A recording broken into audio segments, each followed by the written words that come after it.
Jason Day's second shot to 7th.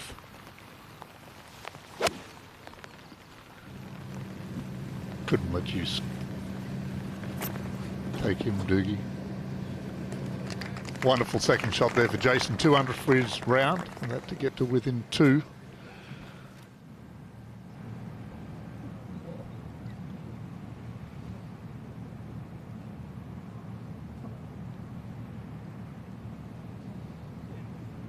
Just to try for lead for Sack. You had to guess from the sound of the crowds if it was going in or not.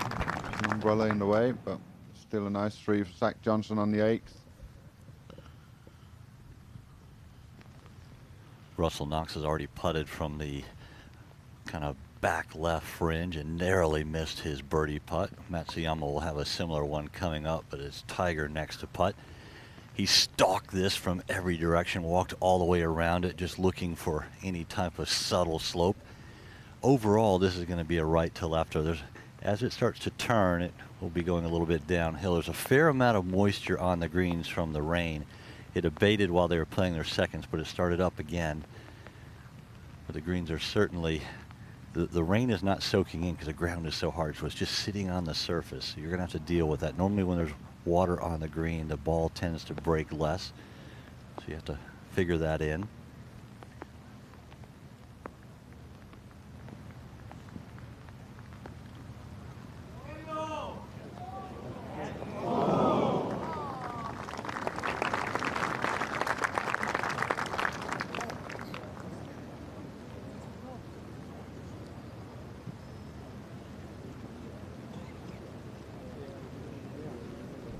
As always, huge galleries following Tiger Woods. So good for the game of golf that he's fit again and back on tour and playing well. And it seems ready to win again. Whether it's in a major, it'll be fascinating to see. But I think most of us feel that he will win again.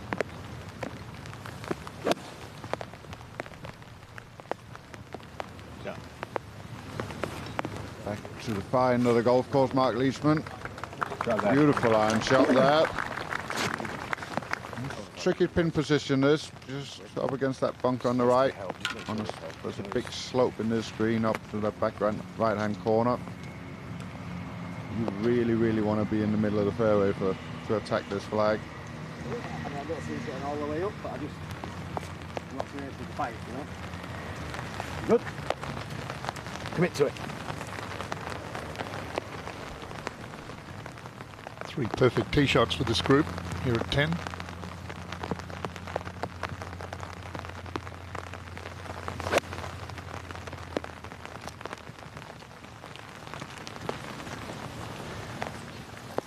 As Thomas was alluding to before, it's changed a lot with the rains this morning.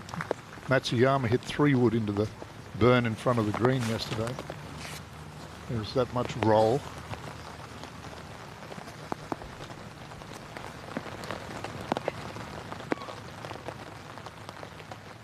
You'll be looking straight at the flag here, Rory.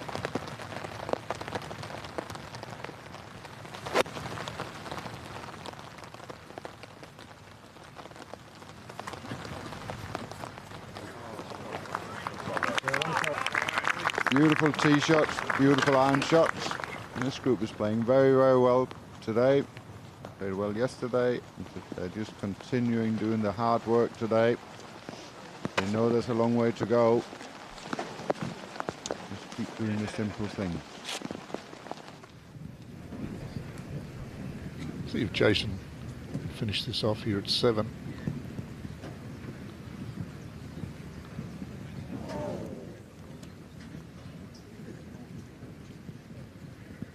Just seemed to pull it a touch, but anyway, a good solid start.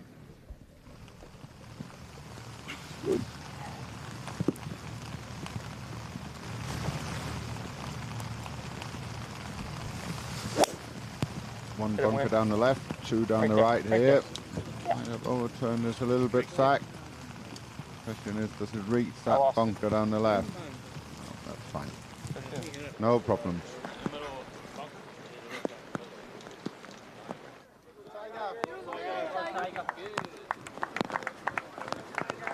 He's so popular anywhere he goes, Tiger. Look at the amount of people, everybody trying to get a photograph.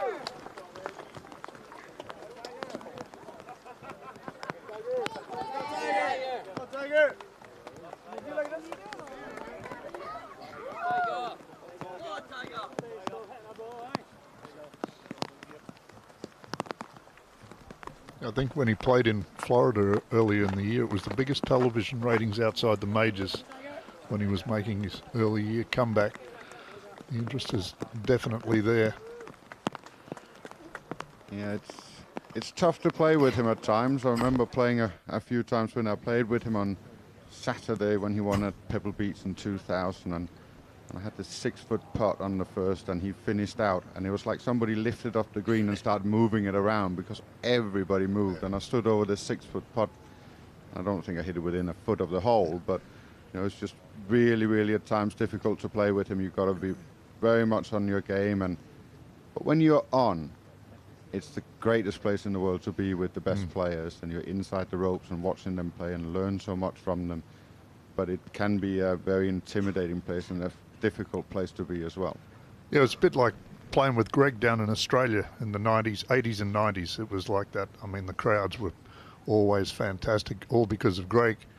And same thing, as soon as he finished, everyone just moved to the next hole.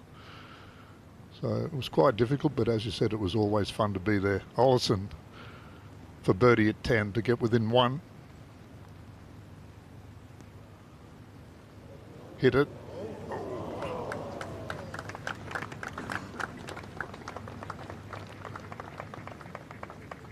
He hasn't looked happy all day for some reason. Or was that just his demeanour? Oh, I think that's just the rain, I think, more than anything. I think when you get into this and the weather's not very good and you're in a contention and made a championship, you just kind of stick your head down and work hard because you know you have to work hard. So what's McIlroy? This is for birdie. This is also to get within 1 shot.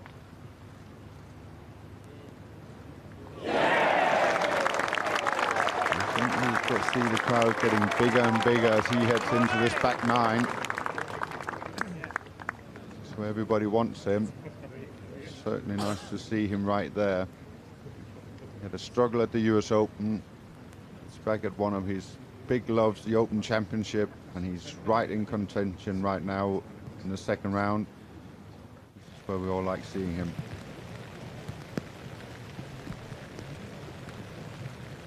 The big cat with the big dog. Oh, Came off this one, Tiger. go right. It was a dog of a shot.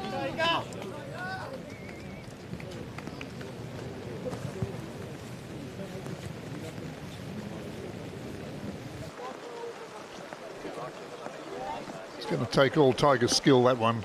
Ball above his feet. Pins down there on the right-hand side. Koepka. 2nd to 3.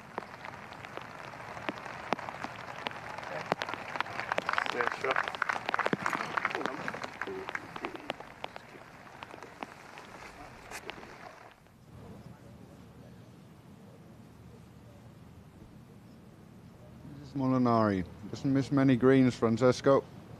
But he has done here on the 8th. This is a long putt as well.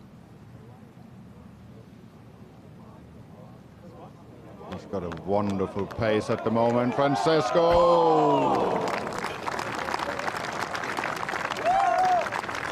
Great putt.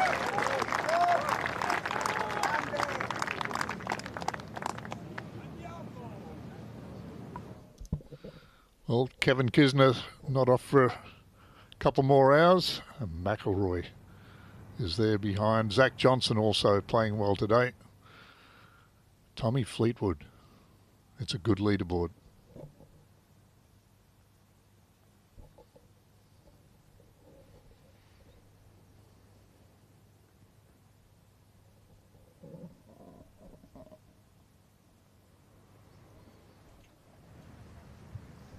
Ninth hole, Zach Johnson.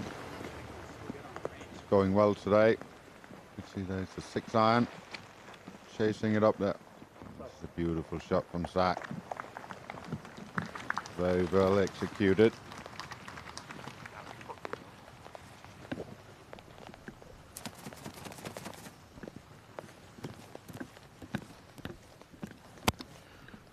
There's a par putt for Sergio at 2.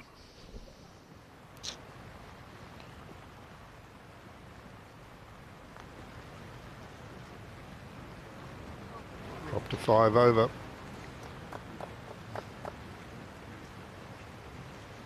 A little bit of work to do for Sergio.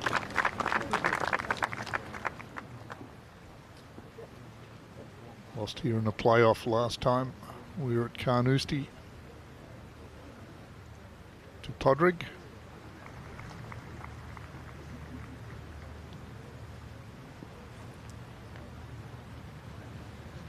Yes, 12th hole at Carnoustie. Normally a par 5, par 4 this week. Perfect position from Fleetwood. Whoa. A tricky second shot this. A lot of slope down to this green. But you want to carry these humps. This has turned out okay for Tommy. A little bit fortunate there. Gets caught up in that rough. It's an almost impossible chip from there.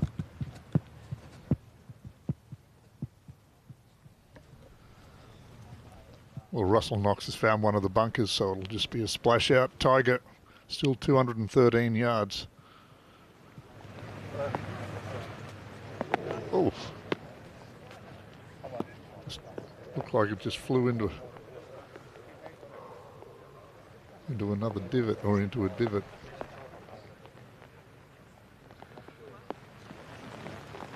Jay, Tiger, has he got any shot? Well, you judge him on a different scale than everyone else. He always has a shot. Oftentimes in the past I thought, well, he can't play this shot, and then he plays it easily. But this one's an interesting one. I stood up to the ball. It's above my knees as you address it. As you said, Wayne, he's got 213. There's a little bit of that Marin grass around. He is looking like he's going to aim right and kind of hook it back on line. I think anybody that didn't have the strength and speed that Tiger has would not play that shot. It's certainly how he's looking. I also want to point out that this is his first probably round in his comeback from the back surgery, and he's fairly well into it now where it's been cold and damp. His back tends to tighten up. Those people up the right side have a lot of confidence in one Mr. Tiger Woods. More than that, guys. Keep going, keep going. I wouldn't be standing over there with this lie. Keep going, guys. Not a chance. Further back. Looks like he's only got something like about Move 8 back, on. guys. You know, my longtime coach Grades told me that the one way to get people to move is, I don't mind you staying there, but I hate getting blood on my ball, and they move back quickly.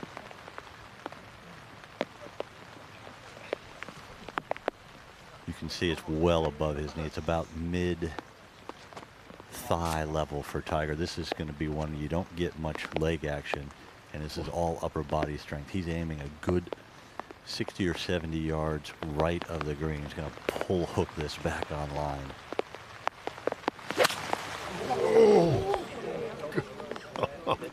I don't think that was a good gamble, really.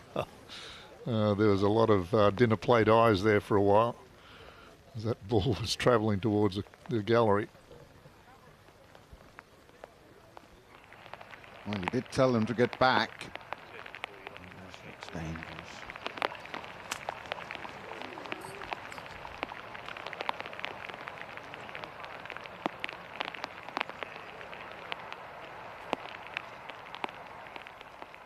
Wow.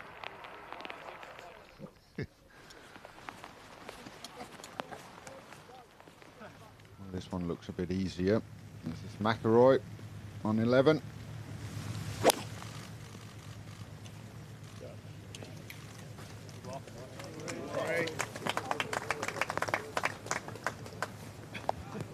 He's hitting a lot of fairways, Ross. When he does that, he's in all-out attack mode.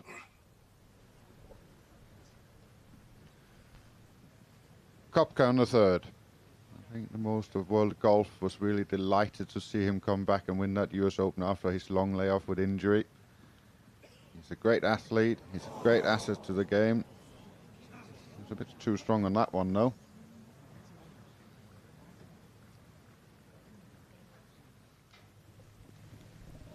Olesen at 11. Just follow Rory.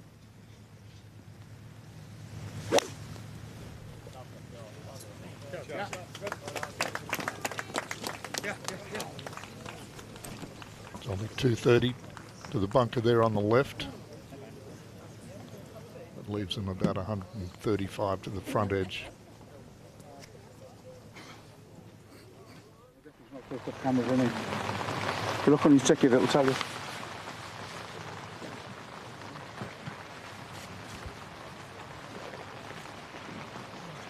The Tiger's still in the long stuff here. Just over 140 yards. Luckily, it's been trampled down somewhat. They pushed the gallery ropes back. He's got a downhill side hill lie, not a great angle. Starting to rain a little bit harder in his face and from the right. There's so many uncertainties in controlling the distance on this one. There's going to be a wet club face, ball coming out of the rough. Should have a fairly low trajectory here because you want to try and catch the ball cleanly, so you come down a little bit more of a descending blow.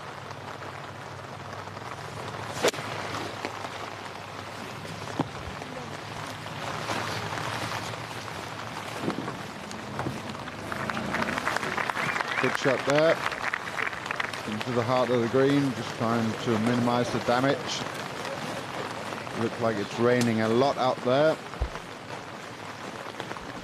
I feel very sorry for Mr. Townsend out there with his umbrella. He just got served a warm cup of coffee.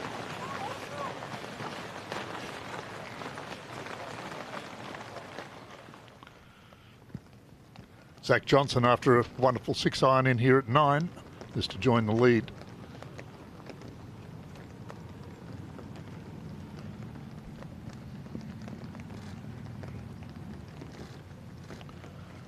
Didn't break.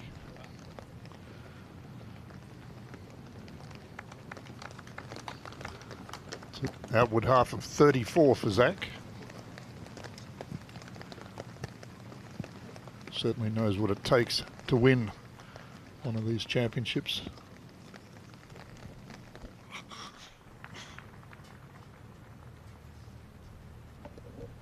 Fleetwood, 12 sold for birdie. He's got it rolling well right now, Tommy. I'll tell you what, if his weather keeps going like this could be one of the better rounds of the day.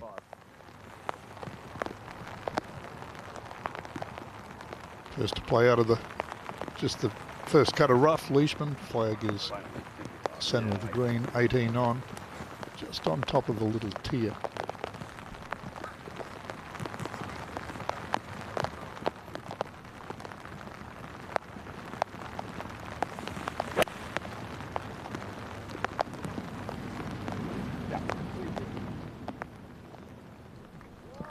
Wonderful shot. Great shot. Good control, just cut the swing off.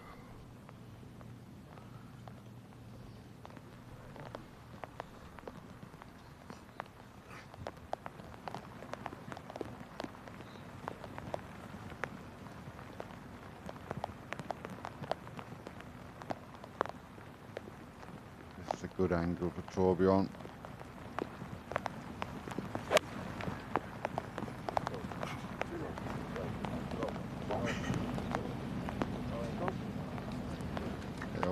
Straight down the flag at the moment with the irons.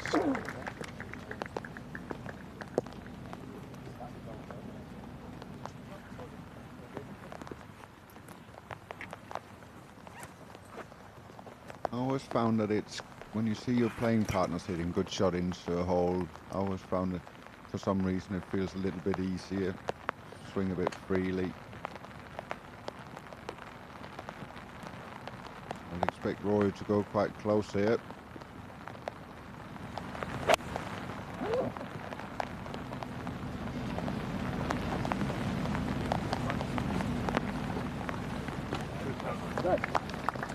shot.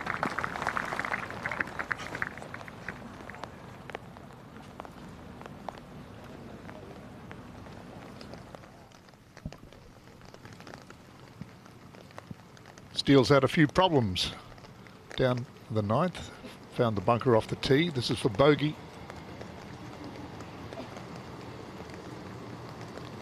So we've tapped that in for double bogey out in 39. 3 over par for his round, even par for the championship.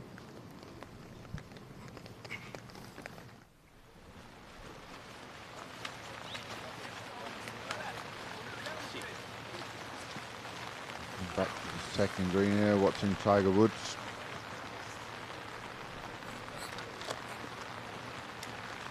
Well, Thomas, that quip about the coffee I don't think was very sincere, feeling sorry for me out here.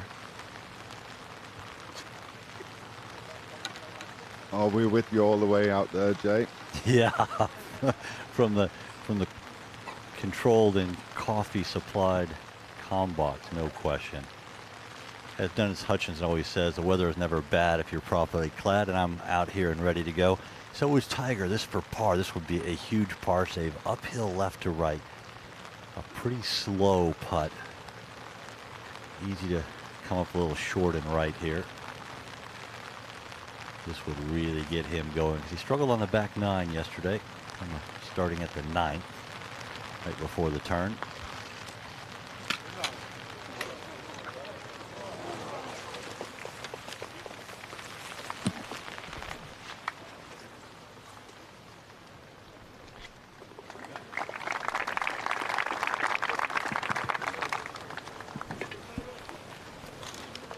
Not a lot of damage. Bogey for Tiger there on the second. It was a poor tee shot, but he minimized that damage and walked off with bogey, which is, I guess, from the tee shot okay. Hao Chung Lee on the 8th. He found a bunker off the tee. This is for par. It's a tricky little hole, this one.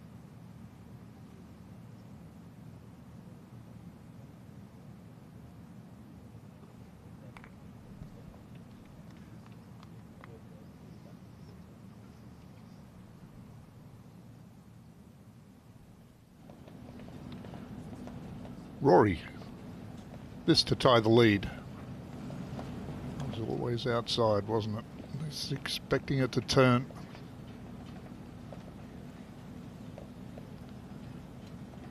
Four under, looks good though, looks in very much control. The more fairways you can hit today. The rough will be a lot heavier because of the rains.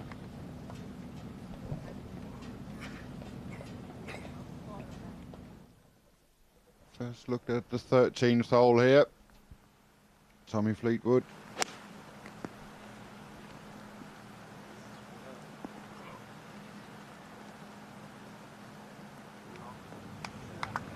Oh, beautiful shot. Didn't quite get the distance right. Now Torbjörn Olesen for birdie on 11.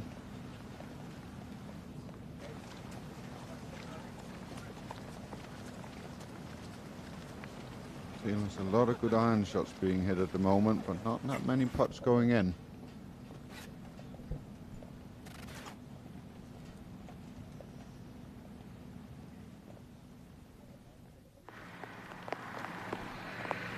Koepka, second shot to 4. Just a big sand wedge.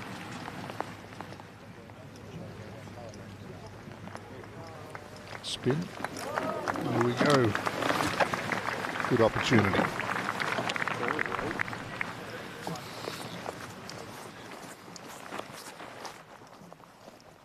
What do you make on this grade, Mark Leishman? I always feel like Australians talk about Jason Day and Adam Scott and so many others and never really talk about this boy.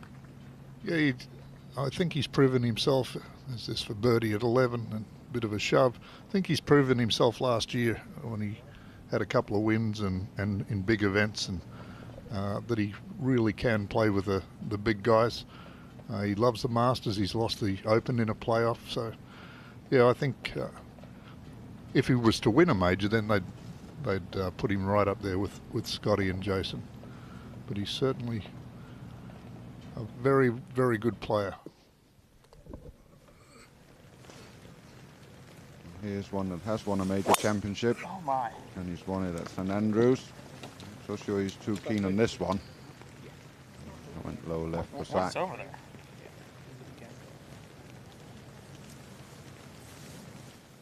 That's going to be tricky because of the burn more than anything short of the green. He might have to lay it up. Third tee, just an iron for Tiger.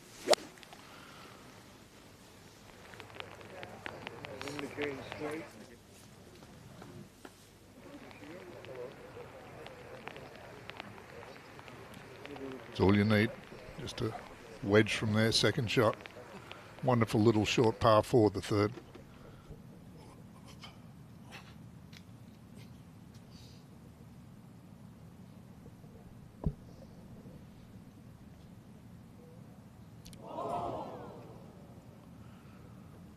Looked good for a long time, didn't it?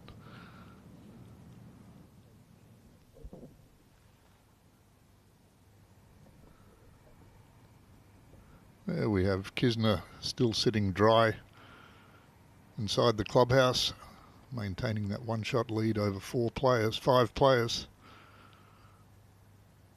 The rain is just falling lightly. Hopefully it'll clear up soon.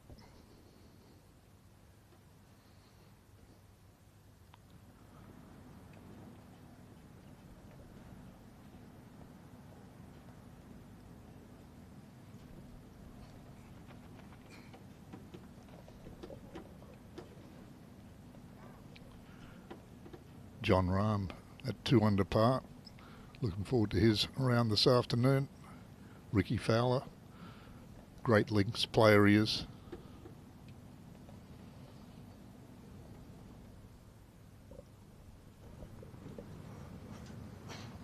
Back to the golf. Pinpoint there, just outside the left.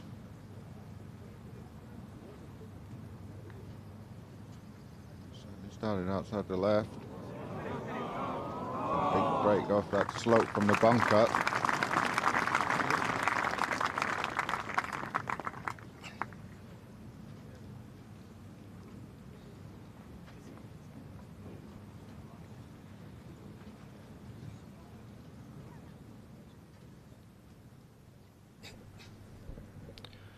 Koepka for his birdie at 4, excuse me, to get back to even par.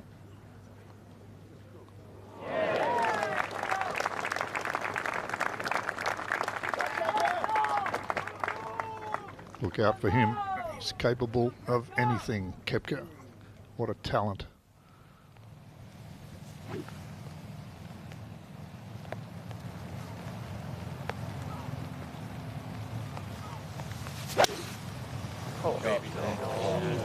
Go hard. Difficult to tell if he's going for the green here. I think he is. Well done, Zach Johnson.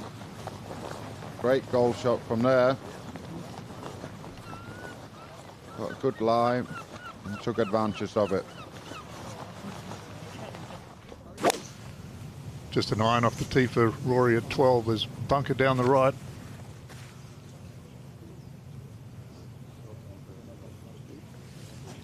That's okay. A long second shot coming up. The flag today a little more accessible on the left-hand side.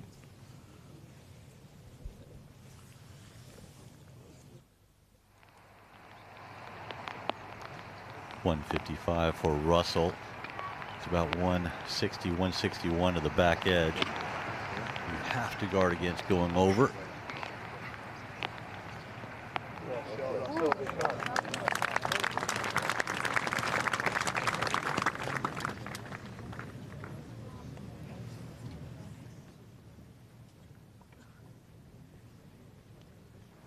Tiger's in a nice position here on the upslope. Not that he needs any help to hit it high. He's going right now, right? Yes.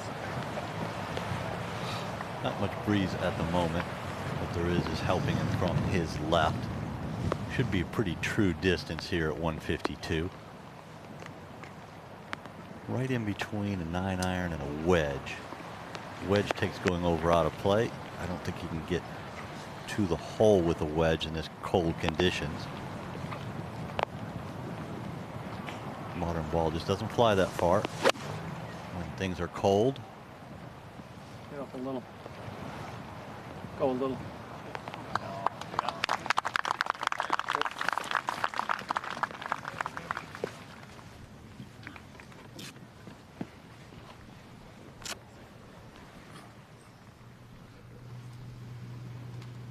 Third shot on the 9th, Francesco. Seen him with beautiful touch on these long putts so far. There's another good example. Just make life easy on links golf when you got the pace of the greens. You know you're going to have a lot of 40, 50, 60 footers. There's young Sam Locke on the 18s for par. Might be a big chance that this has to go in. To be here on the week. Oh dear, how did it miss?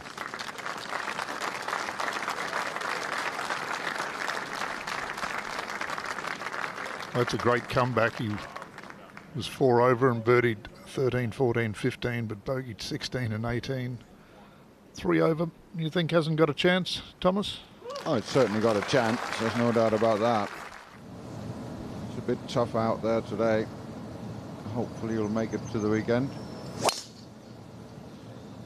Par 5, 14, Fleetwood. A little bit far left for my liking. That's certainly not where it landed on that tee right in front of him, I hope.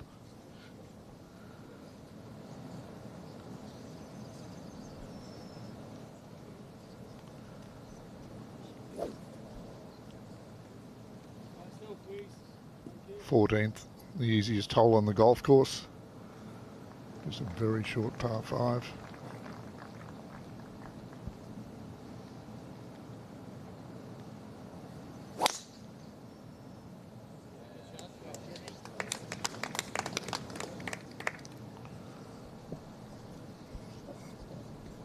Well, Fleetwood, as we look at him here, he's had a wonderful 2 years now. Tommy winning that race to Dubai title. He really has become a world-class player. That second place finish at the US Open was, I think, gave him the belief that majors is the things that he needs to go and chase. As we head out to the one that I guess all us golfers really want to be. Mr. Tiger Woods on the 3rd green here.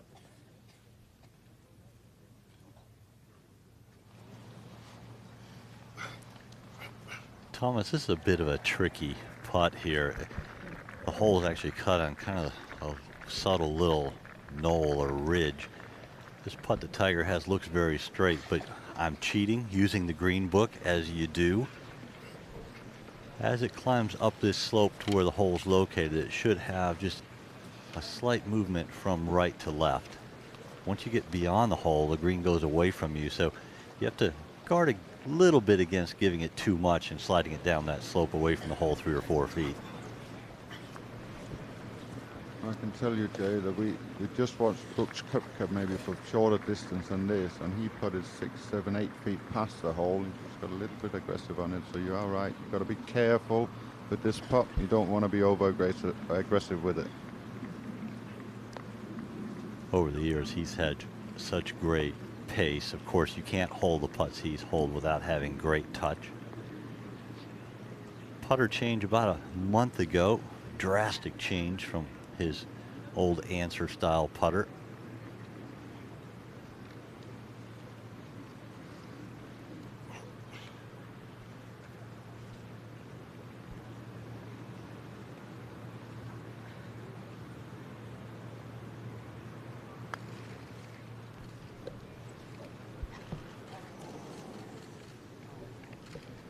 Just as you said there, Thomas, obviously up that hill, they're trying to give it a good wrap up the hill, but straight after the hole, it's downhill.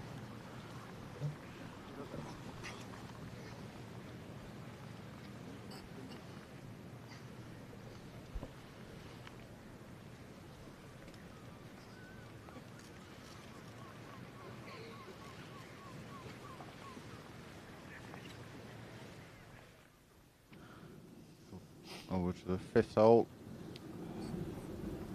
Brooks Koepka. It's quite an inviting shot. Just at the bottom of the slope. The flag there.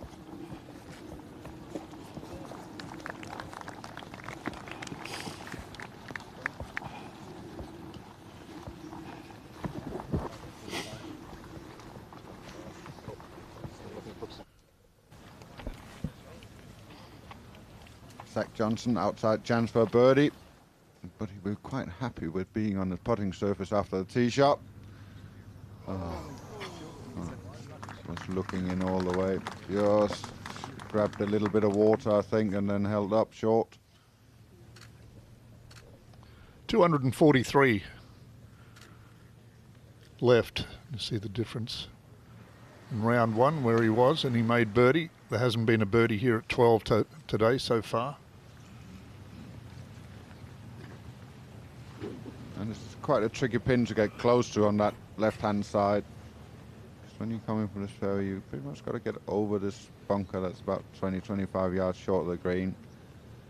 And then it's all downhill to that flag. But if anybody's got the height that can send it up in the air and stop it, it's Rory McIlroy.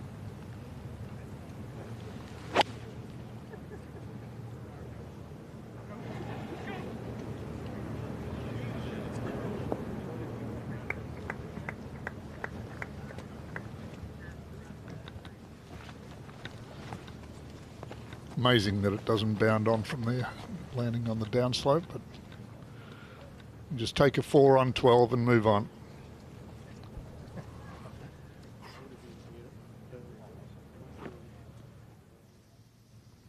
Tiger's stalking around this one. You of all people know that walking off with a 5 when you only had a wedge or 9-iron in your hand, it's a big mistake. This is straight up the hill.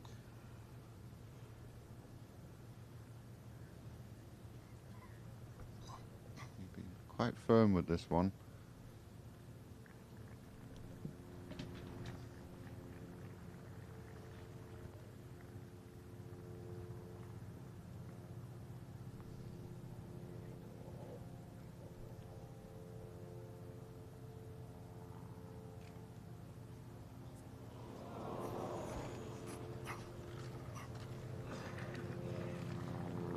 Big mistake from Tiger Woods this. It's very rare you see him make mistakes like this because he maps out the golf course so well.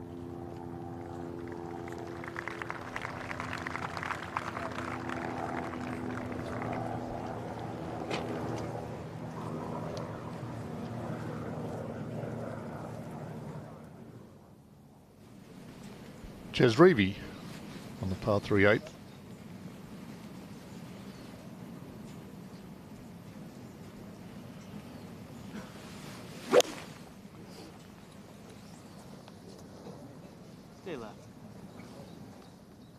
Oh, there's a brave shot. Goodness me. I think he just pushed that a touch, but now he's got a great opportunity up the hill for birdie.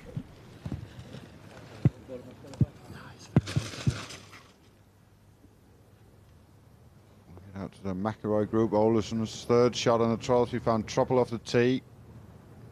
He'll be faced with that one for par.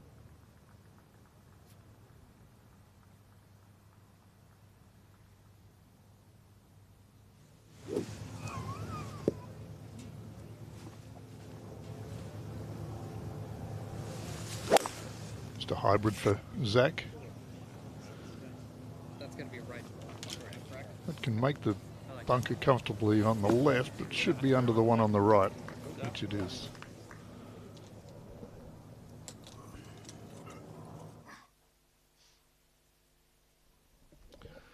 Takamatsu playing with Ches Reavie. See if he can match that tee shot of Reavie's. Oh, can he? Have a look at this. Well, they're the three good shots as you're going to see here at 8.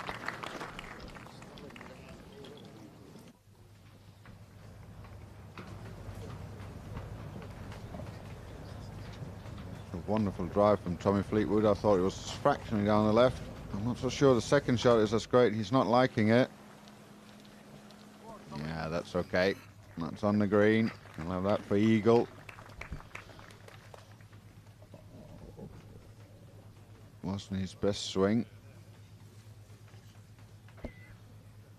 But 2 putts from there and you'll all have forgotten about it.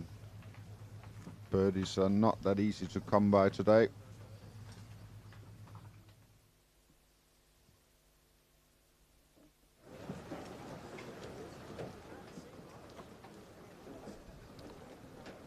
Poulter, birdie putt at 5. Needs to spark it. And that's a way to start. Back to 2 over. Back in some better form this year. Won at Houston the week before Augusta.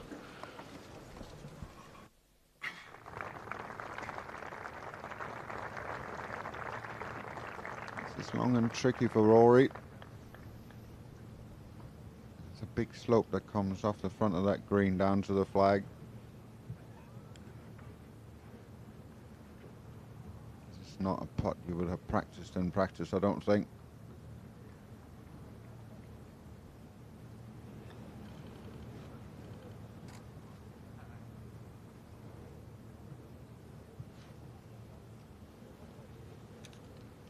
Just looked tricky, didn't it? A lot of break left to right from off the green.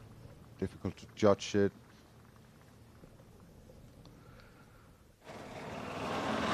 Birdie putt now for Koepka at 5.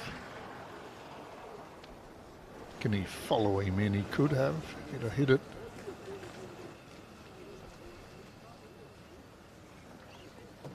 He's such an athlete now, Brooks. He's worked so hard in the gym. Certainly is not somebody you would pick for a fight, I know that. Unless he's on your side. Leishman from the back of 12. Well, this group is finding a little bit of trouble on the 12th. They've had 1 bogey between them all day, and now they're all struggling to make pars.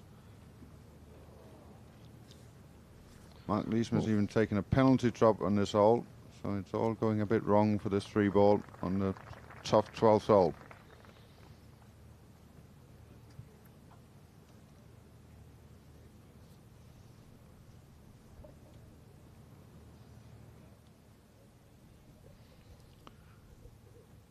Taking the putter, Ollison here for par.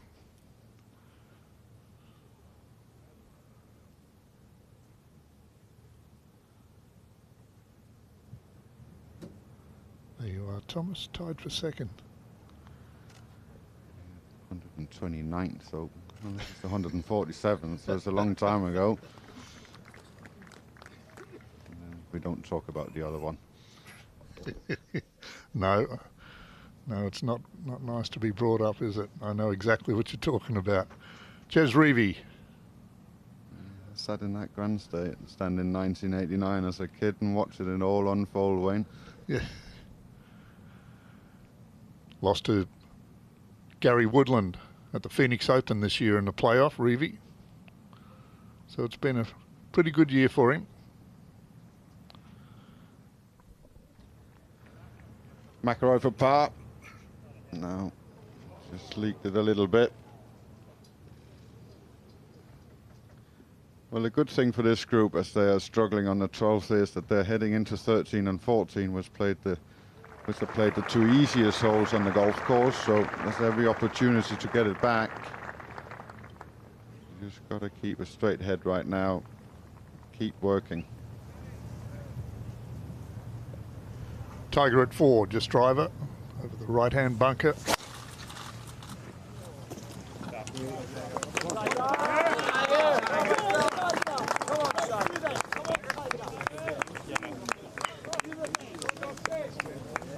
Centre cut.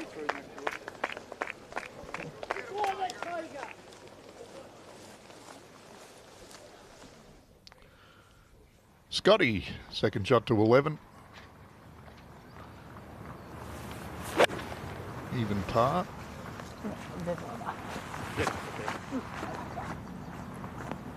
Oh, wonderful shot. Got Fanny Sunnison on the bag this week. Nick Faldo's old caddy.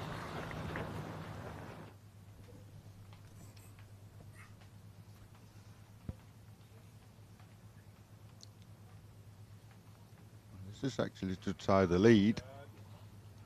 It is an outside chance.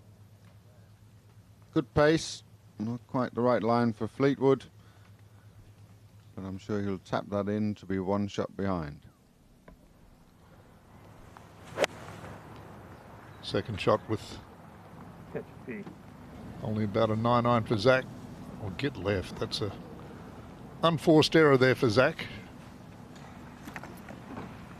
Very unusual for him to make mistakes like that.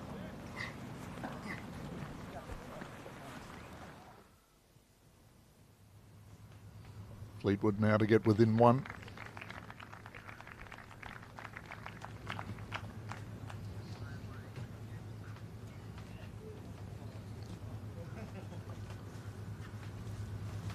Oh, what a great round he's got going. 5 under for his round, Tommy Fleetwood. A lot of red.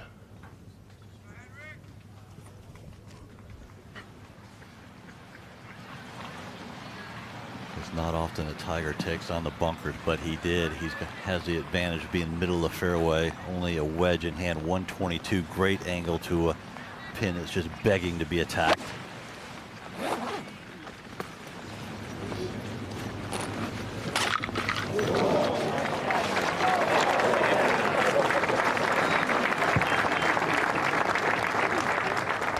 A bit of moisture in these greens now.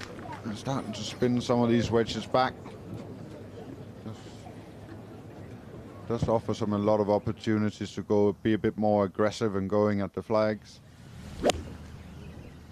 Rory trying to slide a little shot in here at 13. Oh, come on. Oh, release. How unlucky was that?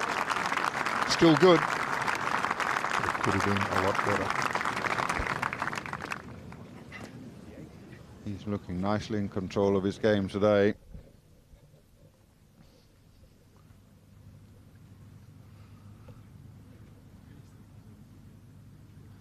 Par saving putt for Francesco. He's been bunkered here at 10.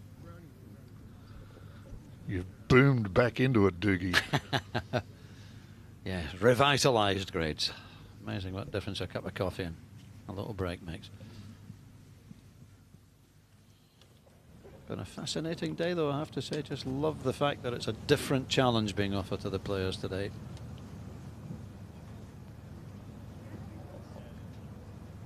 The lovely par 3, 13th.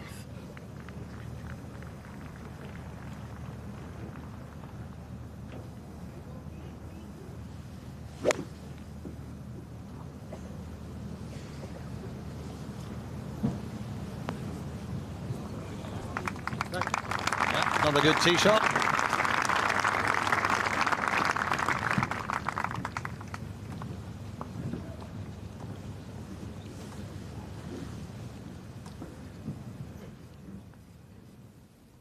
Kevin Kisner's long-term lead in the Open is under threat now from both Tommy Fleetwood and Zach Johnson. Rory McIlroy coming into view as well, as is Torbjorn Olesen. Francesco Molinari also on 2 under.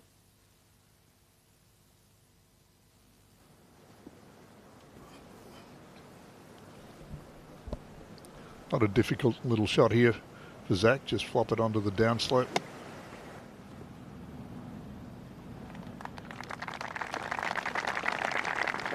He'd like the second shot again, though.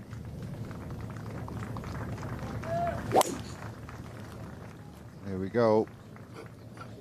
Patricia's last 4 holes at Carnoustie. The first shot he's done well with.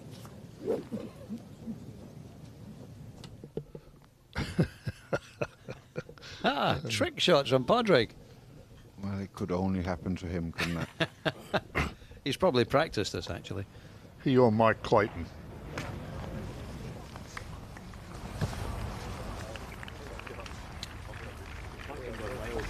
You can stand out of bounds as long as your ball is in bounds.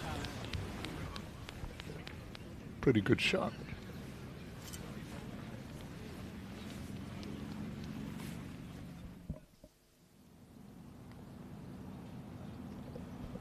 This is to save power from Zach Johnson after a good bunker shot. Well done. Beautiful stroke.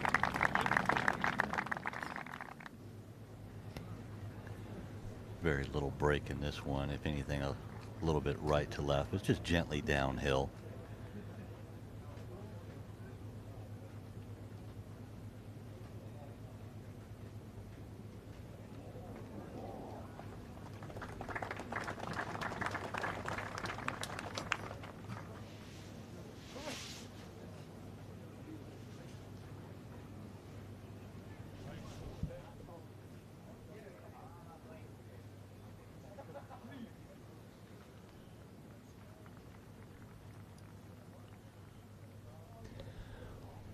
Wayne, you know I'm a huge believer in technology, and I've had the green book out and looked at it. The green book says this goes left to right. It just does not look like it. There's not a tremendous amount. If I was looking at the green book, I'd say just outside left. If I was looking at it just with my eyes, old school, I'd say inside right. So go ahead, just hit it straight and firm. What do you trust the most, your eyesight or a book? I'm getting old. I'll go with the book.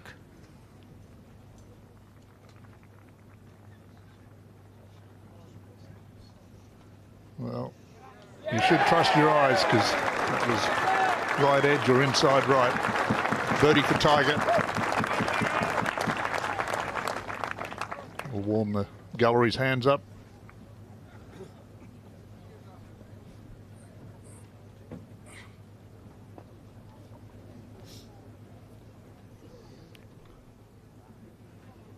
One over, but only 6 back. It's a very congested leaderboard.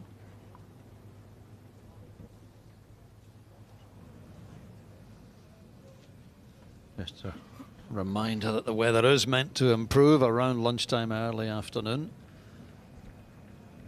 Still only late morning here at Carnoustie, coming up to 11:25 in the morning. We're ready at golf here for getting on for 6 hours. 5 hours, sorry. This 3 ball and all sorts of trouble on the previous hole. Now it's time to make up again. This is for birdie for Olesen. First man in. Well done, Torbjorn. That's how you do it. You make a mistake and then you stand up on the next hole and you make good for it. Well done.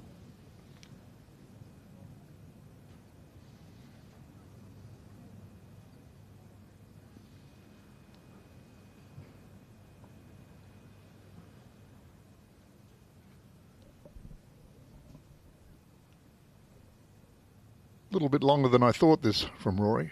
Break right to left.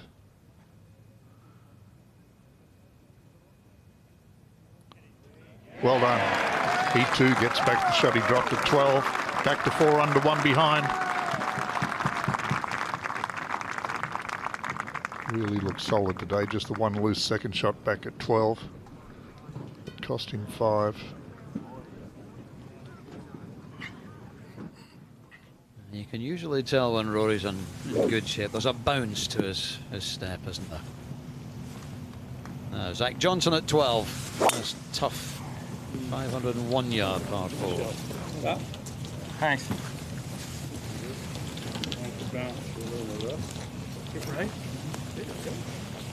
Now it's a good bounce. You get Nice some bad one. ones. That was a good one. Yeah, nice links bounce there.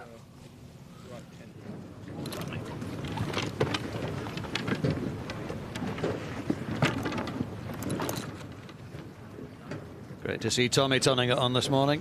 And the group at 4 under par, 6 of them now, just 1 off the lead.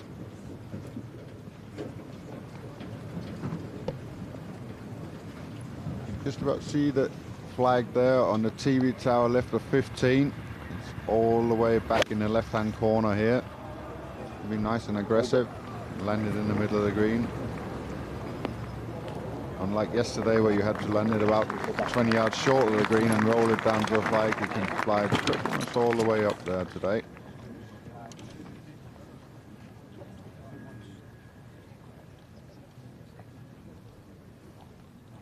The first of Carnoustie's fearsome closing four, and the one that's most often forgotten probably. Everybody talks about 16 and 17 and 18, but 15's a terrific par 4. My book is one of the finest holes in links golf. It really does test everything that you have.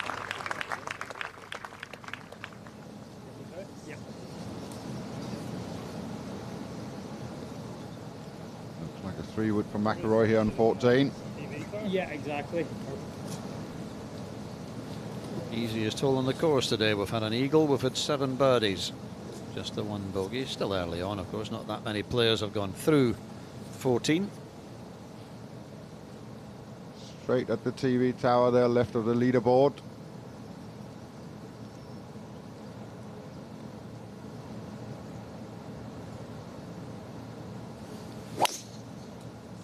The eagle, incidentally, was Lee Westwood.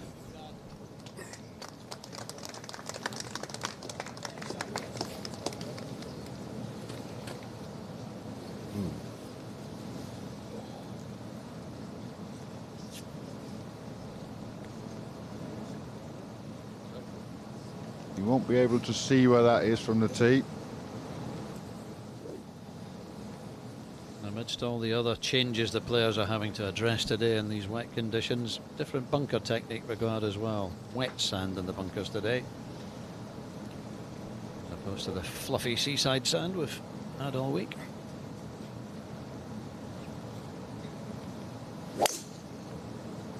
Same choice of club for Olesen as Rory McIlroy, 3-wood.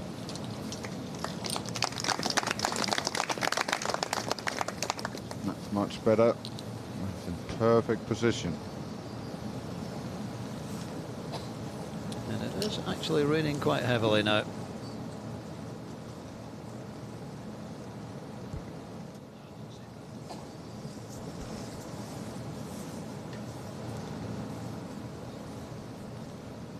Leishman also with 3-wood.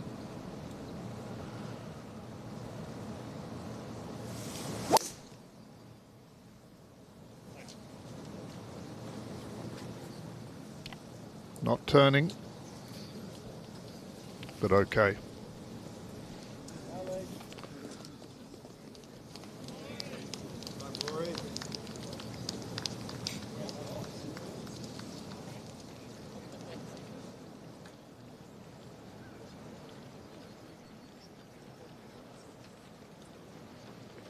It's been pretty constant all day after we saw Podrick with that strange second shot straddling the fence. This is now for birdie.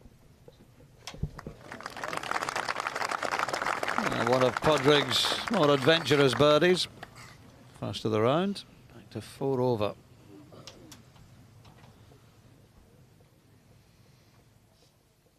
There's how it looks. Kevin Kisner still leading the Open after that 66 yesterday. He goes off in about an hour and a half or so from now. Tommy Fleetwood 5 under today. Terrific golf. Rory McIlroy and Zach Johnson also in the group at 4 under par.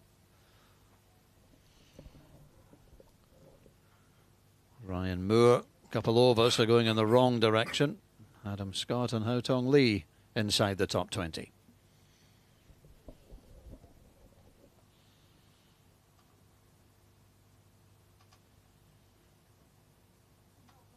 Cut at the moment still 2 over par. You feel it surely has to go to 3 over. But again, if that weather does improve in the afternoon, if the wind doesn't get up, if the rain goes off, softer greens, who knows. Well, Thomas Bjorn's taken a break and has been succeeded, just as he was in the tournament committee, by David Howell. Howell, good to have you with us. Well, thanks, Stevie. Yeah, lovely to be here in this warm, dry commentary booth. It's quite toasty in here. Not so good outside, is it? It's really coming down now. What a different test today is for these players. But isn't it wonderful? That's the essence of the Open, isn't it? Go off the right with some help. Certainly is. 4 days golf, so many changing conditions.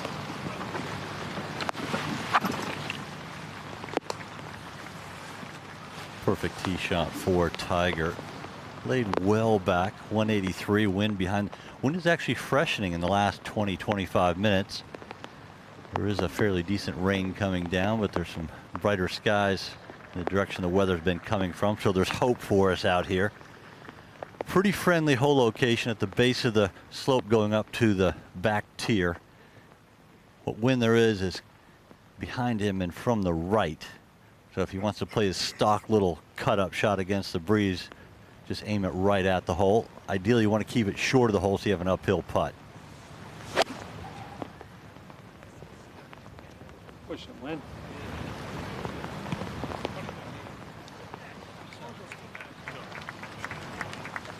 Short, maybe? Yeah. Probably gets low 60s out of it.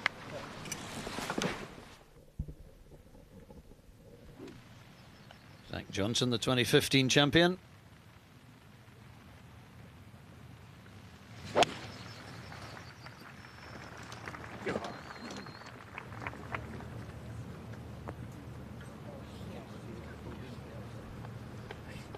Well, super shot from Zach there. Really just fed that one nicely down the slope with a little bit of draw spin. Good birdie opportunity on 12. Won't be so many of those today. One of the tougher holes on the course. Second shot at 14 for Leishman. Just hit it over the spectacles. Which at 25 yards short of the green. Pin is just on the front, 7 on. 6 off the right. 227.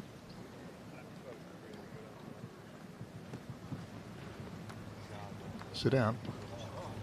Huge green. This shares the green with the 4th. An enormous mowing task. Such a formidable back 9 here at Carnoustie. The 14th really is a gimme birdie for these guys. 2 straight hits. It's easily in range with a 3-wood and a mid-iron. So really want to make your 4. Give yourself a bit of room for manoeuvre over the final 4 holes. Yeah, you're right, David. It's a last respite, isn't it, before you take a deep breath and walk to the 15th tee.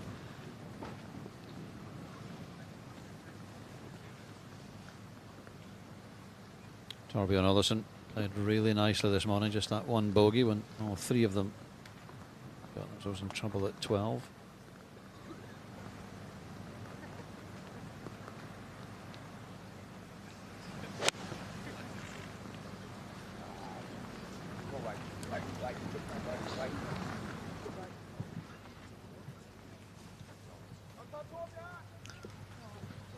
Well, nothing to be too happy with there, but it's on the green in 2 on a par 5.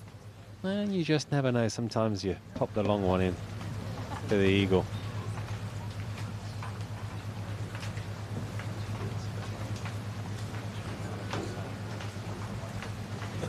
He's seeing something we can't, Howler. Yeah, this looks like a lot of club, doesn't it? It's so close to the face.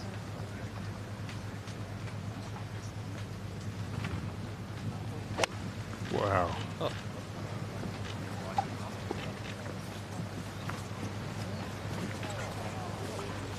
Well, to advance that far out of there was quite amazing. He's going to have to hit a big flop shot for his 3rd.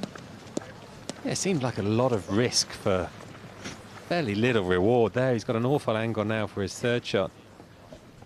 He took it out to the right to take a bit of this steep revetted face out of play, but probably a 9-iron there. I'll give him credit. It was a pure strike, wasn't it? He's a pretty good player. He has his moments, that's for sure. Makes the game look so easy at times, doesn't he? When he's at his best, he's a joy to watch. He's unique in a lot of ways. Fleetwood then for another birdie at 15.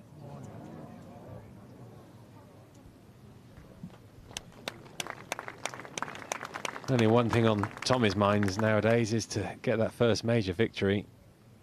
Perhaps win on American soil as well, another thing to be done, but just playing wonderful golf week in, week out. Threatening for majors. The last 2 US Opens, he's been right up there. He's only got one thing on his mind nowadays, and that's winning his first major championship. This man's already done it a couple of times. Zach Johnson, the Masters, and of course the Open champion at St Andrews, the greatest place to win of all.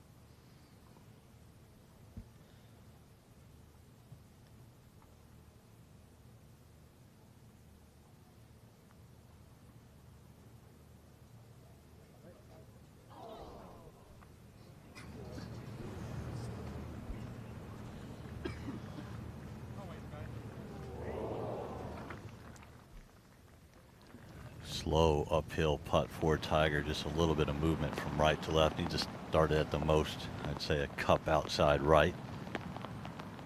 At the moment, the rain is slowed down to just a drizzle.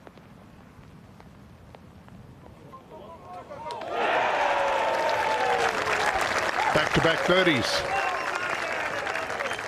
for the big cat.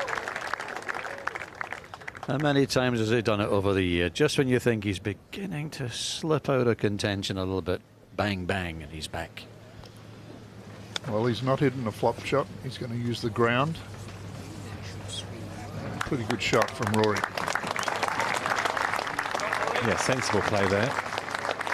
He risked that one. And a good birdie opportunity in the end. So, out of position off the tee, he's manoeuvred himself nicely down this hole in the end.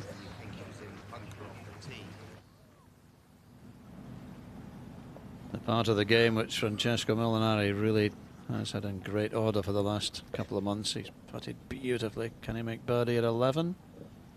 Looking good. He sure can.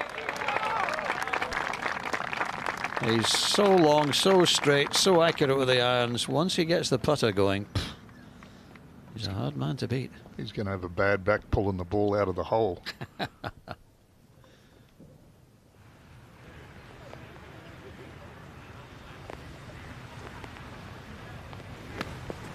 Great view for Kupka into the 6th hole. The tough par 5, and he's taken full advantage. Look at that. The delayed spin on the damp green. Oh, it's lovely to see, isn't it? Beautifully crisp strike off the links turf. Par 3, 16, Fleetwood. 22 on 4 off the left. Not a big target.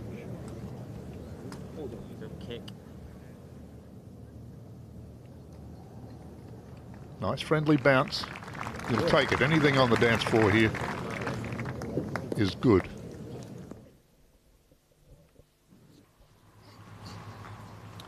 Back to 14. Oh, listen, that's for an eagle.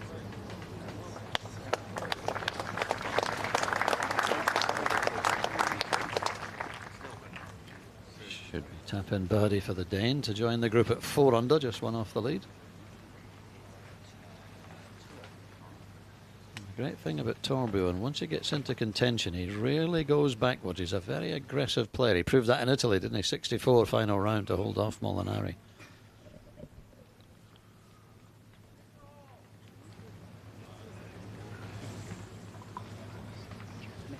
A little bit shy coming back up the hill for Leishman. Really does look quite miserable out there, but Fleetwood, McIlroy springing their step. The bird is cheering them up along the way. Best score so far in today is Tom Lewis with a round of 70, and he finished bogey 16 and double bogey 18 to finish 3 over for the championship. So he'll have a long wait this afternoon. Oh, that's a disappointing finish after putting so much good work in for Tom. Trying to force his way back onto the big stage.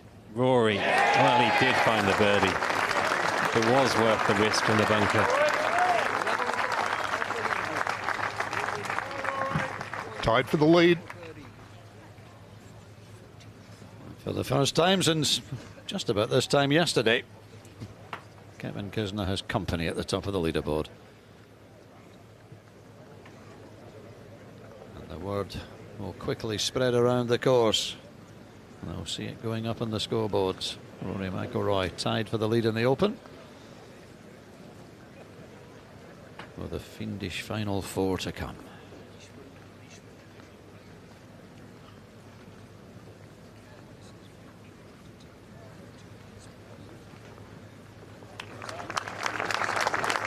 A nicely hold out there. Just fluttering around the cut line, Mark Leishman. Bit of room to spare now. Don't make too many more mistakes though.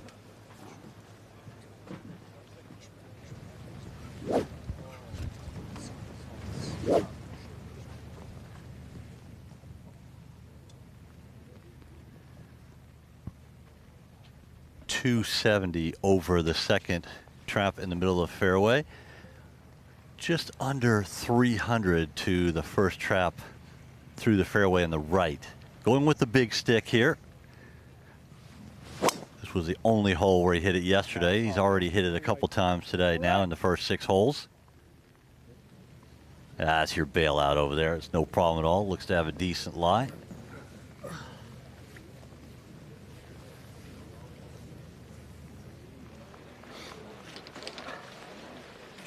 Well, you can stand up with the driver on this 6th tee with all good intentions, but it's just so hard to commit. You start to pucker at the top of the swing, don't you, Jason Day? At 11, good shot. That'll save 4 for Jason. Already won twice this year.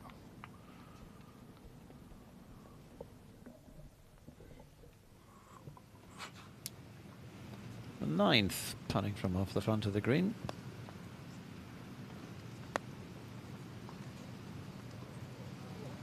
Oh, beautifully judged.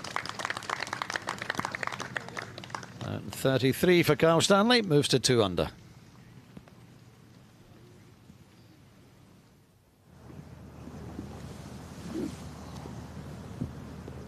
Now, cracking par 3, the 13th. It's a simple hole. It just requires one straight hit with a short iron. And that's not bad. Right bunker's definitely no good today.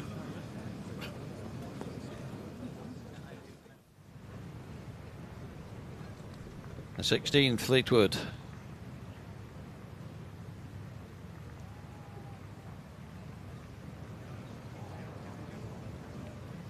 Little tentative, but such a dangerous hole. A birdie's a bonus. You'll take a par all day long at 16. Wasn't it Tom Watson that played this hole 7 times in the Open and never ever made a par?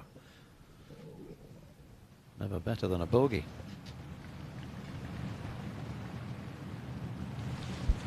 Third shot at 12, bunkered off the tee. Spin.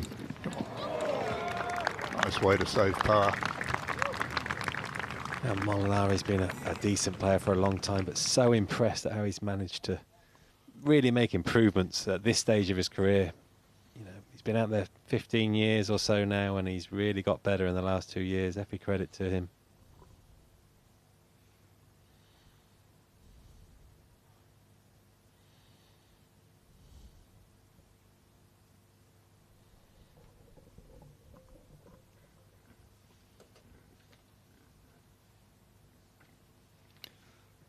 As we were saying earlier, one of the great benefits of having a late tee time in the Open is you can watch TV in the morning and just see how everyone else is doing, see how the course is playing, get an idea of what's ahead of you. So all of those later starters will know it's a different challenge that they'll be facing today. Only problem with that is they got to listen to us, Doogie. That's very true. Apologies, lads. Knowing the players as we do, they're probably watching it with the sound down. Lee Westwood. Even par now, 1 under for the day.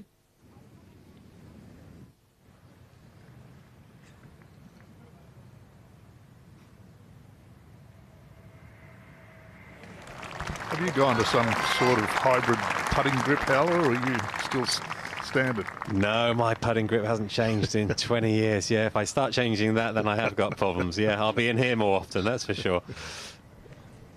You certainly wouldn't want that. Now, you've never really had problems with putting, David. It's always one of your great strengths, hasn't it, throughout your career? Yeah, I've been very fortunate that that side of the game I've been pretty decent at. But most guys have a strength or a weakness. Not many players are giving it all. Only the very, very best. But most of the guys find a way now. All sorts of different putting contraptions and styles just to make a straight back and through stroke. Find a way to get it in. Use a line on the ball for alignment. There's lots of little tricks of the trade to at least be competent on the short putts.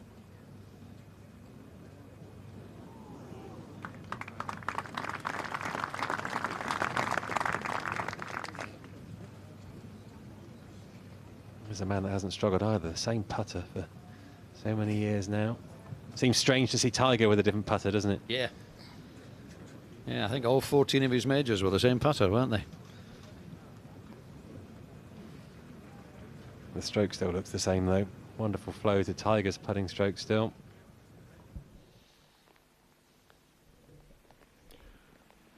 Second to 7, Koepka.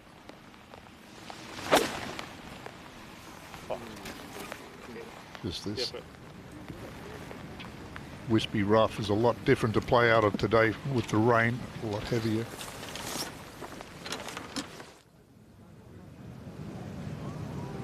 Scary tee shot. 17.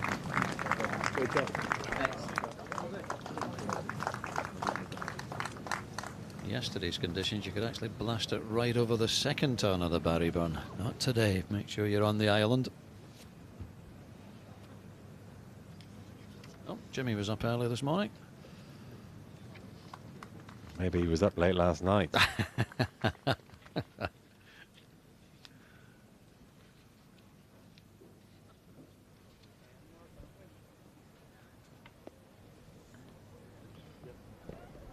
McIlroy's laid way back here at 15. Yeah, taking the traps out of play. Back pin, of course, so although it takes a longer second shot, manoeuvre the ball up the green. But yeah, he's a long way back. Maybe it wasn't his plan. He has found the rough after all. He's probably challenging this bunker just in front of him. Came out of it a little.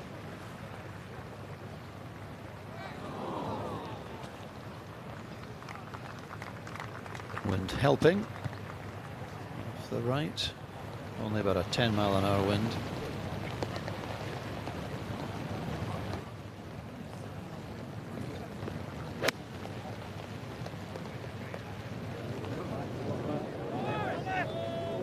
Uh-oh. Oh, he's fine. I just think he gave himself too much work to do there. I mean, up the left-hand side and get it past that bunker comfortably. Look at the moisture. The splash. Yeah, the rough far more penal today, huh? Leishman in the heavy stuff. This could be tricky also. For the bunkers that you have to skirt with as well. If you're going to run the ball in here, you can really get clobbered if you go in one of those bunkers 20 or 30 yards short of the greens. It's such a tough hole.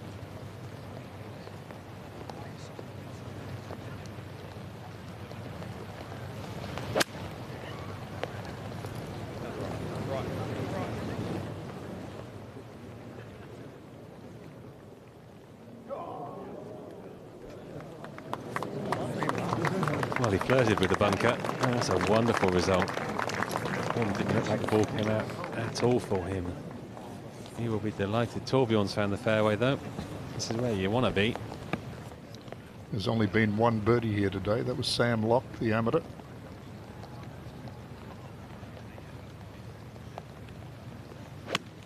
What a tremendous finish to his round the young amateur had as well to make the cut.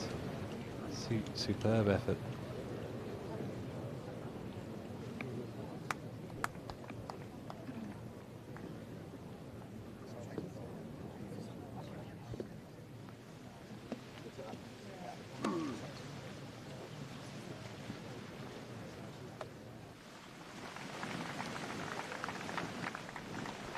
Tiger at 6. And this is one of the more difficult layups golf. Still. Fairly narrow down there, heading back towards the out of bounds, but he's played very conservatively. Done the right thing. Just got it back in play. It's been a very conservative game plan for Tiger so far this Open.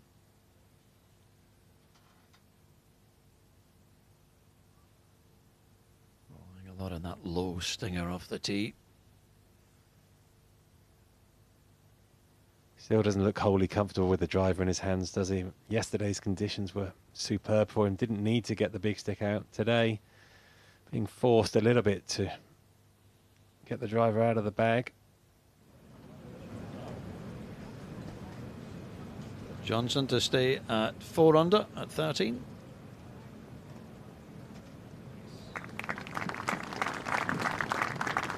Six players on 4 under par, 3 of them on the golf course. And of course, Rory McIlroy now tied with Kevin Kisner on 5 under.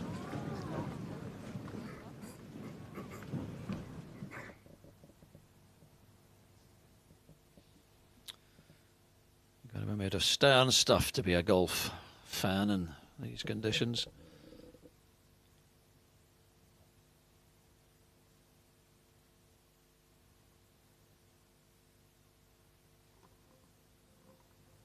Jason Day moving quietly into contention as well. Those 2 wins that Wynne was talking about, Wells Fargo Championship and the Farmers Insurance back in January. That was after 20 months without a win. He'd had injury problems of so and problems off the course. A 12-time PGA Tour winner, Jason Day.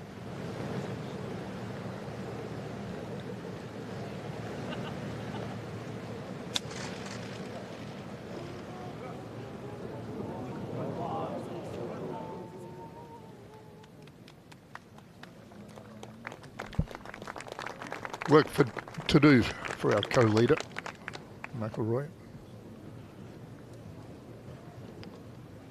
In a very solid performance all day, though.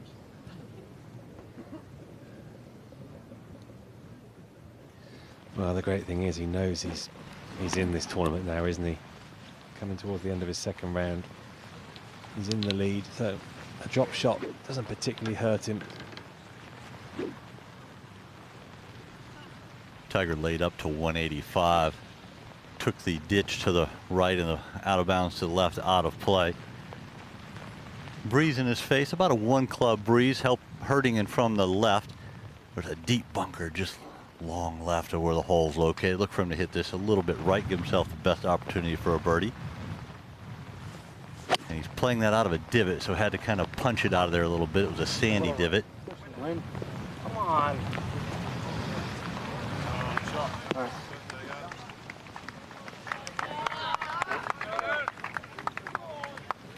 Tiger's such a smart player. He took all the risk out of the second shot. Just think, hey, this is a par 4 from here. Let's just make my par. Don't always have to make a birdie on a par 5. Sometimes par is still a good score.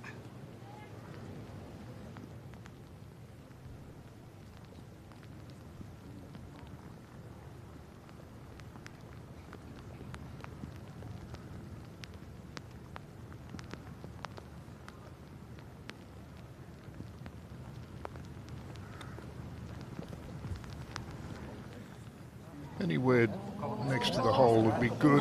2 putts. Not a bad effort. Very difficult to judge from that distance.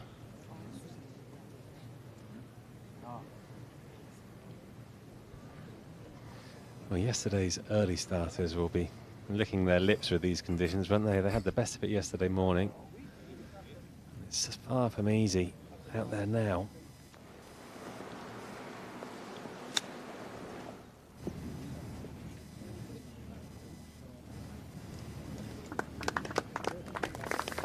Koepka just having a bit of a struggle up the 7th. This hole couldn't be more different than yesterday. Dustin Johnson, just a mere chip onto this green. Koepka, powerful hitter, going with a long iron and still needing a pitch. Leishman after a wonderful shot out of the right rough.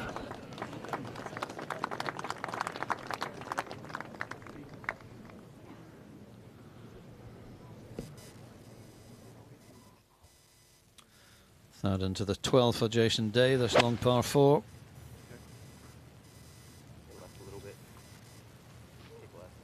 You get through 12 without mishap today, you've done well, and that's a lovely shot from Day. I played with Jason in Troon, and we just watched Rory. Can he save his part? It's a bit shy now. One goes back to 4 under. And we both hit nice drives off the 5th or 6th hole, Jason and I, and we got to my ball. Jason looked at me and he gave me a little wink. He said, "Nice drive, Howler." And then I watched him pace 81 yards to his ball. Oh, dear. 81 painful paces. It took a long time to count then, let me tell you. Tell me there's a happy ending and you made birdie and he made par. Oh, and I missed a 6-footer to beat him on the last, but we were in about 30th position, so nothing to shout about. Good solid shot there from Fleetwood. Good opportunity for birdie. Oh.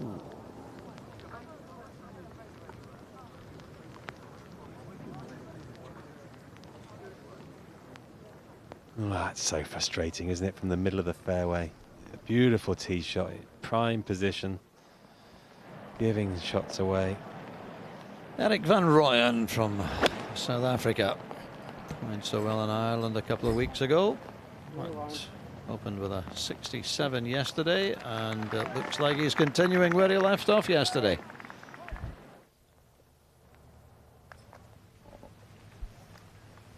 Zach Johnson with driver at 14.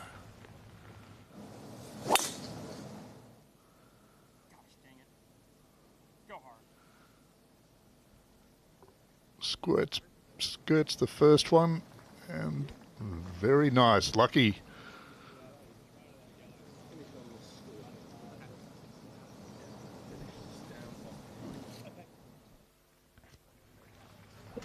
A damp, grey and wet morning at Carnoustie, and Rory McIlroy did briefly join Kevin Kisner at the top of the leaderboard, but that bogey at 15 drops him back into the tie for second.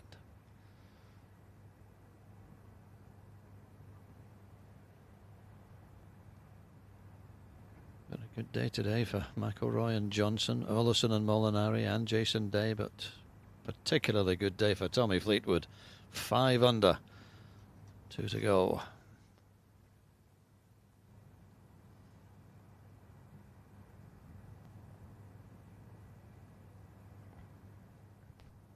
Tiger has this one. It's going to be right to left for the first half, and it's going to kind of straighten out. There is every chance it could have a little jig to the right, and then at the very end, as it loses pace, should start breaking from the right again. A lot of moisture on the greens. Had a fair amount of rain in the last 45 minutes. Just abated for the moment. It's just missed.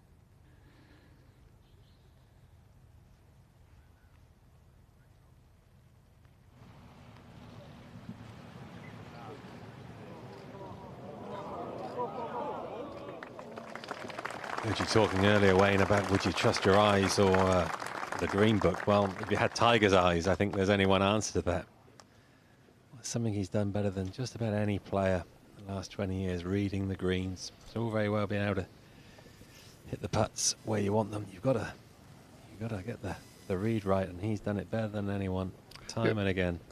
Yeah, you're absolutely right. Reading the greens is the secret, and that's Adam Scott. I think he's a terrible at reading greens, and he's such a great player in every other aspect of his game, and he seems to hit a lot of good putts and then just look at it like, how did that happen?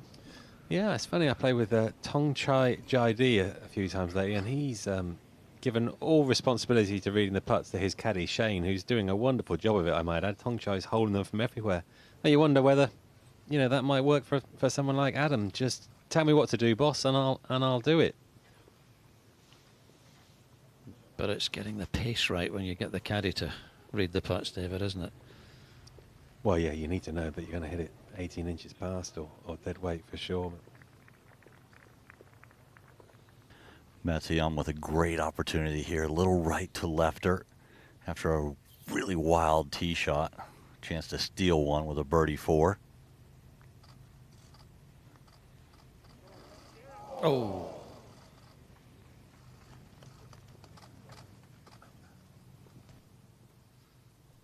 There's a school of thought. I know that Tony Johnston leads it, but Rory McIlroy's not the greatest green reader in the world. Well, he's good at many other things, so good job for the guys that he's not, huh? Tee shot at 16 for Rory. 2 bogeys, 2 birdies in the last 4.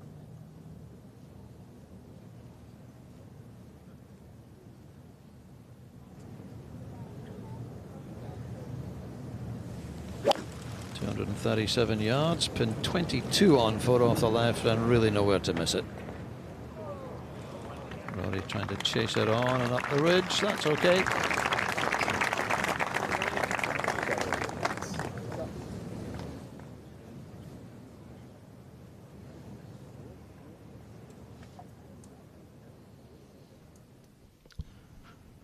After all these trials up here at 7, this for par for Koepka to remain in the red.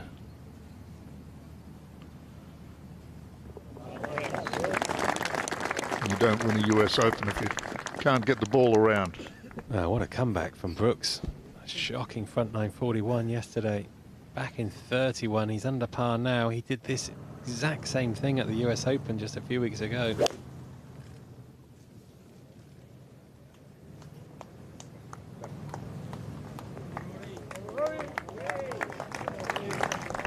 I don't know why he was leaning so much. I always think Bernard Lang is the same, isn't he? A horrible lean off the ball and it's 4 feet right of the Scott flag. Hoke used to do that too. He was the same.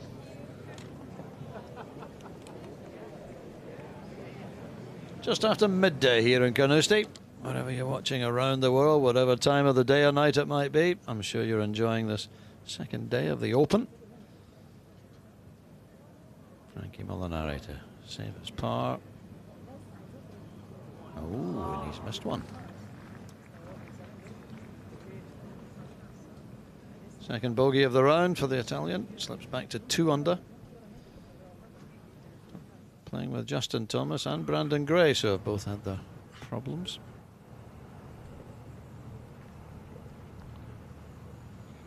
Oh, hit it exactly where he wanted to. Just didn't move. I think, Wayne, as great a player as Jason Day is, never really picturing him winning the Open in blustery conditions with a strong wind, but weather like this, a bit calmer, you know, you can see it. So it's a big week for Jason.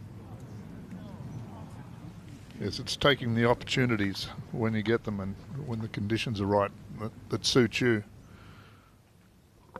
Same for Rory. Not the best in a strong wind, and very mild winds this week. Forecast to be the same over the weekend.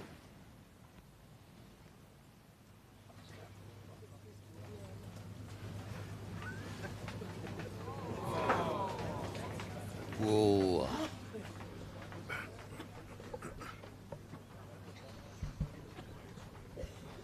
Those bunkers do tease you just when you think you might get away with it, but you very, very rarely do. Van Rooyen for his birdie at the first.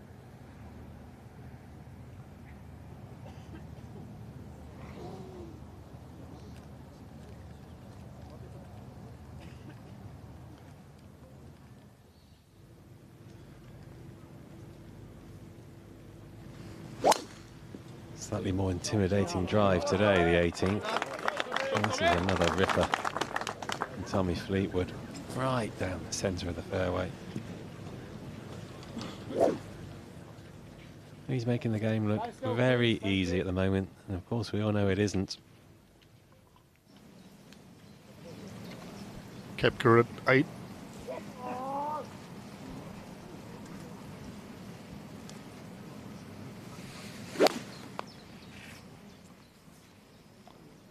Shaping it perfectly back towards the hole, but just half a club or so short.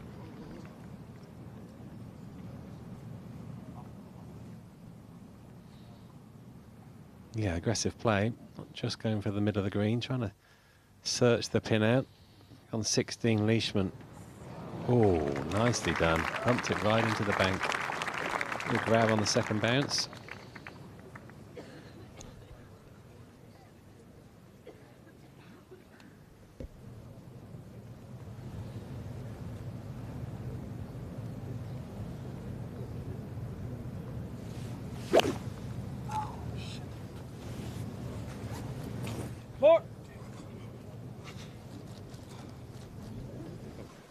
Bit of a half-hearted cry of 4 there. Probably realised it wasn't going quite all the way into the gallery. No, it was Another going poor towards tee shot. It was going towards Wayne Riley. So Yeah, you get extra points for hitting radar, I think, don't you?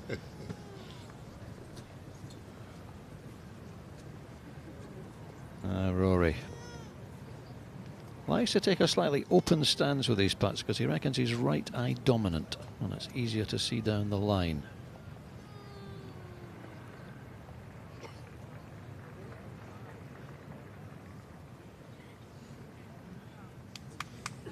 Sometimes he does miss them left. The upper body can get a little bit round, and struggling recently with a putter, but he only had 100 putts when he won at Bay Hill.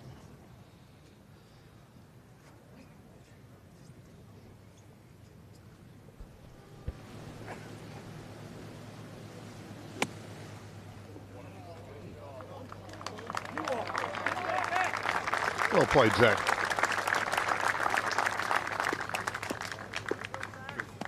Yeah, the bunker design is just so clever, isn't it? It looks horrendous, but you end up on a little upslope, and actually they're often slightly more playable than you think. They're not quite as deep as St Andrews. There aren't too many bunkers here with a normal lay that you're not going to be able to get out of.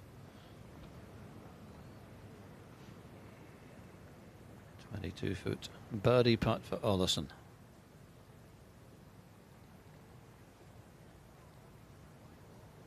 Aggressive putt.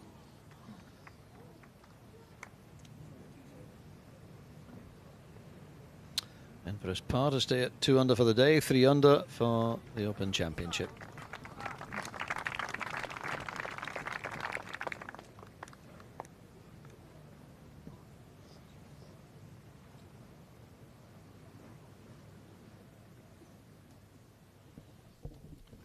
Big Scotty back with a long putter to get within 2.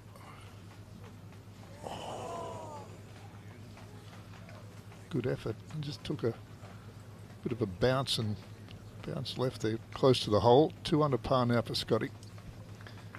I saw Adam on the range on Wednesday. Leishman attempts his par. Oh, he misses on the high side, didn't quite topple in. And Adam told me, yeah, I said, how are you playing? It's been a bit quiet time for him recently. He said, I've been practicing hard, I'm expecting to play well. So good confidence from Adam. It'd be nice to see him return to the top of the game. One of the good guys for sure. Better be very careful up the last 2, Mr. Leishman. Now McIlroy for his par. 4 under with 2 to play. Only a second par of the back 9. Having parred every hole but 1 on the front. Good day's work though for Rory. 2 dangerous holes to come though. As we go back to Zach Johnson. This is a birdie putt at 14 for the American. And he's taken it. So he now joins Kevin Kisner at the top of the leaderboard. 3 under for the day and 5 under now for the championship.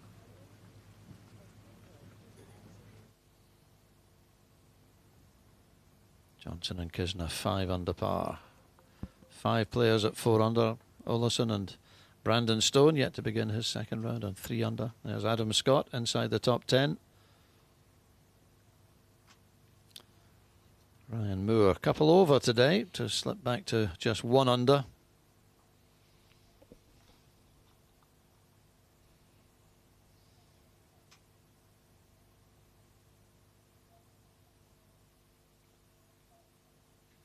All of these players opened up with a 70 yesterday, 1 under par.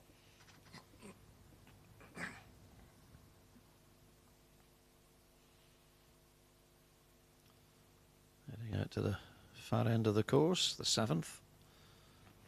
Woods off to the right, still over 200 yards to go. And that's a long way into this wind, and, well, the rain, I should say, more than the wind. Well, David, he's on a downslope as well, which isn't going to help matters any. Ball's kind of sitting on top of some wispy rough. You don't even really feel comfortable grounding your club as you typically would. Rain has picked up a bit. Dangerous hole location. Oh my God. Go right hard. Go right, not that way. Just didn't come off of that lie at all. Yeah, well, he's going to be delighted when he sees that because it didn't reach the bunker. Really horrid conditions right now. Uncommitted tee shot. He's paying the penalty, but he might well make his par. Jason Day forward on the 13th. Great par 3.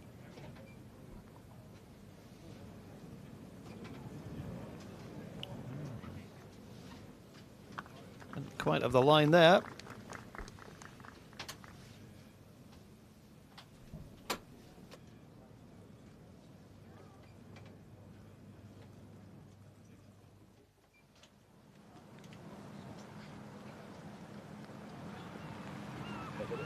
Ian Finnis, Tommy's great friend and caddy, protecting him from the rain with the umbrella as late as possible. Yeah.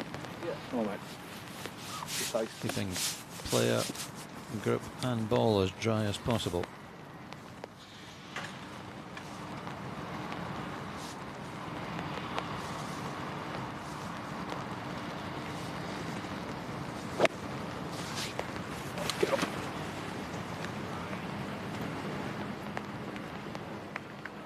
Another great iron shot from Tommy Fleetwood. What a good performance this has been this morning. Bogey free. 50th after that slightly disappointing first round 72. He's climbed now into the top 3. He really is now firmly established as one of the best in the world. It's been great to see. Just an iron down the right hand side of 17, but he's looks like he's overdone it. Wow, that's a long way right. It was. It only just made it over the burn. He was worried there for a second. Co-leader Zach Johnson, 15th tee shot. Top tracer gives us the ball flight. 90 feet apex, not particularly high, but straight. Well, you couldn't hit driver here yesterday because it'd just go down there too far and finish up out in the right-hand rough because the fairway slopes from left to right with a... Yeah, it's starting to become a more and more intimidating tee shot. 17th. 2 iron for these players. Oh, that's a nice one from Torbjorn.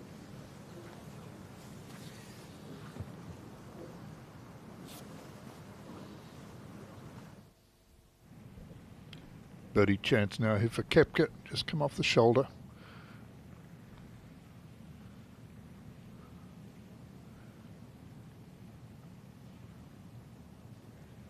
I thought it'd move a little left to start with, but it was, overall it was pretty straight. He read it to go back to the right.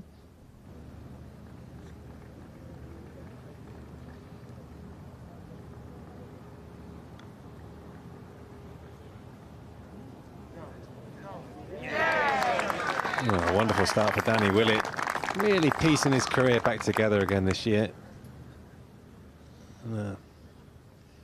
Interesting outfit today. Not sure what he's come dressed as, but you'll see him from several fairways away, I know that. It looks like someone out of Star Wars. What were they called? The Stormtrooper. The Stormtroopers, exactly. We've got one of those caps at home in my son's playroom. Should get it sent up. But anyway, started with a birdie, Danny. Maybe he's going to storm to the lead.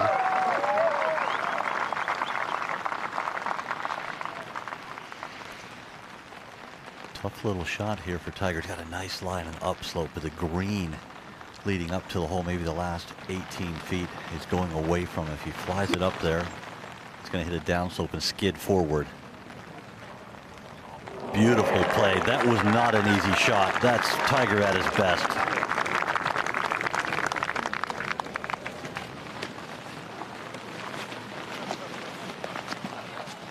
Waterproof jacket is gone.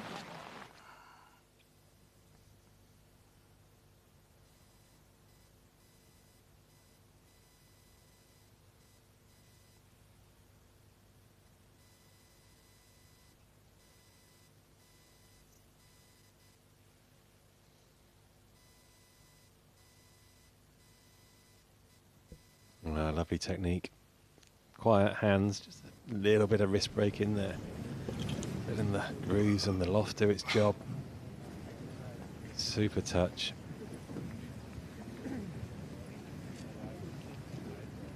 It's these kind of conditions where everything seems to get heavier and heavier. The ball won't travel in the air. Things just seem to get wetter as the day goes on. I thought you were talking about the caddies there, David. Bag getting heavier. Probably is the case as well. Thought you were meaning that wetter and wetter. Yeah, the poor old caddy does get wet on these days. Player takes the umbrella off him and leaves him out there. Now McIlroy, what? 246 left. Out of heavy, wet rough. Lay it up, Wayne, I would say. Leave yourself a wedge. Lots can go wrong from in here. And he just wants to find a putt for par. Find the best way of doing that.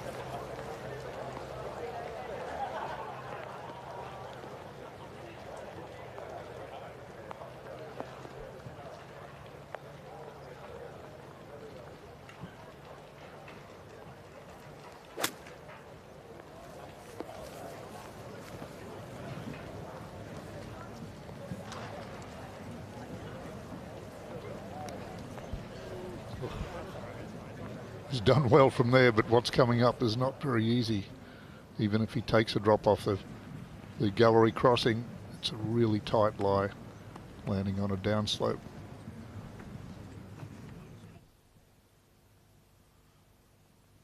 And it came out, but kind of only just, wasn't it? This is in better shape here, though, Leishman.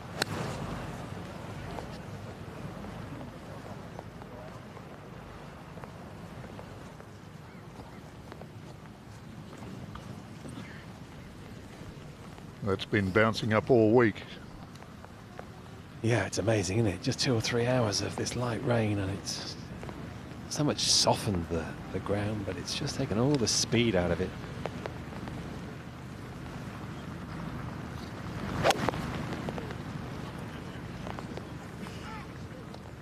$20 yards into the wind. That's come up a long way short. Yeah, that's in the bunker there. That's a misstruck long iron. You can see he's had a good tee shot there, Torbjorn, still 220 yards. He's berating himself. Let's move on. Every golfer knows that feeling. Zach Johnson tied for the lead with Kevin Kisner.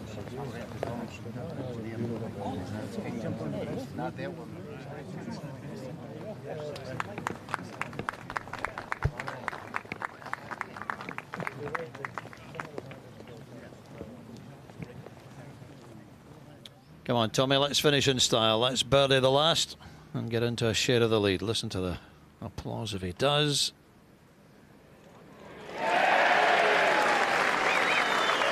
What a morning's work by Tommy Fleetwood. A 65, lowest round of the championship so far. He only just missed out on the US Open. Maybe he's going to compensate by winning the Open Championship. Terrific work by Tommy Fleetwood. Jimmy Walker's going to have an early week, 8 over par, but Henrik Stenson at 3 over has got a long wait now this afternoon. Eagle attempt here for Molinari to get within 1.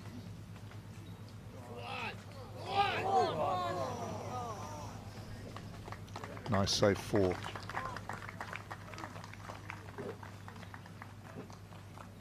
Both Tommy and Frankie right at the peak of their careers at the moment, which is such a lovely place to be. Never been more confident with their games. Just know if they play their normal game, they'll be there or thereabouts. He's playing with Justin Thomas, who started off the day 2 over, but had 3 doubles in a row on the front 9 on 6, 7, 8, but he's made 2 birdies to be 2 over.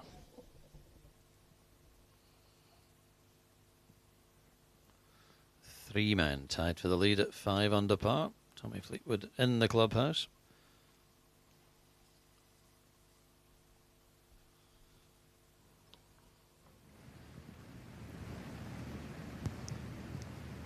Woods for par on 7. Just watch the flow of this stroke. Wonderful. Always the appropriate length backswing and follow through, appropriate speed. It's like a pendulum. Once the club gets going into motion, it just carries on. Very, very good.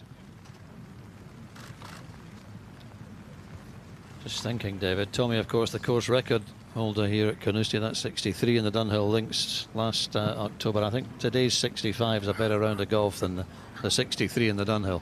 Yeah, for sure. You know, the pins are so much easier with the amateurs playing at the Dunhill. So that was, and of course, second round of the Open Championship is a completely different story. So yeah, fantastic round. Time and again, in recent months, Tommy does something special just when he needs to get into contention for the biggest championships. McIlroy's taken relief off the crowd crossing.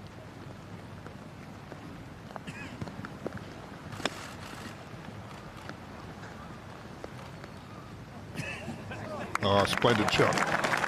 Great shot, McIlroy. Gave himself a little better lie.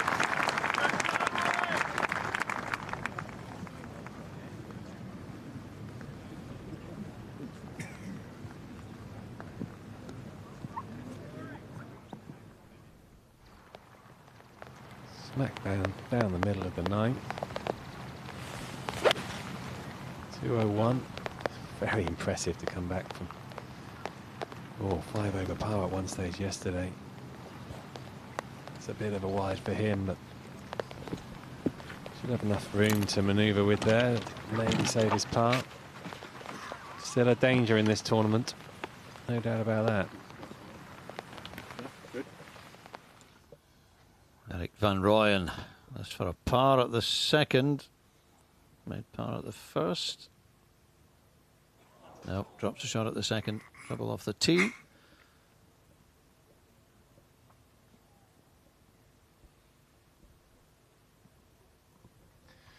I shared a house with Eric about 3 weeks ago at the Irish Open. Didn't know him too well before then. He's played some super stuff. Super stuff since. It's been the cup of tea I made him. You must have given him some sage advice throughout the week. Stir it anti-clockwise. What, half a sugar, no more. Charlie Hoffman. Yes.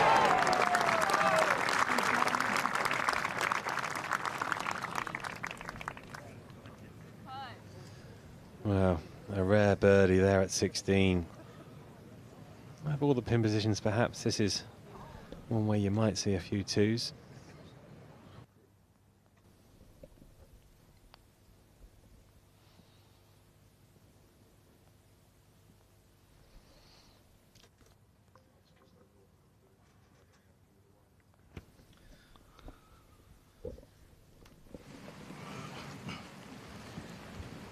.183, the players can't feel the breeze from the left. It is a wicked hole location. We come here year in and year out with the Dunhill Links, of course, easier hole locations because of the amateurs and the Pro-Am.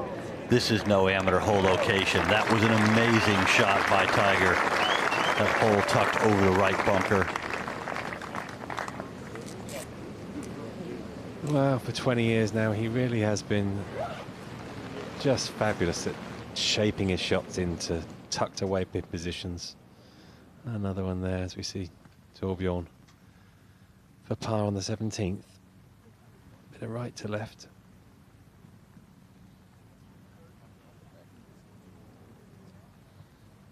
Poor second shot. They're just given a couple of shots back to the golf course in the last half an hour. Unforced error on 15. A misstruck long iron on 17. Well, we all hit some bad shots, but he'll be a bit frustrated. You gave him a par at the last, he'd snap your hand off right now.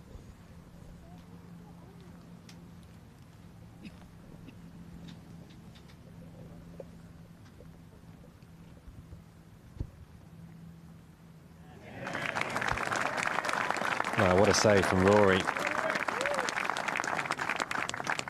All sorts of things could have gone wrong from that heavy rough on the right, but beautiful pitch saved the day.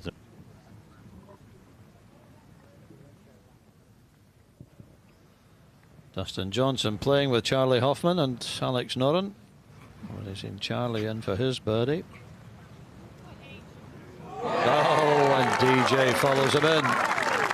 And that could be an awfully important birdie. He was really struggling, but he's now made 3 birdies in the last 4 holes, Dustin Johnson, and now has a chance of making the cut. And that was looking a pretty forlorn hope just a few holes ago. Taking the putter, Koepka.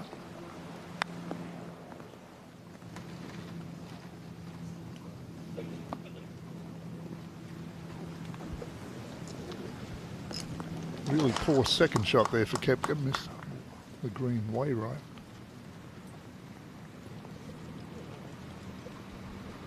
Well, mentally, he's been very strong this week already. A shocking moment around the turn yesterday, and he's turned his fortunes around nicely. Great mental strength, great belief.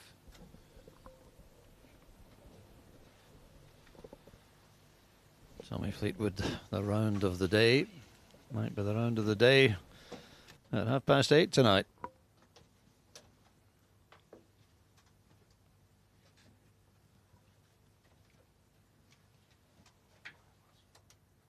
Matt Fitzpatrick going in the wrong direction. Unfortunately, he's now 6 over playing the last, so it looks as if Matty's not going to be here for the weekend.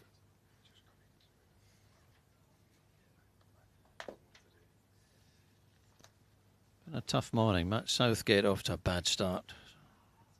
Dropped a couple of shots early on. And Justin Thomas, who had 3 consecutive double bogeys when the front 9, has just birdied 13 and 14 and is back in with a chance of making the cut.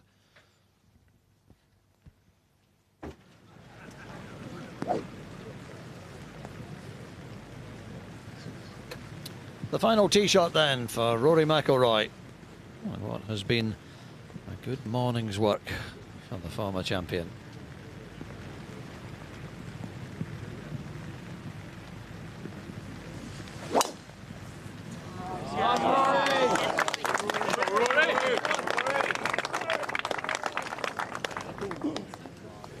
Straight at the clock, isn't it?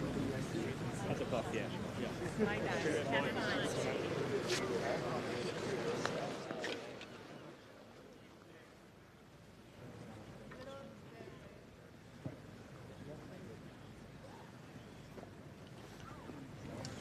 Change of company for me in the commentary box. David and Wayne taking a break, and Thomas Bjorn's returned alongside former Masters champion Trevor Immelman. Nice to have you back with us, Trev. I'm sure you're happy to be out of the wet. Yeah, it's great to be with you, Doogie, as we watch a booming drive there from Leishman. Perfect position now on 18.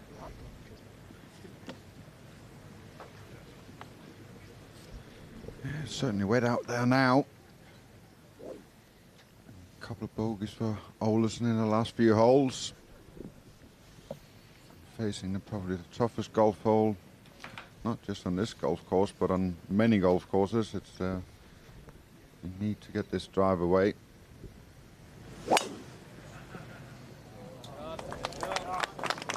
Good swing.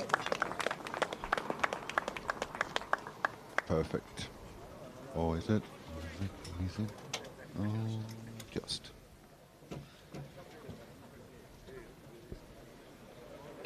Just looked like that might have nestled into an old divot there. Thomas, that would make things interesting.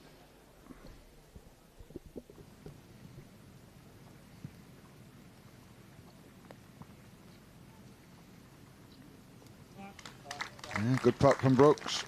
It's funny how some players just bobbling around don't look like they're playing particularly great. But he's still 1 under par. He's still thereabouts. It's a long way to go in the championship.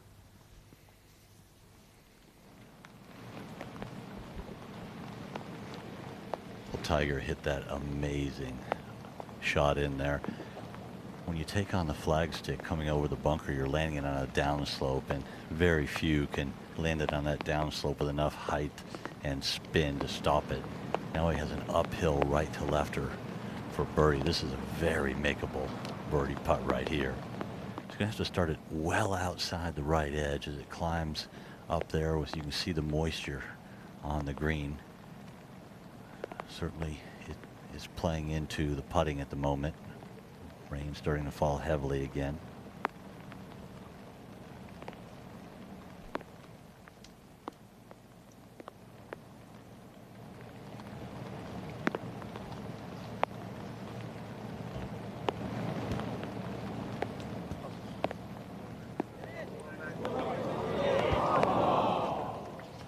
Strange green, the 8th. Just kind of falls away from you on the top tier there from the tee, so that would have been an uphill putt. When you stand on it, you think that that whole green should go from, feels like it goes from back to front, but it actually does the opposite on the top tier. Yes. You two guys just joined me in the box. Just gonna give you both a chance just to give us a quick line on Tommy Fleetwood's 65. How good was that in today's conditions? So impressive, but not surprising for me. Tommy has become a world-class player over the last few seasons, and I knew he was feeling good when he pulled that driver off the first tee this morning and ripped it into the rain and the wind. Very impressive round. Yeah, I watched most of that round, and I felt like there was a couple of holes there early on where he was wavering a little bit, but kind of got away with it. And as soon as he made a couple of birdies on 4 and 5, it was like the confidence came into him, and then he was just on cruise control. That kind of golf we've seen him play for the last 2 years. I thought it was amazing, and to finish it off the way he did, it just showed that confidence is right where it should be going into the weekend. It wouldn't be a big surprise if he goes close this week. Lovely shot from Eric van Rooyen. Joined us in the commentary box for a while earlier this year. I think it might have been Qatar. Really nice fella and one heck of a player. This drive won't be short. I don't know if it's straight, but it won't be short. We get to the long way, Brooks Koepka. I think there's a bunker there down the left-hand side.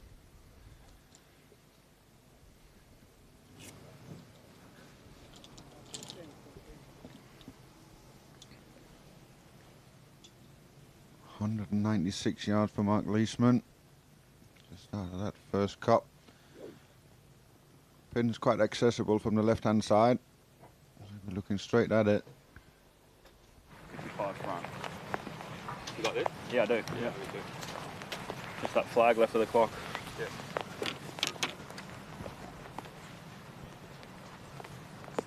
Heard the instructions from his caddy.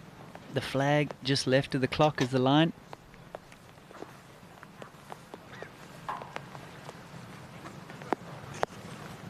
It's a smart way to play this hole if you just aim at the clock all the time. Tee shot and second shot.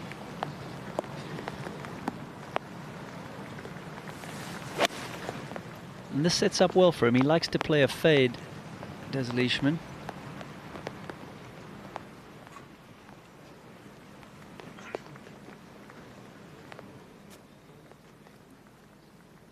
He's on 2 over. I think I'd be fairly confident 2 over will make it, but a birdie would have been lovely for Mark, but I think that's unlikely now. Just wants to make sure he doesn't 3-putt from down there. Now Rory. Yeah, this is all about the lie.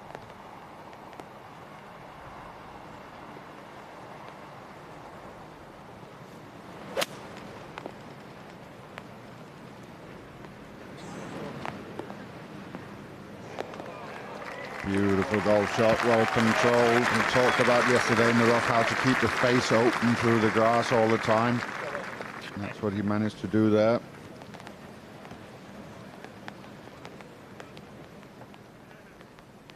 He's just about having the round that he was planning out to have this morning.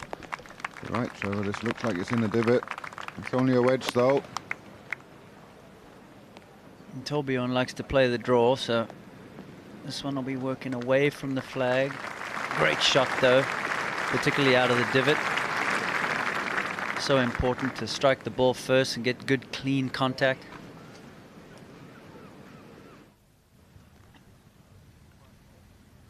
And Ryan for birdie.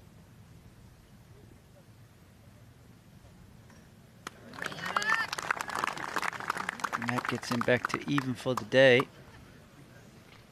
Been so impressed with the young South Africans play over the last few weeks. We saw him playing well at the Irish Open. He was disappointed to give away that lead, but nonetheless was happy with a good week there.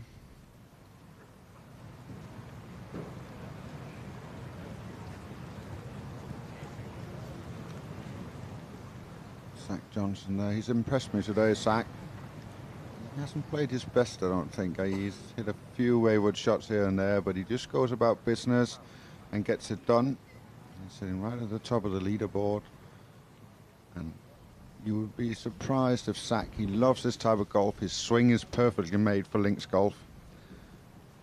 And the way he works his way around the golf course, he should have a good chance for the weekend. I agree with you 100%, Thomas, as well as I've played a lot of golf with him. He has such a great attitude. Keeps fighting, doesn't let anything really get to him. Stays in the game, and one of those players who very rarely will waste shots unnecessarily.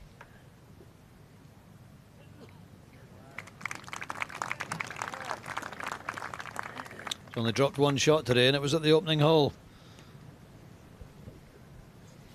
Alongside Kevin Kisner. He'll be teeing it up fairly shortly for his second round, and Tommy Fleetwood.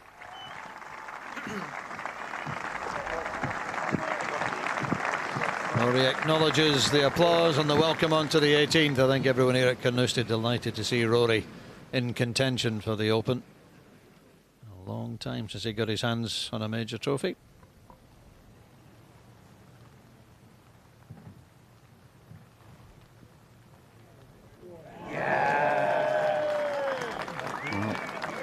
Shows a bit of his confidence at the moment. He's having a little bit of a hard time in the round. Francesco, a few bogeys on this back nine. He needed to make that putt, and he did. And it shows where he's coming from. 2 wins this year, 2 seconds. Man on form. And then you hold those important putts even though they're for bogey. And Dougie, you spoke earlier of Rory being acknowledged by the crowd as a professional golfer, whether it be in a practice round or in one of the official rounds of the Open. That walk up the 18th is so special. To be walking down the fairway, feeling the atmosphere, seeing the huge stands, the legendary yellow leaderboards. It's a great thrill.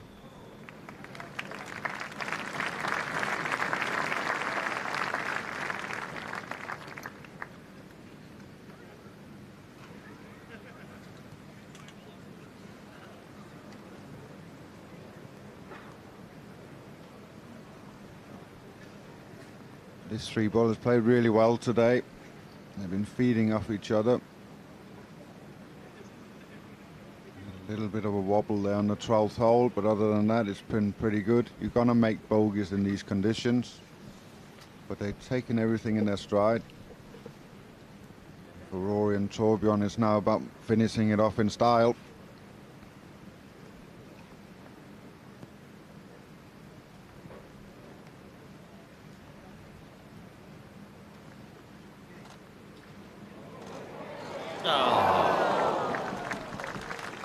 That looked a beautiful stroke there, just slightly misread at the hole.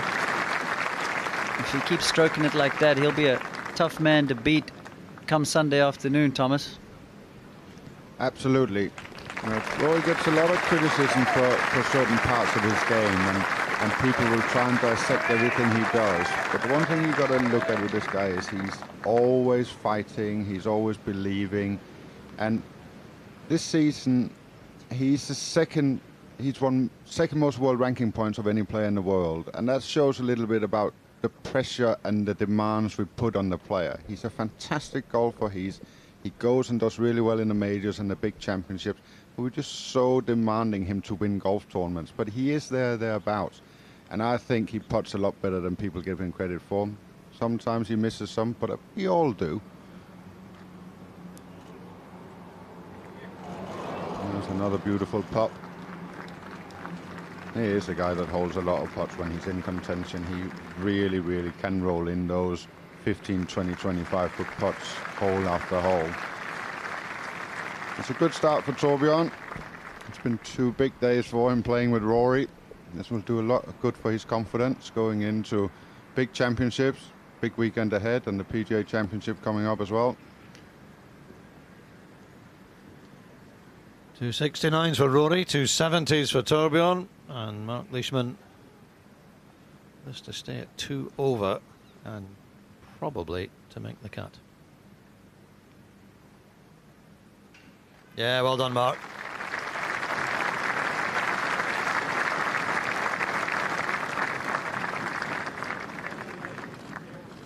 Had a few hiccups in both rounds. Double bogey 6 at 12 today, but he's such a good player, Mark. And hopefully he will be back tomorrow.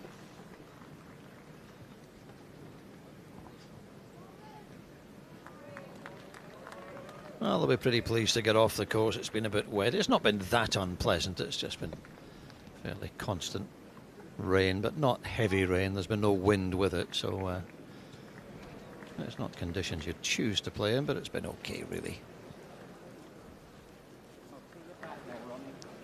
I'll see you back there.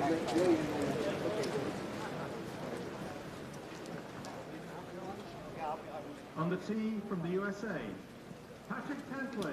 So they walk off 18 and over the bridge towards the recorders area. That's the back of the first tee. Players still going out, as they will be until 4:15 this afternoon. It's another 3.5 hours. You know, Doogie, as we watch Rory walking here, it's great to see him have that bounce back in his step. There's one thing that he has in his advantage, and that is he knows his best golf is good enough to beat everybody. And so if he can find a way to unlock that, he knows he's got a good chance to be lifting that claret jug for a second time come Sunday. Yeah, I was saying earlier on, Trevor, when I look down and I see against his name, world number 8, and you think, no, that's a mistake. That can't be right. He won't be there for long, I suspect. We get back out on the golf course. What's the tee shot of the Tiger Woods group? And they're talking about who's going to first. They've both got 212 yards to the flag, so...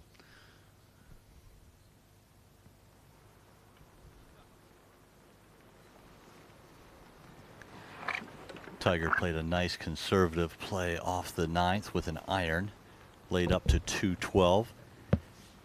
It looks like a pretty benign hole location there, but it's not. If you go a little bit left of the hole, you leave yourself a nasty downhiller. There's a bunker over there. Look for him to take it up the middle of the green. Leave yourself a nice flat putt with a little bit of an uphill towards the end. If you get it pin high, there'll be very little break. Short, you'll have a left to righter. You hit it pin high to the right beyond, you'll have a right to lefter. He's aiming left, breezes off his left. Can't feel much down in the fairway because the line of trees left of the hole. Don't go in there.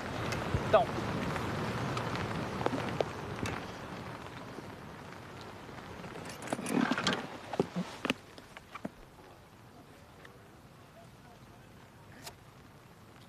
Well, Jay, you've been out there for a long time.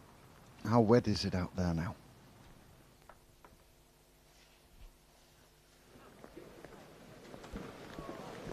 Bunker cam. Close-up view of Keegan Bradley playing an absolute beauty at 8. Oh, that's a quality bunker shot.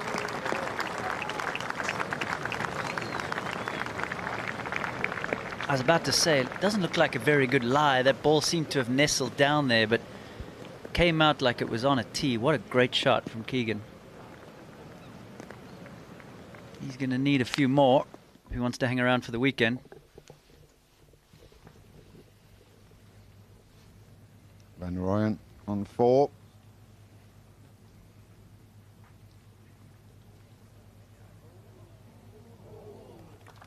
He's hitting a lot of lovely aggressive putts at the moment, and he just got the perfect pace of these greens. There's nothing better as a professional when you just know you got the pace. Brooks Koepka bunkered off the tee, so this is 3rd into the 10th.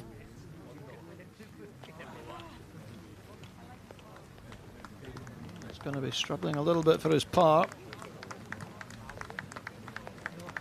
I just absolutely love his demeanor, Doug. He just doesn't look like anything is going to get to him. Unflappable out there.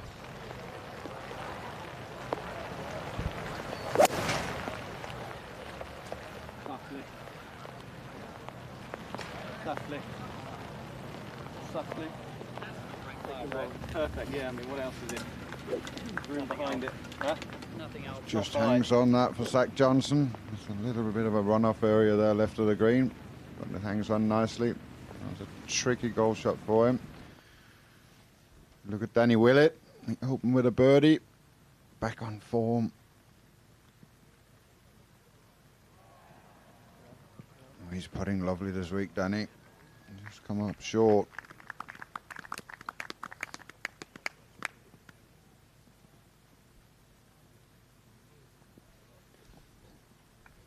I spent the first 2 rounds with him on the course in Ireland, playing with him, and it was the first time in a long time I've seen him play golf like he did a couple of years ago. He really looked in control of everything he did, so it's nice to see him in this position.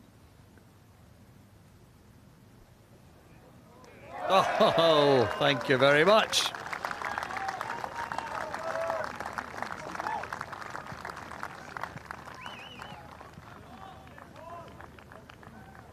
All done. I made so many headlines in the 2015 Open when he was 3rd round leader as an amateur.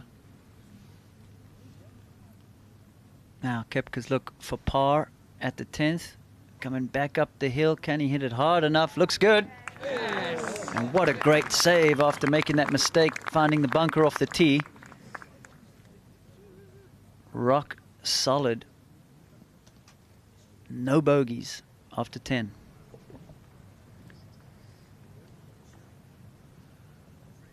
Good tee shot from Francesco. This is for birdie on 16. This is not only the hardest par 3 here, it's probably one of the hardest par 3s in golf. Anytime you walk off the 3, you've done well and you're happy.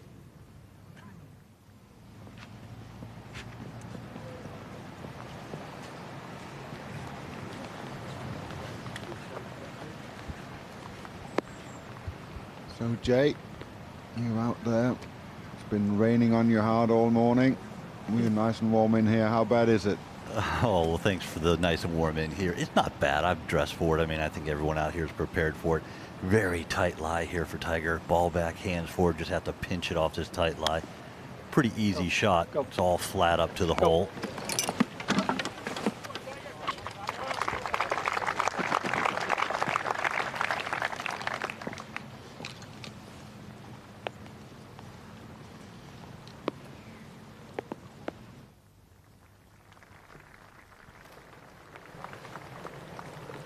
Dropped a shot at 17, Dustin Johnson. This might be his last hole of the 2018 Open. It is now. Straight into the Barry Burn, and that's a huge disappointment for the world number 1.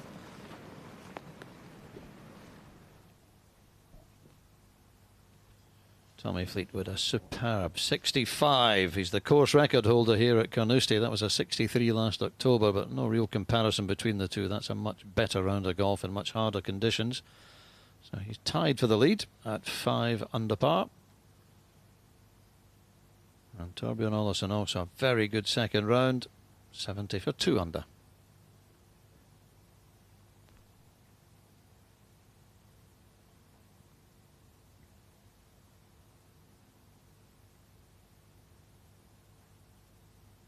Matt Southgate dropped a couple early on. He's got one back, only one over now after 4. Looking to steady the ship. There's Tiger Woods, tied 35th. Even par for the day, remains at even par for the Open.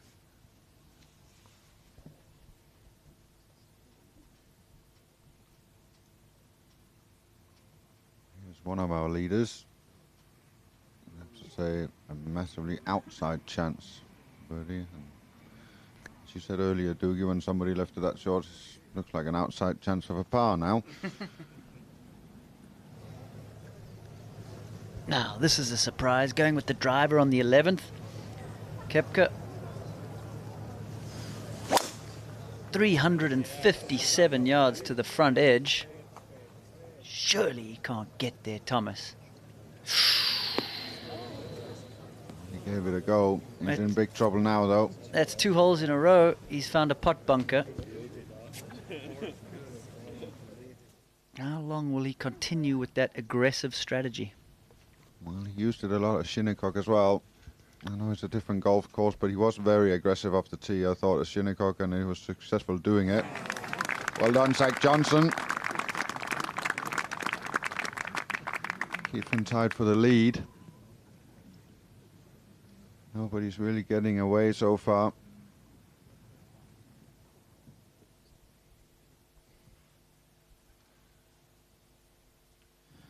Russell Knox, 4 over. And that was to stay there.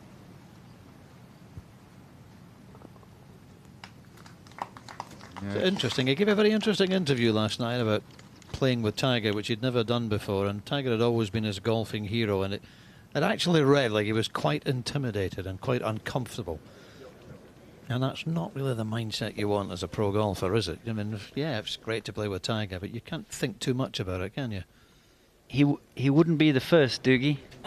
I can see that. Well, here's the first round leader, about to tee off in round 2.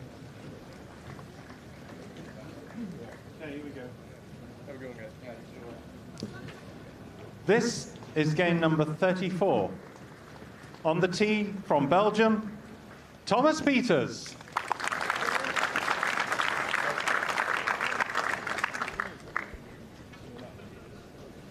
Hugely talented. Yep, straight ball.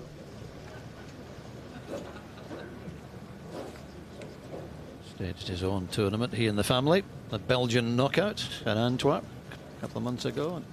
New format, hybrid of stroke play and match. I thought it worked really well, and Thomas and the family did a great job in running that tournament.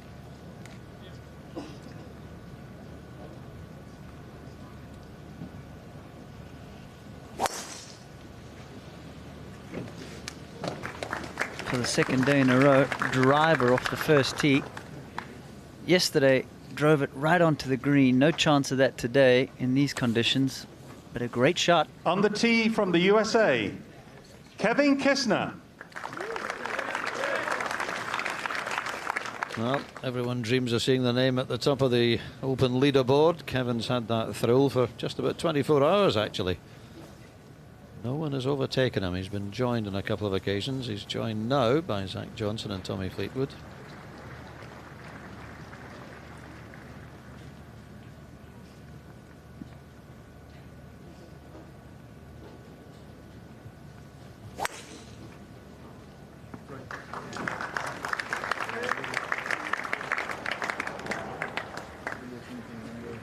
Yep, good tee shot from Aiken, South Carolina, just over the Carolina-Georgia border, not that far from Augusta.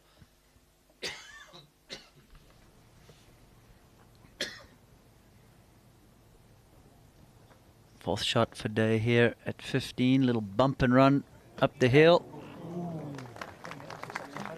Fantastic touch there. He's going to have that left for a bogey.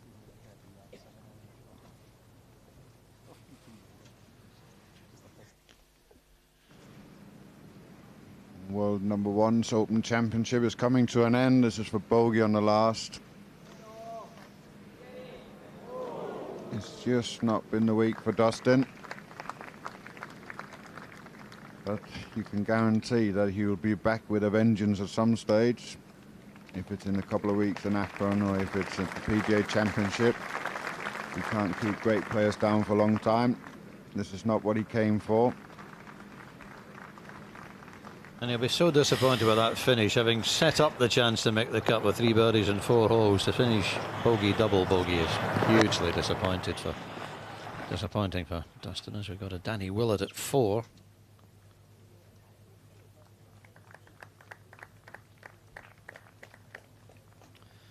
Another player who thrives in energy and confidence and enthusiasm, and it's been missing for a while, but it's definitely coming back for Danny.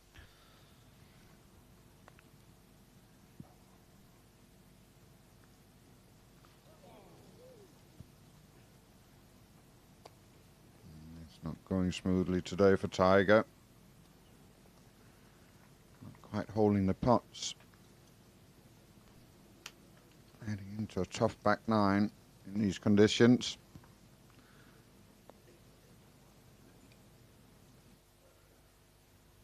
There was a time when they always dropped in.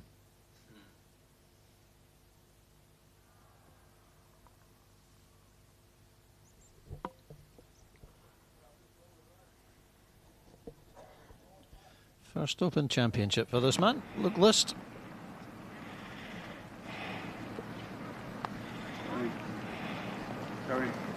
Just look at that, pulling it back on a string. What a great shot there. Coming in with the short iron, he's able to generate a lot of spin. Now Zach with the 3-wood off the 18th tee, and just look at all the shape on that ball. Perfectly played up the left-hand side. Beautiful round he's putting together.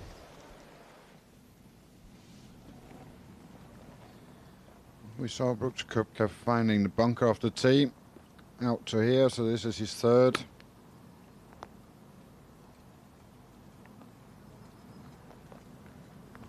Yeah, well played. Right, great play.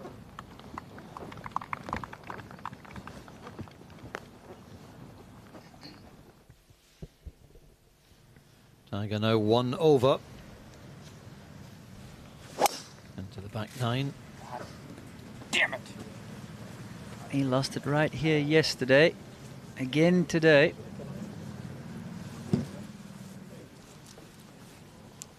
He'll find the right-hand rough there.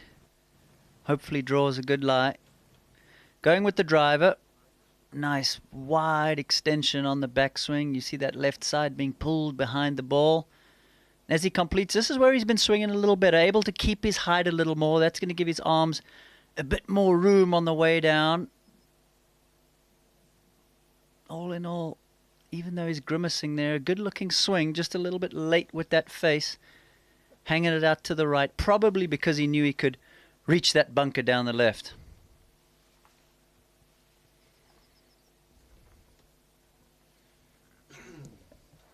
Back to the 5th hole with Van Rooyen coming out of the rough. Very accessible flag position today.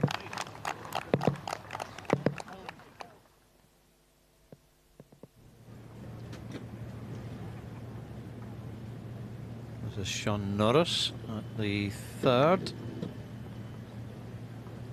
Oh, he's judged this pretty well. Judged this very well. This might just be my day. Birdie's at 2 and then unexpectedly at 3. Back inside the cut line.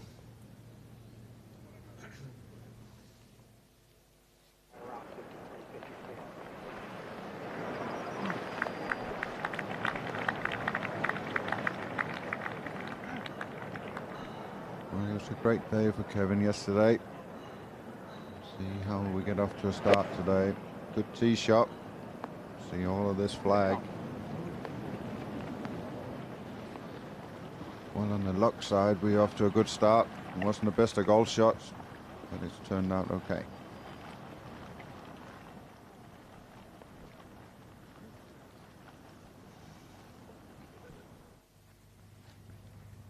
This is a part of his game he's been working so hard on, as Danny Willett. Every time I see him at a tournament, seems like he's on the putting green, working on his stroke. That one seemed to take a little bounce early on in its journey. And tapped that in for his par 4 at the 4th. Solid play so far from him.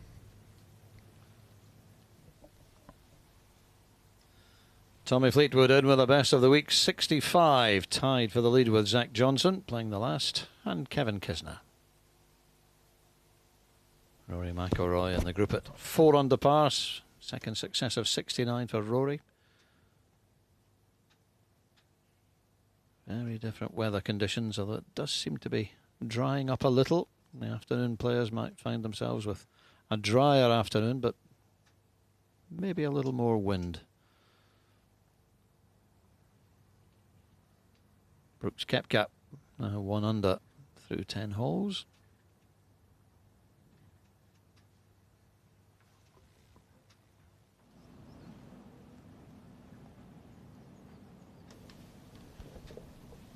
Oh, wouldn't this be something? Got away with driving it into a pot bunker on 10. Can he do the same on 11? Nope. This time that wayward drive costs him. Not ideal with the tough par 4 12th to come.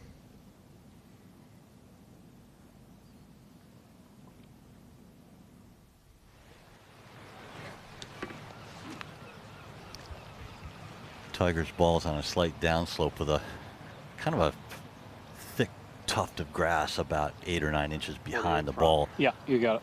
182. The wind has all but died. The rain has gone away. From this position, you have to guard against going over. Terrible angle. Just put it in the middle of the green.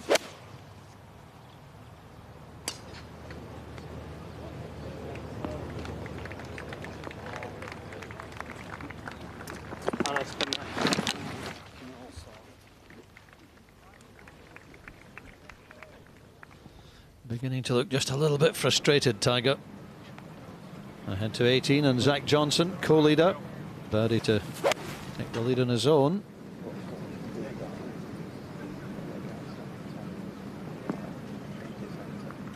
Another fine iron shot. Into the heart of the green.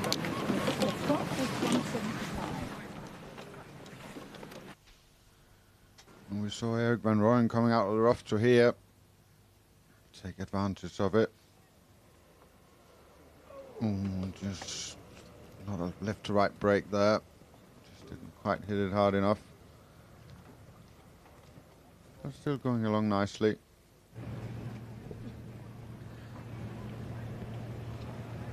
Kevin Chappell for his birdie at the 3rd. Right in the heart. We haven't seen too many putts made. Nice to see one go in. Seen a lot of putts coming up short today with that extra moisture on the greens.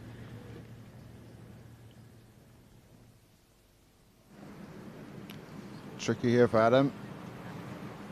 Ball below his feet. It's easy to leak this one out to the right. Well, he's only just judged this perfect. Well done, Adam. It's really, really nice to see him playing well again. And such an elegant swing, Thomas. Isn't it just fun to watch that? Well, it's never changed, really. It's always looked great. Here's another golf swing that doesn't change a lot.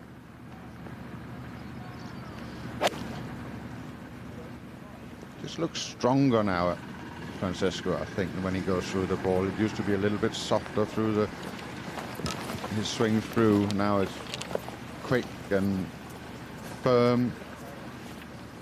Let's adjust that a little bit.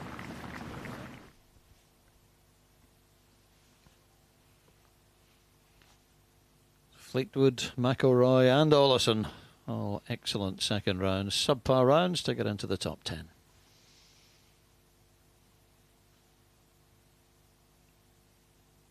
.73 for Ryan Moore. Couple over par. Charlie Hoffman round in 70. Alex Noren 71. Adam Scott finishing off. Brave approach to the last taking on that right hand bunker.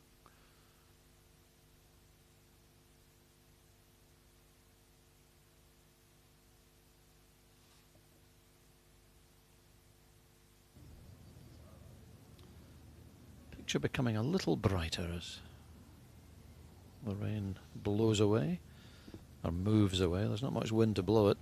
Kisner for an opening birdie.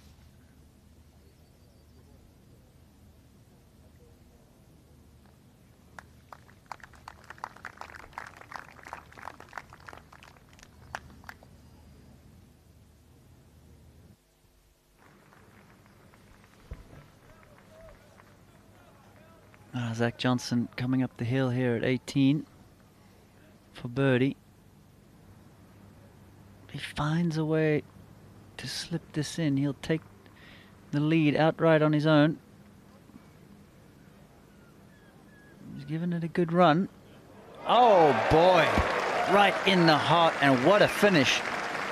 You can see how much that means to him and his caddy. Doing the chicken dance there for us, Damon Green. And just look at that, 34, 33. And after that bogey on the first, what a magnificent round.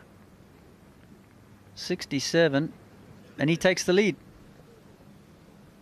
And he knows all about winning majors. He's got 2 of them, one at Augusta, one at St Andrews. Not bad places to win a major, really. No, it really isn't. And sometimes I think he doesn't get enough credit for it either. He really is a world-class player. People tend to talk about other people and not Zach Johnson. Maybe it's about time people took note of this guy, because I think he's going to go close this week. Yeah, some players are quite delighted to have a lower profile. Not you, Thomas. You always love being talked about and in the headlines and on the TV, but we love you for it. Unfortunately, don't have the majors to back it up.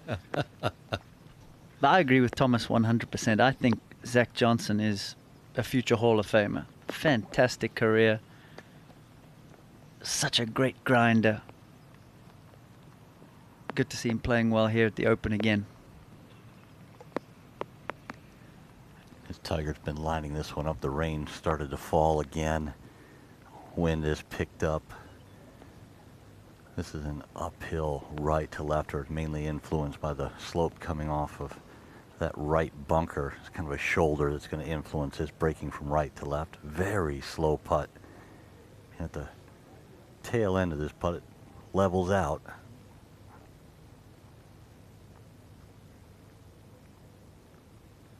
You'd think he's a long way from the hole, but it was actually an excellent second shot from where he was to put it to this position. That's the attitude you have to go into it with. You can't think, wow, I'm this far away from the hole at 50, 55 feet.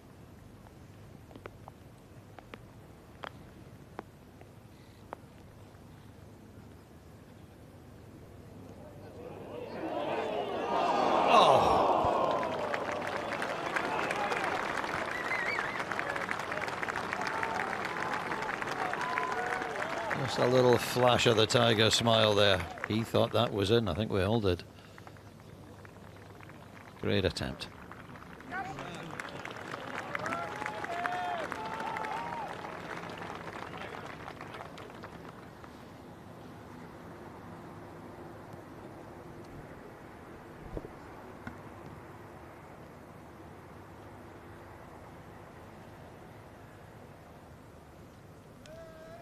He liked the look of that one, didn't he?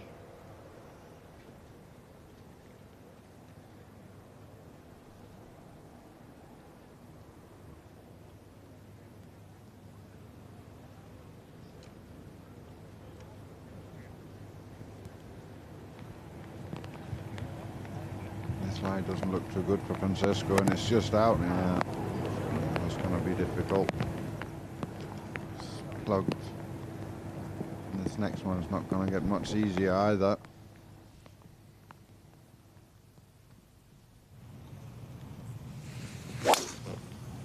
Koepka staying with the same strategy of driver. Starts this one down the left, cutting back. Good grief, that is way down there.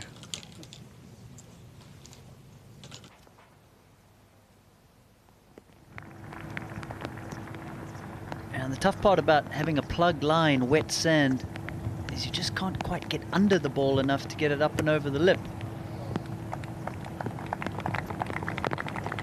Keep going.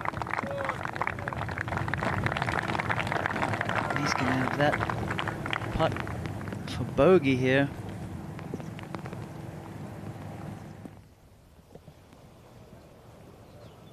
Kisner. Tee shot at 2.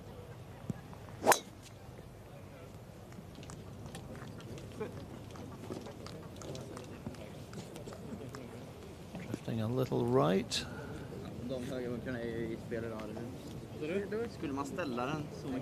Apparently that has found the bunker. Ahead to 18 and Adam Scott for a closing birdie.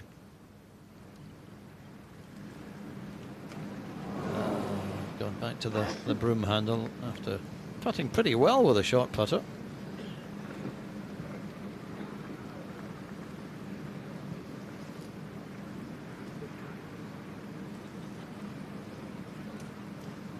That's around a 70 for the Aussie. 1 under for 36 holes. At the moment, 5 off the lead.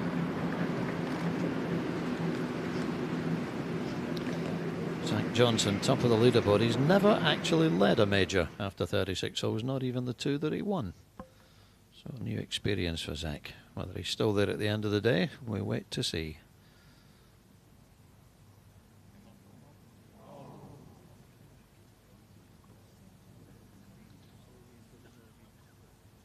It's a big disappointment for Francesco. Mistake on the second shot has cost him dearly. From being very close to the lead, we're now 6 shots behind the lead.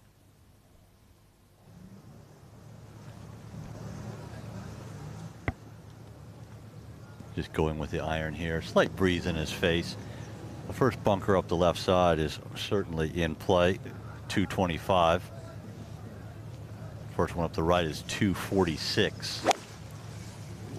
As is the case, he's been missing most of his shots for this week and last week off to the right.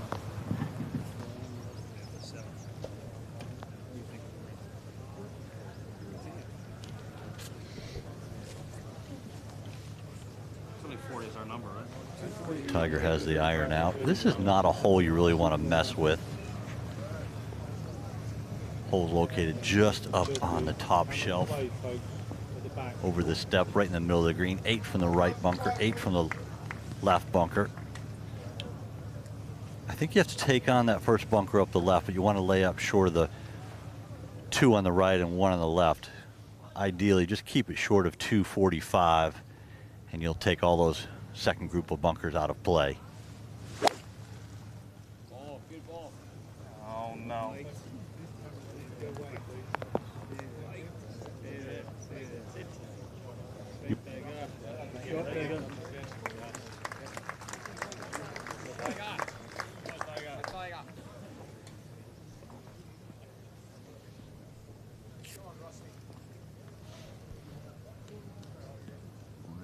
Beautiful wide swing from Tiger. And there's that transition nicely. It gets the arm down. It's right on top of the ball with that right shoulder. Full release. I think with these irons, it probably looks a bit smoother through the ball than it does with the driver. Seems to be able to stay in the ball a bit more. I think that's going to be the biggest problem with the back operation he had, is that with the longer the club gets, it puts a little bit more pressure on that lower spine, and it's difficult for him to stay in the shot.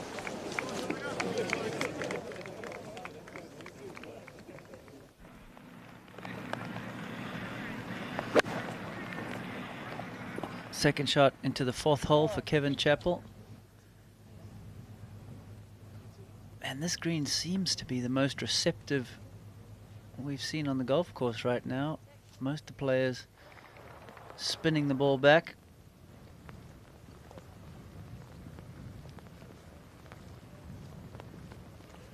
Left to right breaking putt here for Danny Willett.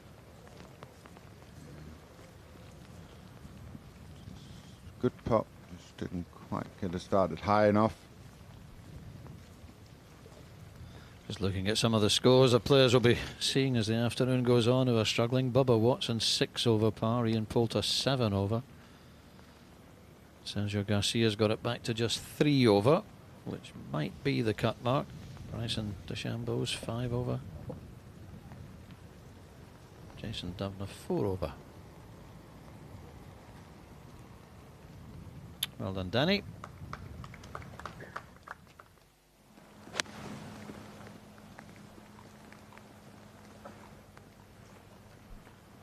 That's Kisner's 3rd shot, and it's a good one as well. It's in the bunker, came out to there. He's going to walk away with a 4. Jens Dantorp, who led the Scottish Open last week at Gullen going into the final round, just having a horrible time. He's now 8 over today and 13 over for the Open.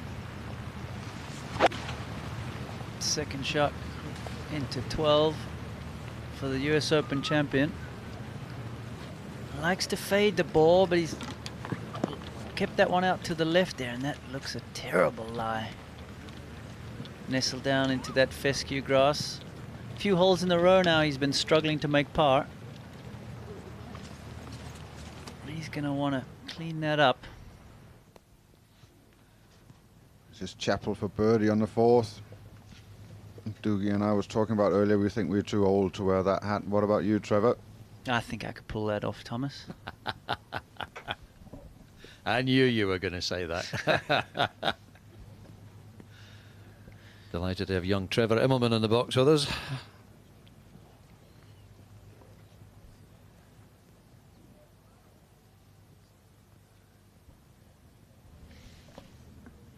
Now Mickelson to get his round started off with a birdie. This will be breaking from his left. Looking good. Stay up. And there, that hole on the first, that cup on the first seems to be cut on a little ridge there. I've seen the ball breaking away quite a lot. I haven't seen many putts made on the first hole. So Phil gets started off with a par. He's got the rain gloves on. Looking for a good solid round so that he can hang around for the weekend. Must be weird that when you have warmed up and done everything with 2 gloves on, and then if it stops raining you have to change into the way you normally. I would find that extremely difficult for my hands to get the feel. But he's obviously used to it. I only wear 2 gloves when gardening, Thomas.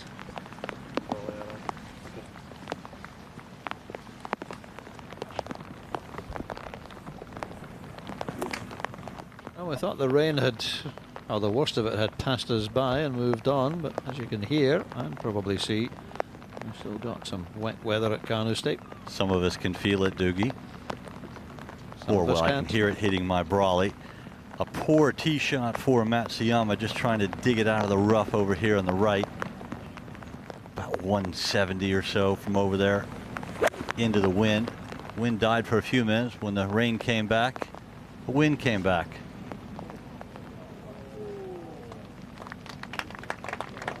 It was a pretty good dig out of the rough, as you said there, Jay.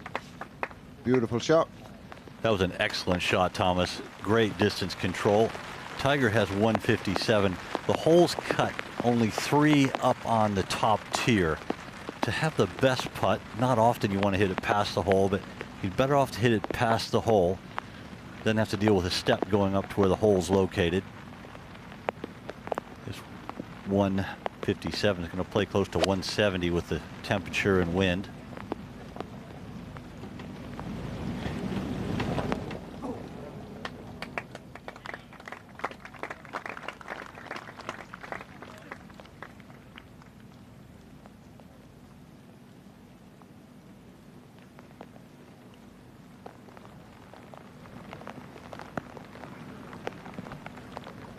Russell Knox after a beautiful tee shot. He's really been struggling a bit. 5 over par, 3 over today. 129, just a wedge in there. Nice controlled swing. Needs to get up. Oh, is it going to stay up? Just. Yeah, he needs a couple of birdies, Russell. This could be the first one. On a way to come back to make this cut. It's always special to play on the weekend in any major championship, but I think when you're Scottish, to play on the weekend in a Open Championship in Scotland is something that's very unique. Good looking putt from Eric Van Rooyen, and that's unlucky. That really is unlucky. Got a little bit of the edge, but stays above ground.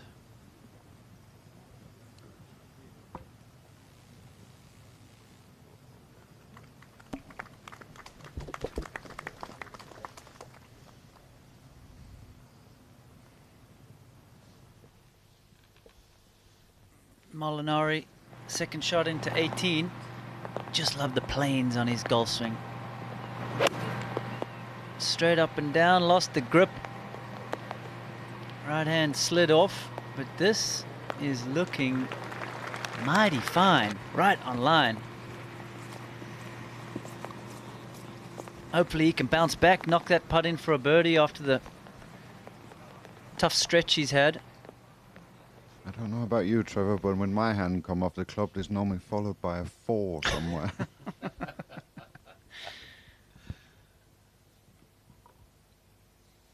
If you're just joining us, wherever you are around the world, this is the second day of the 147th Open Championship. Very dramatic change in the weather and the conditions of the course from yesterday, as you can obviously see. Not stopped Tommy Fleetwood shooting 65, Zach Johnson shooting 67, and Rory McIlroy shooting 69. Zach Johnson currently leading the Open by 1 from Kevin Kisner and Tommy Fleetwood.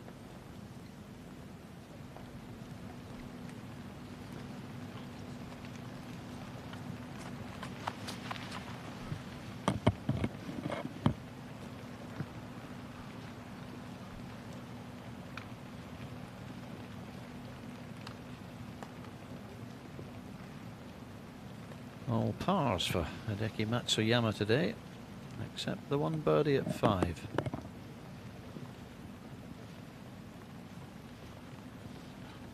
Such a good record in majors.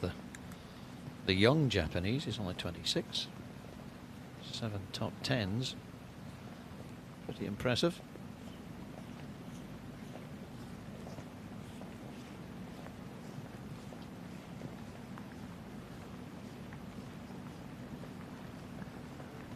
Matsuyama's had a good look here. He's 3 over. I think 3 over is going to make it, because if and when the rain stops, it will probably get a little bit windy. Good chance here. This is an uphill left to righter.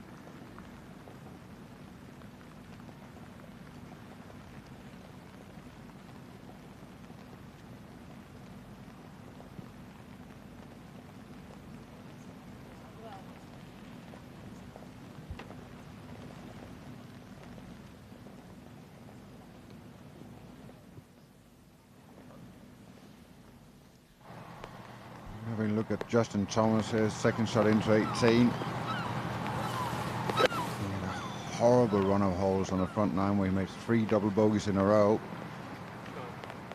He's going to need this one for sure.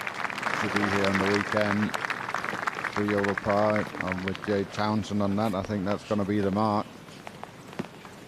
Big putt coming up from Justin Thomas.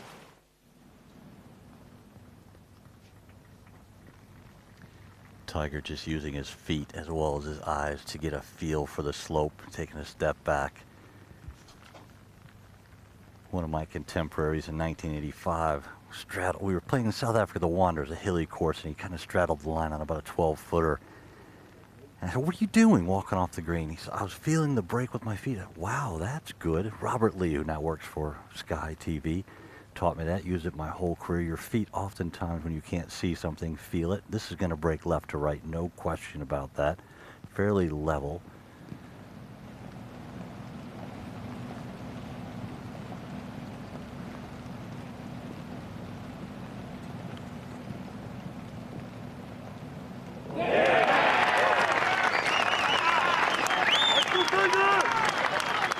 You think the crowd are with him? I think most of the world of golf is with him in this. They want him back playing at his best. I want to see Tiger Woods lifting trophies again. Back to even par for the now 42-year-old Tiger Woods. Huge putt here for Justin Thomas on the 18th. Oh no. And I hope that doesn't cost him.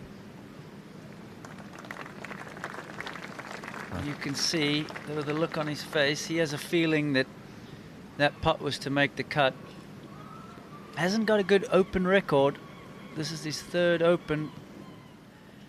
Best finish is a tie for 59th.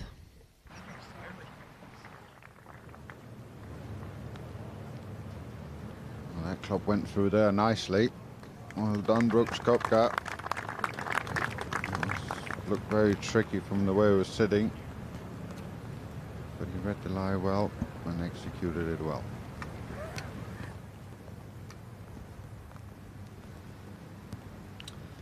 Frankie Molinari for a birdie at the last.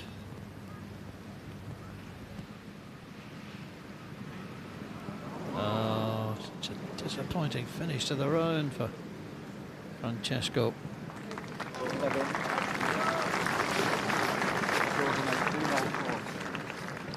So 72, 1 over, even par for 2 rounds. And surprisingly, Brandon Grace also a 72 for 4 over. So Brandon looks as if he might not be here. The man who shot 62 to set a record for the lowest round ever in any major last year might be missing out here at Carnoustie.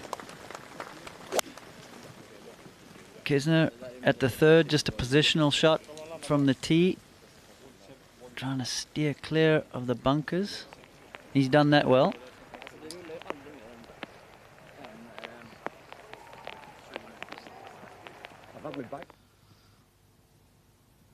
Spectators getting a good soaking today, unfortunately, at Carnoustie. Zach Johnson, 67, leads the Open by 1 from Tommy Fleetwood, whose 65 is the best of the week so far.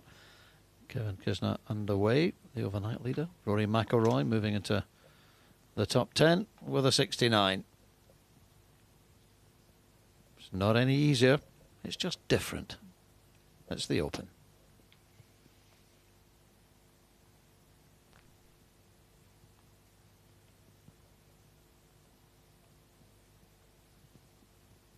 So John Rahm's name going through there. I wonder what his tactics are going to be today. Is he going to continue to attack? That's the way he likes to play.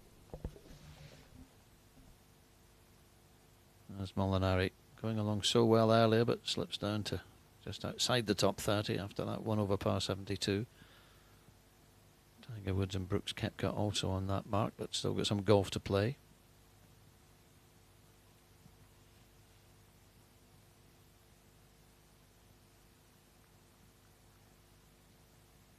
Justin Rose very disappointed with his round yesterday, so he's got some work to do this afternoon to get back into contention for the Open, the major in which he's never really done well.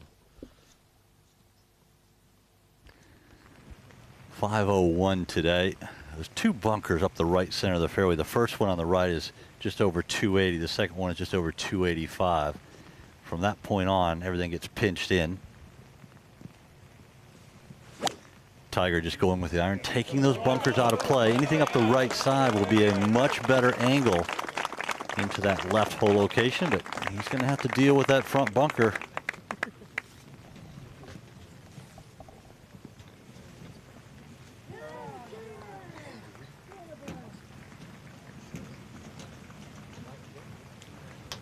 Matsuyama needs to string some good shots together. This is the first of some really hard holes coming in the last 7. His miss has been to the right. There's a burn to the right, but this is a really wide fairway, maybe 50, 55 yards wide, going with the driving iron as well. Should take the bunkers out of play. Wind is stopped for the moment. Rain is nearly falling straight down.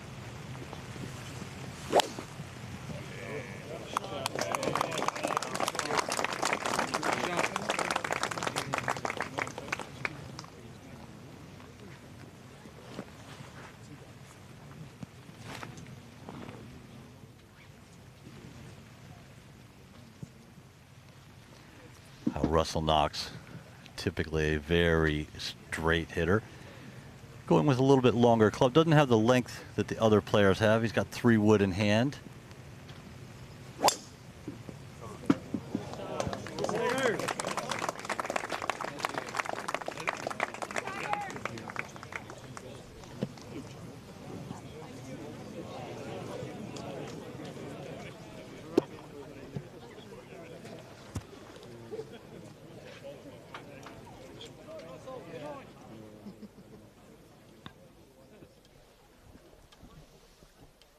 Second shot into the 7th hole for Erik van Rooyen. A little bit of an uphill lie here.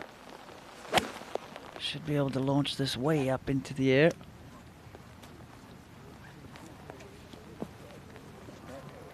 And consequently land it softly, and we are seeing so many quality shots from the young South African.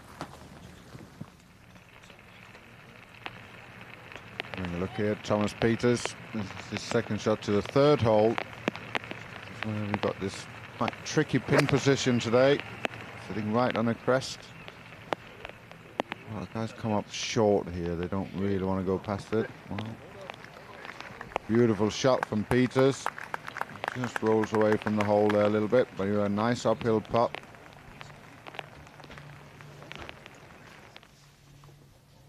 Now, Danny Willett at the par 5 6th. This is for birdie.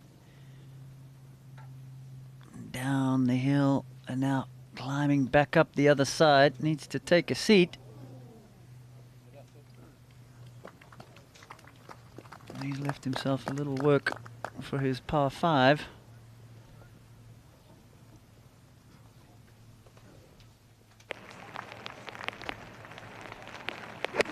Kisner's second shot into the third.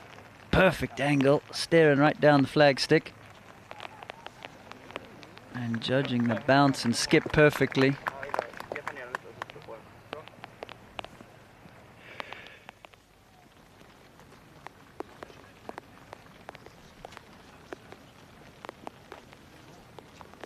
Matt Southgate on the 7th. A little bit of a rocky start, but he's fighting his way back. Good shot.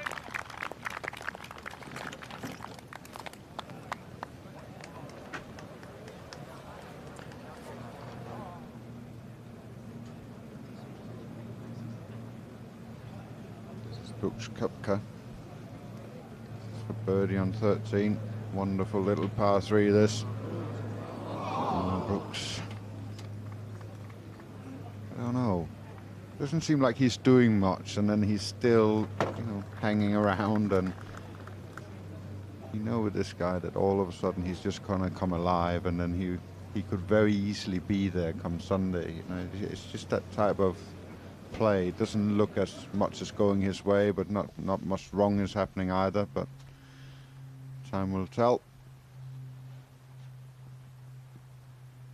Mickelson, claw grip, double gloves. Finds the bottom of the cup. And that's a birdie for him at the difficult second.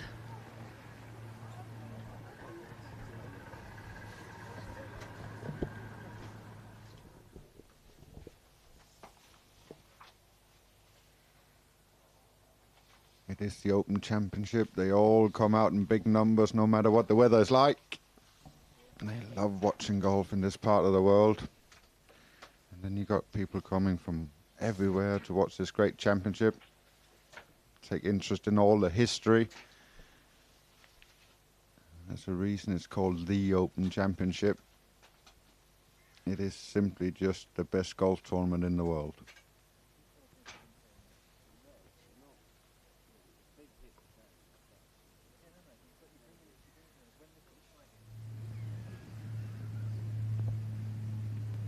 As we watch Matthew Southgate here to here, he loves this championship. He had a great finish at Birkdale last year.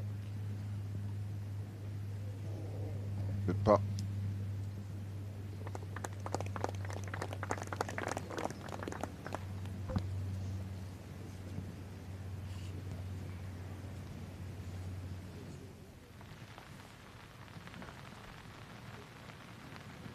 This is interesting. It's going to be extremely difficult to get anywhere near this flag with a wood.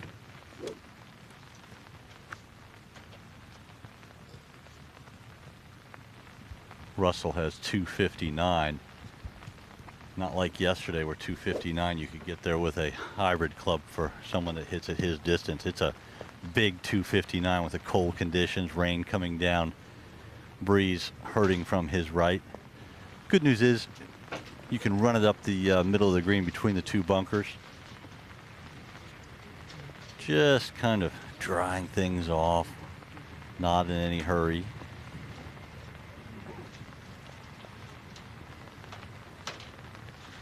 Is it still raining out there, Jay? What answer would please you best, Thomas? He did say that with a smile on his face. Yeah, I know, Trevor. He has shown me absolutely no care. He's been just jibing me about the rain and everything. Unfortunately for Thomas, I came prepared. Brawley, waterproof shoes. Yardage book cover. Sorry, Thomas.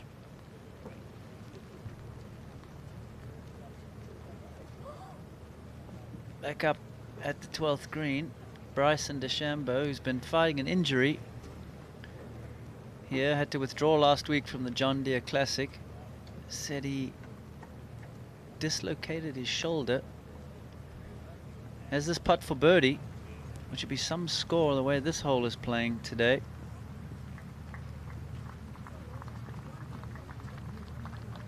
He's got that Matt Kuchar style. Great putt. 3 goes a long way at number 12 today. He is a fascinating character, isn't he, Trevor? A scientist. He got in trouble, didn't he, with rules officials recently for using a compass, not compass as in the directional compass, but the old C-type compasses you'd have in your geometry set at school. Try and make sure the pins were put out, marked accurately on the stroke saver books that they get given. Okay, the wait is over. The rain is now coming down harder. Knox is going to try and work this in right to left. Be a full 3-wood for Russell, not one of the longer hitters. He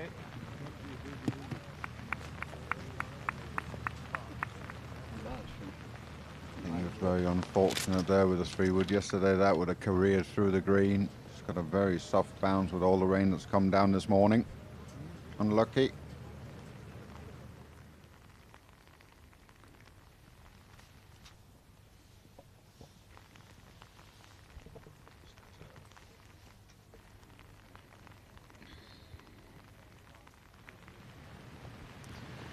Tiger has an upslope here. He's hitting off of 242. He's going to try and play a high draw here, swinging in there. Good shot with this whole location. It's 20 feet right of the hole.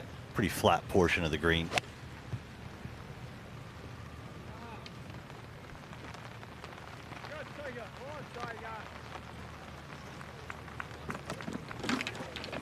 And trying to draw that one back, just got underneath it a little and left it out to the right there. He's just about faced with one of the longest putts you can face at Carnoustie, except for the double green between 4 and 14. We'll test all of his touch, that one.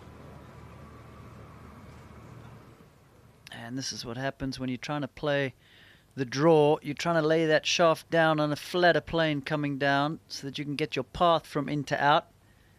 And that right arm just staying a little too bent for too long there. Hanging that club face open. You can see him trying to save it there through impact. Beautiful lines to that swing. The face was just hung out a little open. Consequently, the ball didn't draw back.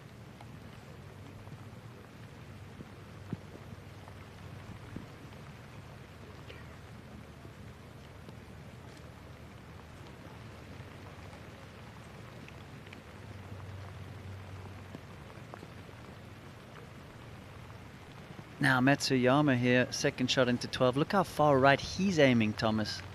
Trying to sweep this one in from right to left. Asking it to go. He's overdone it. It's a treacherous pitch shot you'll have from up there. Downslope the green from there. It's going to be difficult to get that close unless he gets a really good lie.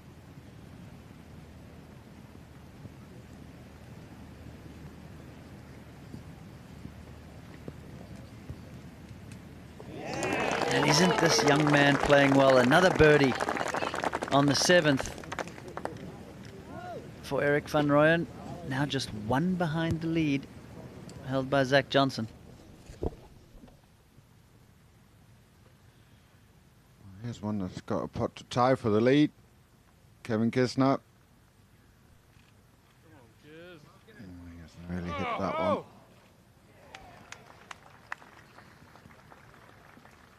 22 putts yesterday. He reckoned it was the best putting round he probably had this season. I loved his chances, his comments, excuse me, in his post-round interview. He looked at the reporters and he said, if I have 22 putts for the next 3 days, I like my chances. Thought that was pretty good.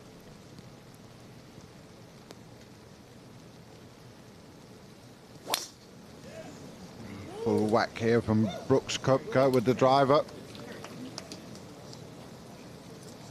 This is going to be perfect now. Just missed that bunker. He's not going to have a lot of clubbing from there. Has played well in bad weather in Scotland before. Won on the Challenge Tour up in Aviemore. Was coming down cats and dogs at times that week. Here's Thomas Pieters, birdie putt at the third.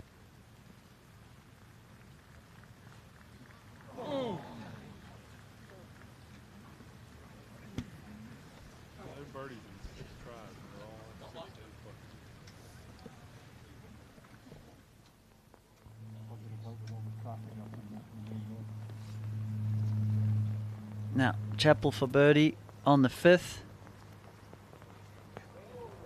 Oh, yes. We've seen him make a couple good putts. That gets him to 3 under.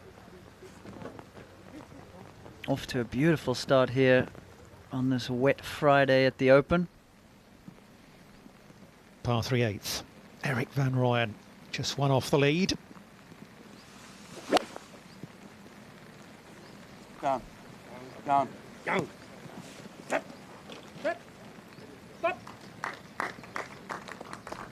That's good caddying right there, Thomas. Sit, stop, do all the right things. Eventually he did what he was told, so that was the good outcome of it. Jason Day to finish off his day. This is for par. Never really got it on line, Jason. He's safely in for the weekend. At the moment, 6 shots behind.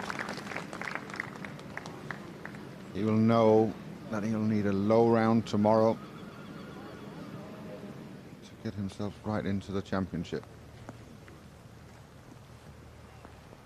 Matsuyama is about 6 or 7 feet above the level of the green up on this mound. The green is going just gently away from him. The grass is all growing in the direction he's swinging, just laying on its side. So the club should go through no problem. As this shot goes, doesn't get much easier. This lie is going to really help him.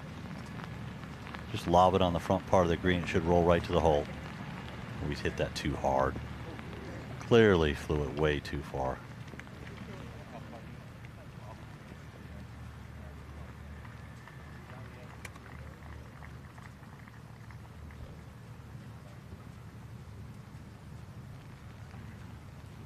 Russell Knox, I thought he would chip this and just loft it on the green. A very good lie, but he's going with the putter. It's flat at first, and once it starts getting to the green area, it's going to start going downhill and left to right all the way to the hole.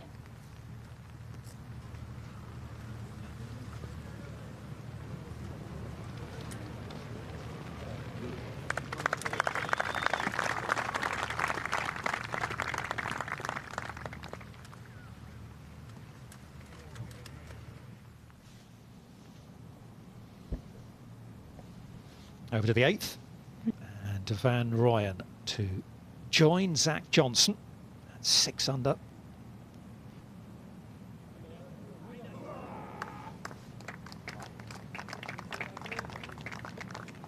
Well, for a man who hasn't played much links golf in his career to date, he certainly seems to be adapting pretty quickly. That is a great point. I was just thinking the same thing, Dom. He's playing like a veteran out there, has 0 experience in major championships, but missing on the right side of the flags, doing all the right things. Very impressive.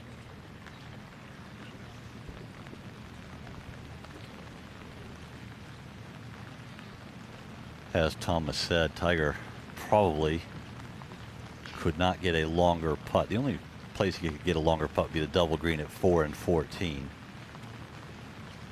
This one is not easy. The first, well, just under 1/2. It's climbing uphill and left to right. And then once it goes down the step, it's going left to right as well, but then it's just gently going away from him.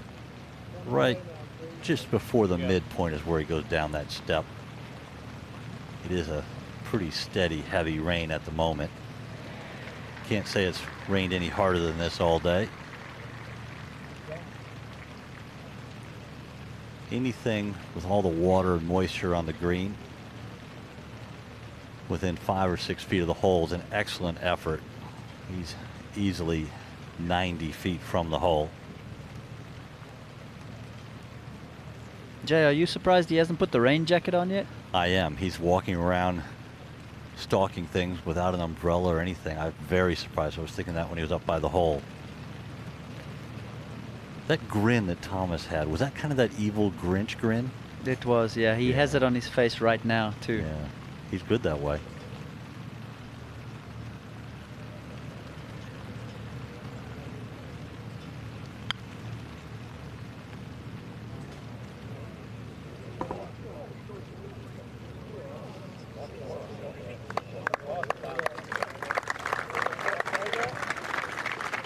Pretty good effort there from Tiger. It's all about the pace. Over to 8, playing with Van Ryan. This is Matthew Southgate. Bunkered off the tee, so a par putt for the Englishman.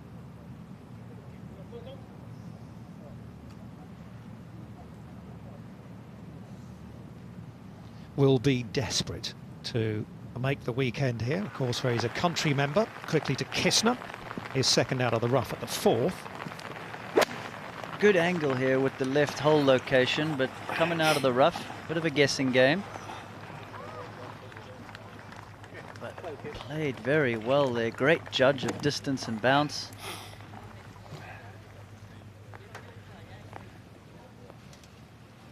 And to Matsuyama with a par putt at the 12th. Fairly level putt. There's just a little tilt from left to right. I think he needs to start this outside left. This would be a really good 4 at the 12th. Almost like stealing a half a shot.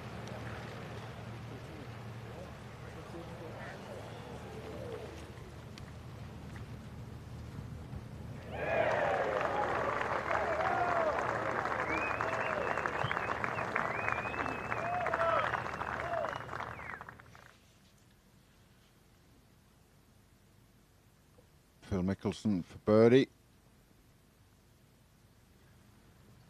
It looks weird with those double gloves when you're putting, I have to say.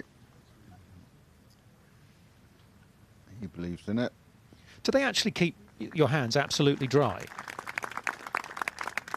I think they do the opposite, don't they? When they get wet, the gloves, they actually make the gloves stick more to the grip. Oh, so it's like a wetsuit or something, and Yeah, it makes it tacky. Ah, okay, right.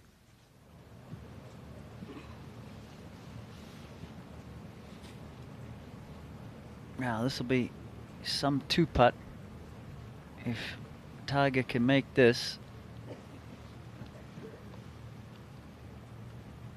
Taking a good look at the line, he would have got a good idea watching his first putt roll by the hole.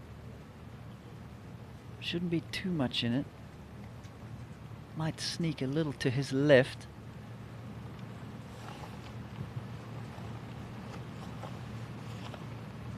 See the putter head beautifully sold there.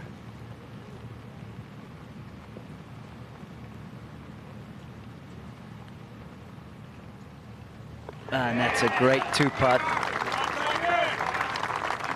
That'll help him keep the momentum going to the par 3 13th. Yeah, you feel that's an important putt for him. Two of the two easiest holes on the golf course coming up in 13 and 14. And then you got that really tough finish, so I'd like to see him get into red numbers over the next couple of holes. Oh, it's becoming must-make now for Russell Knox, and then he needs a pretty big finish as well over some tough holes. This is the hardest hole on the course, and then the final 4 are the next 4 hardest.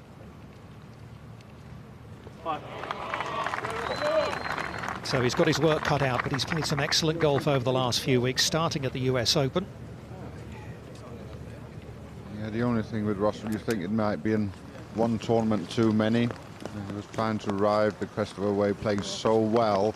Just keep going and keep fighting. And when you come to an Open Championship and you've played so many golf tournaments, it can just wear you down. And caught up with him on Sunday in Scotland, and it seems like maybe the tiredness has just carried on a little bit into this week. It happens to every player that plays well for a period of time. They just eventually they'll just play a bit too much. You saw it with Tommy Fleetwood coming back from the US Open, struggled a bit in Germany and struggled in France with tiredness, and he had to take a couple of weeks off. And then you see what happened today. When they're fresh, they can go out and do amazing things, but tiredness is the one thing that kills you the most in this game. Now Van Rooyen on the 9th tee, going with the iron, trying to stay short of all the bunkers, but pulled that to the left. He's going to be hoping for a good lie there. Kistner at the 4th birdie putt.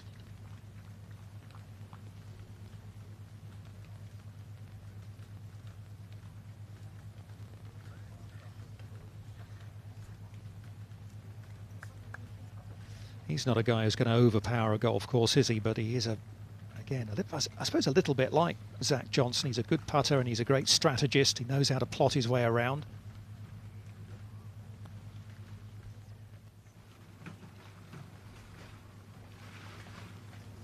Well, you saw the great drive of Brooks Koepka.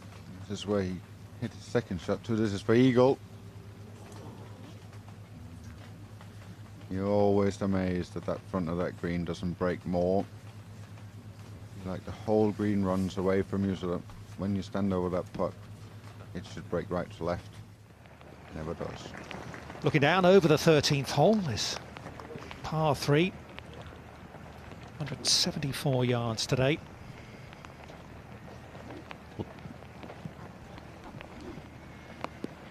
That's a true 174 right now, Dom. Very little breeze. Earlier today, there would have been straight down wind. Ideally, you keep it a little short left of the hole. Bunkers right and left that are just wicked. But the one you really want to avoid is the one just short and right of the flag. Tiger, no. That was terrible contact. That was a shocker for Tiger. He's going to have to chip that. He will not be able to putt it. Well, maybe. It'll be an interesting one if he does.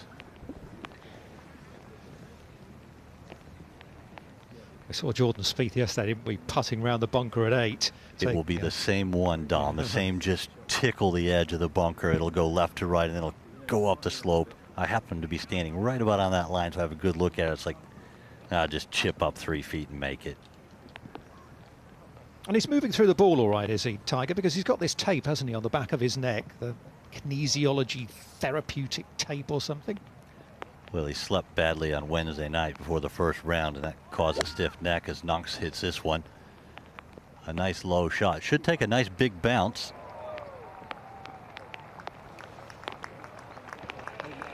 I generally sleep badly the night before a major starts too. Thomas, how about you? It's not the easiest evening of sleeping, that's for sure. I should be used to it by now. He's played a lot of them. Yeah, it wasn't like he had an early alarm call either, was it, yesterday? I wonder if Tiger brings his own, obviously he has his own plane. I wonder if he brings his own pillow. Could have been a bad pillow. You never know. You know, there's so many different things. Mattresses doesn't really suit him. Matsuyama, he'll try and move this in left to right.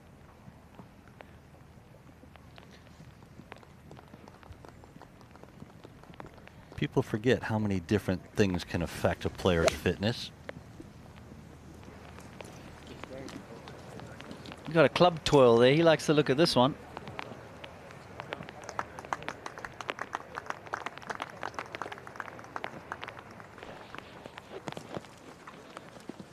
He plays under a lot of pressure, doesn't he, in these major championships as Japan's top man, their #1 player. I mean, the media interest in someone like him is fantastic.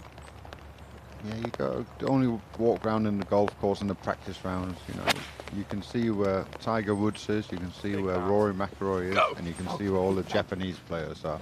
There's just people everywhere when they're out playing the practice rounds, and it is a lot for them to play with and live with, and I think sometimes it might hold them back a little bit. The expectations of this, that the Japanese are so desperate to get those major championships. Now, Brooks uncharacteristically going with an iron from the tee. We've seen so many drivers from him, but going for position here off of 15. A beautiful swing and strike. Some bunkers down the right-hand side that you want to stay clear of here on 15. Par 5, 6th hole. Eddie Pepperell played so nicely in Scotland last week, won in Qatar earlier this season.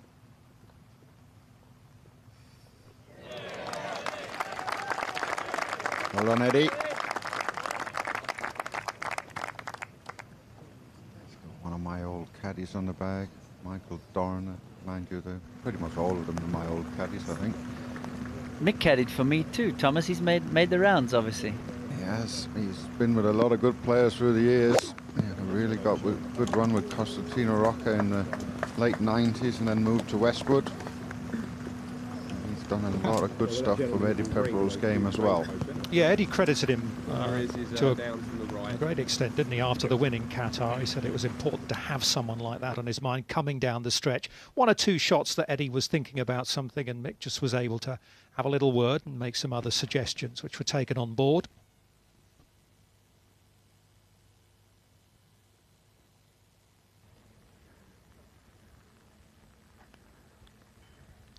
Tiger's pulled out the barbershop sand wedge. You know what that is? No bounce? No, it's got the sharp leading edge. He's going to have to really nip this one. It's a tight lie. He's going to have to take it right of the hole, just over the bunker, land it on the flat, maybe even a little lower trajectory into the upslope, and then get it to trickle down the hill, go all the way to the hole. This is a wicked tough shot. He just flew it about a foot too far. That was the difference between next to the hole and 15 feet.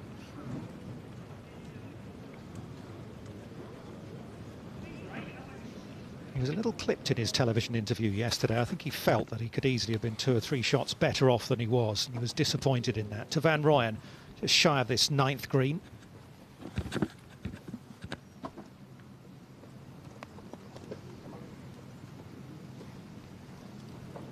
Going with a bump and run there, just a little heavy-handed. Yeah, I'm surprised he didn't putt that.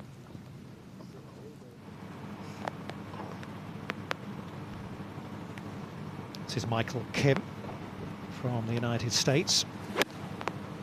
We know he's in good form. He won by 8 shots last week at the John Deere Classic. Okay. Make that. He's enjoying himself at his first Open. Well, there's no greater feeling than when you get to this championship the first time. You know all the history, you heard all the stories. And when you get to experience it yourself, it really is a beautiful thing.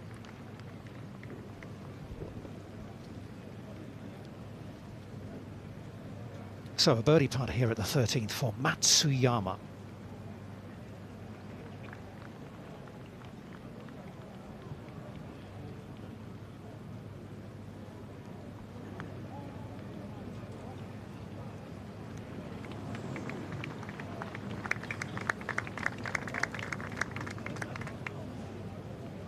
Well, it's a little adjustment to make today, isn't it? I mean, we've been raining now for, what, probably 5 or 6 hours at least, and then before that overnight as well. So a little less break than maybe there was on the greens yesterday as they get a little bit slower and a little more rain falls on them. Yeah, as the greens slow down, you're going to have to hit your putts a little bit firmer, and there's a couple ways you can do that. First way is to up the tempo of your stroke, so stroke it a little faster. Second way is to lengthen your stroke.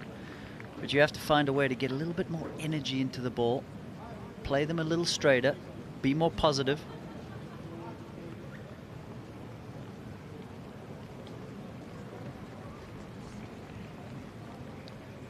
Well, you saw the pinpoint there.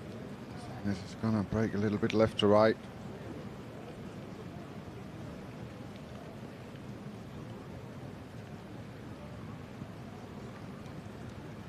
Tiger would have been schooled by Matsuyama's putt a little bit. Slightly different angle. This one will have less break than what Hideki had because it's more up the hill, but it is left to right. You have to start this outside the hole, but as Trevor was just saying, when things are slower, especially and then you have an uphill putt, ball's rolling faster, so it's affected by the slope for a shorter period of time, so you don't play as much break.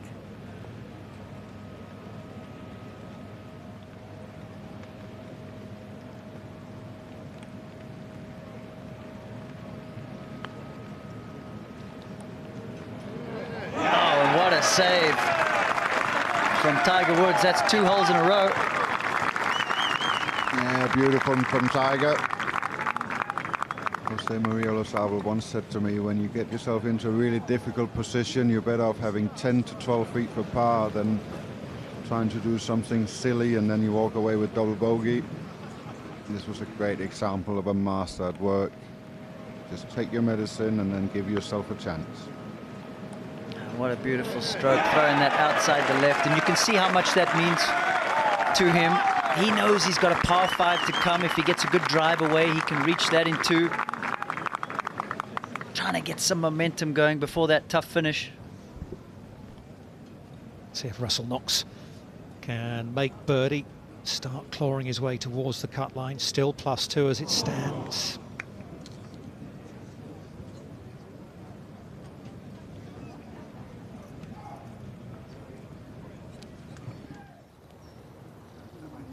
Actually admitted he'd been slightly nervous playing and felt rather uncomfortable playing with Tiger yesterday. First time he'd done so in his career. To Van Rooyen, par putt at 9.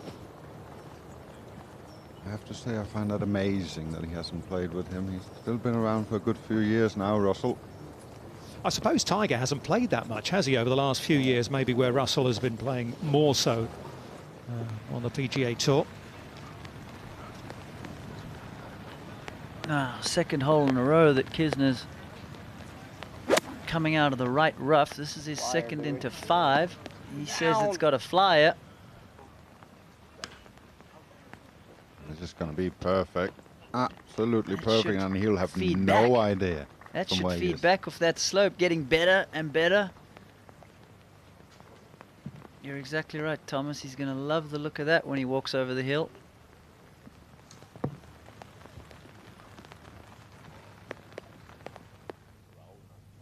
To the 4th, and Phil Mickelson trying to get it back to level par.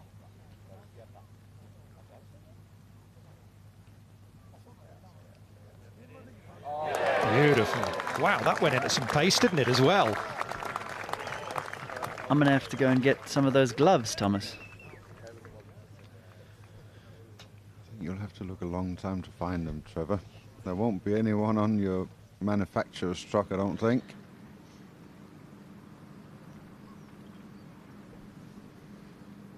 Michael Kim, with a bit of luck, the final putt of the day.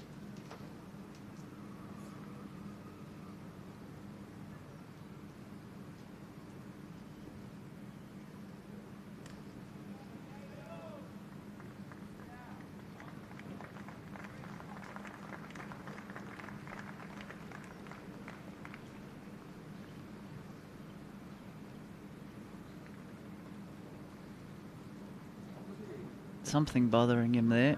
He'll know that whether he makes or misses this putt, either way, he's still going to make the cut. That should free him up mentally. Allow him to go ahead, make a free swing of the putter. Put a good roll on it. Needs to start it just outside that left edge.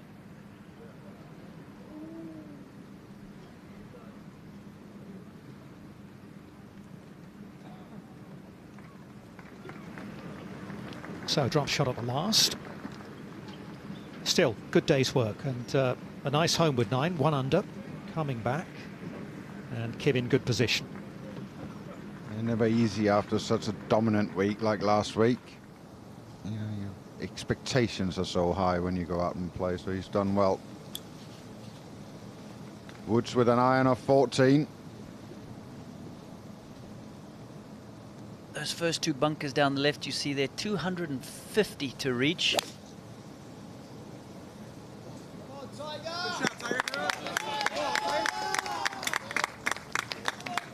Well, you know when he does that, he just picks the tee up, you know where it is, middle of the fairway. He had 8 iron into both of the par 5s yesterday. He walked off with pars both times. I think that was one of the things that upset him most.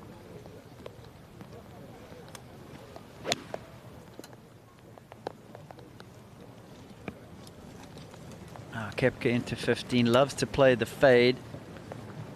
And this is working out well for him. Taking a nice skip forward. Off to that, from that wet fringe grass.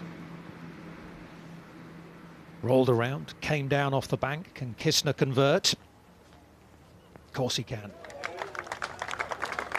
So Kistner climbs alongside Zach Johnson, once again tied for the lead. And makes his first birdie of the day.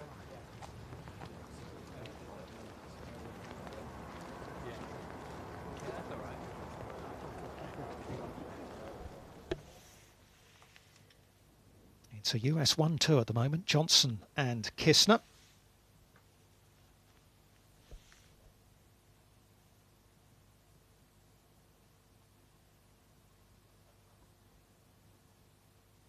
Johnson and Fleetwood both finishing with birdies at the 18th.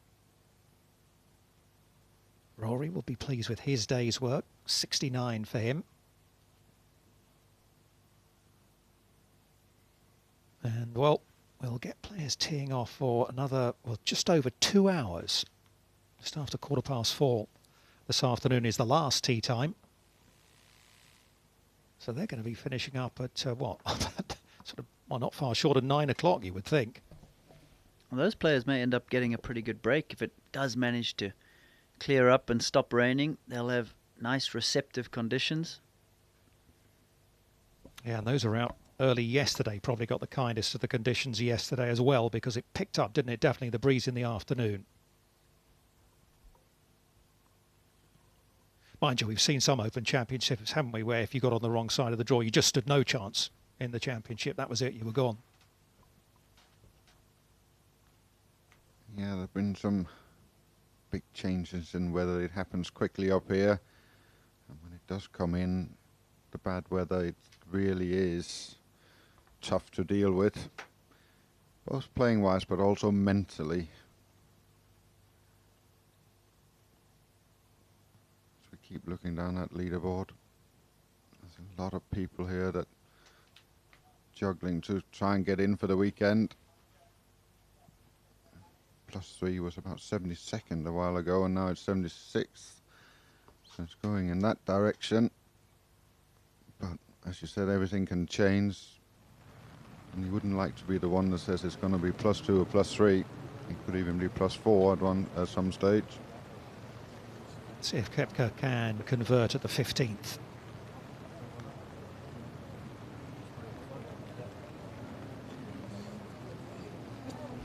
And I just love the way he goes about his business. No theatrics.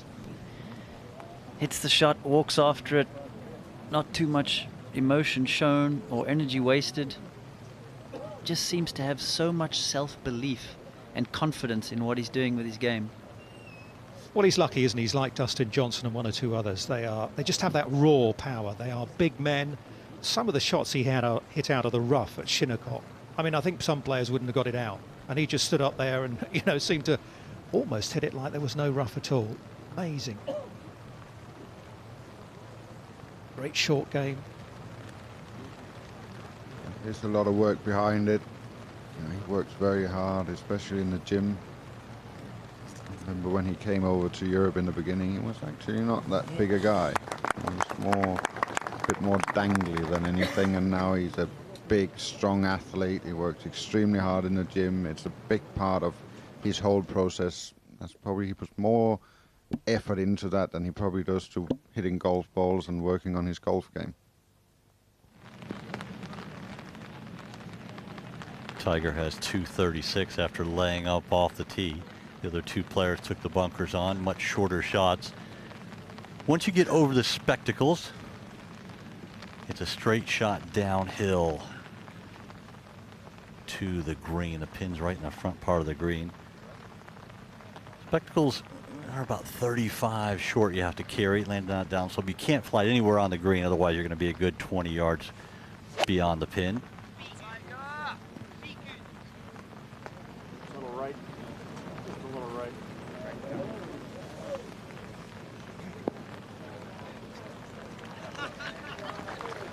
Beautiful golf shot, absolutely perfectly judged from Tiger Woods. He'll have a big eagle opportunity coming up. putting.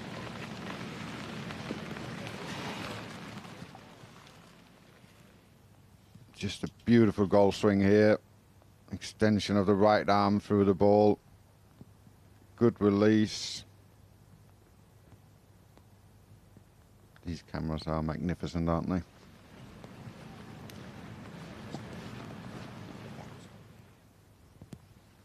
Off to Brandon Stone, who's underway, but in trouble at the second, facing this, what, 10-12 footer for par.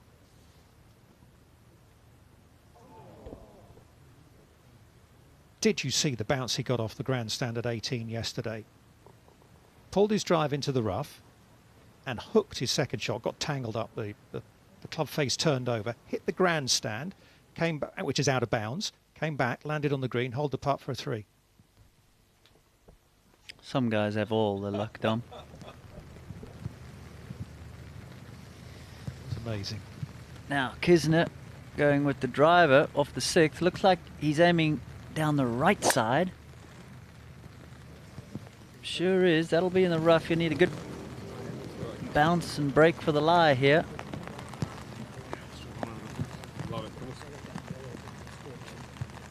Whatever you do, you have to find a way to stay out of those fairway bunkers on 6.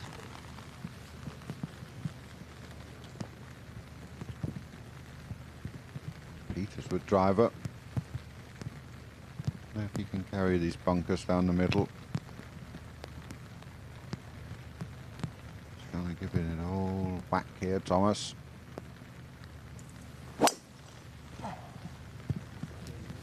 Yeah, he's struggling with his back, and I wonder if that's what you felt there. Just a little grunt. He'll be all right there.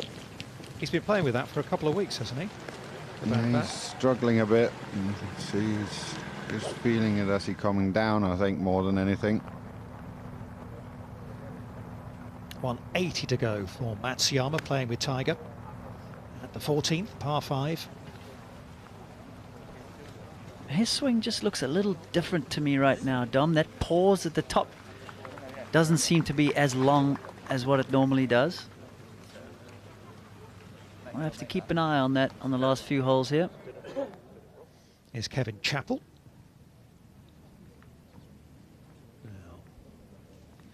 Interesting line. Off over the hump. Round it comes. Is it a double breakup? Pretty well judged.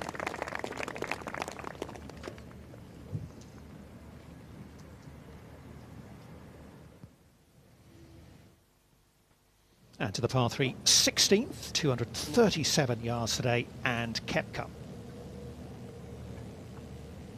Hole cut 22 yards on and 4 from the left at 16 today. And trying to play the fade and double crossed it. This will need to get a good kick. Seems to disappear into that bank. It's going to be an awkward one, especially where that flag is. 2 under through the first 4. This is Phil Mickelson's second shot into the par 4, 5th hole.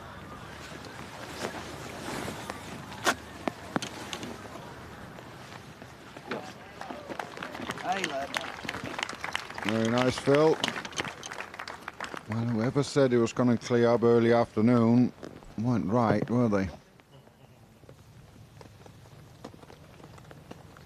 Now Van Rooyen at 10, second shot. Coming from the left-hand side. He's looking at it anxiously. Yeah, that'll be a tough up and down from there. But isn't it interesting, guys, how quickly things can change on a links course? First 3 days, practice rounds, we were saying that this was the hardest and fastest course we've ever seen. All of a sudden, we're seeing balls spin back when they land today. One of the beautiful things about this championship. Yeah, and the weather forecast is also a bit, you know, stronger winds on Sunday, and that's going to be a big challenge on this golf course because Carnoustie is such a difficult golf course when it blows a little bit. They've had really good conditions wind-wise the first 2 days. Rain is never the easiest thing to play in, and especially on links. but the wind is the one thing that's going to make this golf course extremely difficult. Thomas, I think everyone is waiting for the wind. It was scheduled to come in stronger yesterday. It never really did, maybe until late in the day. Right now, the rain has stopped. You would think it would get windy, but there's still some more dark clouds. The rain's not over. It's just paused. I know that gives you a lot of worry. 20. Yeah, that's about when they tell us the rain's going to stop. I'm dry as a bone. I came prepared, as did this man. This is an uphill right to lefter for eagle. This is one, it's uphill enough you never have to worry about getting away from you beyond the hole if you miss it.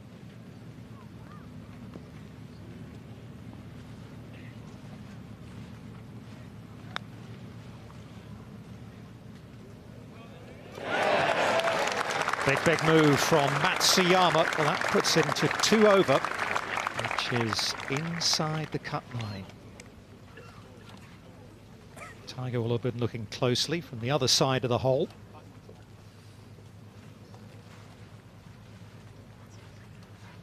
Big sigh of relief for the Matsuyama camp, which they're out here in force.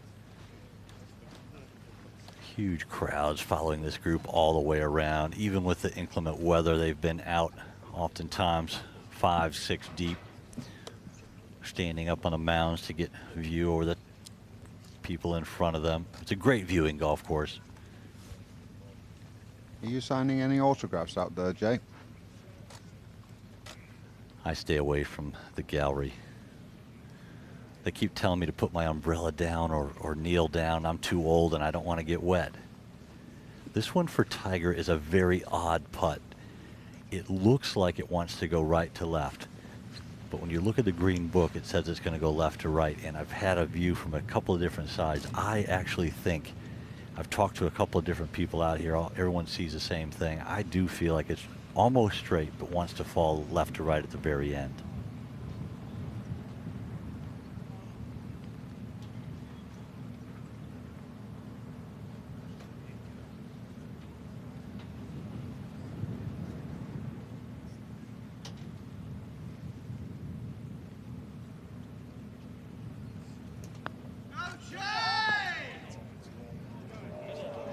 Exactly what it did. Just a little bit of left to right. Still a good birdie for Tiger.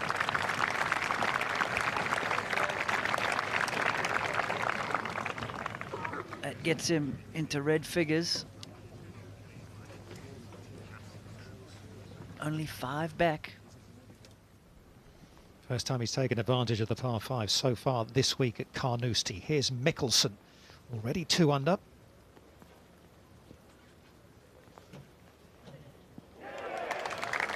He's in the mood. Now Phil's making putts today. He's got the feel for these greens. Gets him to red figures as well.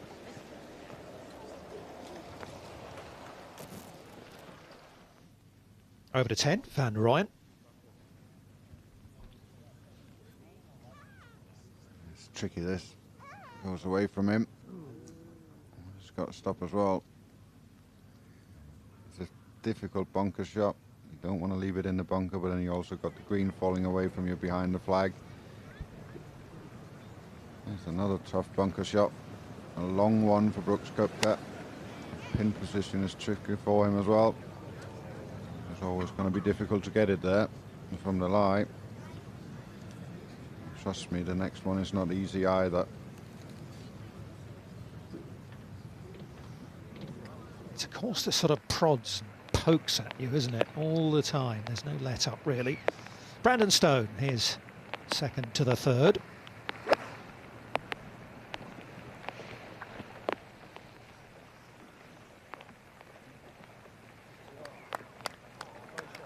Now, what a great shot. He's been on fine form the last 2 weeks.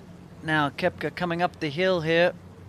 He's gonna have to hit this one real hard, climbing that bank. That's a great judge of speed there. But at this point, hoping to make a bogey.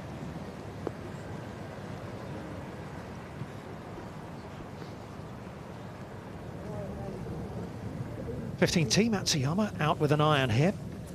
And that's all he needs. The hole cut in the back portion of the green. A long second shot doesn't hurt. You have plenty of green to work with. 240 to get it past the first right bunker. I think it's the second one at 270 that's more of a worry. Just a little bit of breeze puffing up behind him as he hits that one.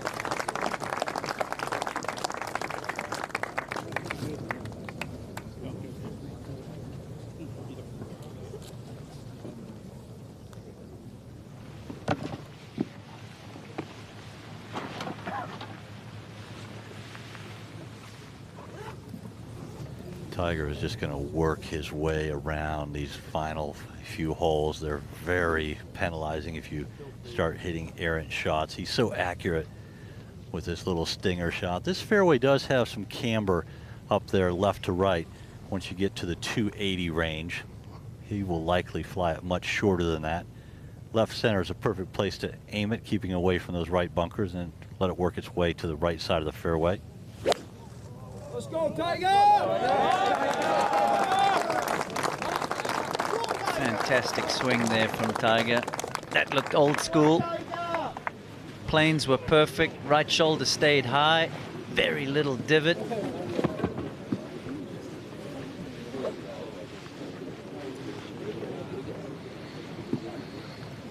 Right the gap. Perfect.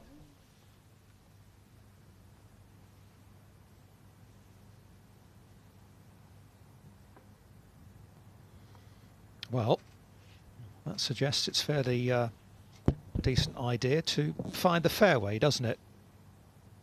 Look at that. 500, 600 shots difference, almost, between hitting and missing fairways.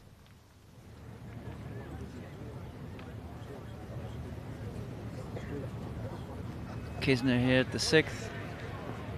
A little bit lucky there on his second shot to stay out of that drainage ditch. So this is third with a wedge to par 5. Coming up just short, but that'll leave him an uphill putt for birdie.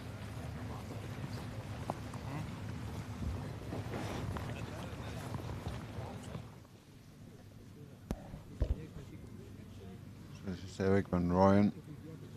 We saw him in the bunker. This is unfortunately for a par. It was all a bit of a messy hole for Eric, and he's still got work to do to make bogey. And after the bogey at the 9th, he's got to make sure that he keeps things together here. Birdie putt for Brandon Stone at the 3rd hole. And after his lucky bounce at 18 yesterday, nice bounce back from him. He actually went down to St Andrews and played the old course with some hickory clubs that he bought himself after his win last week at the Scottish Open. Yeah, life is good at the moment, having fun. You tend to do stuff like that when you're winning golf tournaments.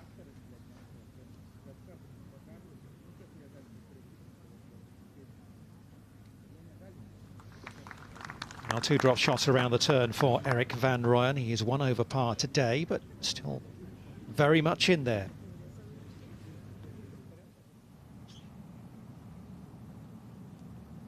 Eighth hole, Chapel for par. Seeing a few greens missed at the moment. Few shots lost out there.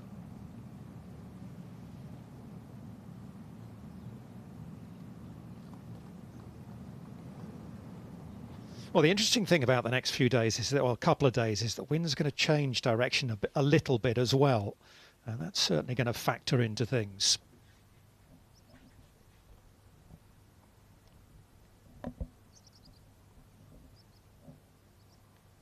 You only need a slight change, don't you, of direction of wind, and this golf course becomes so different. You saw yesterday on 10th hole them hitting 3-wood drivers and 3-woods into the burn, and today they're hitting long irons in there after hitting drivers off the tee. They can't carry that bunk on the left today. It's just such a different golf course with a little bit of change of the wind direction, a little bit of change in temperature. It's just that's what these championships is all about, and it's the guys that can deal with everything. Because when you play the practice rounds and you play everything the same way, well, it seemed quite easy to make a game plan, but it changes so quickly, the game plan on these golf courses. Koepka with an iron off the 17th. Need to fly it at least 220 yards to cover that piece of rough right there, which is what he's done. And I loved that graphic earlier that showed just how much better the players who have found the fairway have fared. There was so much talk of very little rough, taking driver, being aggressive. I didn't buy into that from the start, and that graphic proved that.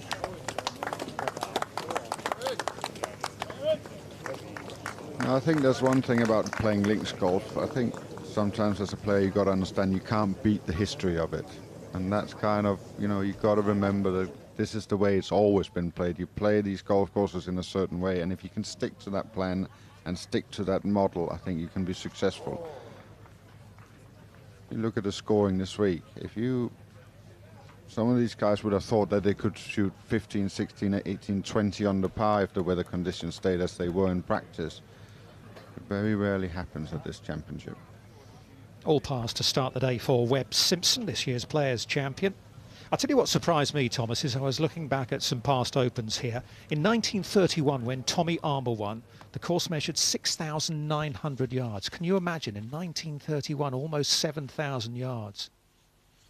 That would have been a tough course. Yeah, I don't even want to imagine the driving distances back then. Particularly with the equipment that they had to use. Fascinating. I think he set the course record in the final round, 71.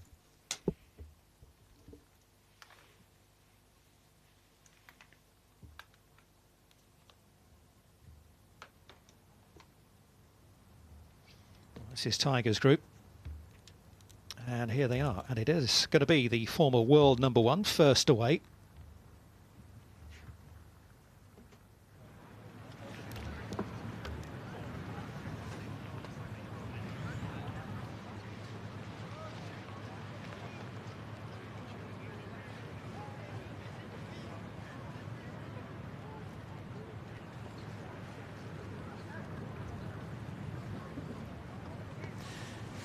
.223, a little bit downwind, trying to get my head around this. He's got 7-iron.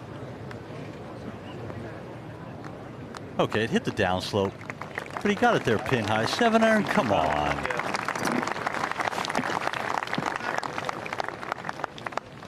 Well, he's the man who earlier this week said he hit a 7-iron on one of the par 4s to stay short of a bunker at 300 yards. We're assuming it was pretty much downwind.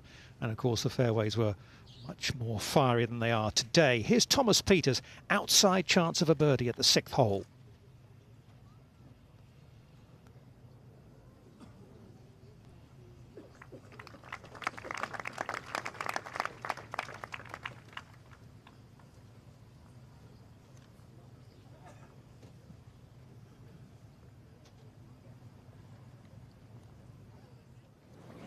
And back to 15, and this time it looks like Matsuyama.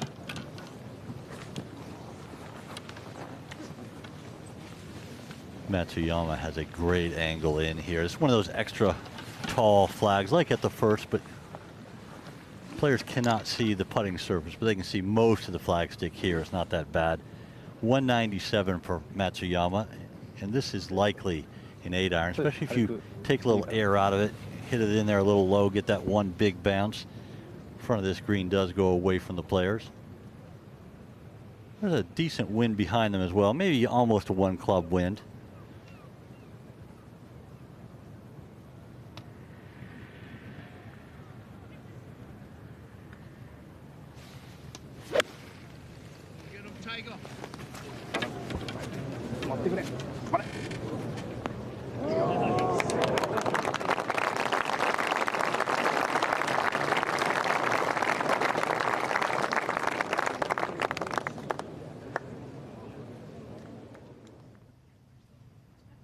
Kevin Kisner playing with Thomas Pieters. Likewise a birdie putt at number 6.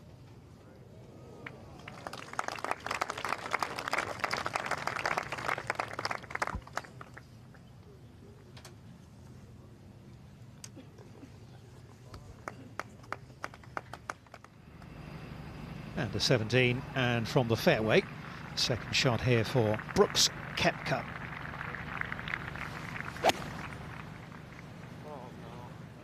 Doesn't like it.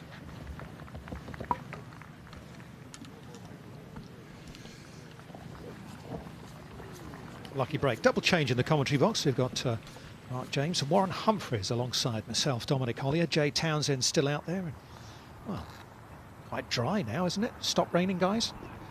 Yes, it's not bad. None forecast or none on the radar map that I can see. I'm just hoping Jay hasn't got too wet on the holes he's been out there. We all are.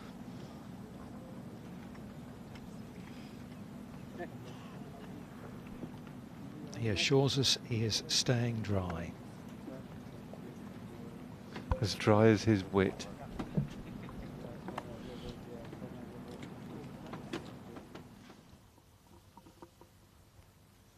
Not really see too many patches of blue sky at the moment, but at least the rain has relented. And it's still America on top. Zach Johnson and Kevin Kisner from Fleetwood and McIlroy.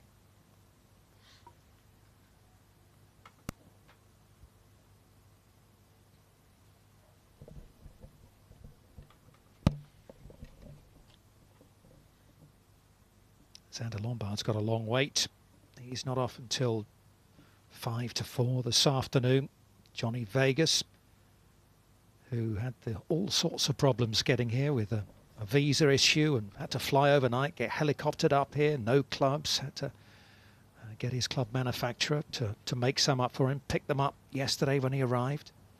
Tony Finau is out with Vegas at just after 3:30 local time.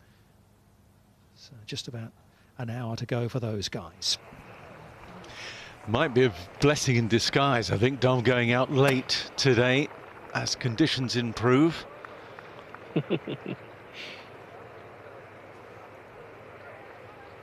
Kang rolling in a handsome putt there on the third. And that's the other thing I think that's going to be big advantage to some of the players. This rain that's come down is going to stop the greens getting a little dried out, where yesterday late in the day you had one or two few bobbles. I think they'll stay pretty smooth all day. Yeah, big difference, isn't there? Rough thicker though. Rough will have taken in moisture into the stalks themselves and also a little bit surrounding them and on the ground underneath. So staying out the rough important, more important than yesterday, that's for sure. Oh, you were never in the rough though, were you?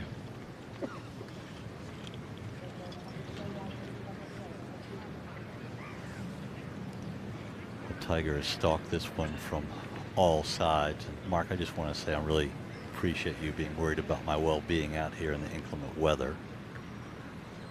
You're welcome. Yeah, just like Thomas Bjorn before you. No sincerity at all. This is going to come from the right, and at the end it's going to straighten up. And if it's going really slowly, it actually could fall back the other way, left to right. There's a little mound about 8 feet left of the hole from the direction he's putting that could influence the end.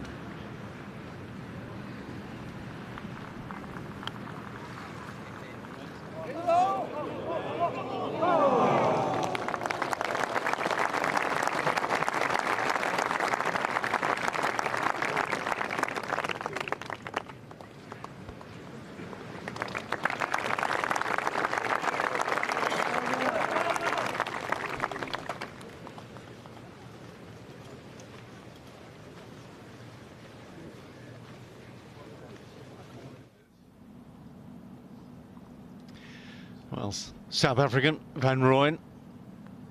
Shirt sleeves, so it's certainly not cold out there. And he's pretty hot, isn't he, with that putter at the moment. Drop shots at 9 and 10, gets one of them back at 11, so he's back to level par today. Over to 15 again, and this time Matsuyama. Hideki's putt's going to be influenced by that same mound I was alluding to that would influence the end of Tiger's putt. So this putt's going to be left to right until the very end, and that's going to flatten out. I think he wants to start it just a little outside left, and we'll have a pretty good chance. It does fall away behind the hole here. Wicked hole location.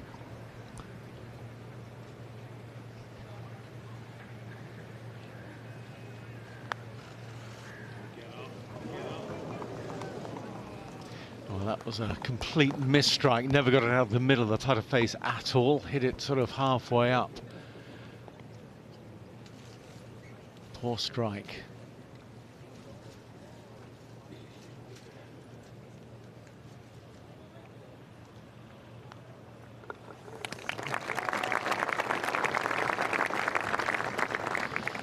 It's a 4, but a missed opportunity. Matsuyama.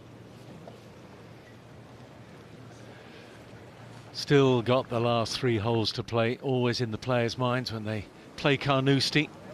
Sting in the tail.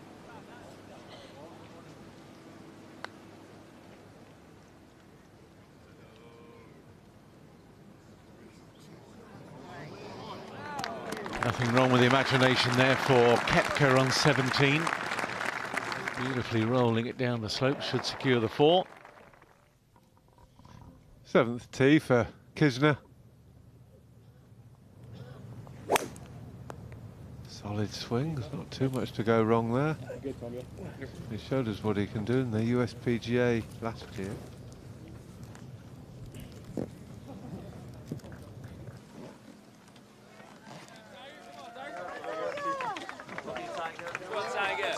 Tiger on his way to the par 3 16th tee.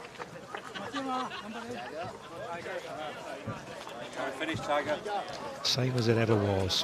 Wherever he goes, whatever he does, there is huge interest in this man. And huge pressure to live up to all the time. Still looking for those elusive 4 majors to catch up Jack. 18 majors for Jack, 14 for this man. Will he win another? Well, will he? Every chance, I would say. I'd say no. Oh, brave call. Why? I don't think he's good enough anymore. Oh. Well, this man was certainly good enough last week. Brandon Stone has all the ability. Could win back-to-back. Lovely swinger of the golf club. Not afraid to take his chances when they come along. Amazing, really, when you consider the season, the start of the season you had. Absolutely horrid. Yeah, what he did was incredible, wasn't it? Just blitzed it in the last round. Just an 8-footer for a 60. For 59. For 59, I mean, yeah. Sorry, thanks, Tom, yeah. Always a bunker to aim at. Kisner with the second, trying to draw one round the front bunker here at 7. Always nice to work the ball around objects.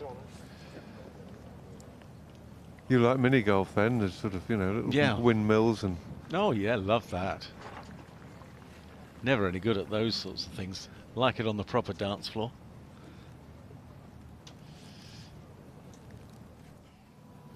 Let's go to the Players' Champion, Webb Simpson. All pars to this point.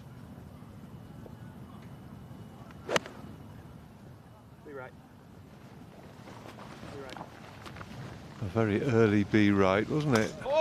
Oh, and it was. And to 18 in the driver out here for Brooks Koepka. Even in between the clock and the bunkers down the right. That's where he's aiming. Starts at the clock, cutting.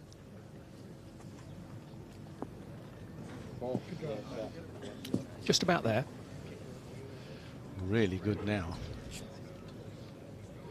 See all those divots down there. Amazing that you don't get more balls finishing in them, but hardly ever see a player in a divot. Playing with Kisner, this is Thomas Peters' second into number 7, straight over the bunker.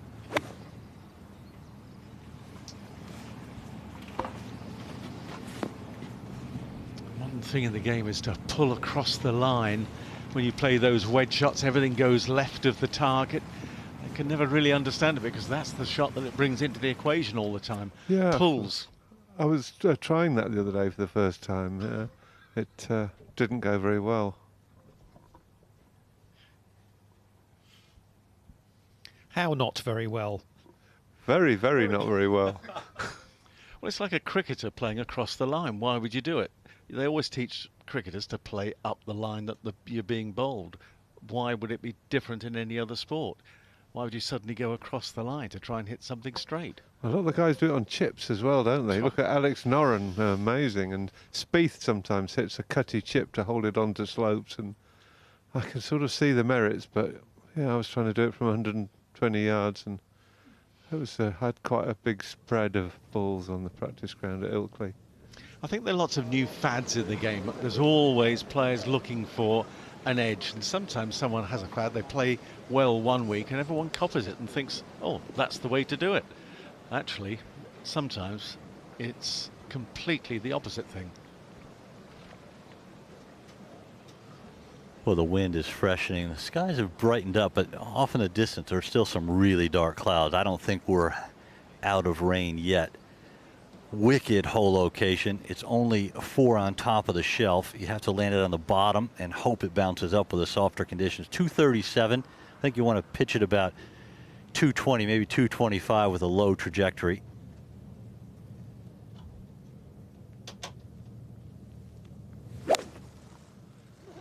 Jay's a perfectionist. He wants it pitching 220-25 with the correct trajectory. And there we go. He could caddy for Matsuyama, Jay. I think it'd be a good team. Well, you have to have a plan, Mark. I mean, it doesn't mean you can execute it, but you have to have a plan. Yeah, that's a fair point. Yeah. Okay, there you go. Tiger's second shot into 15 with the same, a little bit less wind, was 15 yards shorter than this one. I think this might be a 6-iron. He hit 7 at the previous hole, take a little out of it. As I said, trying to land it on the bottom.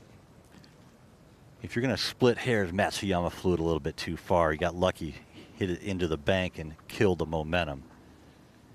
If you land it up on top, it's going, you'd have to think, even after the rain, 40, 45 feet past the hole.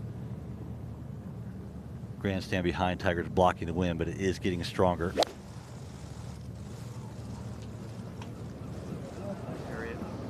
Probably leaking right. Oh.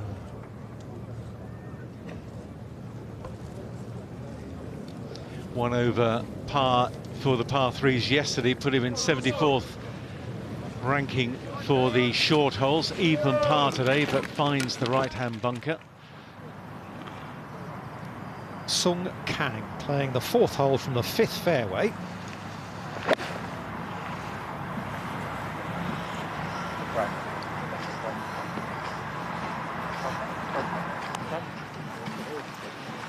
Well, he was asked about 2 questions after his round yesterday about how his round had gone, and then all about the drop that he had at the Quicken Loans and a bit of controversy there to earn his passage to Carnoustie, to Mickelson, in trouble at the 6th.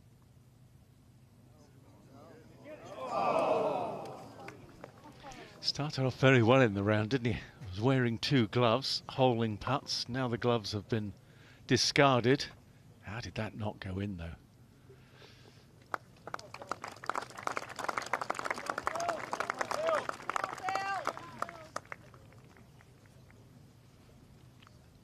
Gives it all back. Great start. Horrible on the par 5. Former 2-time Open champion and a man who won the Open the last time it was played here in 2007, but will not be around for the weekend. Yeah, and that'll hurt.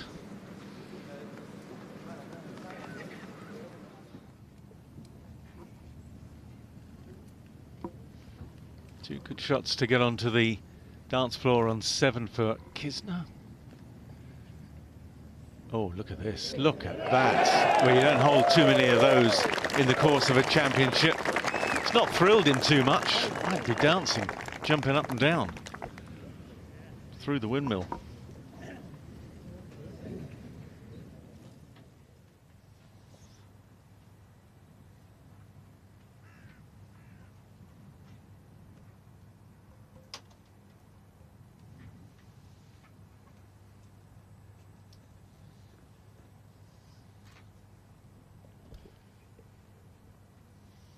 Danny Willett continues his good play this week, and as we've seen over the last few, in fact.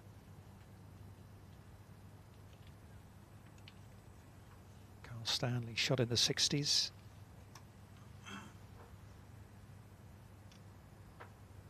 Woods in trouble at 16.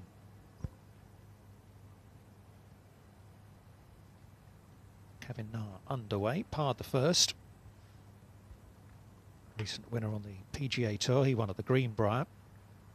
First win on the PGA Tour for 7 years.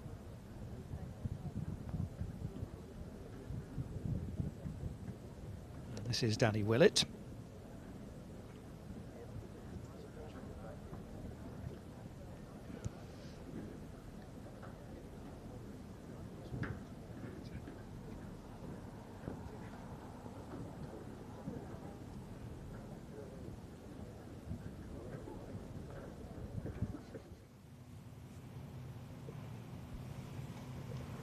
Van Rooyen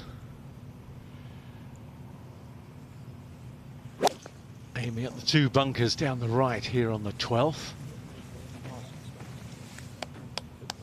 Quite interesting actually looking at the apex of the flight, how it's recorded, 87 feet in the air. That's a lot lower today than yesterday. I'm sure the heaviness in the air, ball's not quite flying as high, proving they're not going quite as far. Tiger and Russell Knox in the greenside bunker at 16. Scott is first away. Oh, now there's still. I can't believe he played first because he had to splash some sand over Tiger's ball there. Or has Tiger played? No, I mean, no, he had to, no, the ball was there. It seems very odd. On the angle mark, Tiger's ball was left of his. It's okay. Yeah, but surely there's sort of a bit of an explosion factor. Pretty good lie. The sand is really heavy. That typical seaside sand gets heavy when it's wet. Ideally, you'd want to land this with a low trajectory and run it up the slope, not fly it on top. Can't do that because of the huge lip in front of them.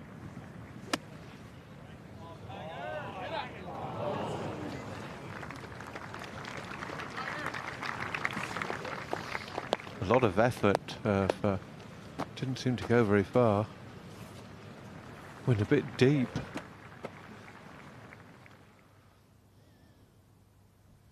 Looked as if the way that he was going through this as he nudged his left arm and hand forward as if he wanted to play this almost with run as well. Had to face the club open to get it over the lip, but wanted to drive it forward. But he's surprised it didn't come out with a little bit more release.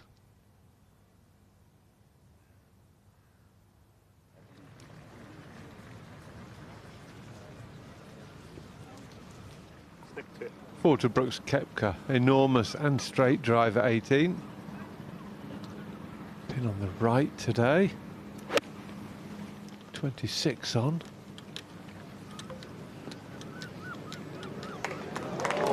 Beautiful, beautiful, beautiful. What a great way to finish. Boy, he's battled well, Koepka. It was a shocking spell yesterday and he's battled back from that and he's going to finish today under par for the championship. Look at that, just a little flick. Bit reminiscent this of Tiger Woods when he won at the Masters, when he was out in 40, back in 30 and went on to win. Koepka out in 41 on the day one, home in 31. Now getting himself under par for the tournament comfortably. 16, Matsuyama birdie putt.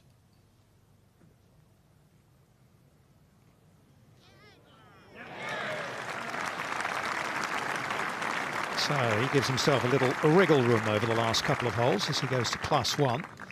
Cut line is still 2 over.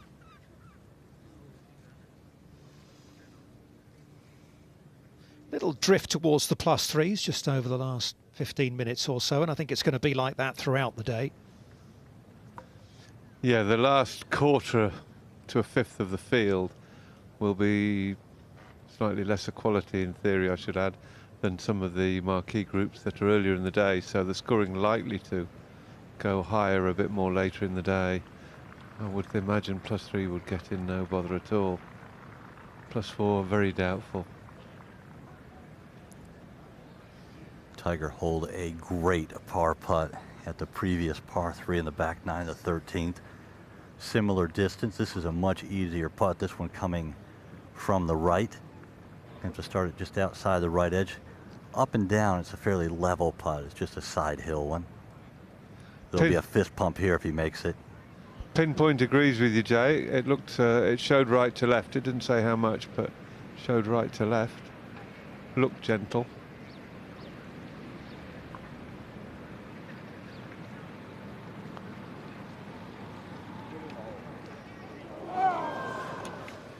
Both Jay and Pinpoint flummoxed by this 16th green. And Tiger, he missed it on the right. And Tiger, yeah. It's not often you get three greats of the game all flummoxed in one fell swoop.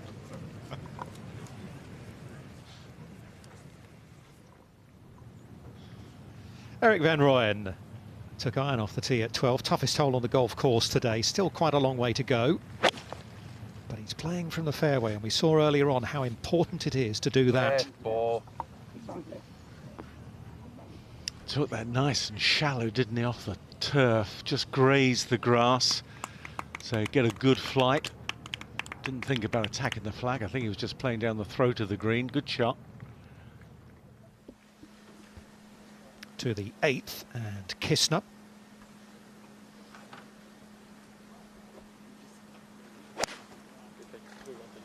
So many players have found the right-hand bunker today. That's been very busy. Probably the most raked bunker out on the course.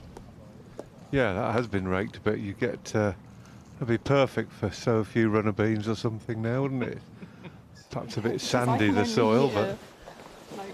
Well, Brooks Koepka, after that wonderful approach shot at 18, taps in for birdie, and it is a second round 69, and Koepka heading into the weekend at 1 under.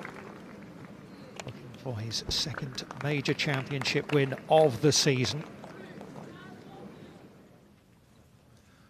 Pat Perez for a birdie at the 3rd. Couple under for the championship. Couple of pars to start with, and 1 under on the 3rd for the day. Heck of a shirt. He's a colourful character, isn't he? He is. He's sort of, yeah, I don't know if everything got jumbled up in his suitcase. Going with the driving iron, that's all you can do here. It's into the wind, so you can't take a chance on going over the burn today. 265 straight away on the walkway to run out of fairway. It's rough over there if it's too far right.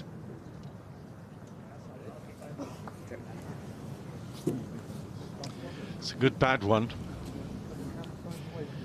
Not what he intended, but he's got away with it.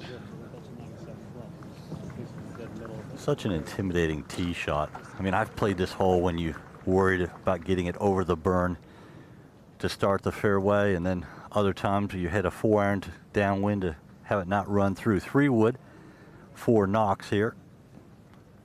Fairly wide fairway. It's more about distance control.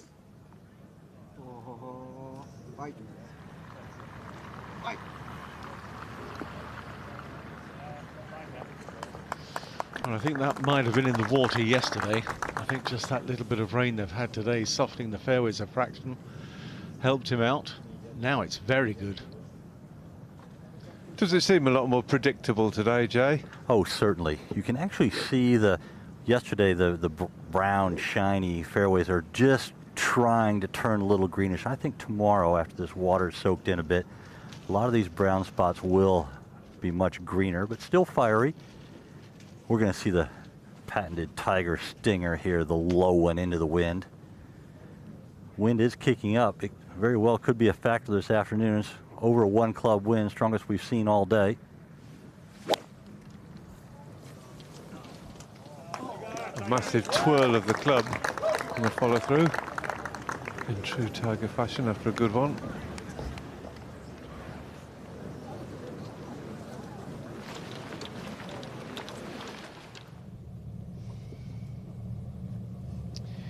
That's the bunker cam here on the 8th. Kisner just got to flop it out.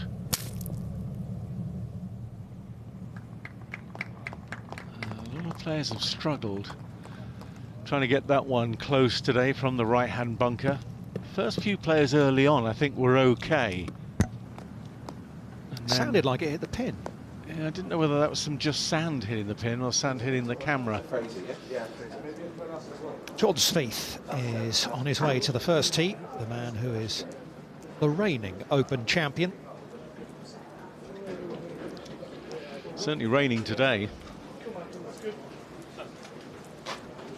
He's walking in a very purposeful manner, as though you've just overtaken him or something, and he didn't like it. He's got out of his car and gone friendly. How many minutes before your tee time did you used to make your way to the tee? Oh, I never like to be late, so I wouldn't leave it later than 5, usually 10. I'd be heading there. Yeah, it'd be about 7. I did watch Tom Watson at Birkdale the year that he won there go from the putting green to the first tee, and as he walked onto the first tee they announced his name, took the club out the bag, pegged it up and hit without stopping. Remarkable. Van Rooyen eyeing another birdie putt. That would be one against the head at the 12th.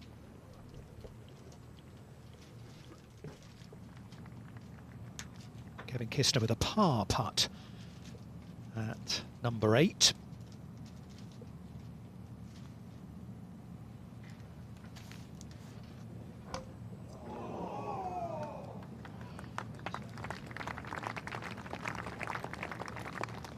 Shotgun for Kisner.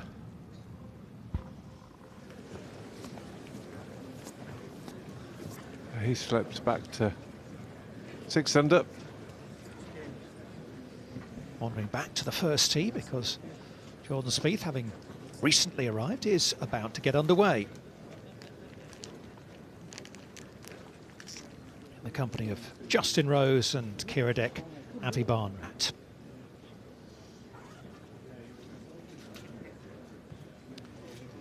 This is game number 45. On the tee from the USA, Jordan Spieth. 72 yesterday, but he was 3 under, walking to the 15th tee, and then he said he just did a couple of shocking shots. Wrong club off the tee, wrong second, made 6, bogeyed the 16th, and dropped a shot at 18 as well. 4 gone over the last 4 holes for a round of 72. Driver for Spieth.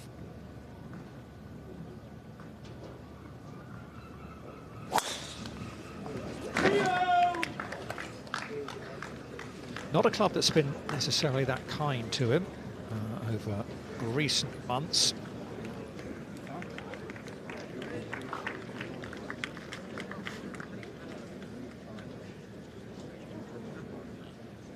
On the tee from England, Justin Rose.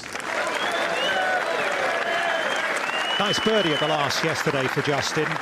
It was interesting, he definitely got a little bit rattled at one stage. Some photographers behind the par 5 6th green started their shutters going a little early. He was in the middle of a backswing, missed his little birdie putt, then had problems at 7 as well, where he dropped a shot, didn't birdie the 6th. Double bogeyed the par 5 14th. Quite the round he was hoping for.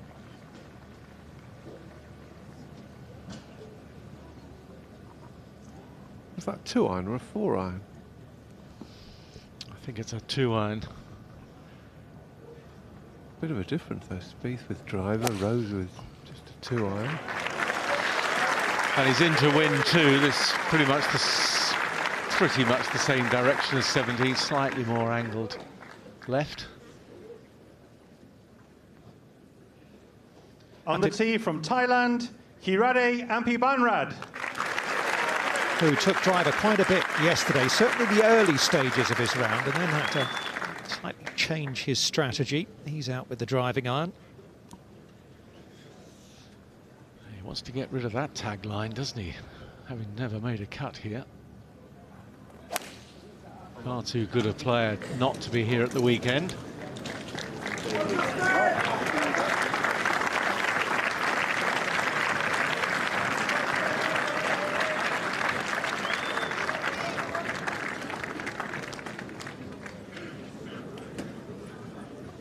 feel like his caddy accelerated there to walk in time with him. So they need to be in sync.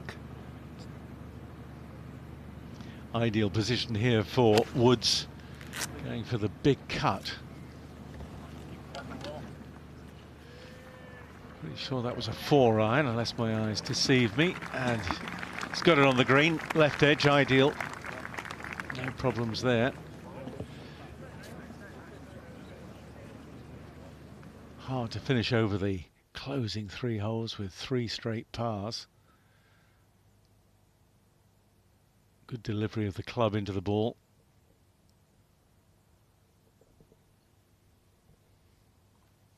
Yeah, it's pretty good. The left foot planted firmly on the ground through impact, which I think is a good sign. No jumping around. Kistner, 3-wood at the 9th.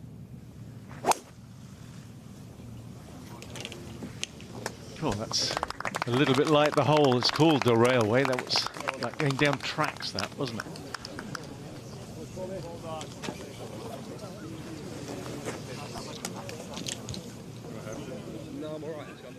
Breeze is just beginning to pick up, and thankfully the rain has stopped as well.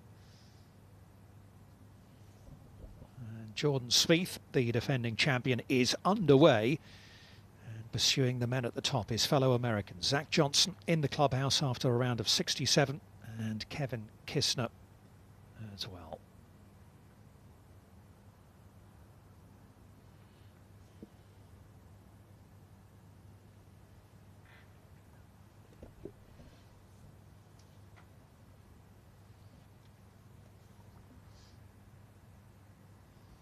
John Rahm will be getting underway in the company of Ricky Fowler and Chris Wood very shortly. Rahm -2, Fowler and Wood are at 1 under par. Louis Oosthuizen will begin his second round shortly as well. Around about 10 minutes time.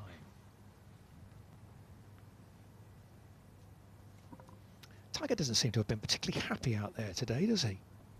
Maybe it's just, it is a serious business, I guess. Well, I bet he's a little bit disgruntled, but he has got a problem, and you do all that hard work and you try and build yourself coming into the tournament, and then you don't sleep properly, you tweak your neck and you're not fully fit.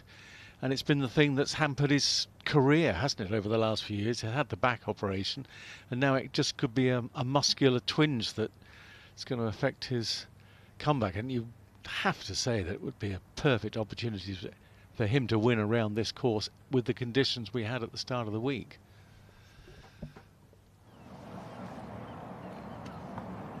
Happy Barn Rat. It's going to be 29 on Monday. Well, Sunday bring him a birthday present. He's got a bit of work to do for that. Go on, yep. Oh, good shot. Just half a club shy. Well, following this match, the eagle eyes, keen mind, and eloquent voice of Jamie Spence. You got the wrong guy, Jess. Not raining though, that's the main thing. Good afternoon, everybody. Split the fairway, JR, 151. You can see the pin as well, which you can't always on this first hole. And just a gentle breeze into him, just a little punch with an 8-iron here. Justin, there's a bit of club of air into him here.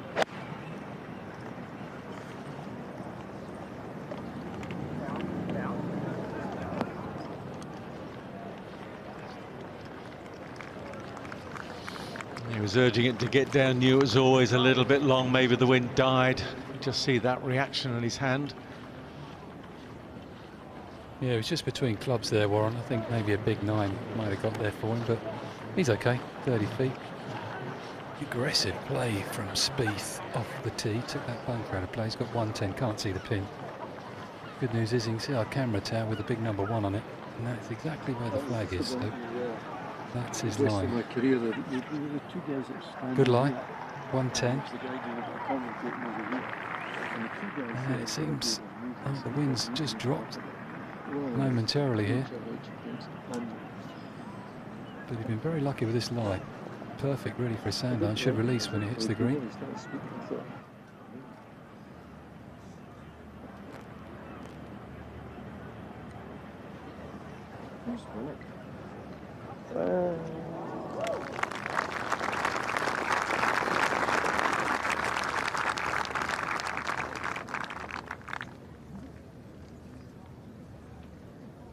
Might be no surprise at all if he went and knocked that one in for an opening birdie. Let's go over to the 9th and Kevin Kisner's second shot. The best of angles, left part of the fairway to a left-hand flag. Very sensible shot.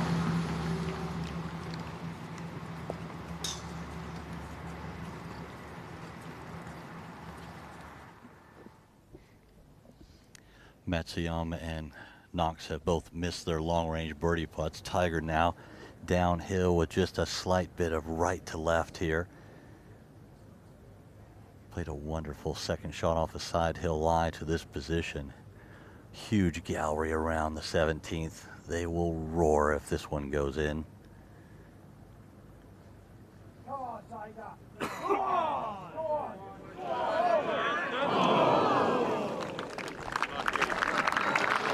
Gave it a really good scare, didn't he?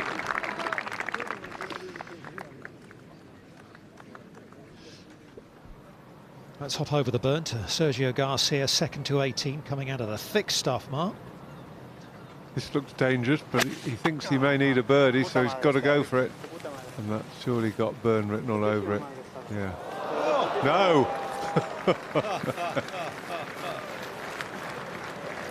He's pretty sure +3 will be the cut. Disappointing open for Garcia. He's not been firing on all cylinders the last month or two, but on a links course, deeply disappointing.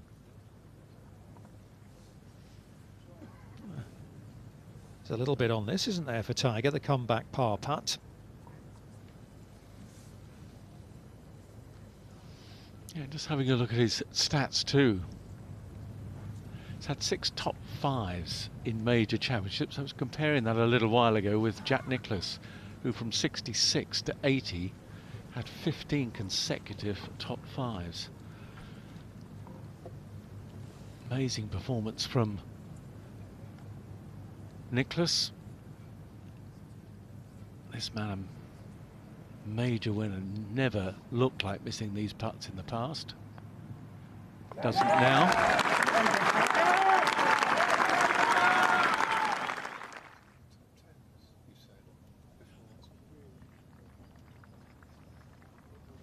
Justin Rose with a birdie putt from some distance at the first hole.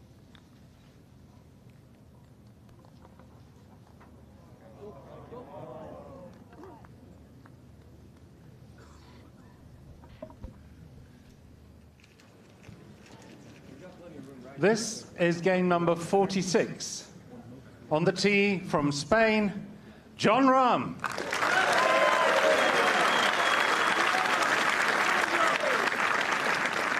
Showed his liking for links golf with victory at Portstewart in last year's Irish Open. He enjoys this form of the game and he is sticking with his game plan, so he's got the driver out, as we saw yesterday.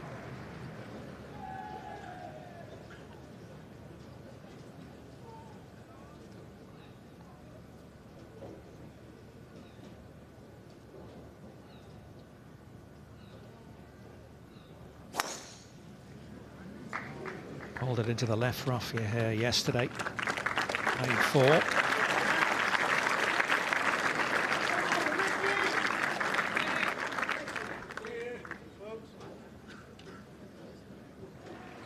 On the tee from the USA, Ricky Fowler.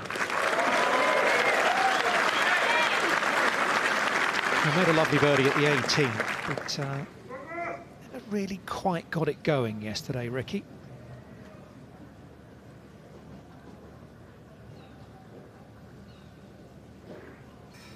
Know how much he enjoys this form of golf, allows him to work the ball.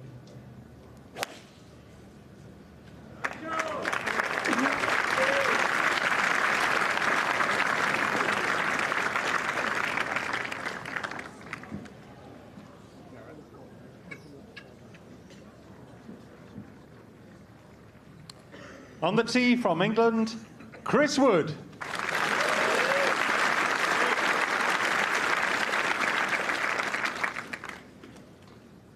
Round of 70 for Chris yesterday. Like Ricky Fowler, he birdied the last. Actually, if you go to his Twitter feed, you'll see quite a funny post where a British television company put a picture of one of the Japanese players up instead of him. And he's been having a bit of a giggle about it.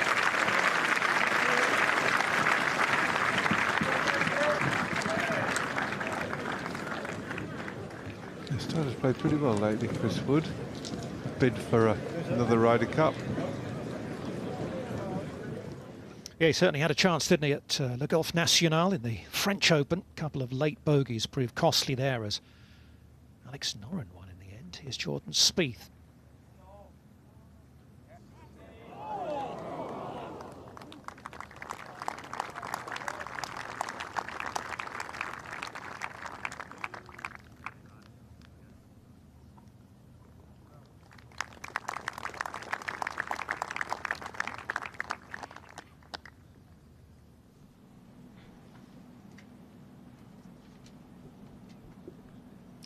Travel.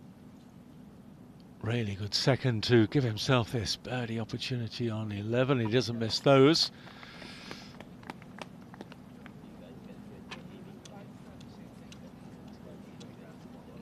Good card. 3 birdies, a bogey. To have a chance of making the cut, I think this probably has to go in.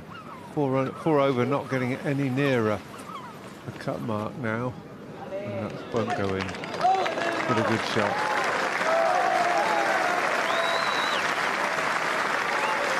He drove it in the burn on the 10th hole in the first round. Actually played it out of the burn and into the bunker. In the end, made up 5. I think the burn tried to give him one back there, but in the end it didn't help. I'm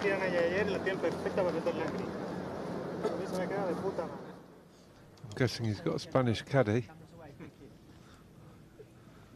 Or he doesn't care if he was listening or not.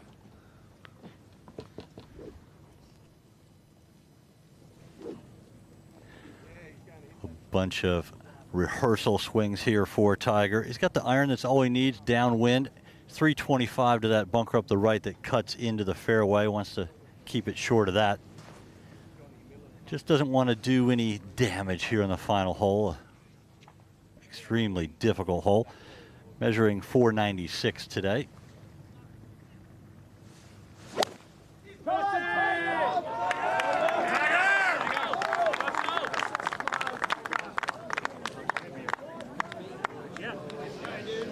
Into the fairway, never been a bad move. 3rd hardest hole on the course today. Last time it was played was the toughest.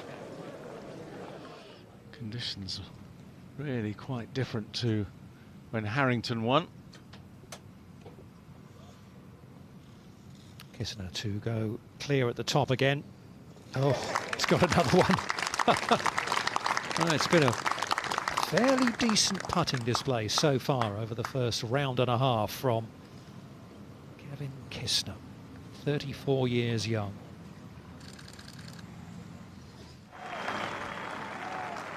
Garcia about to finish off. 4 birdies today, but a couple of bogeys and a double bogey. So it's a level par 71 for Sergio to go with his 4 over yesterday, and that will almost certainly miss the cut. Well, it will miss the cut. Playing with Bryson DeChambeau and Shubhankar Sharma, +3 and +2 respectively. So Sharma should be through to the weekend at least, and DeChambeau's got a chance. This is Eric Van Rooyen.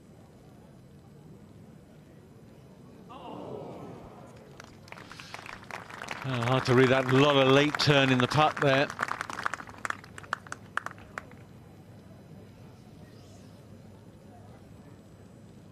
As it dries out, the ball borrowing noticeably more. This long second, 476 yards. Oh, Jordan. Go hard. Going straight at the bunkers on the right. Go. seems fine. It's about 265 carry on those today. He's sailed it over. And if it's downwind at 18, it's into the breeze, isn't it? At the second and at the first hole. This is Fowler. You couldn't see much of the flag from where he was there in the hollow, but he's played a tremendous shot. Excellent chance of a 3 to get the round underway.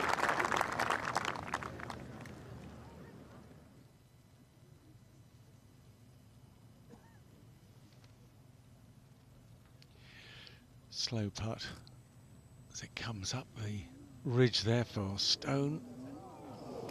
Gave it a good roll.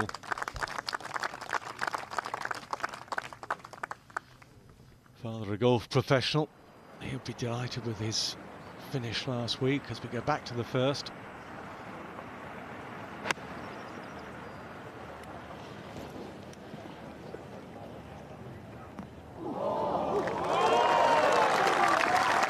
Not too shabby from these two, to say the least. Beautiful stripes.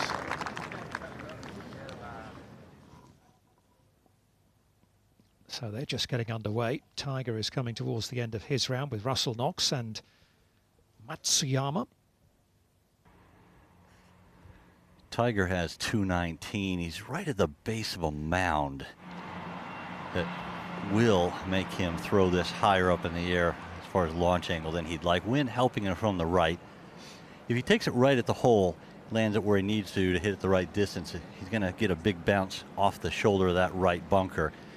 Easiest way to get it close to holes, cut it up against the breeze, land it in the middle of the green, and try and get it to bounce left to right.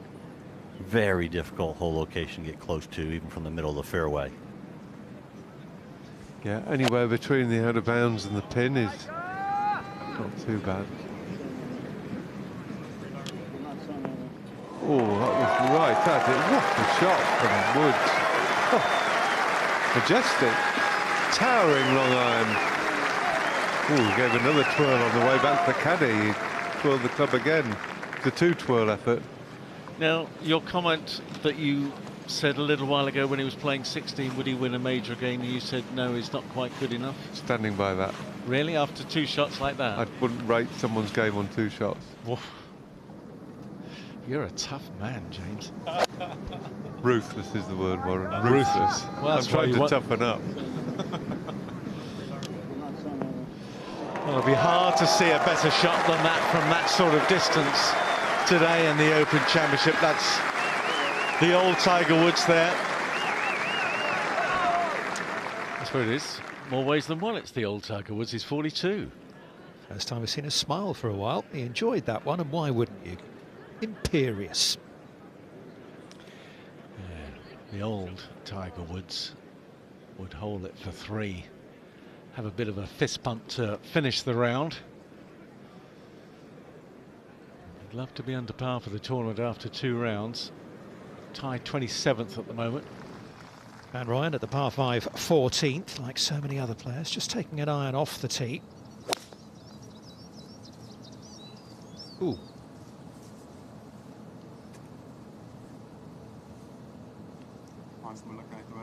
Good break there, landed really soft. It was absolutely 100% bunker bound just before it landed. And to the first, and a birdie putt for Ricky Fowler.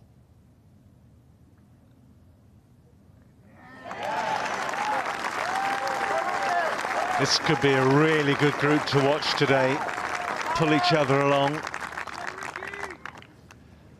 Fowler, quite a contrast to the stature of Rahm. But like little and large, really.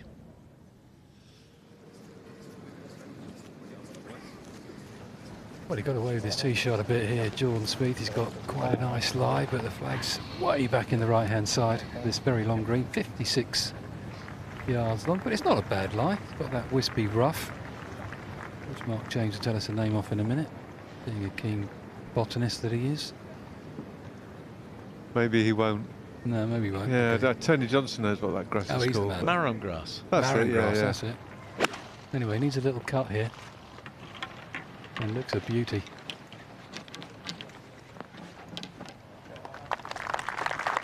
See, if it doesn't bloom and have flower at the end of it, Mark's not interested. I run the lawnmower over it if it doesn't do anything sensible. Ruthless, you see, I told you. Toughening up. Let's hop back over to 18 and Matsuyama's second into the closing hole. Uh-oh. Uh-oh. Uh-oh.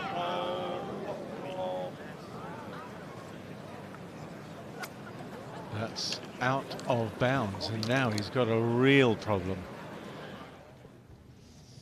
And over to number 1 and a birdie putt for Rahm.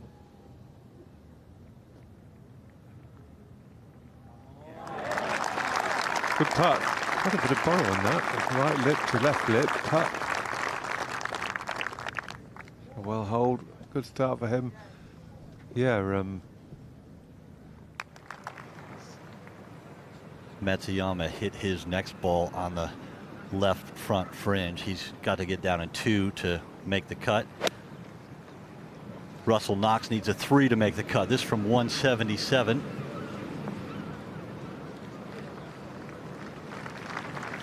With the improving weather, 300 is now moving down the field. Right now it looks very questionable. The scoring has changed completely in the last hour. Wouldn't put money on 3 over making it now. Kisner at 10. Maybe a little bit of blue sky in the distance as well. It's a really tricky hole. That's gone down into the big swale at the back. Had 2 very good pin locations on this hole, back left and now back right. That's a curious one, isn't it? Middle of the fairway. It didn't look too bad. It didn't seem to want to stop at all. Just dragged it, closed the face over. Absolutely. But releases on. Even so, I thought it would just have a little bit of grab, even if it was 4th bounce. Still got a problem with that neck. You could just see him turning it, trying to stretch it out.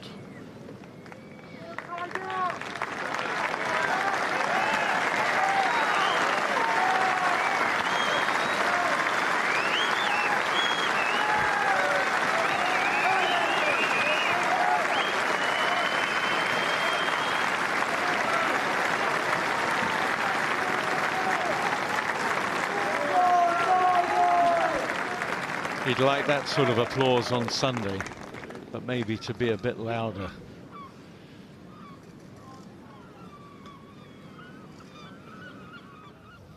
Birdie at the first. This is Jon Rahm at the long par 4 second.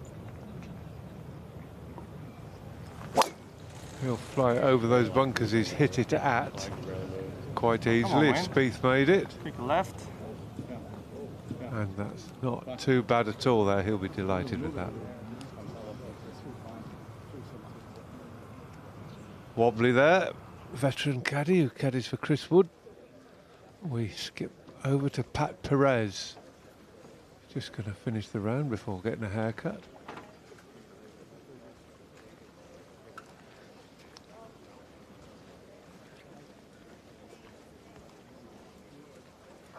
He's won a couple of times since turning 40.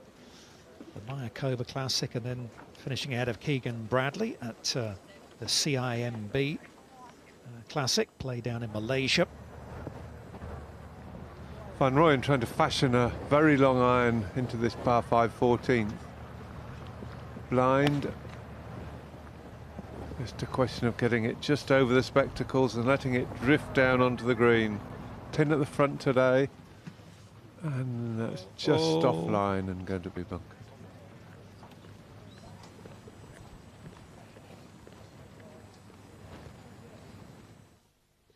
Fowler on the second.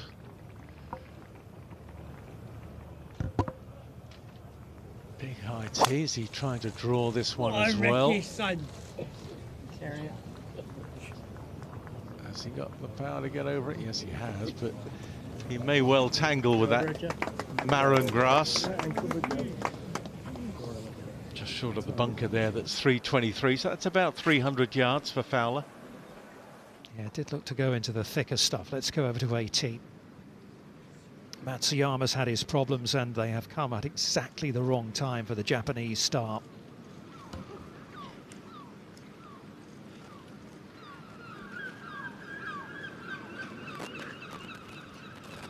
Matsuyama walks outside the fencing to confirm his ball was out of bounds. Walked back in, up across the burn. He knows.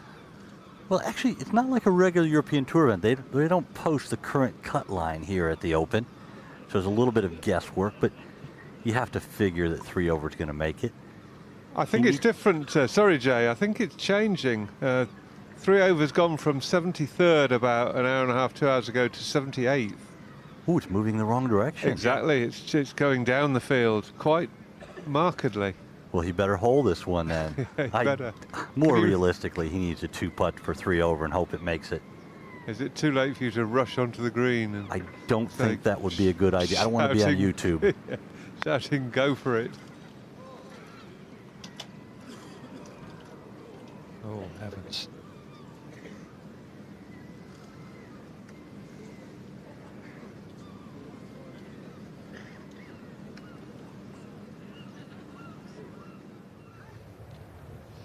Back of the 10th, Kisner. Well, he's got a hybrid club, going to run it up the bank. Double breaking putt, very steep up that slope. A couple of players yesterday had it rolling up there and then back to their feet.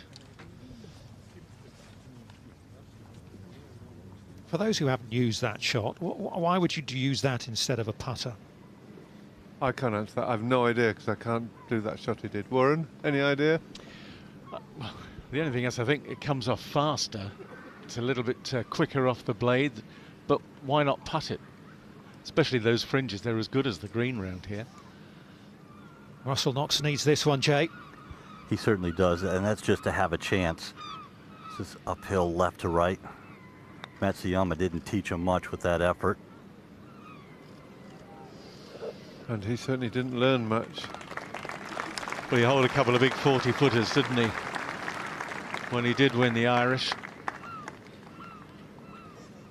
When it mattered on the final green, can't hold it all the time. Yes, he stole that tournament off Ryan Fox, didn't he? Yeah. Pickpocketed him in front of 30,000 people. Incredible display of chicanery.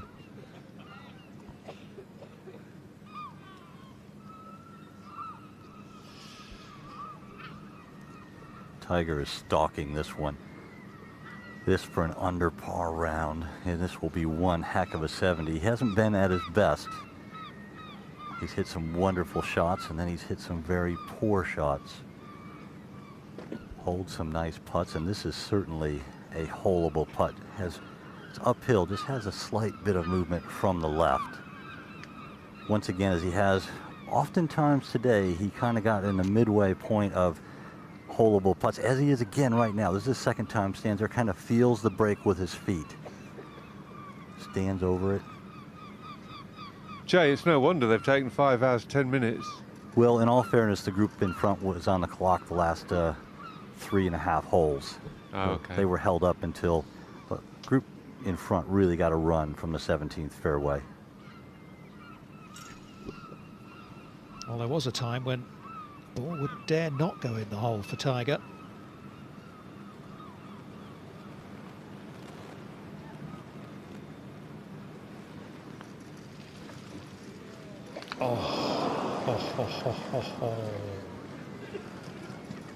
This 3 balls not hit many greens.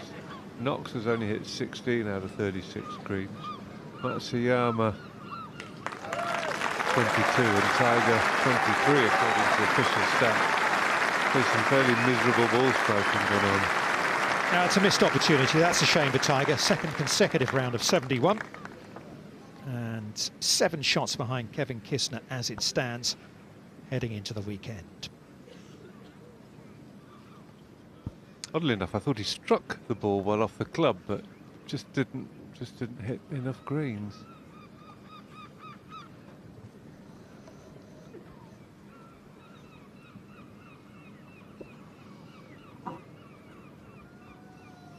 Matsuyama for a double bogey 6.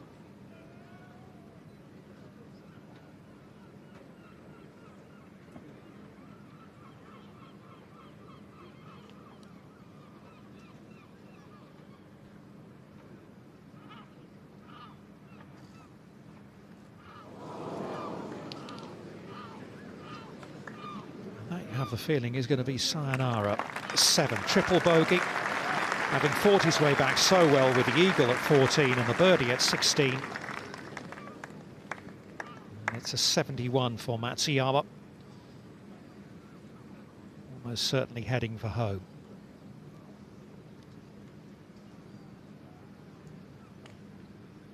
This for 73 to go with yesterday's 73, and that's 4 total for Russell Knox. So he's played fantastic stuff on his trip over. Second in the French, won the Irish. Played well for quite a lot of the week last week, but this week disappointing. You mentioned Ryan Fox, the man who Russell Knox beat to the Irish Open title. Ryan's playing in the group behind these. He's just dropped a shot at 17 to go to 3 over. Yeah, Jason Duffner also 3 over in that group, and Keegan Bradley 2 over, so they need to be careful up the last, to say the least.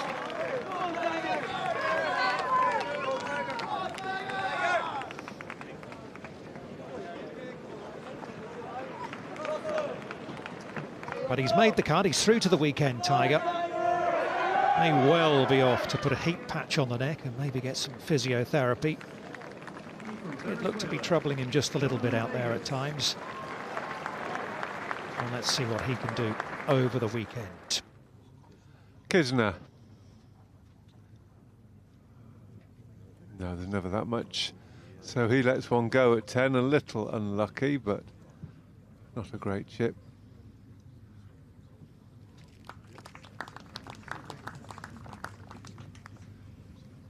-6. And back alongside Zach Johnson, still in a tie for the lead. Kevin Chappell has 6 to go. Van Ryan continues his excellent play. Song Kang 1 under.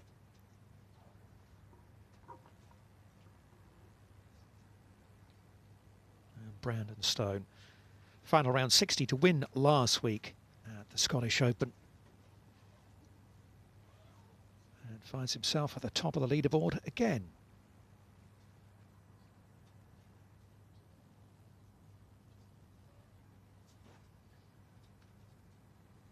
By the way, we've lost David Duval from the tournament. Well, not lost him. He's retired hurt. Apparently injured. Body or feelings? I believe the body, man. I believe it's a physical element. Right, out to Justin Rose at the second hole, and Jamie's down there. Yes, Tom. Didn't you manage him to Olympic gold, Jamie? Weren't you partly responsible for that?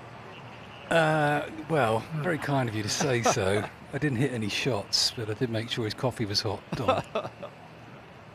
151 he's got to this back pin for Justin. I think he'd just try and muscle a wedge here down the breeze. Good lie. One jump and a spin, hopefully. Oh, that's got to go, Justin. That's a bad unforced error on a relatively simple wedge. Well, that sort of shot doesn't bode at all well. That's worth getting the notes out. Well, he was asked yesterday if he felt he put too much pressure on himself. He said, no nonsense, I enjoy pressure, I thrive on it. I won a US Open, I won an Olympic gold. I like the feeling of pressure. That's a pretty definitive answer, wasn't it? Yeah. 44, 144 for Spieth from a good lie. Right hand rough again. With a good angle to get at this flag.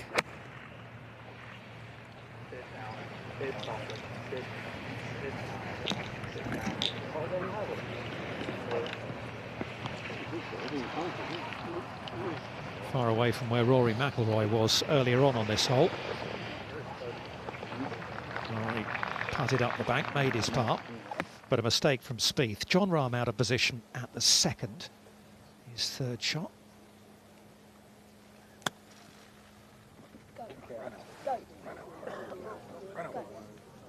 Nice shot, goals. Nice shot.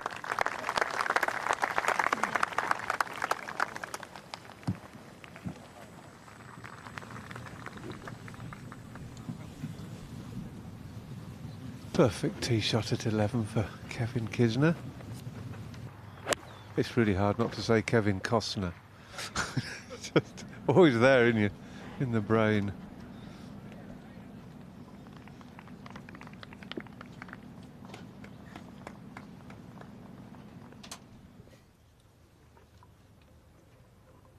Kevin Costner used to play in the Dunhill Links Championship. Oh yeah, he plays a lot of those pro-am things, especially in the States. Yeah.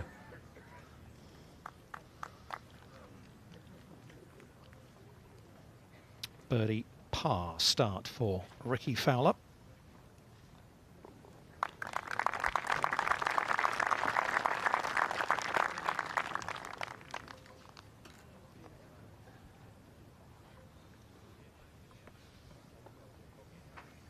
It was Henrik Stenson yesterday after his round, talked about the importance of patience when you find yourself at a course like this, especially the way it was playing yesterday. Perhaps a little more forgiving out there today with the rain. Yeah, it doesn't look any different from an aerial view, does it? But playing completely differently. Oh no, I would say yesterday it was 7,290 odd yards yesterday, playing 6-3. Today it's 7,352, probably playing 7,000. So they've added 700 yards to the course overnight with some rain. Amazing. Over to the third. Not sure whether it's Spieth or Rose first away. Jamie, I'm sure, can tell us. I think it's Spieth to go first, guys. He's got a more difficult shot. Justin's got a good lie in the bunker. But 3 really poor wedge shots into here, I'd have to say. About the easiest pin you're going to get on this green. Up the back there. So they'll all be a bit disappointed here, but Spieth coming up this bank, going with the loft. I can't believe it. I thought he'd putt this. It's a good lie. Is he going to pitch it up there, Jamie? Listen, Jess, I never saw that. He might be trying to bump it into the top of the bank and skip and spin it, but I didn't see this one. Yeah, it looks like he may be just shoving it into the top of the bank. Yeah. Oh, good lord. Oh no, I don't believe it. What a shot. What?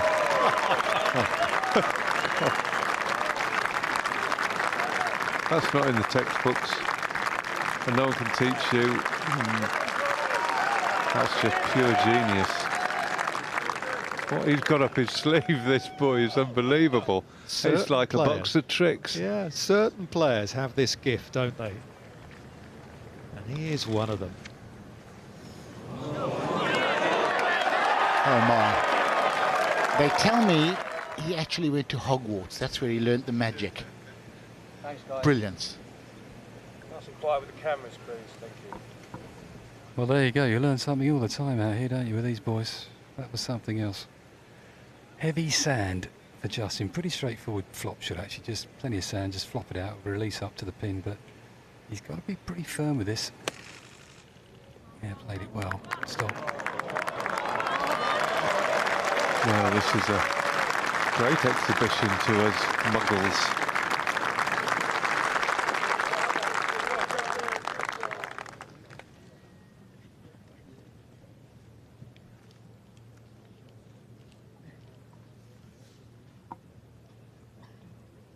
Happy Barn Rat knows what's going to happen now. He's seen the film, read the book.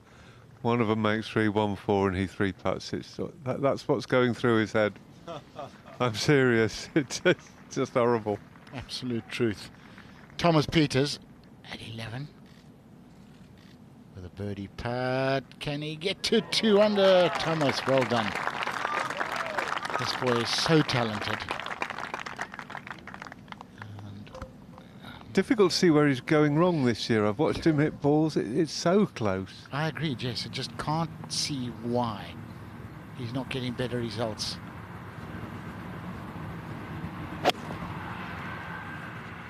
Eric Van Ryn has reached the 15th hole. I tell you what, he's hit some beautiful shots out there, some beautiful iron shots.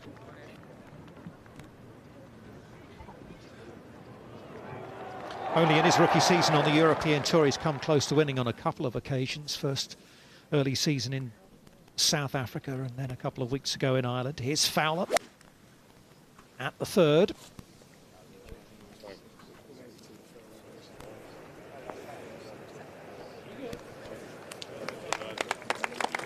Yeah, just perfect.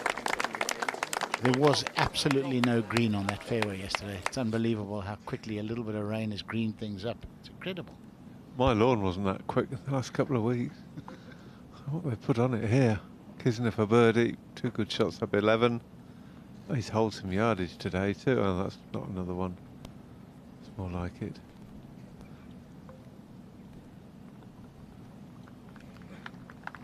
So just a par. Marcus Kinhult, the young Swede who impressed so much at the French Open, is also playing in that group. He's currently at +1. Back to the third and Rahm.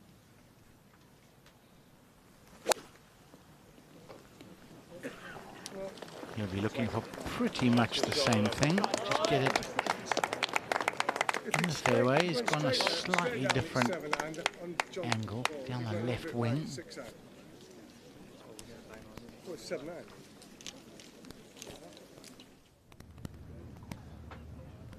Tony Finau to birdie the first, 67 yesterday. This for a rip-roaring kick-off today. Straight arms, just lets them swing. Good putt, good opener, good pace. Settle the nerves. Played well at the US Open and at the Masters, and that was after dislocating his ankle. Do you remember that in the par 3 contest? Oh, it looked horrible. Here's Luke List from the United States. So he moves to 2 under as well.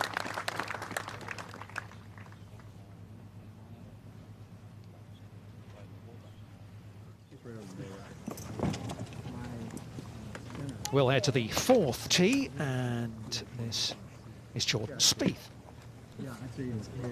Well, they definitely had the best of the day so far. It's warming up. There's a bit of breeze here, but you're always going to get that here at Carnoustie, but nothing really. Looks like he's got the driver. In fact, that's a good choice here. He's got to take it up the right. There is a hazard down the left-hand side in the bunker. There's a bunker down the right, but he'll carry that easy. And the right-hand rough's not too bad. The pin's on the left, so actually you might even be aiming there, Spieth.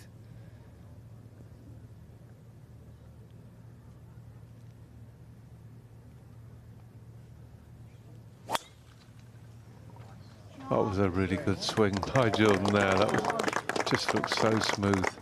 Got to be fairway or very close. Ooh, way up. That's a big hit. The ball suddenly seems to be going quite a lot further. I don't know if it's the increase in temperature or what. Will it?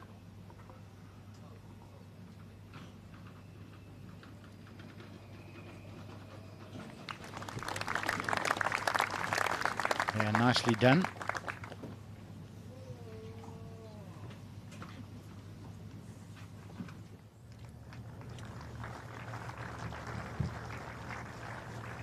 Yeah, that's a long drive from Spieth up there. Got a big shoot from that right-hand semi. Scuttled across the fairway. Justin's not short. I'm not sure he'll get past that, though, up here. That was a big one.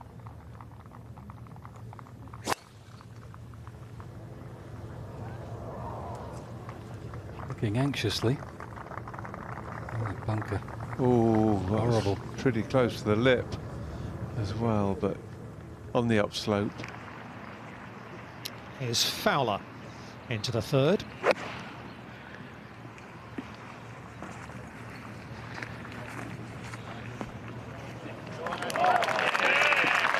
I reckon that'll just about do. Lovely shot.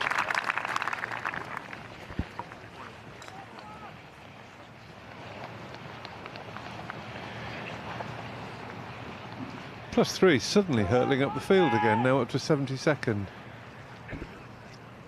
Very difficult to predict this one, but at the moment it looks like +4's got half a chance again.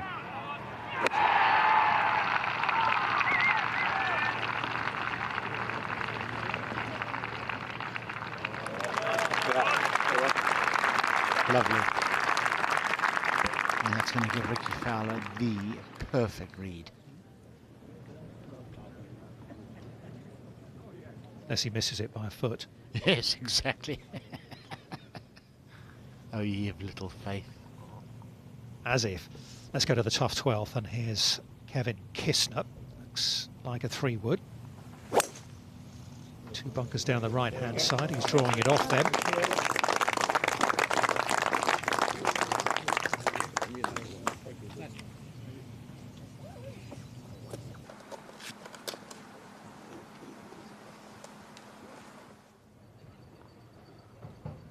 Van Rooyen for birdie at 15 from 35 odd feet. He's looked very solid today. This is a good performance. Oh, that's short. Good putt. Looks to be finding his feet nicely on the European Tour. Wonder why that ball's there. Brandon Stone with a chance at the 8th. Put a new putter in his bag recently, changed his caddy. It's a guy called Tegan, who plays on the Sunshine Tour down in South Africa. Good friends, and Tegan's a good player. Matt Southgate. Oh, yes. Loving it, he's loving it. Back-to-back birdies and 1 under. Well done, Matthew. Probably have some of the local members out following him. As I mentioned, he is a country member here. He comes up a couple of times a year to play with his dad. Here's Pat Perez, birdie putt at number 6.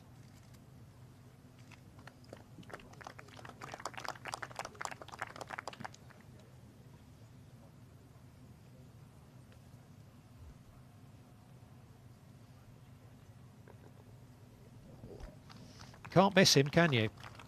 That's for sure. And he's got some game as well. Johnson and Kisner tied at the top, 6 under. 7 left for Kisner to nip by Johnson and Fleetwood. What a round that was. 65. He is absolutely right in there. McIlroy as well, 69 again. Ollison's a lot of good European players doing well, which means there's every chance they'll stick there till the end. Luke List among the 2 unders. A bit of an emotional trip over here for Luke. Came over as a younger man with his parents. And played a bit of golf in the area. His dad passed away 3 years. They brought his ashes back this time, and they've had a couple of ceremonies. They've scattered his ashes over different parts of the area. His dad absolutely loves this part of Scotland and loved playing links golf here.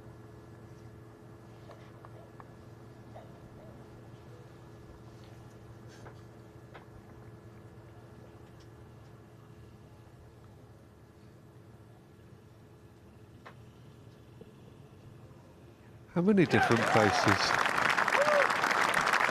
Undisclosed. Dom, if my family spread my ashes on a golf course, I'm going to come back and haunt them. There was just too much frustration out there. Nice place up in the mountains for me, but you know what? If you love the game, why not? You're assuming that there's going to be anyone at your funeral.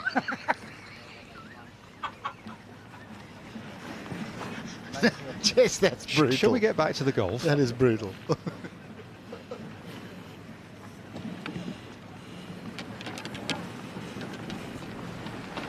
Well, he's just pitched it out, Justin, to 112. He's got to this front left flag. But a good line the fairway, so he can spin it up.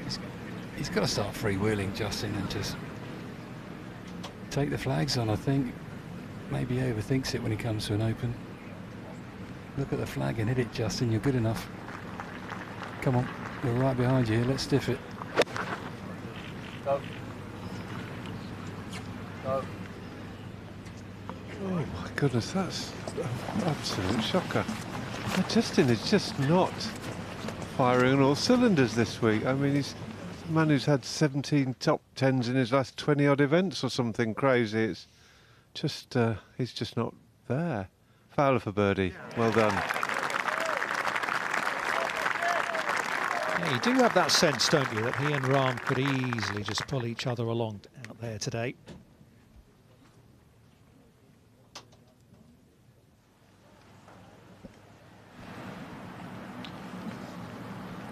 Spieth.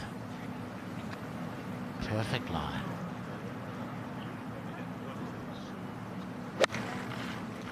Flag front left, not huge amounts of room to work with. It needs to be spot on for distance. It is, but I think, you know, just pushed it slightly. It's understandable. Left is a big mistake. That's okay, especially the way he putts from 25 feet. How about this one?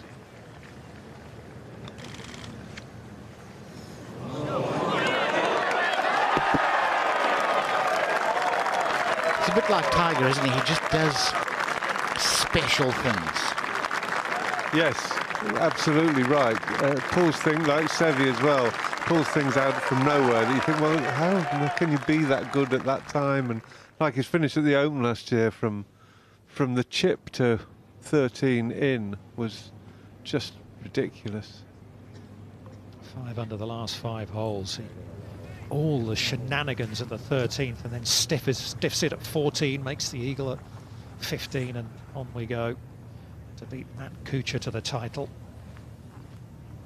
Kuchar must have thought after that, I'm not sure how that happened. I was cruising along, couple ahead, making pars, and it all went belly up. Got mugged. Ricky looking calm and confident as well. How long before Ricky Fowler wins a major? It's got to happen, surely.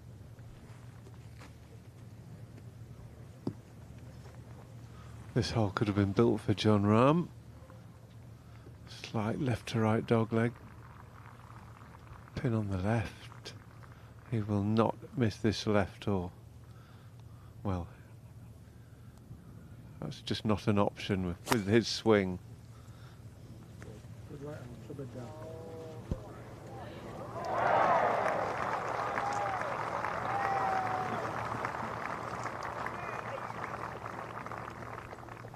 Yep, Marshals have found it.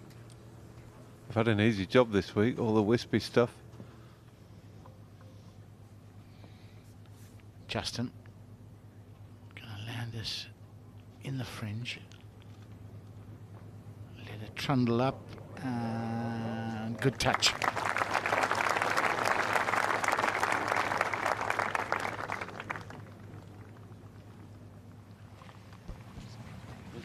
Tony Finau.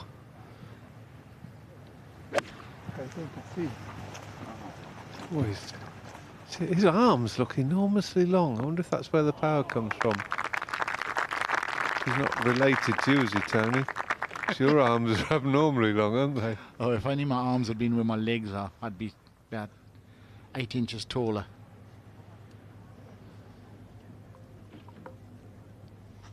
Well, Spieth with another chance to make birdie. Much on it, Jamie? Not much, Dom. No, not much at all. Quite slow. A little bit uphill here. He's got the bounce back, though. Jordan. Oh. There was a period, wasn't there, for a couple of years where he was just phenomenal with the putter. I mean, absolutely extraordinary. This is Sung Kang at the 8th. That's going to hang out. Ball seemed to be trying to turn and then hanging out high. I suppose we just get a runs of these things. To Kistner at the 12th. Second shot.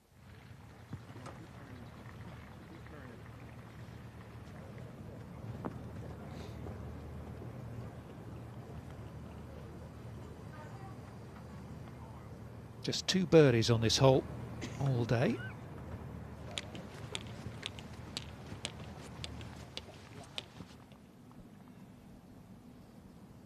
Mickelson. This would make the homeward stretch a little more comfortable.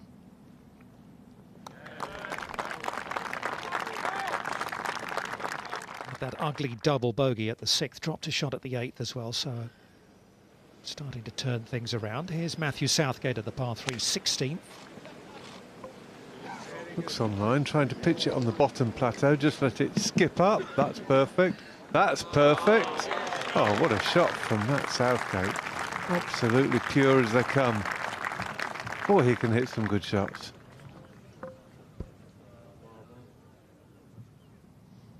Let's go back to Sung Kang's group. This is Gary Woodland. No mistake from him. 2 in a row for Gary, so he advances to 2 under. Only 4 off the lead.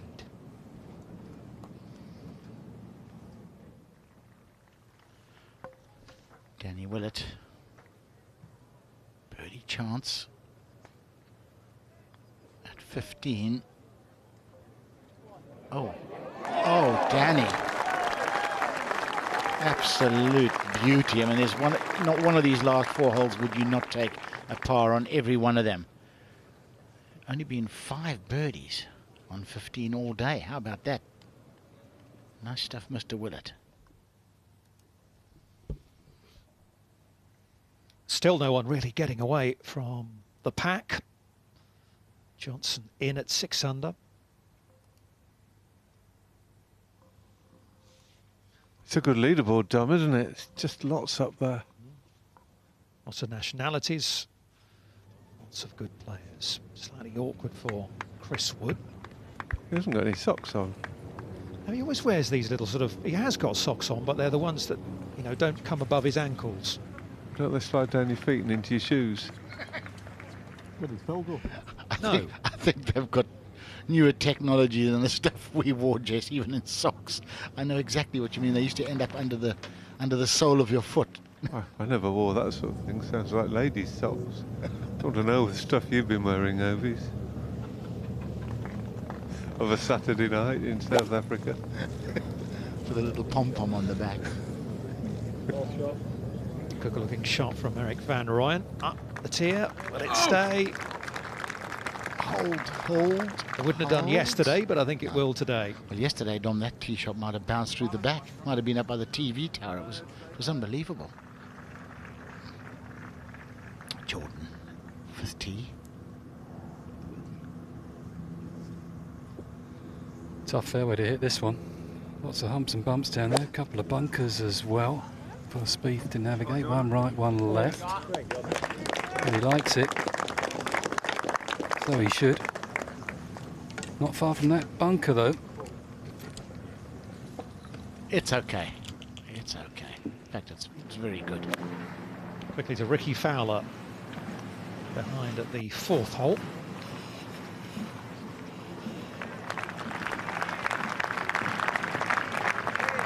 Gives himself another chance. This is an excellent start for Ricky, 29 years of age now, beginning to enter that category of best players who haven't yet won a major.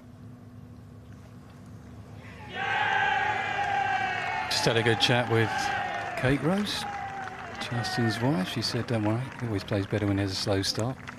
Let's hope so, Kate. Seems to like that one. Rosie, straight down the middle. Is she a psychologist? I think she might be. She was a good gymnast in her day, Jess. Was she? Doesn't every golfing wife need to be a good psychologist? Well, psychiatrist. Need to be a good cook. Slightly deaf, I'd say. Helps. That might be nearest.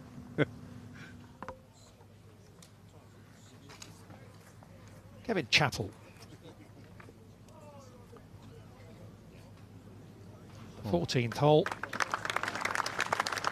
That's a little beauty. I think he was a little on the downslope there too. That is well played.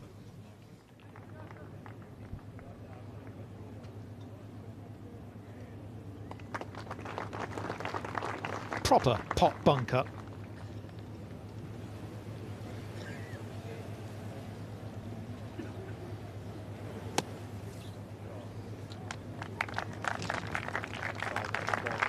Strange sound. I mean, it was that sound where you expected it to grip, but maybe he got a little stone with that or something. Yeah, I agree. It sounded okay, and then it just never looked like No, stopping. it just ran out. Yeah.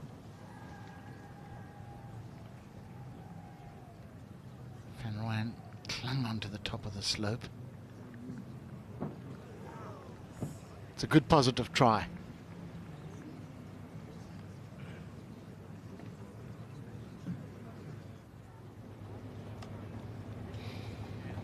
Well, go back to the fourth now. And this is going to be a par putt, I think, for Chris Wood.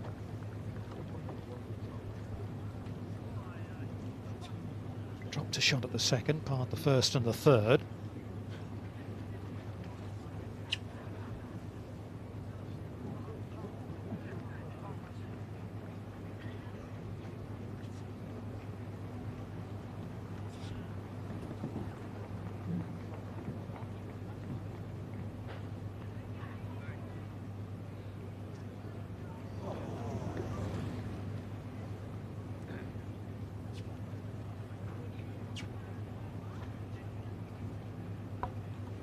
Tyrrell Hatton fancied by many this week, but he's struggling, +4 at the moment, so he needs something to happen. But Southgate now, magnificent long iron to 16. This for a 2, stay left. No, that was a little feeble. Concentrating so hard on the line, forgot to swing at it. And back to 4, and Rahm with a birdie putt.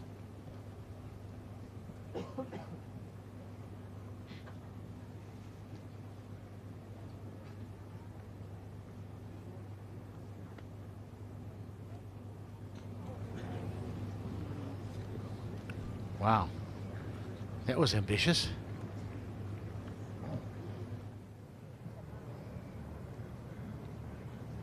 Kevin Kisner at the 12th.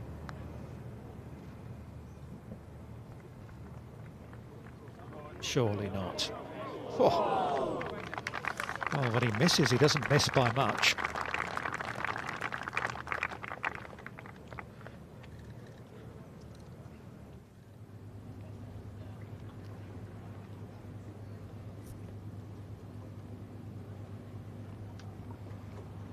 This is to get within 2 of the lead.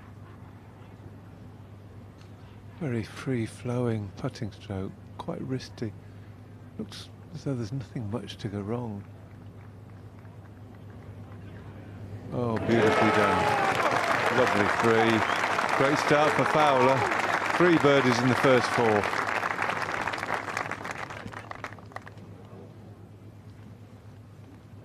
Yeah, it just looks so uncomplicated with the putter. Utterly natural. Reminds me a bit of Faxon, the way the blade appears to open a bit and release.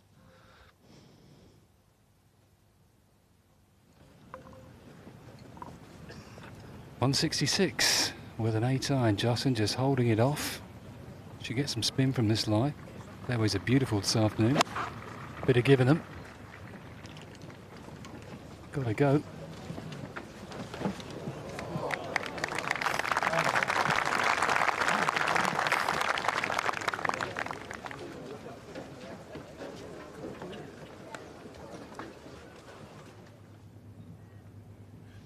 Bold first putt by Jon Rahm, so he's got, what, 4.5, 5 feet or so for a par at the 4th.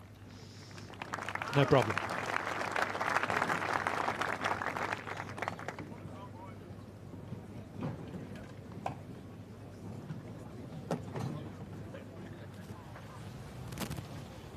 It's there for the taking this afternoon, you know. Even at Carnoustie, it's in perfect condition. There's a bit of give in the fairway. You can get some spin on the ball. The flags are nowhere near as difficult as yesterday, in my opinion. 155 for Spieth. It looks like he's just going to take everything on this afternoon. 9-iron.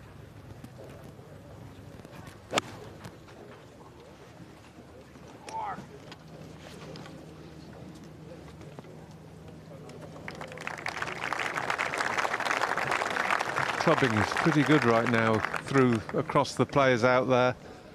Very little airmailing greens or coming up short. This is Eddie Pepperell. Eagle putt at 14. He's on +1. Come on, Eddie, slap it in. Oh, great. That's how to get to red numbers. Great week last week in the Scottish, finished second. And following it up with hopefully 4 rounds at the Open. To Tony Finau. Birdie for him as well. He was an excellent basketball player as a younger man, but opted for golf.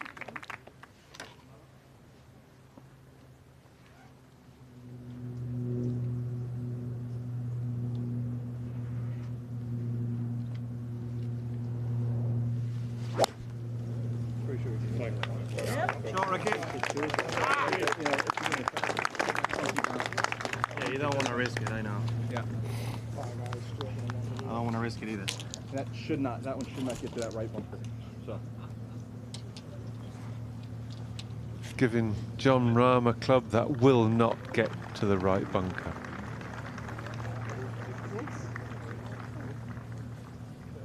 Sounds a good plan, as long as you're right. We've seen very few chase out into bunkers, have we? Yeah, not like yesterday. It's 260 yards to that bunker. Swing there. John, vamos. Yeah. Patrick Ray's one after, but he's not already scored. Still rolling. Still rolling. Shot.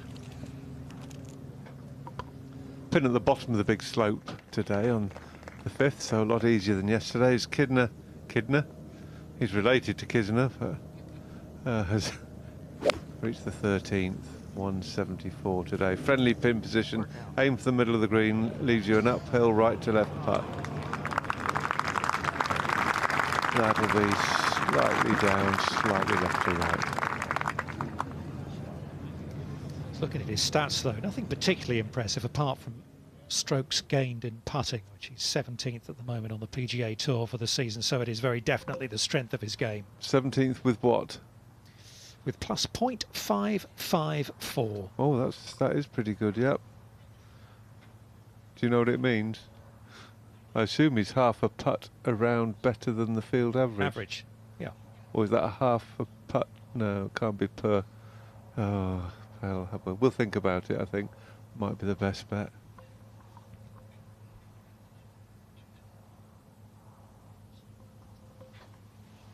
I didn't think they had the putts per round stat in America, so I don't know. It's confusing, their stats now. They're so convoluted. You could honestly lose a few brain cells. A few more. Yeah.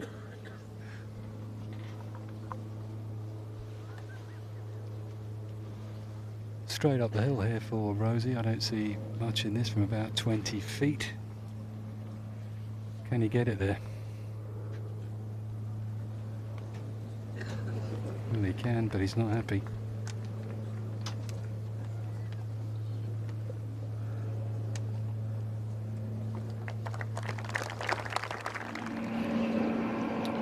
Tony Finau.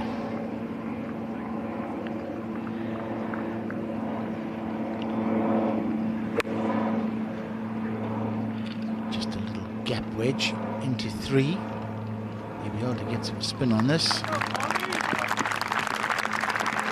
Nicely played.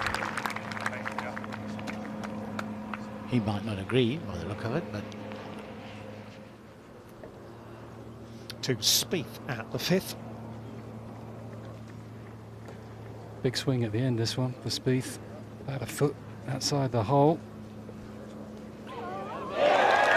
and that is just his length. I mean, it's amazing.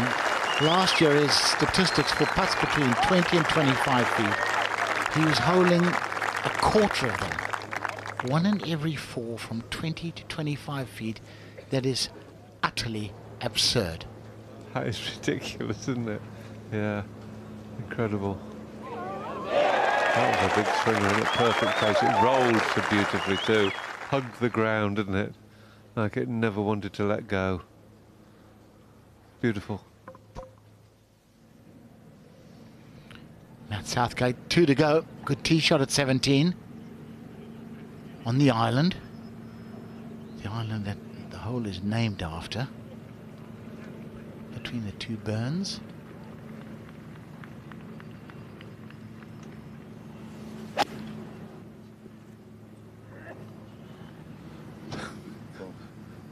That was a real beating down on the ground action, wasn't it? Like he'd seen an insect, he'd taken a dislike to, making sure it didn't bother him again.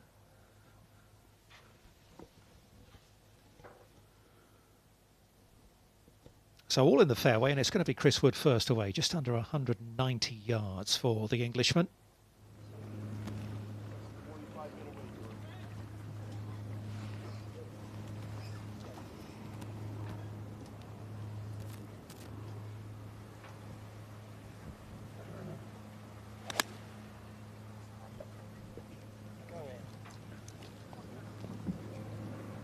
Yeah, just being facetious there with a go in. He knew immediately it was very indifferent. Okay, at least it's not plugged.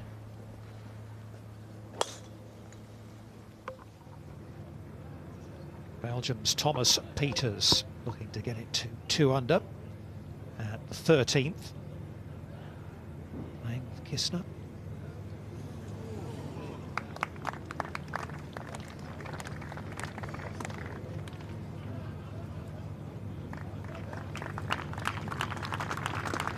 Made the 2 birdies at 10 and 11, then dropped a shot at 12. Quickly to Ricky. Lofting one in at 5. And I pulled a little bit on the right tier, that's okay. That'll be a swinger, I think, there. Almost sort of on the bottom of the slope, isn't it? And Ryan, he's reached the 17th in very simple fashion. Ah, stop! Jilly. Stop! Stop! Sit.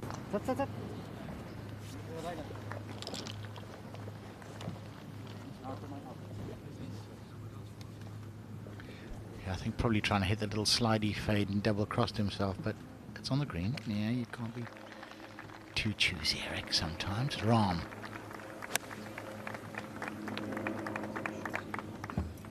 I'm not sure that club off the tee that wasn't going to reach the bunker might not have if it had been right. Who cares? Beautiful. Just makes it look so easy. Kevin Kistner, similar sort of putt to Thomas Peters, so a little bit having a good look at that.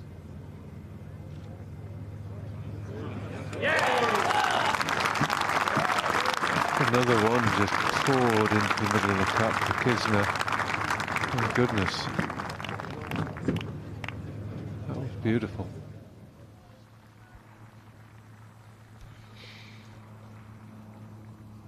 Tony Finau. Good looking stroke, straight back, straight through. I think he's hit that exactly where he wanted. Just under-read it, as simply as that. Par 3, 8th hole. It's only par 3, 3 par 3s on this course. He's going to putt for a 2. Will it make the journey? Looks good. Is good.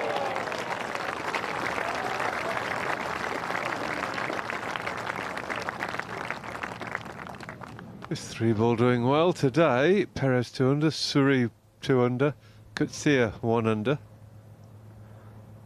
They're having a nice match. But at the top, it's Kevin Kistner.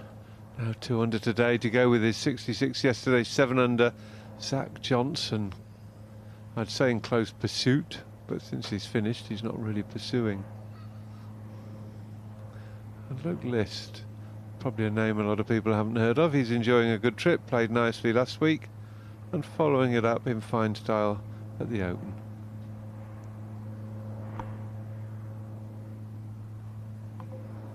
Danny Willett keeping it going solidly, as is Matt Southgate, who does play well on the links.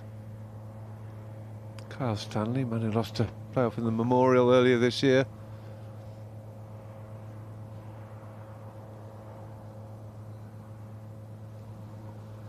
Pilots have been up there for nearly 2 days. We refuel them overnight. Take them some soup. To be honest, apparently last night they were pretty drunk and didn't really... Stop it. You are terrible. I think they're only allowed up there for 6 hours at a time or something, understandably, for safety reasons. It's like a normal plane thing, where your crew get out of hours just as you're about to take off.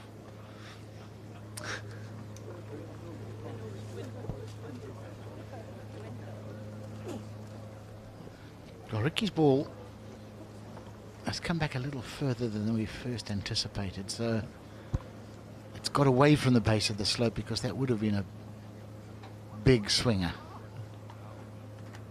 This makes life a lot easier. He plays the game at such a wonderful pace, Ricky Fowler. And hits a lot of those very, very good putts. Could have gone in for the same money.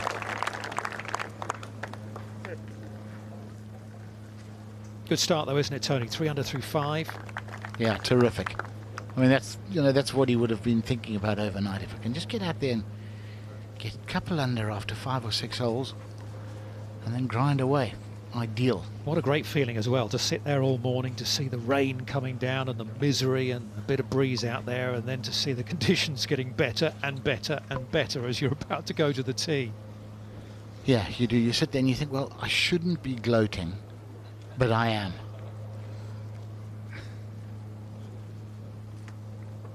However, you still have to go out there and shoot the number, don't you?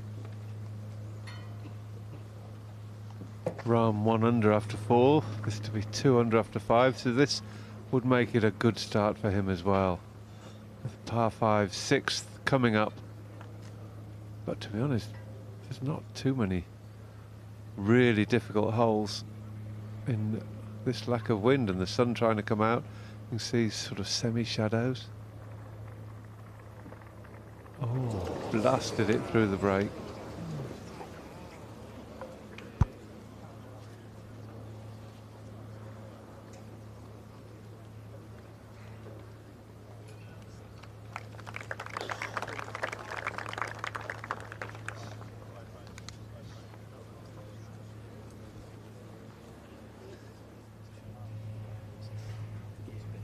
Par 5 14th. And here is the championship leader.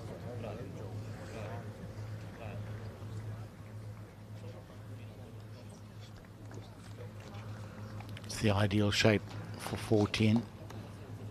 Just down the right side with a little draw. Yesterday that would have run way through into the rough. Different golf course today. And to Rose.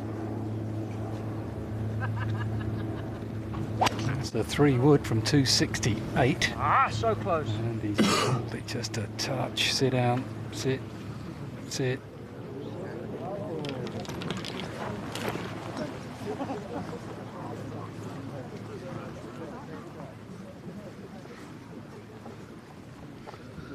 Man, that's an awkward bunker shot. Look at the shoulder of that mound coming off the front of that bunker. Whew. Ash Turner, last man to tee off today, 22-year-old. Qualified at Hollingwell. This is his first Open. Yeah, suffers from a rare form of cerebral palsy. His parents decided to get him into golf to help with it. It affected his balance, his muscle control with his arms and his legs, and yeah, it's quite some therapy. He's got a better swing than most of us, so turned out nicely. Good for him. Thomas Peters blasting it over the bunkers. Just.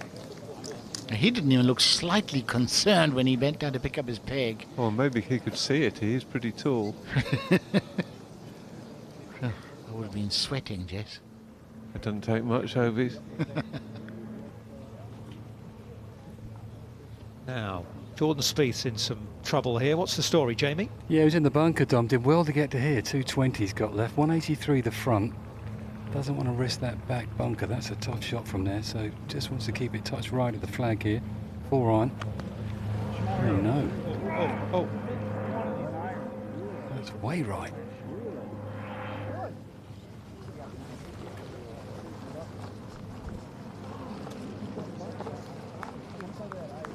Well, this one's slightly green stuff, so not too terrifying a chip. Although there is a bunker over the back there, or slope, so not the easiest in the world. Probably chip it in. Eric Van Rooyen at the 17th. Outside chance of a 3 for the South African.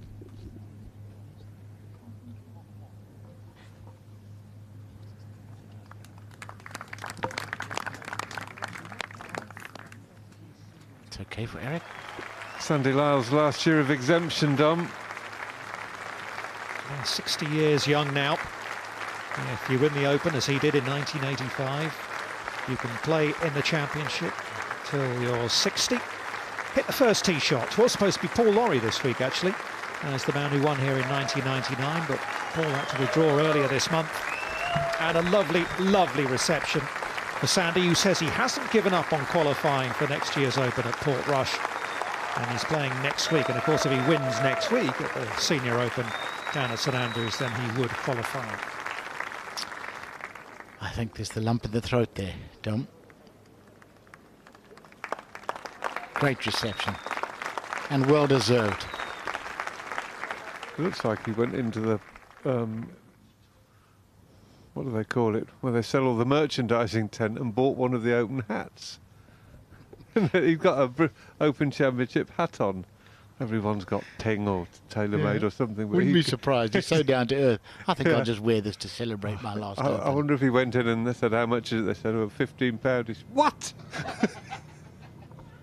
I'm Scottish. Mickelson, 13. Can he find another one? Oh, he can.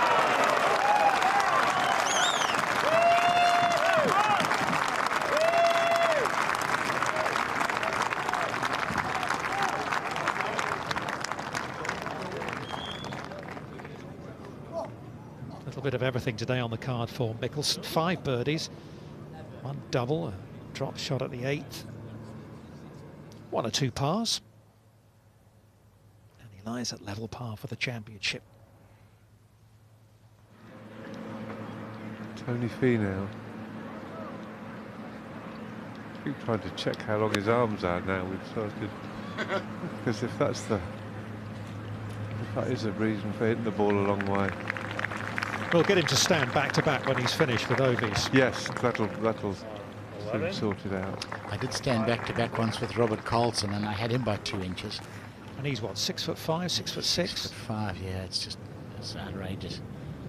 But I'm in public transport in my days, and we did used to swing through the vines, so a bit of the old Tarzan that tended to stretch the arms a bit, Dom. Can imagine you doing that, yeah. Now we had at the rules meeting with the RNA, they were talking to us about this little hut here. There's been an extension put on the other side, and it's all a movable obstruction, an immovable obstruction. I beg your pardon. You can get line of sight and relief if it interferes with a swing. What's he going to do? He's obviously had an issue.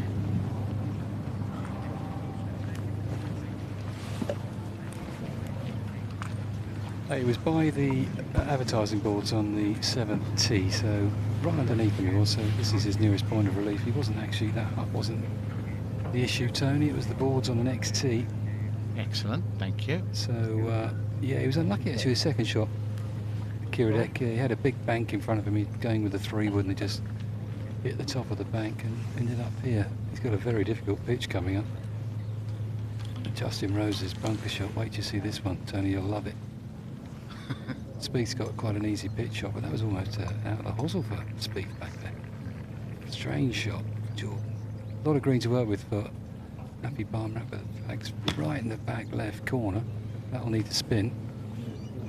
Should do the way he struck it. He just squeezed it into the turf.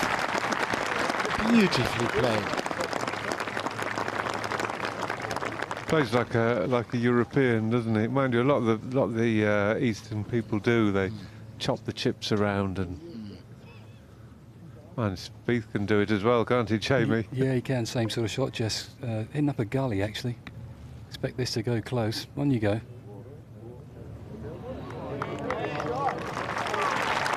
Nice. No showboating on that. No playing it so it would hurtle to a halt, just drifted it up there, just played beautifully. Oh, Jamie. Oh, Jamie, this is just horrific, isn't it? It's doable, Tony, but it's 9 out of 10 in difficulty. Yeah, he's got to splash it just right. Yeah, he didn't get it right either. There was probably a handkerchief-sized target that he had to land that on and just missed it. Up to the 18th, and the closing stages for Sandy Lyle.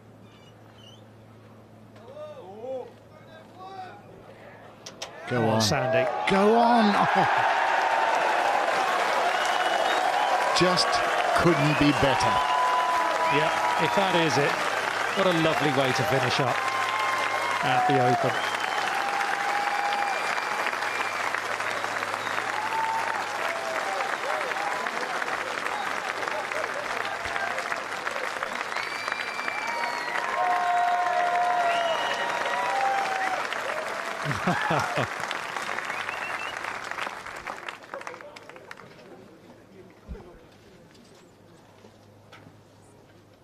One of the modern game's great players.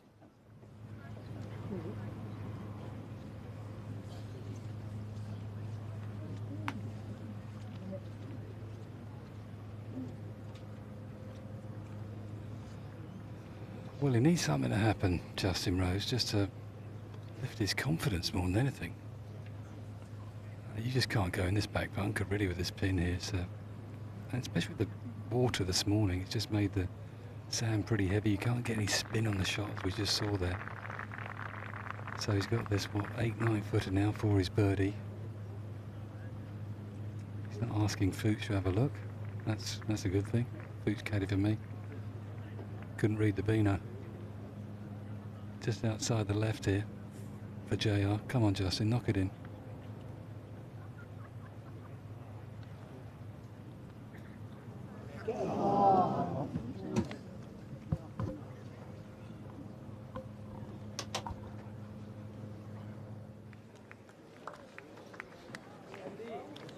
Well, Andy Sullivan said what a thrill it was to play with one of the greats of the European game over the first couple of days.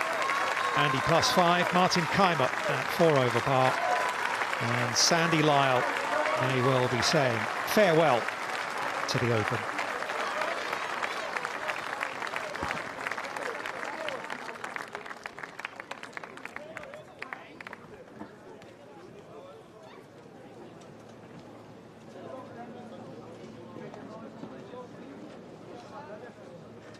Sullivan said you can still see at times the old magic is there.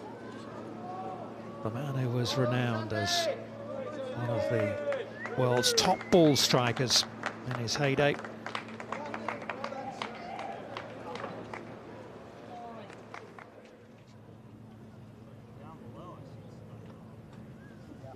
Well, Kirat X made his birdie at the 6th, and Jordan Spieth has what? 4.5 feet or so for his par. Remember, he was bunkered off the tee.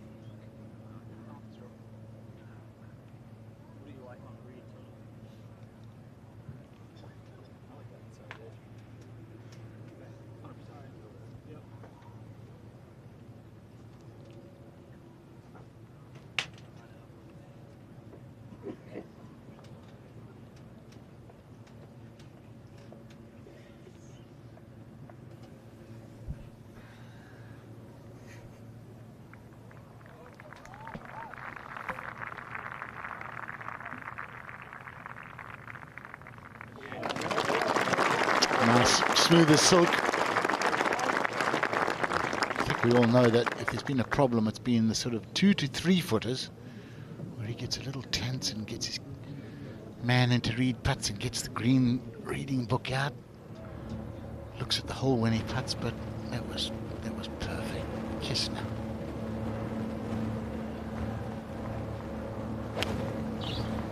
Does he take this pin on? Side. He does, but he might regret it. It's a deep bunker.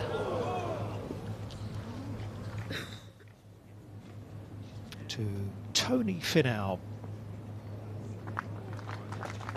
to get to 6 under. Yeah, all right, you gotta hit it. Well, Mark James has stepped out before he gets himself and us into any more trouble, and Graham Storm, a former French Open and South African Open champion, is with us. Afternoon, Graham. Good afternoon, guys. John Rahm, second shot into 6. Ball way above his feet. Look at the elevation that he's got on that ball, 130 feet at the apex.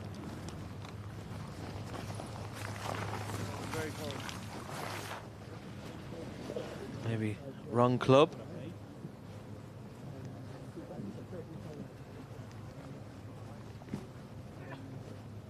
See the ball of Chris Wood, short of the green, and Ricky Fowler. Now, has he had to lay up here? Must be his third. Yeah, I mean, you've got the 2 options. You know, you're taking a little off the comfort with it line-wise and everything, or you're smashing the 7. Those are the 2. I don't think 7 has a chance of getting back there. Yeah, he was bunkered. Yeah, I like this one. Wind out of the southeast now. It switched from this morning. It was southwesterly this morning. 90-degree switch.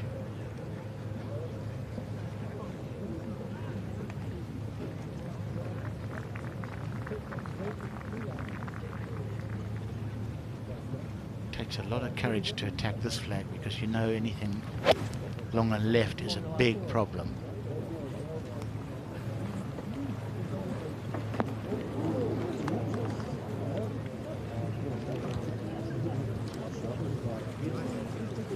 Quite a miscue from Ricky. Being awkward up and down to save his part. Looking at Kistner.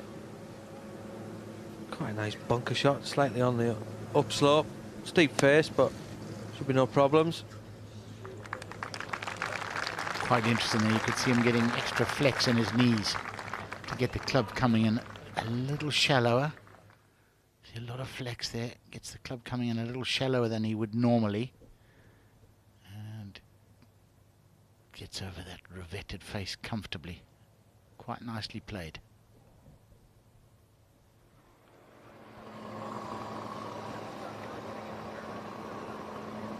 Third shot for Eric Van Rooyen at the 18th.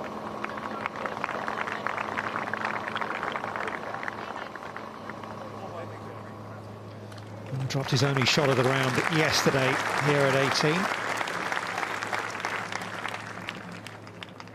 And he'll need to hold that one to avoid a similar fate.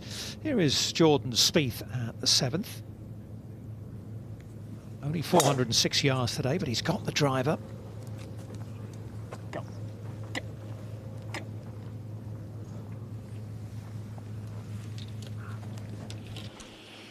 There's some thick stuff down there. Needs to get lucky. Thomas Peters for his eagle. Wonderful second shot to get it that close to this flag. A disappointing putt. And the third shot at the 18th for Matthew Southgate.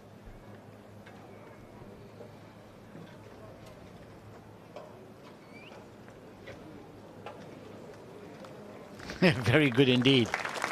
He's got good imagination around the greens. Local knowledge, Tony. Sorry? Local knowledge. Local knowledge, absolutely.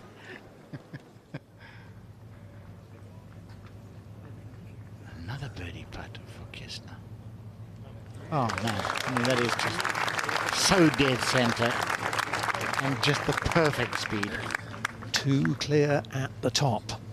Kevin Kistner. 5 birdies on the card today, 4 holes to go. Mind you, they are tough ones. Chris Wood putting from a long way away here at the 6th, up and over the shoulder of the bunker. Hasn't given it enough. That's a long way short.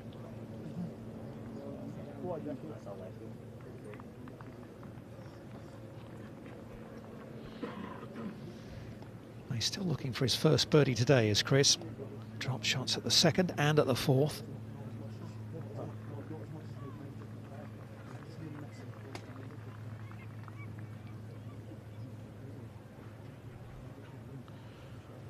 What kind of a lie does he have? Well, he's got enough backswing here. You can pick it up sharply. There's enough space to avoid the lip, and he's got quite a bit of green, so wide open face.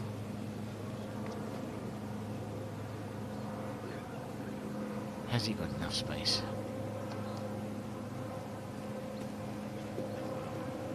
Yeah, I think just about. It's going to come out flattish and running.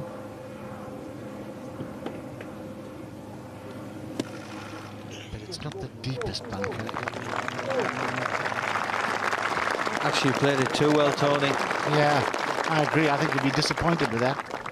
He's a good bunker player. He would have expected that within 6 feet, I think.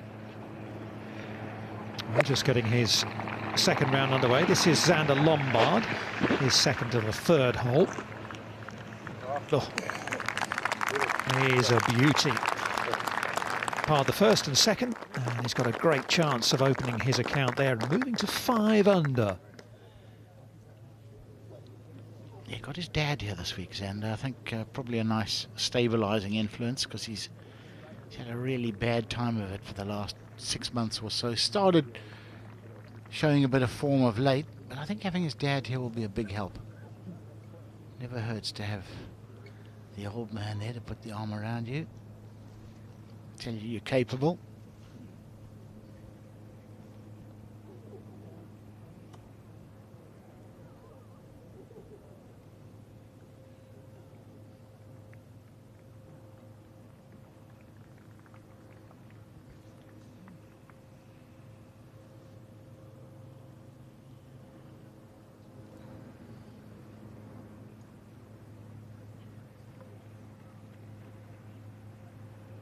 Chris Wood, what you would say was quite a poor effort with his first putt. Still got this for his birdie. Should swing down the slope right to left. Oh, that was a great effort. Thought he'd hit it a little low, but it did straighten up when it got to the hole.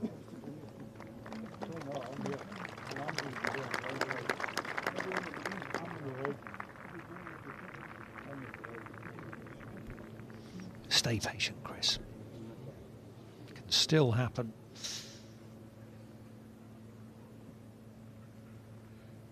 Rahm is next to go.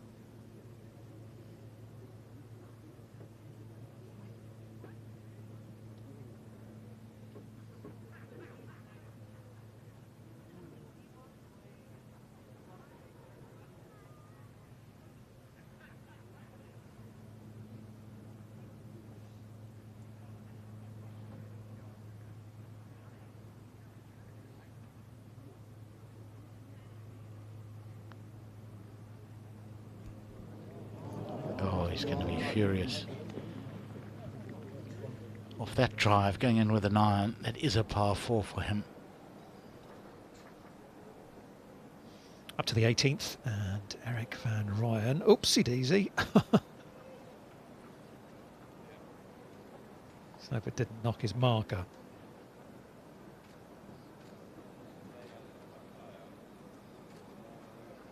He's not sure, is he, whether he dropped it on his marker?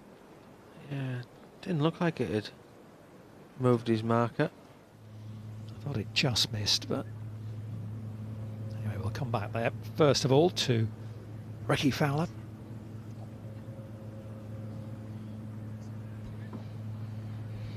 There just aren't any others in the game that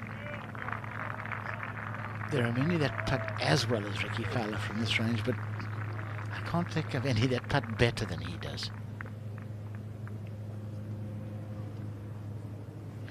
Such a great attitude. Just put the putter in there, get comfortable, just the one look, and brush it in. He is awesome. He is awesome from that range. He's the best putter in the world in my mind. You know what, Stormy? I would not disagree with that. I think he is absolutely stunning with a short stick. Patrick Reed pretty close. Absolutely. Well, he played one similar on the third with the lob wedge. Got the bread and butter out for this one, aiming well right up the slope and down the other side. Quite a bit of break on this, as you can see. Flings it right, will come back. Hello. Wow.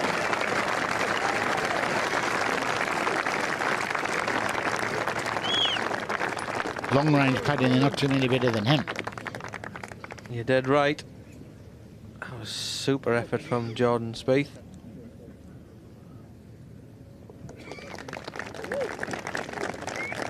I like those ones though, Tony, those little tap-ins. Oh, I love those.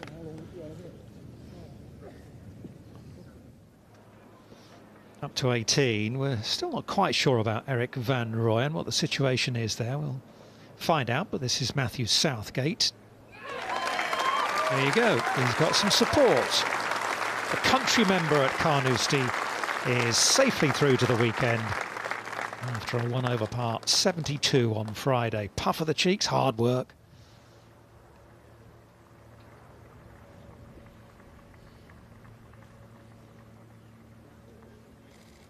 Long birdie putt. 2 putts is more realistic. Just didn't break the way he expected, but that's okay.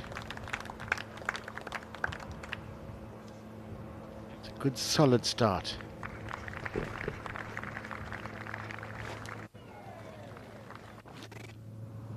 Seventh hole, Ricky Fowler. Looking to just leave it short of those 2 bunkers up the right-hand side.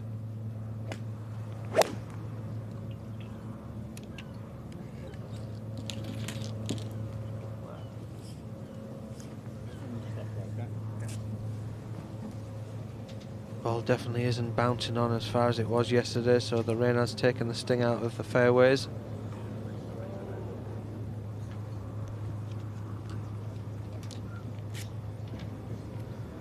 Now a totally different tactic for Jon Rahm. He's going with a big stick.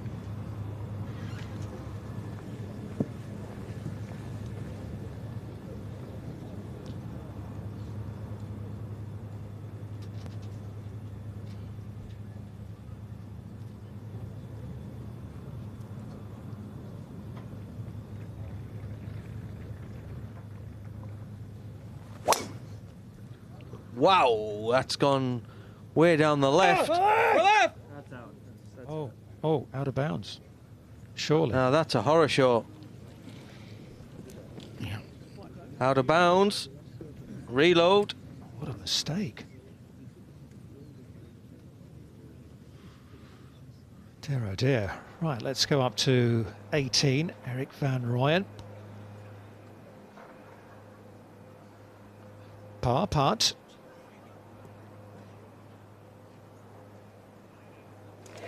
And well done. That's a nice save up the last. There was an issue there. He thought he might have dropped his putter on his marker. We've got an in-house referee. Susan Simpson is with us from the R&A. Susan, your thoughts on that? We have an additional clause that we have added to the rules this week, a relatively new one that allows a player to accidentally move the ball or the ball marker, and should they do so, then they can replace without penalty. And I think that's the case on 18th. Okay, thank you, Susan. All sounds eminently sensible if it was accidental and it was just the putter slipping through his fingers. So out to the 15th and the second shot for Kevin Kisner. Tournament leader, championship leader.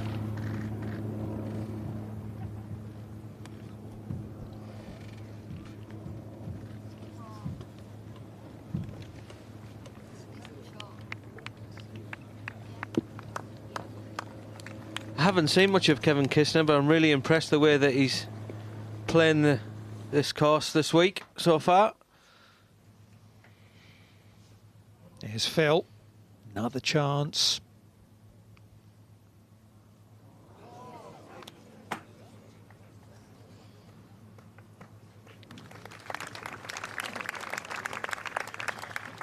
He doesn't miss too many of those. 183. Oh, happy barn rat. Now that could be very nasty if that's right up against the left edge of that bunker. Huh? Yeah. Such a difficult par 3, fellas, this one. Especially with this pin on the right. You just got to try and get the ball in the middle of the green. Easier said than done. It falls off everywhere. Front, back, sides, out of bounds left. Horrible bunker on the right guarding this pin. The pin looks like it's cut on top of the bunker from the tee. So ignore that. Middle of the green, you're always going to have a 25-footer. And it's downwind. 173 to get on top of the ridge. 183 the pin. So Spieth, big 9, little 8, punchy 8. Jump it up there.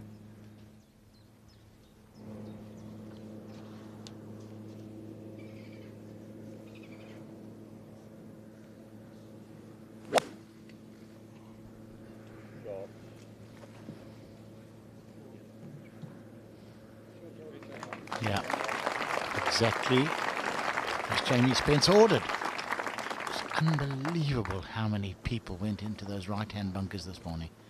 I reckon well over half the field. It was astonishing. Xander Lombard. Good tee shot at 4.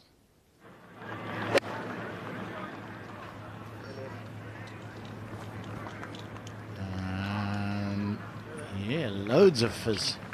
Perfect distance, good shot.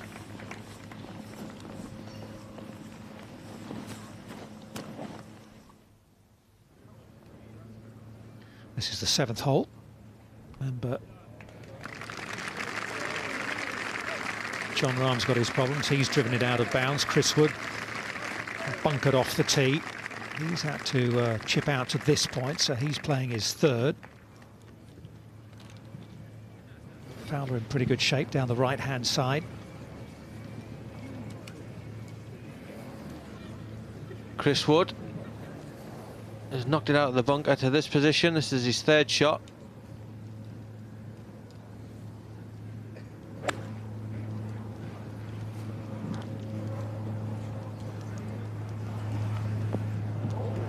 Oh, and a fantastic shot from Chris Wood. Maybe that'll just be the turning point for him, Graham. If he knocks that one in, makes his 4, he can start to move forward. Yeah, it could be a momentum changer for Chris Wood.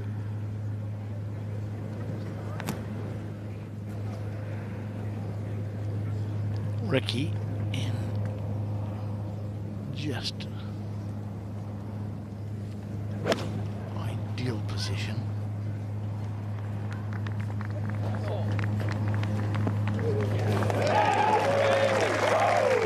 Tasty, very tasty. Into Fowler range.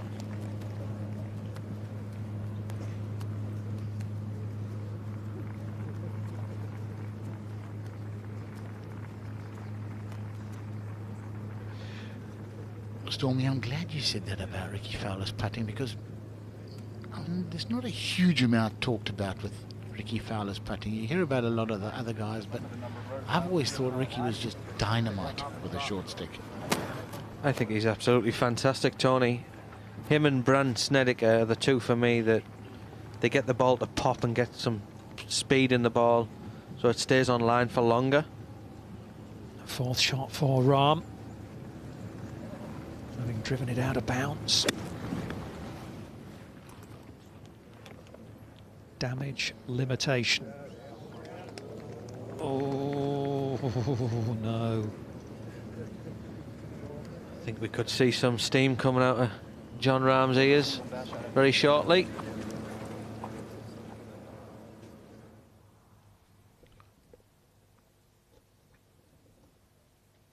Probably forced to be a little too aggressive with a shot after going over the fence.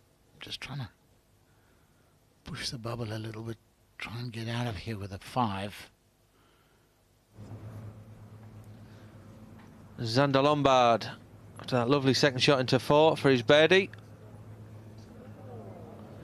Just hasn't hit it.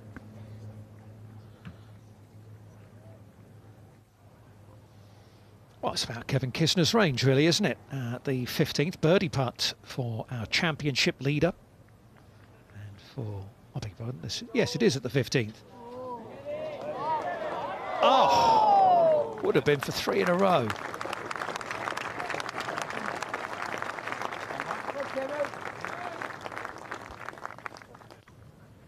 Danny Willett. Going along nicely in this championship for his birdie. Right in the mix. Lovely to see Danny back contending for majors. And a better finish than yesterday. Remember, he had bogeys at 17 and 18 to finish up yesterday, but pars at the last 2. Around a 71.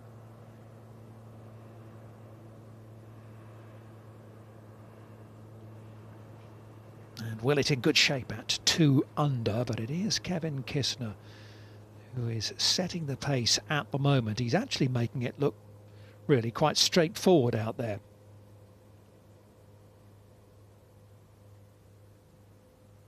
Hasn't really been Carnoustie yet, has it? Or the Beast of Angus, but the breeze is definitely going to pick up. It's going to switch around a little bit over the next couple of days, and Sunday it could get quite interesting. Here's Spieth at 8.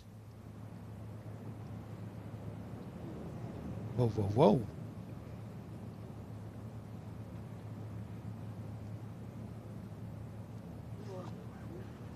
We saw John Rahm's ball just fall off the ledge at 7. Putting back up this slope. And that is a huge misjudgment. So he's there in 5. He's got that putt for a double bogey. That's a nice view, isn't it? That's a rail cam which runs down the side of the 8th hole, just by the out of bounds fence, giving you that view.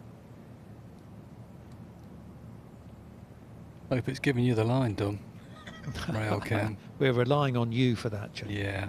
And those eagle eyes. Unfortunately, I've just seen Spieth putt. It's a little bit right to left. It's quite quick as well, Spieth's putt. He's knocked it about 4 feet by, so just in from about 9-10 feet, just outside the hole on the right.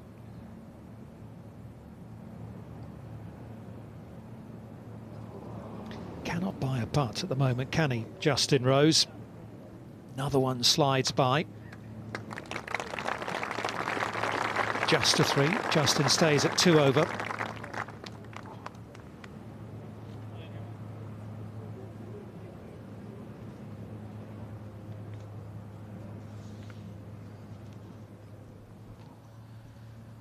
Oh, come on, Ricky. Let's see if we can knock another one in.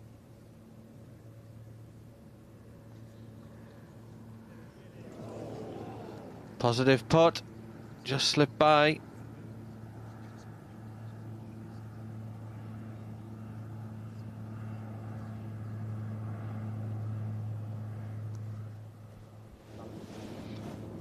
Tony Finau. Into 6. It's quick, swift rhythm. Just whips the club through. Maybe trying to hit a little slidey fade.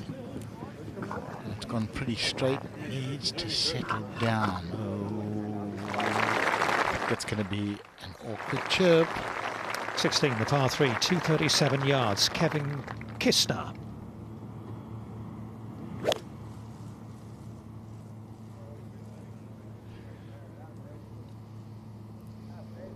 Oh, this could be very, very good. Terrific shot. Anytime you hit that green, Tony, it's a great shot. That's a bonus, isn't it? It doesn't matter where, as long as it's on the green. Well, double bogey putt for John Rahm at the 7th. Oh dear. Oh dear, oh dear, oh dear.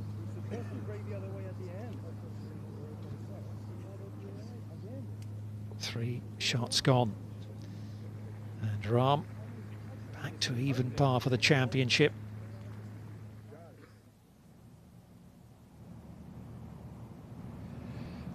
Well, Jordan's putt did sail on by. Not the first today that's happened to. But just yawn. I'll just pop this in from 8 feet. Well done, young man. Delightful young man. Got to know him a little bit at the last 3 President's Cups. And I've got to say, just have huge respect for him. Not just as a golfer, but also as a man.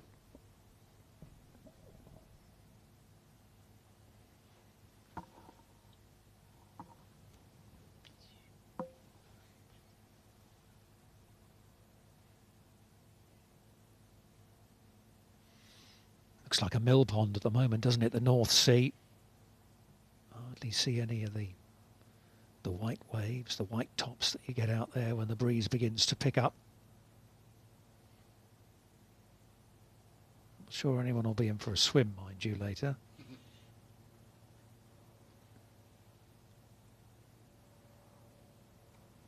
Oh, well, there you go. I only arrived at around lunchtime at the course, and apparently there were people on the beach. There were people swimming in the sea. Madness. Must be crazy. Lombard, second shot. Looks in full control of what he's trying to do. And again, nice shot. He fell to 581st in the world rankings after the French Open a few weeks back. Then he had the good finish in Ireland, so he's up just inside the top 450, but he is a much, much better player than that. To 8, Fowler. Softly. Softly. Soft. Oh, gone.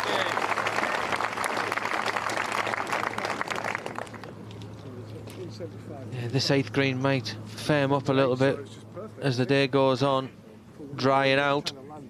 Landed it too far, Ricky Fowler. That's why it's gone over the back. Saw guys this morning pitching it into that green and they were coming up quite a bit short.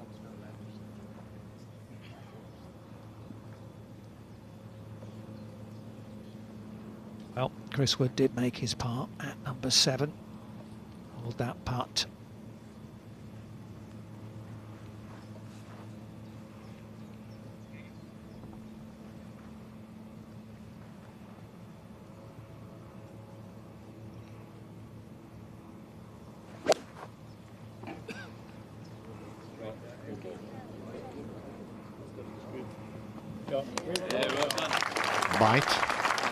Bite.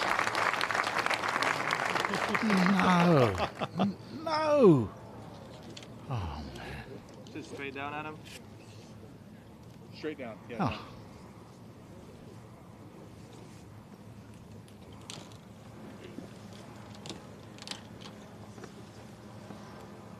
I just wonder if there's maybe a bit of helping breeze that they can't feel because they're, you know, in front of these grandstands.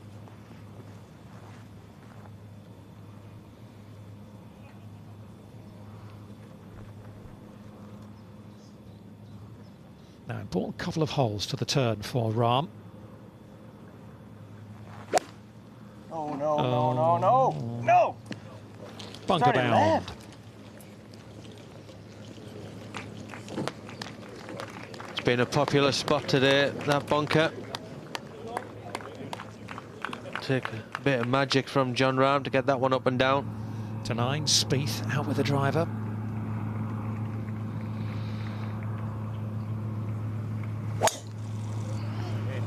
I always like looking at Jordan Spieth's hands when he grips the club. I can never make up my mind whether the index finger on his glove is too long, his index finger is too short, or if he's got an extra finger. I mean, it just doesn't look quite right, but who's asking questions? Because he's a genius. Now, Tony Finau, this is an interesting little pitch to this pin.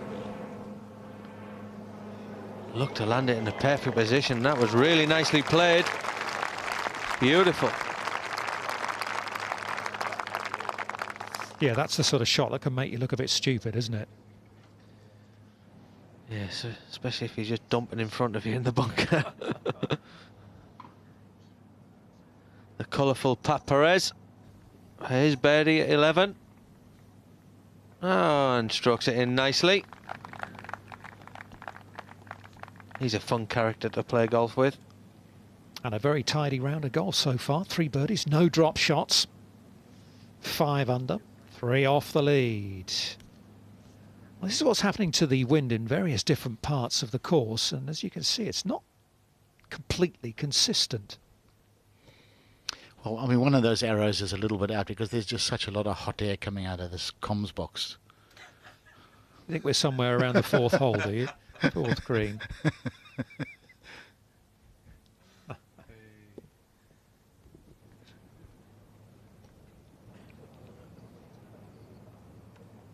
Still can't believe Chris Wood's ball didn't hang on. It was pitched a little shorter than Ricky's, and it's inches around these links courses. The difference between a really good shot, well, a good result, they were both good shots, a good result and a tricky shot to come. Oh my goodness. Not quite as tricky as that one, Tony. Oh dear, oh dear, oh dear. That is a beaut. Almost looks like the top of the ball is below the level of the sand. Sort of dug its own crater and sort of settled in there, thinking this is nice and comfortable down here. You know what John Rahm wanted to see after his triple at the previous hole. And remember in the Irish Open, John Rahm made a triple on the 2nd hole of the last round and missed the playoff by 1 shot.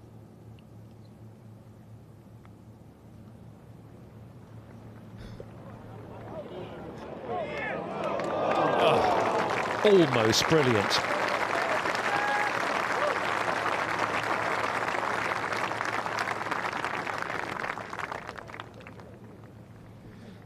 If you were wondering how Chris Wood's ball got to be 15 feet away, it was obviously interfering with Ricky Fowler's, and the guys, when they mark, either like to hold it between thumb and forefinger or go and put it down on the ground, so they can never be accused of cleaning the ball or forgetfully cleaning the ball.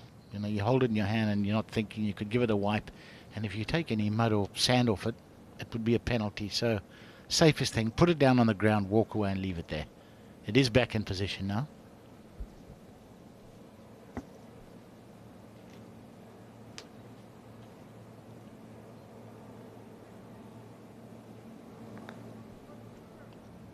He's been shown exactly what to do and emulated Ricky's shot fairly well.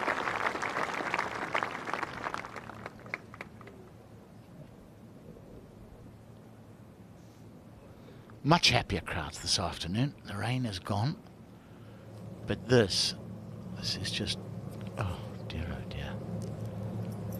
Oh, come on then, genius, this is your department. Oh, start this with a prayer. I mean, and it's landing on the downslope. You know what? He's got to be very lucky to actually keep this on the green. Caught the edge of the hole, which helped a little. Couldn't have played that better. Just could not have played that better. Well done. Look how steeply the club comes down. He'll play it, despite the fact that there's a steep bunker face, with a squarer leading edge than he would usually, and just thud the club down into the sand. Look how much of it is moved. Pops up in the air. It's going to come out with topspin. Nothing else you can do. He's done well there, John Rahm. Well, it's all very neat and tidy, isn't it? Jordan Spieth, Kiradech Abibanrat, Justin Rose down the 9th. It'll be the Englishman first away. How's it lying, though?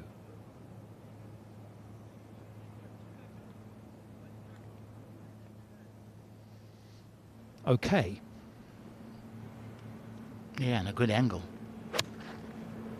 If he gets the right strike on this,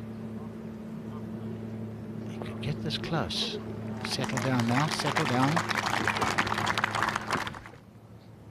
Par putt for Rahm.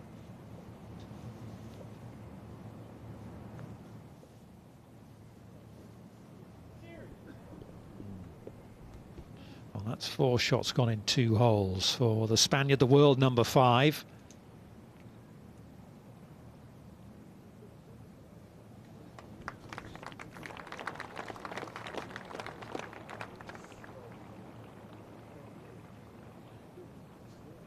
How quickly things can change here at Carnoustie. 122 yards to go here for Spieth.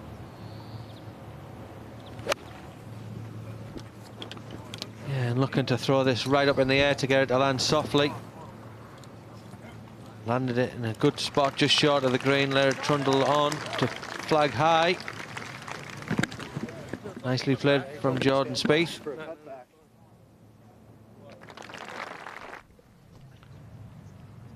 Kistner after that terrific tee shot at 16. On the same plateau. Not too much break in it. Has he hit it? Has he hit it? Oh, Kevin. Still a good putt though.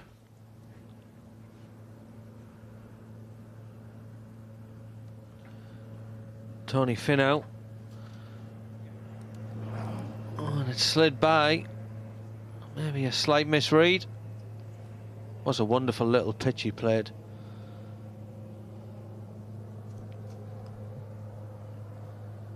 He's missed so many putts today. He should be doing much better. But he's 5 under, 3 behind Kistner.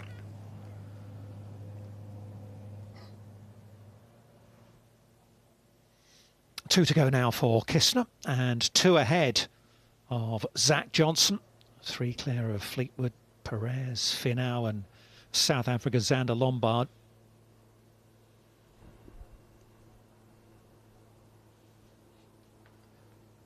Rory will be delighted with his position. A couple of good rounds from him. Back-to-back 69s for the man who won at Royal Liverpool 4 years ago. It's hold absolutely nothing so far today.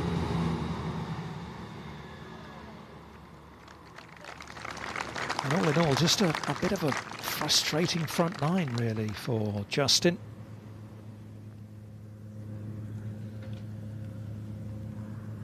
Back to the 9th, Ricky Fowler. More sensible play, going with an iron.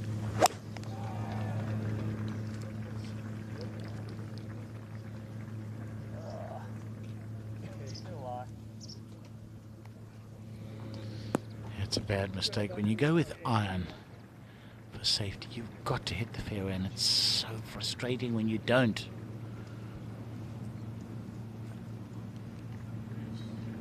Just going to tuck into my chocolate bar and you come to me there, so I'll put that to one side.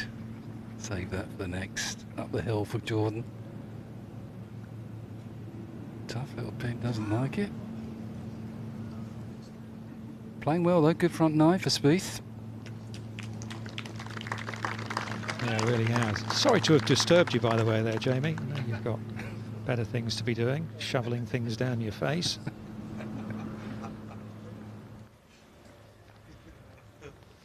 Off we go to Xander Lombard.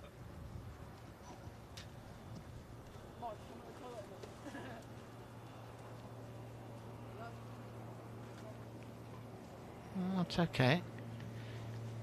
Every time I've seen Xander at every tournament this year, he's missed cuts, and then Saturday and Sunday he has spent endless hours every day on the practice putting green trying to sort it out. I think he's getting there. Could be some venom in this one from Jon Rahm.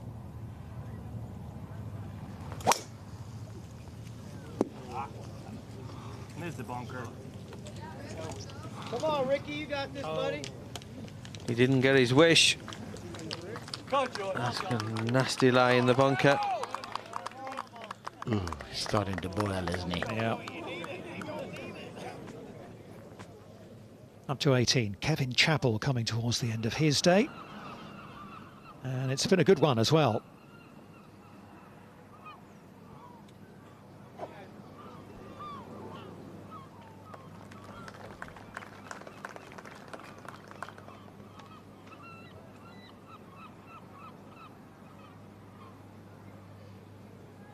not the way he would have liked to have finished.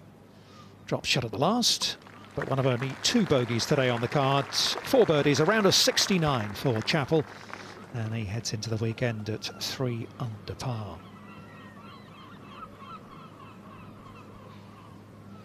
Hate seagulls. Tom, every time I 3-putted, I always felt like they were laughing at me.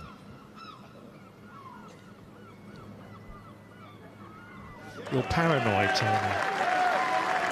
It's a par at the last for Eddie Pepperell. An eagle at 14, the highlight of his day. And the man who played so well in Scotland last week is comfortably through to the weekend at the Open Championship.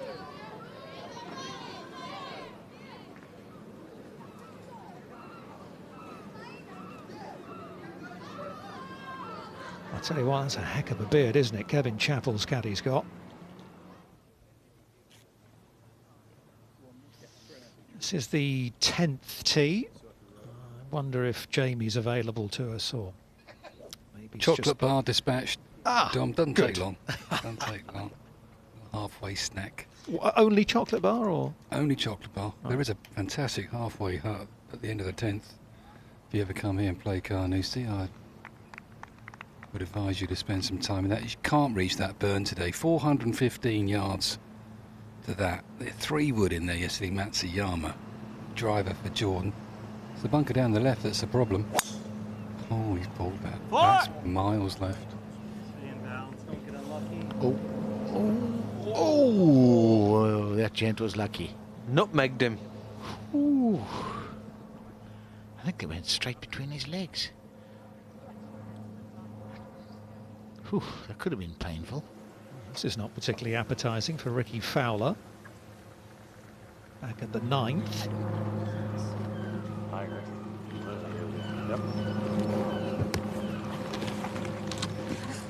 He took an iron to try and make sure he found the fairway. He's missed it by a distance. Now he's coming in over a bunker, out of the rough. Oh. Yeah, when you're a slightly built guy like Ricky is, that is so much harder.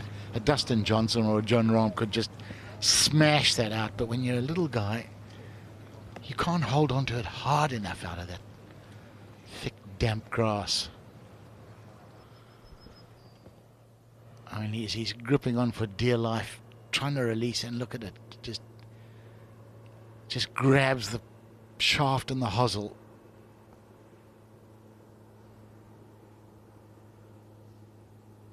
Goes forward for you, 196. So yeah, just a good flight on that. Straight up the tower line. Good advice from Wobbly. 216. Left to go. Looks a perfect lie. Breeze just slightly down from the left.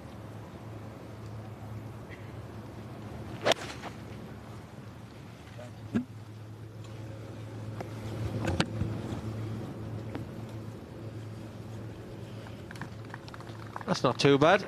Looked a little bit disgruntled, but I'd take it. So very high standards. Yeah, he obviously didn't quite flush it. John Rahm, just no option. In fact, you know what, out of that corner of that fairway bunker, just to get it back on the short grass is a success story. Deep bunker, straight face. Oh. Just ahead of the 10th tee. You sort of turn at right angles, don't you, for the 10th. Here's Rose. Little lead, so probably heading right.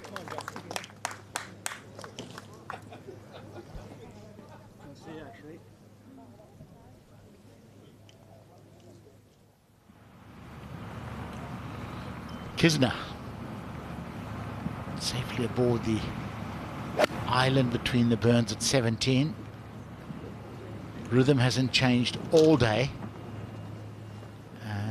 That's a clever shot. Do not mess with that pot bunker short right. It is a nightmare. That'll do just fine. Thank you very much.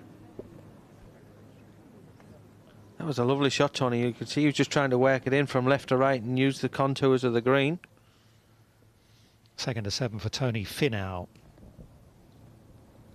Probably just about see the flag, the yellow flag, straight over the bunker that's on the just to the right of Finau, left-hand side of your picture.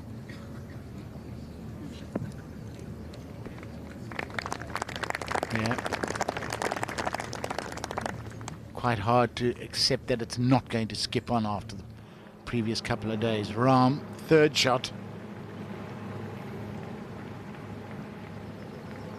Just wants to nudge this in within 6 feet, give himself a chance for par. He hasn't. He's pulled the heck out of it.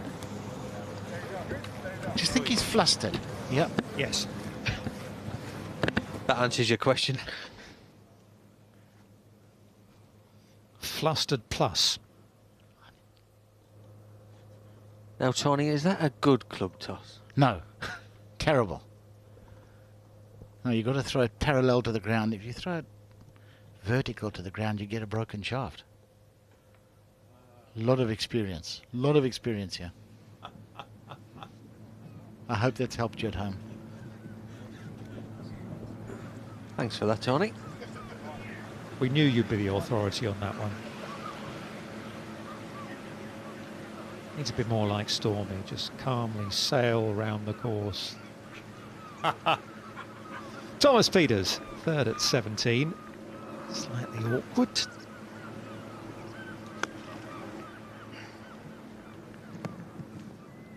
Oh, yes. Oh, dug in. It's funny, we've been saying for a couple of years on the European Tour that this man has the ability to win a major. And nothing's changed our minds, despite the fact that he's had a slightly iffy period. Ricky. Oh, come on. That's just a gorgeous little shot, really. He's left himself a nice putt too.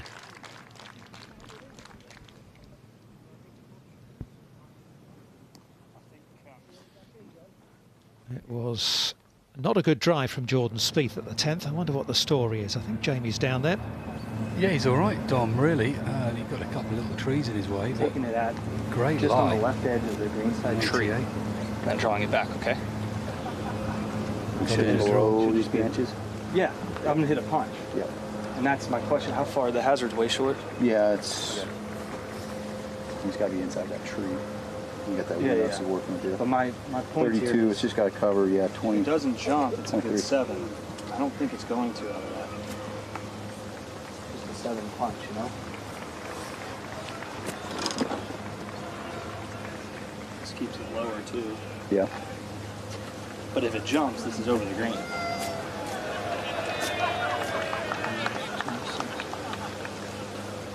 Does an 8 get there?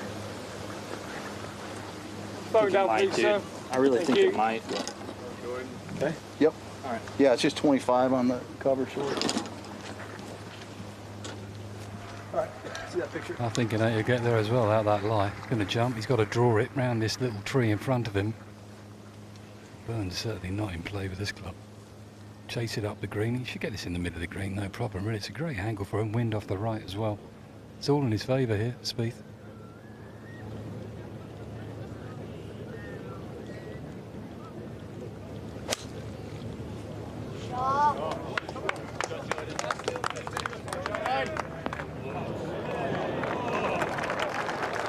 Fantastic, just fantastic. Once he makes the decision, he commits completely to the shot and the club he's chosen. I like that. Nice etiquette, calming the crowd down. Look at this shot from above. He did get a little lucky, had the gap, but made the decision, and the strike was just pure. Oh man. The golden child. Well, it's probably a reason he's won 3 major championships already, age 24. Here's Fowler trying to win his first par putt at the 9th. Oh, well, a collector's item.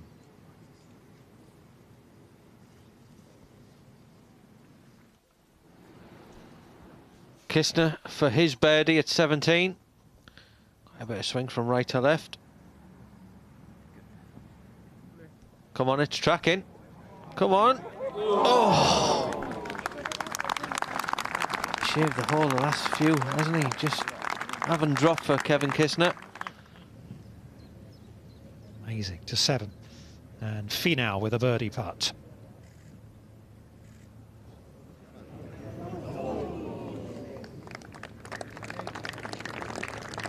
Well, he could easily have been 2 or 3 better, couldn't he?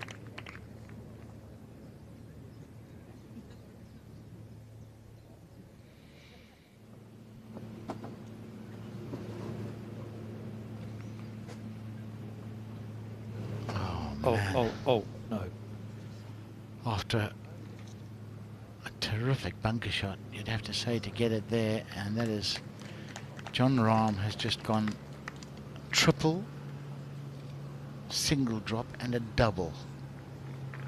6 shots gone in 3 holes, out in 41. Ouch. Ouch indeed. Well, he's going to have to look to what Brooks Koepka did yesterday. Dropped 5 shots in 5 holes going to the turn, and then shot the low back 9 of the week yesterday. I think he came home in something like 4 under and got himself back in the championship. But that is quite a devastating little run for Jon Rahm, all the way back to 3 over par, which is outside the cut line as it stands.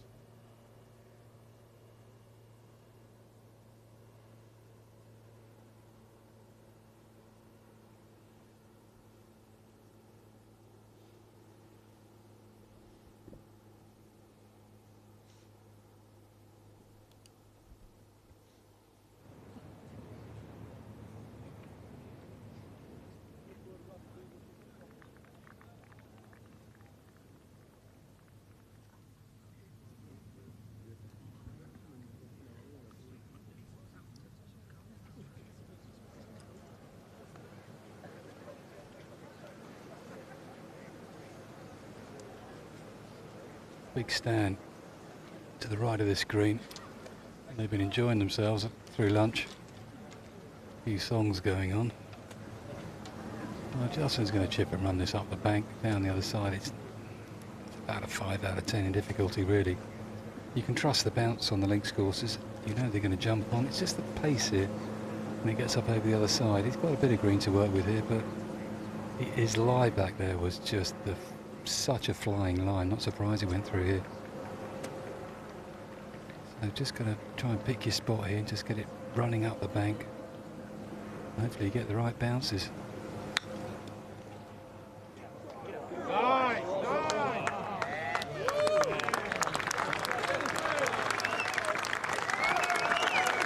A wee bump and run up the slope from Justin Rose. Nicely judged. Back on the 10th tee, Fowler.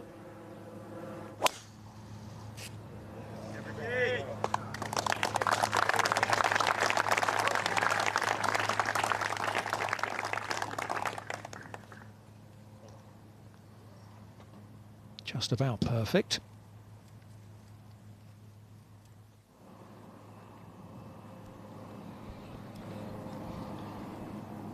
Tony Finau. 8th tee, grass just blowing again. There is a little bit of breeze out there. Oh, I'm going to stay left, keep away from the bunkers. It does.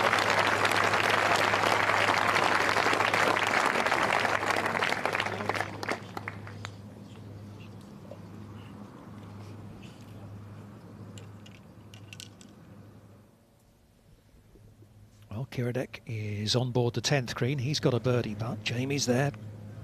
Yeah, good chance as well, Tom. Putting across the green here for Kiradek. And a very fluffy lie back there.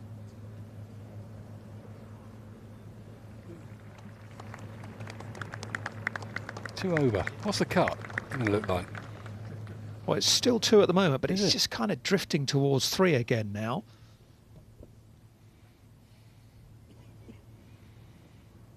Lombard over the corner of the shoulder of the ridge, the mound coming off the bunker. Such a tough one to read. The higher you go, the more it breaks.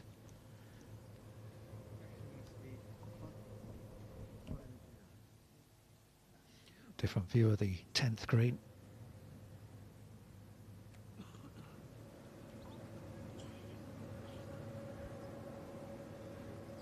They were in good voice, the crowd, in that stand to the last group. Big cheer goes up with this goes in. It's pretty straight. Might turn a touch left to right here for Jordan.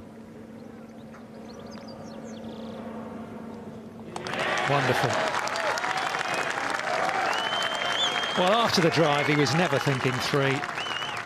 But he worked out his numbers, he changed clubs, put it to about 8 feet, and he has holed the putt again.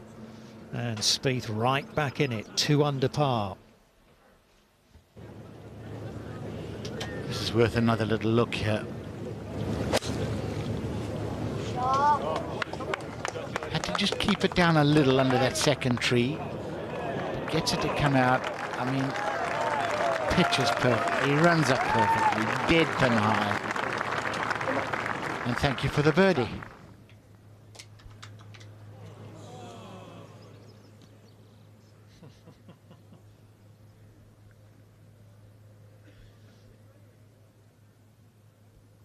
He's a kind of a major specialist, isn't he, these days, Jordan Spieth. Now, Kistner coming down the last.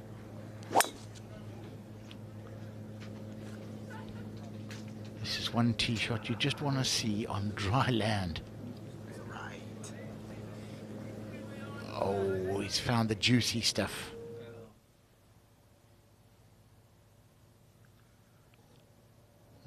I wonder if he's got a good enough lie to knock it over the berry burn. Swing was fine. I mean, look at that. Isn't that a magnificent position? And maybe just a little bit anti-bunkers and burn on the way through. It only takes a fractional little flip with the right hand.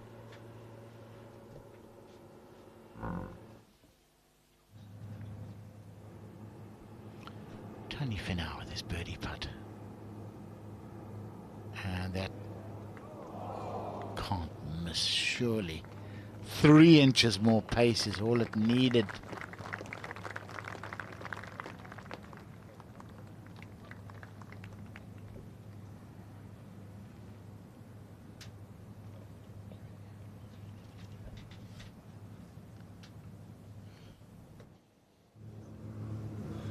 Driver for Spieth, taking the bunkers out of play. The last one down the right is 271. He'll knock it over that easy with this club.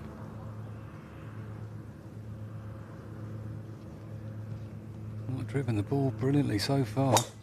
Doesn't seem to matter. Oh.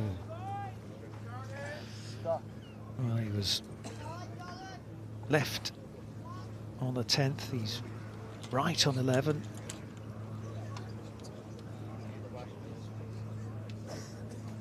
Doesn't seem to matter to him though, does it, Graham? It doesn't. He just keeps going with the driver, regardless. Focus. 11 goes in the opposite direction to number 10. And the tee's very close to the green. Chris Wood may just wait so that he doesn't distract anyone.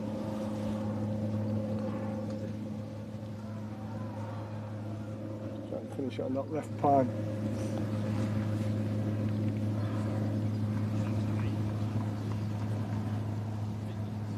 Chris Wood favours to hit the ball left or right, so we're just looking to hold this into that slight right to left breeze. Sit. Kind of double crossed it a fraction, but that's okay. Managed to hold the back portion of the green.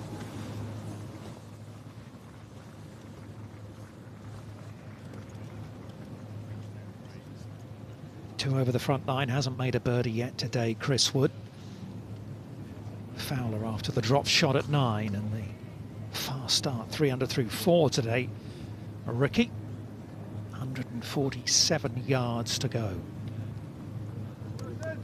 Just a wedge, so should be a green light up. Yeah, he should be looking to go pretty much straight at this pin.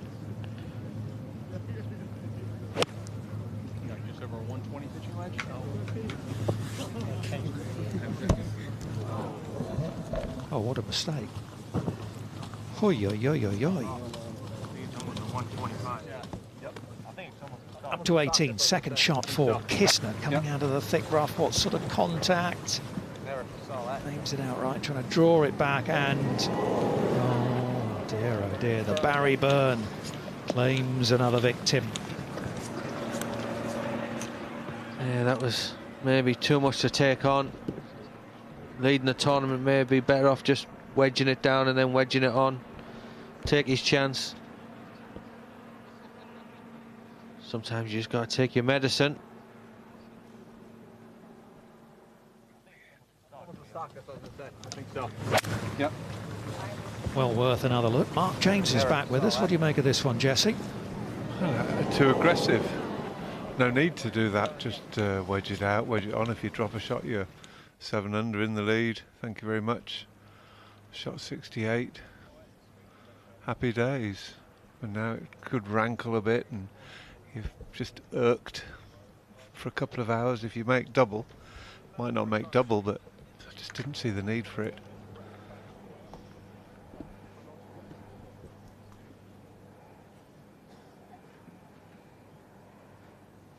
May not have the best of angles either once he's taken his drop, because it was certainly aimed heading well right, and the hole is cut just over the bunker, isn't it, on the right hand side? That's a very good point. Hadn't thought of that. Could be very awkward chip. Yeah.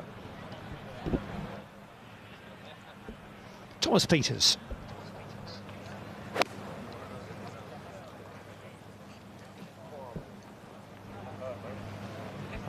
Went at it with the body, and then the arms had to catch up, and they went past the body. It's what they call being connected these days. And my coach says that's because people can't spell coordination. He was going along nicely, Thomas. He's dropped shots at 16 and 17. He's struggling with a bit of a bad back at the moment as we go to Xander Schauffele for a rare 2 at the 8th hole.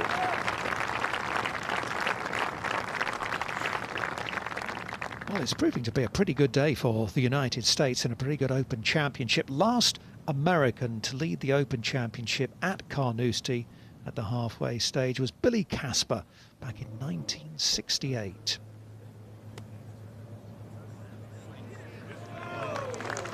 That's just a wonderful bunker shot from Ricky Fowler. Seen quite a few guys in that bunker not being able to get it within 10 feet.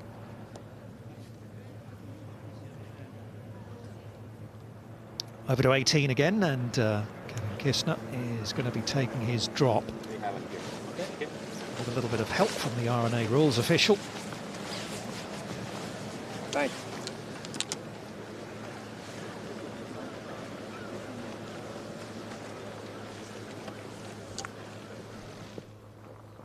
I'll come back there first of all to Jordan Spieth. Pushed his drive at the 11th. Can't see much of the ball, Jamie. No, neither could I when I went over there. 97 yards on the upslope. Sounded like decent contact. It's a good one. It's a good one. He is quite remarkable, isn't he? He's like Harry Houdini, getting out of all these different positions. Well, that's what's facing Kistner, and there's not a lot in his favour here.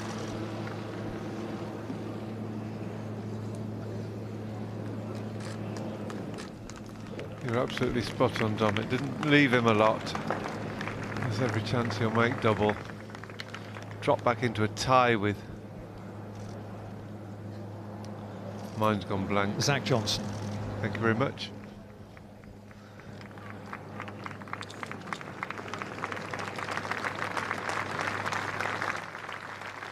Actually wasn't that far away from being a really good effort, was it? If it just slid on a little bit more and then down the bank. Has to be kicking himself though. Leading a major championship by 2, even though it is only Friday, just pop it back in play. Over to 11, this time it's Justin Rose. Just 86 yards to go. Also can't see much of the ball. Oh.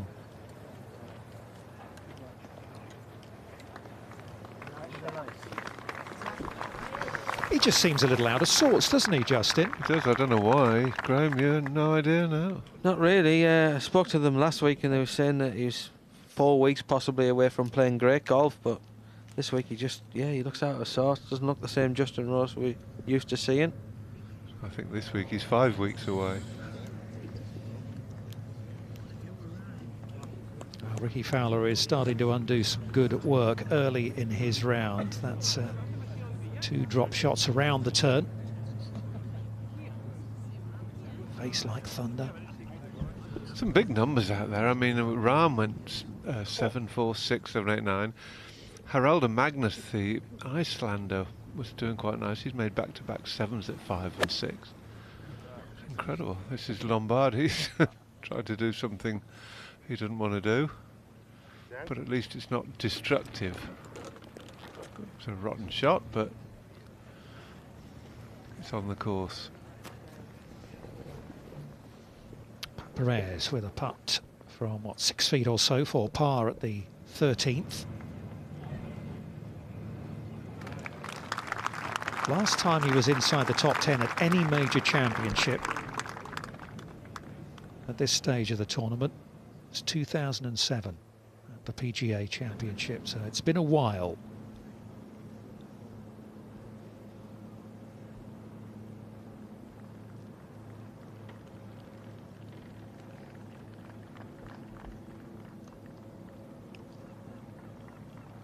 Jamie, what have you made of Justin so far? He's got a slightly sort of hangdog look about him at the moment. Yeah, I totally agree with you. Just hasn't really happened for him early on, I think.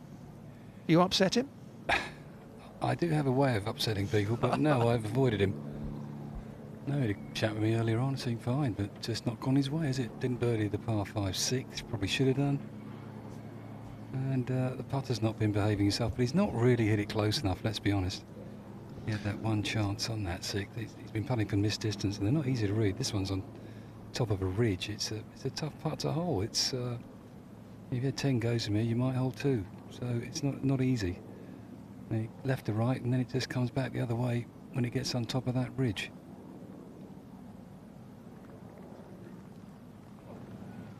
Lots of those, you see. Yes, I suppose they don't help the karma.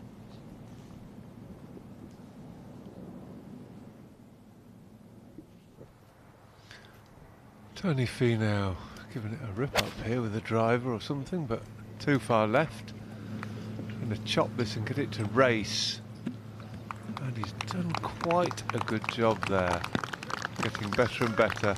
It's interesting, Mark, isn't it? We saw Ricky Fowler a short while ago trying to hit out of the same sort of rough. I know he just couldn't do anything with it. He didn't quite have the strength that someone like Finau does to hold that blade open. Yeah, he's very, very strong. Yeah, absolutely. So it is a big advantage.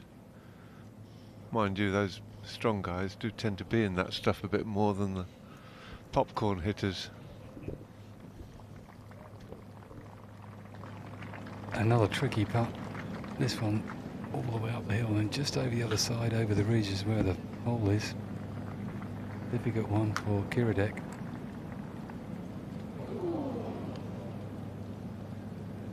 He won't like the next one.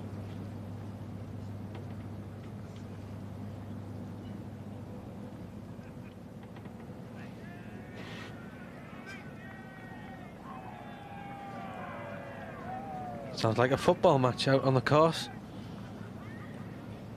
Yeah, that's the boys on the 11th tee. They're having a bit of fun back there. Some refreshments just behind the tee, which they're enjoying. Yeah, Spieth, it's just an amazing round of golf so far. Because he's been in the rough most of the way around, really. Doesn't make any difference. Aiming this well right. Up the slope, it'll swing across the slope.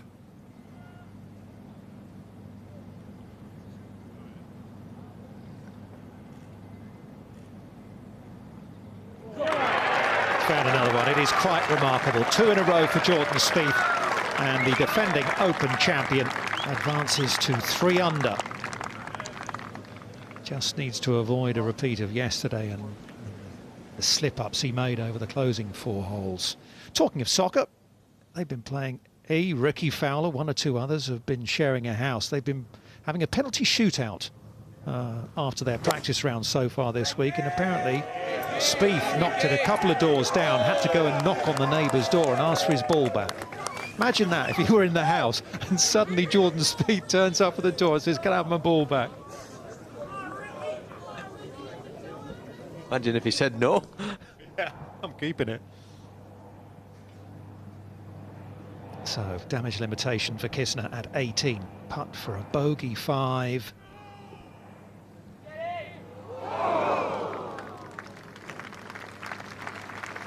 And a costly mistake.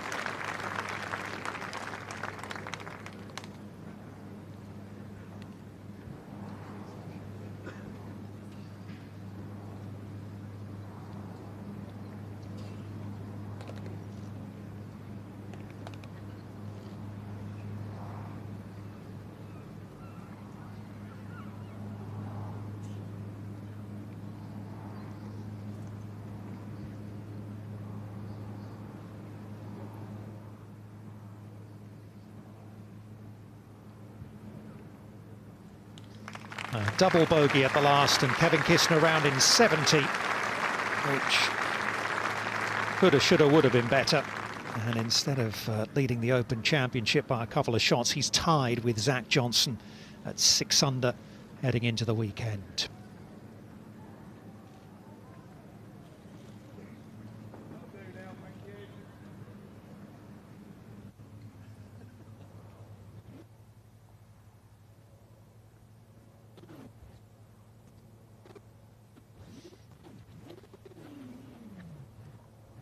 Got all of it, got it, it could fly home. But just, I was just saying, comfortable stock, I got flying 62-ish. Anything about hurt. 167 yards to go for Fowler. Second shot into 11 this is. Not entirely sure. He's obviously between clubs. I think that's clear to see.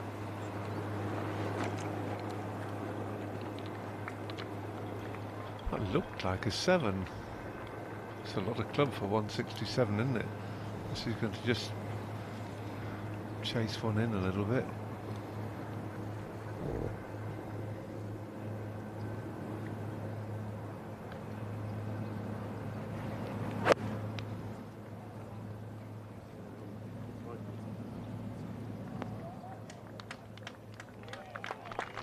Beautiful iron shot. Just cut it in. Took quite a bit off that, whatever it was.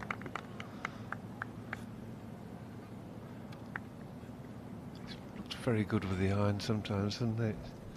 Superb. 212 and Spieth. Driver. 3 wood. Gosh, once again, it's a little bit wild, isn't it?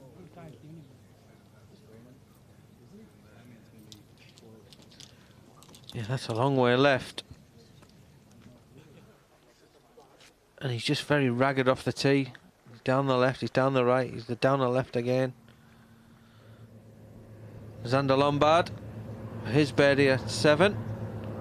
He was disappointed with his second shot, but he won't be disappointed with this. Yay! Beautiful putt. And he joins the leaders at 6 under. 2 birdies, no drop shots today. He gets, yeah, to -6. I can tell you Patrick Reed, the Masters champion's made a couple of birdies today, so he's trying to make the weekend, having shot 75 yesterday. Here's Finau.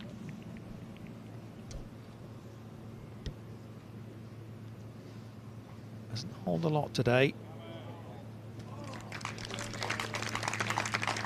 Not a bad effort at all, and a pretty tidy front 9, assuming he pops that one in. He'll go to the turn in 1 under.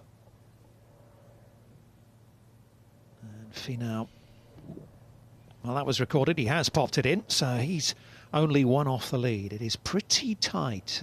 Kevin Kisner's mistake there at the last has slightly changed the complexion of the top of that leaderboard, although it is the very early stages, not even quite halfway through this year's Open.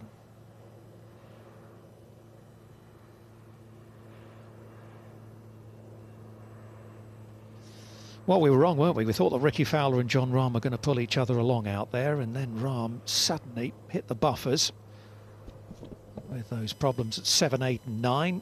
Fowler joined him with a drop shot at 9, then bogeyed the 10th as well for good measure.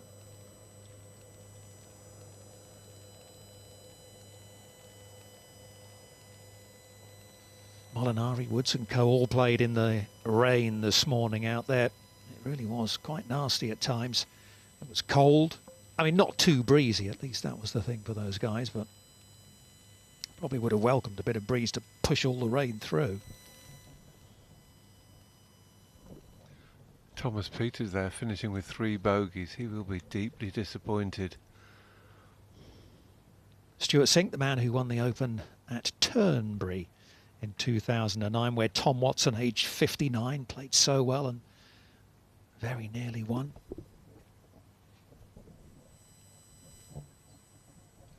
+2 guaranteed to make the cut. It can't move down far enough.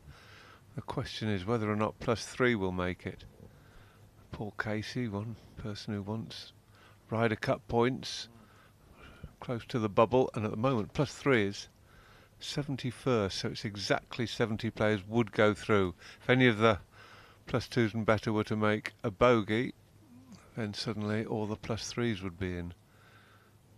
It's definitely fluctuated most of the day, hasn't it? And when you were in last time, Mark, about an hour ago, it had gone up to, what, 78 players at +2, so it's kind of trending back downwards now.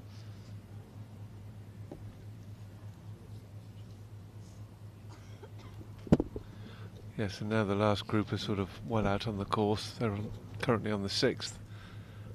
We get more and more of an idea, and it does look like being very close. Lombard on 8. 183. Just hit it at the middle of the green. And that's exactly it. Well done.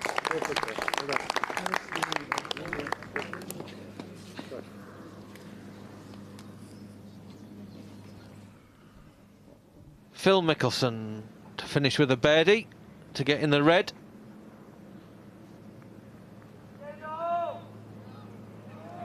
Oh, Phil, you haven't hit it. So he'll go into the weekend at level par, same as Tiger Woods. He'll be ruining the double drop at the par 5 6th hole. Plenty of birdies in there though for Mickelson.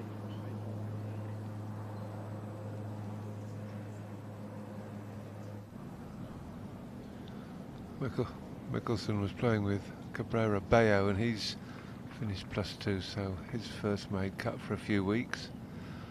Fowler, classy iron shot, trying to finish things off. Oh yes, very, very good. Reverses this trend. Yeah, normal service resumed for Ricky Fowler, hole and a putt. 4th birdie today. To 17, and the second shot here for Webb Simpson with the utility club. Slightly back into the breeze at 17, then downwind at 18. Oh, hello.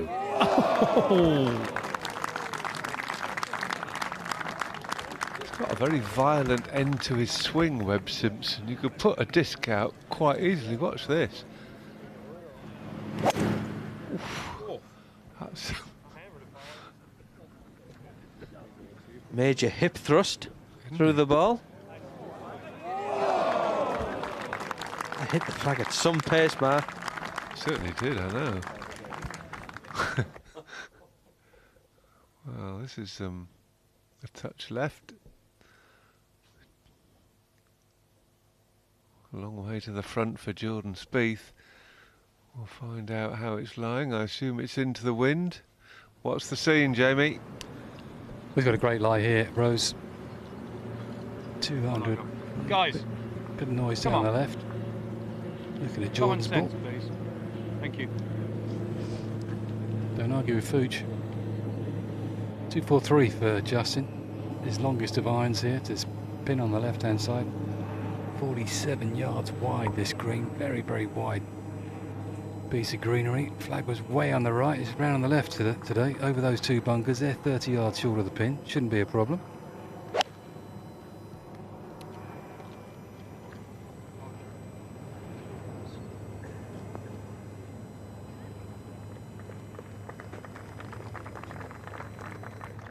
Touch unlucky maybe. Must have looked pretty good to him back down the fairway. Anywhere right here. Yeah. Line of sight from that TV tower. Okay, ladies and gents, just ask you to step back again, please. And getting an even better lie. Perfectly still, please, guys. Sounded like a coconut, that one, when he dropped it. Yeah, one of my old caddies says he passed, he was playing around some course near Wentworth, I don't know, where Nick Faldo lived once, and he saw Nick in the back garden practicing dropping over his shoulder. Thank you. Maybe like 5 yards. Trying to drop Thank them you. into a bucket or something. 12 on those. I'd never thought of practicing that.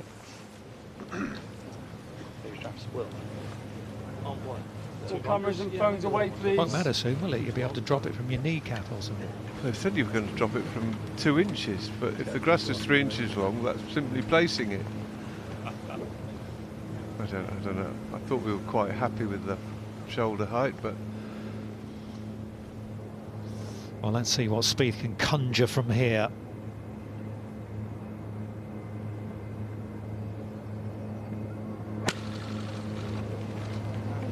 Rock back on his right side, didn't he?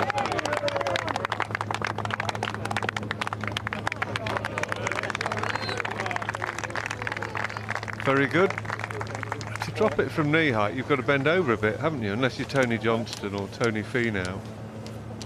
But for most of us, you just have to bend over to drop it from knee height. It seems crazy.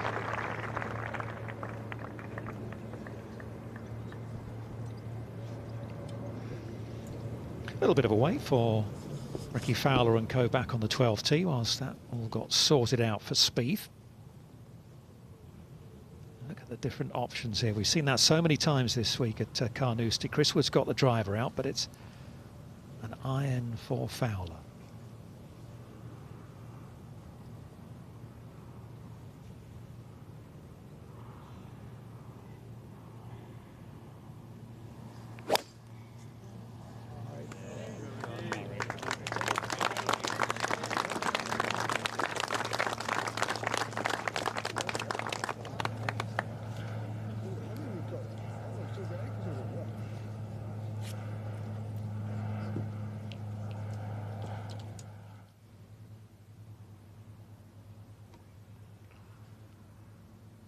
Pat Perez for his birdie at 14. Had an awkward little chip. Looks like he had an awkward stance front near the bunker. Managed to get it to here, and he's knocked it in. And Pat Perez ties the lead at the Open. 3 Americans and a South African. Johnson, Kisner in at 6 under. Perez and Lombard still out there. Here is Lombard to take the lead all on his own.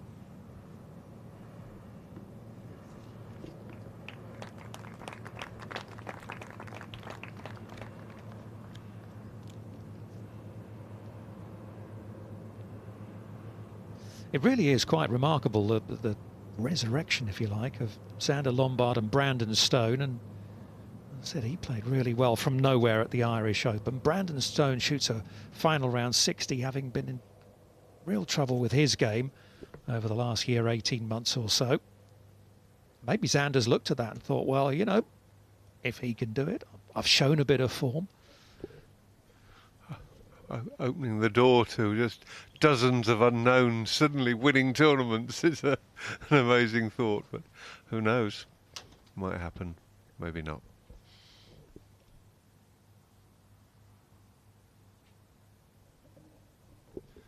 Yeah, he's doing well, Xander Lombard. It's a tough situation for him, a lovely one.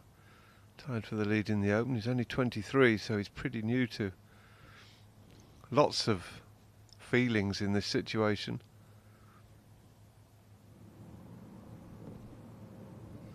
There was a time when this was the length of putt that sort of bothered him a little bit. That was pretty sound though.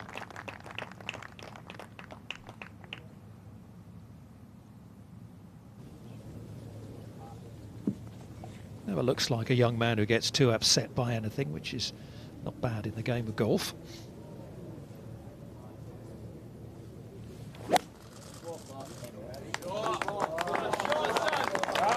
Perez not going to drive an iron down 15. That's perfect.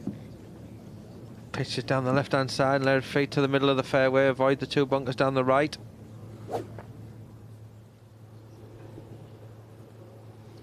Back at number 10, Tony Finau out of the left rough. Looks a good lie.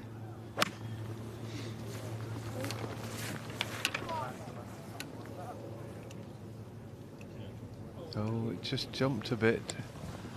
And an awkward long run up. Yeah, that's down where Justin Justin Rose was earlier. That's an interesting slip. Yeah, Jonathan Wass moment there, Dom. Rose played a delightful little chip and run shot up over the bank and hold the putt as well. And this is Justin, who's now on the 12th with Jordan Spieth and Kiradech Aphibarnrat. Jamie, who's first away here? Sorry. Spieth by a long way. Dom, he's been studying that greens book for about 45 seconds from here. So he's trying to hold everything. He's hardly been on the golf course, you know. He's at 2 fairways today, 12 holes. It doesn't bother him. He's still got the energy. He's not bothered at all. It's the next one that counts. He's getting his mojo back with this club. Down the hill. There he goes. Should go right to left from about here. Get there. Nicely judged for pace from Jordan Spieth. Although he's hitting it all over the place, he looks comfortable. Following that strike on the pin. Oh, he's got anchored up the thing and a Clory. Well done.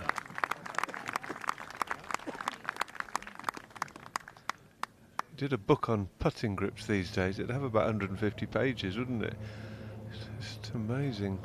Quickly back to 12 and Rose.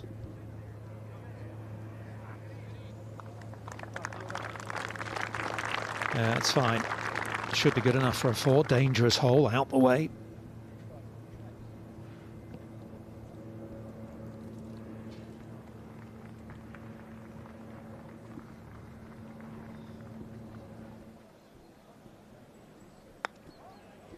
Well, Justin used a sort of straight-faced iron, didn't he? But it's the putter for Finau. Similar sort of result. Yes, and was it Kisner we saw use a utility club? Yeah, so we've had every attempt, or an attempt with every club.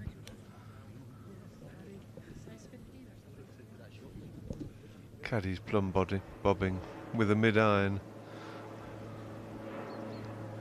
This can only end in tears, surely. Well, for his part, Kiradech changing his grip there, left below right. Not too much break in this one. Unusually timid.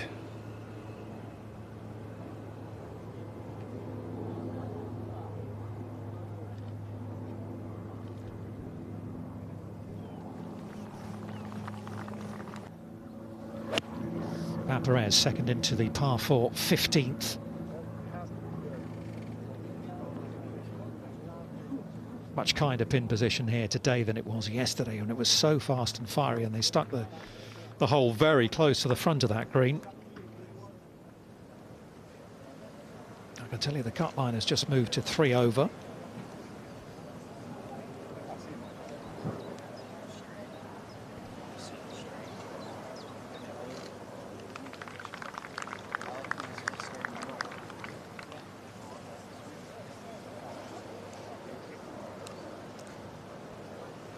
Jordan Spieth to knock at this putt in for par. Is he going to look at the ball or the hole?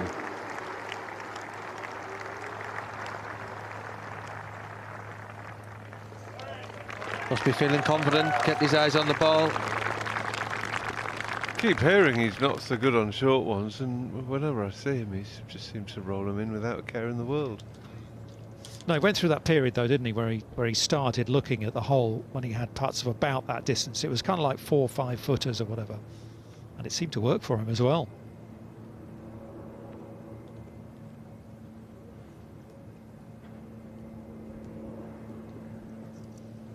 Justin also for his 4.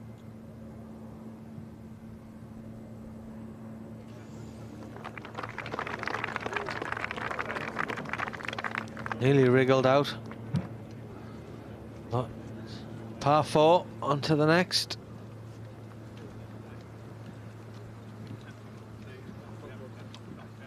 Yeah, it's a feature, isn't it, of Carnoustie? There aren't that many long walks between the greens and tees. It's Yeah, this is about the longest, isn't it? Yeah. Fowler. 47-yard wide green.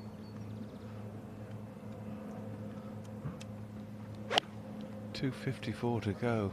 It was a good long iron off the tee, but still leaves them. Fair old hit.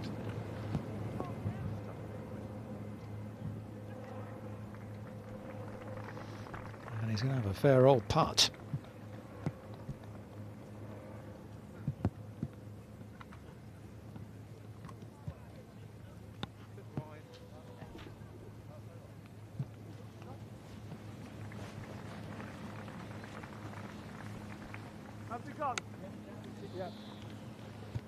Now, Chris Wood is a mile left of the fairway at the 12th. Actually on the other golf course mark.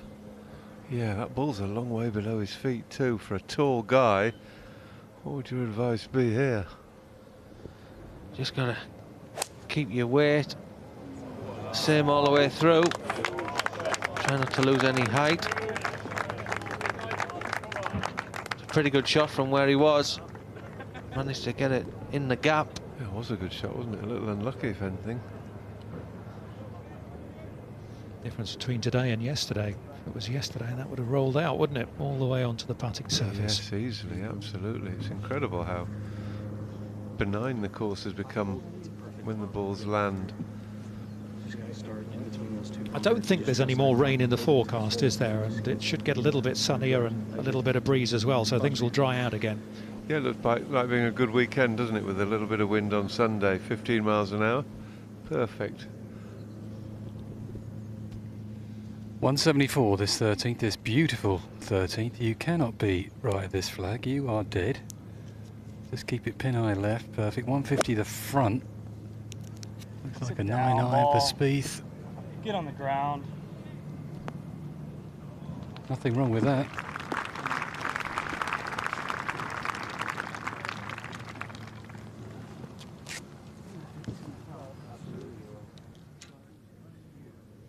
Par putt for Tony Finau at 10. To remain just one behind the leaders.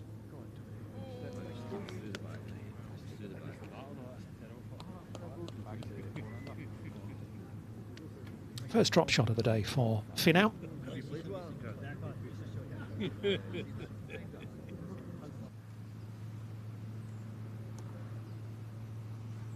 Lombard for his birdie at 9.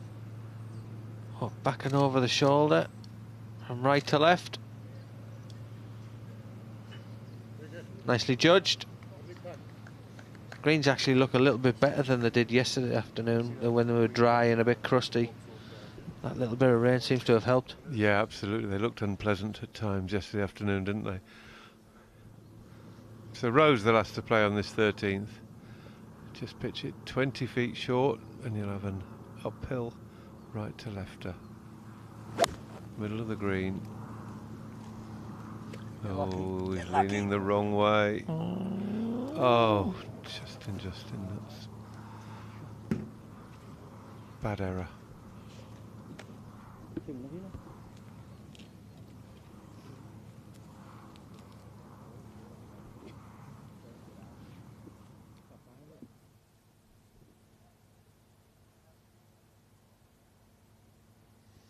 Four-way tie at the top of the leaderboard. It is just past 6 o'clock in the evening here at Carnoustie.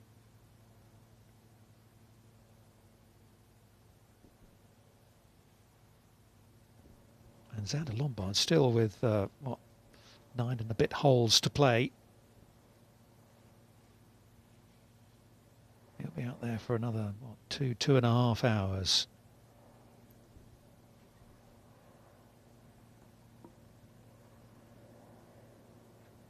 Brandon Stone, who had that really fortunate break at the end of his round yesterday, pulled his second into the grandstand, which was out of bounds, bounced back onto the green, hold the birdie putt. Lombard makes his par at the 9th, stays 6 under, still tied for the lead.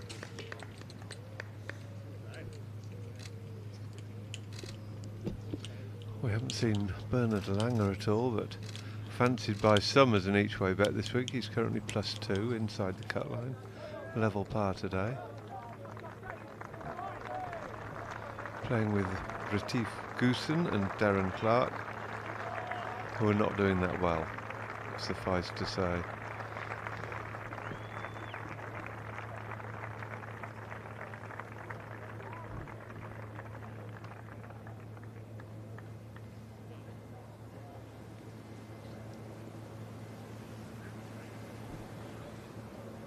Awkward shot for John Rahm.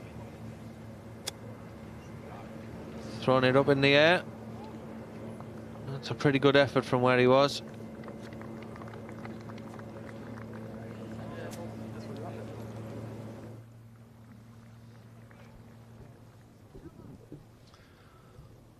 Perez charging his birdie attempt at 15. And taking the slow walk and wondering what was I thinking of. It's definitely a take your par and get out of dodge hole 15. Oh, look where Happy Barnum is. We're going to have some fun and games rubbish here. Rubbish shot as well, isn't it? That, dear, oh dear. Yeah, slump of the shoulders from Happy. Not surprised, can't be, just can't be here. Weren't they listening? Stand a bit nearer the tees because that was schoolboy errors, wasn't it? Ah, it was. Well, you're trying to hold it off, take a little cut, and you just get ahead of it and block it a little bit, and this is what you've got. Neither player Justin's got. Justin gets it within 6 feet. Brilliant. Same with this one. Ball sitting up for Kiradek. The problem is it's a little bit tough to grasp behind it, so the strike's not easy. Where his caddy is now, got to hit it there and just let it trundle down, but... His caddy's very proactive, isn't he? He is, yeah. He's getting stuck in there, isn't he? That would start to annoy me very quickly. Well, you do get annoyed very easily. Oh, well, God, I've got a very short fuse. Sometimes no fuse. Take your medicine here. Kiradek, you've got a par 5 coming up. Knock it 10 feet by. Uh-oh.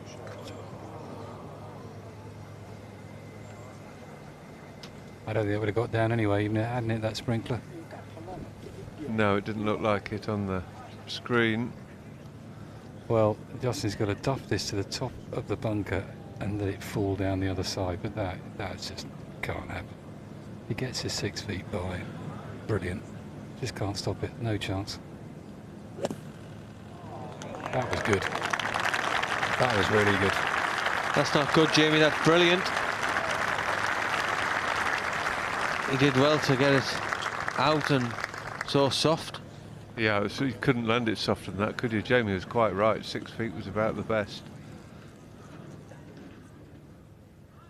He is on the upslope, which is a massive help. He opened that blade wide open and just sliced the legs off the ball. Look at that, the club is hurtling past and the ball is just flopping upwards. It takes ages for the ball to overtake the sand.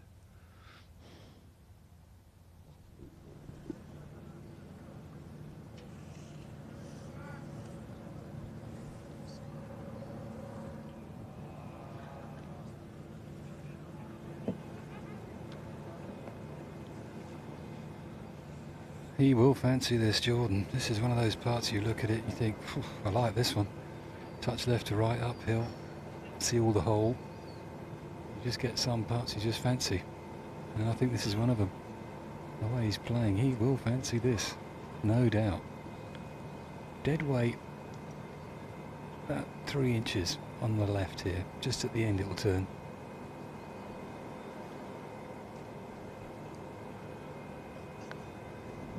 He hit it very close to 3 inches, but didn't. Well, just about got there. Just needed a foot more pace.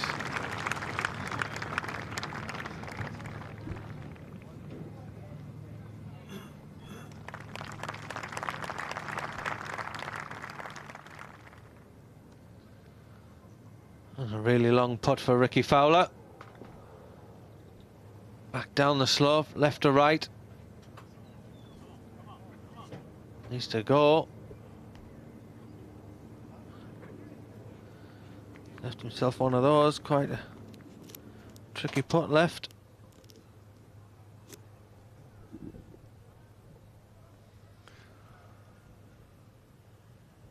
Somewhat carefree first putt, and no problem. He's putted beautifully, Pat Perez, hasn't he? Just brushed it in, didn't he, Matt? Yeah, absolutely. He's making it look quite easy, Pat Perez, of all of the contenders.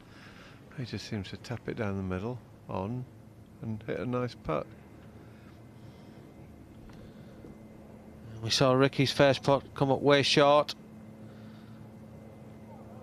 And he's just brushed another one in. He just hovers the putter a fraction off the ground and then just sweeps it. Fantastic. Yeah, it does seem to be. It looks perfect in his hands, that method, doesn't it? You know, other players try to putt like that. You think, what are you doing? It's just.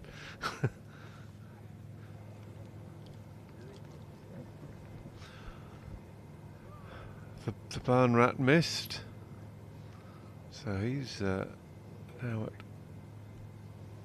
+4.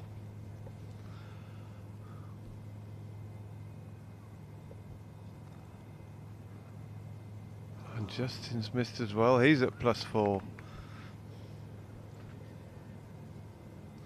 fact, Kiradek has still got 3 feet to go. Making a right meal of this hole.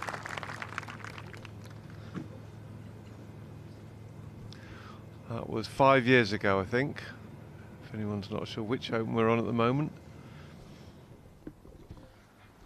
Tony Finau after a huge tee shot down the 11th.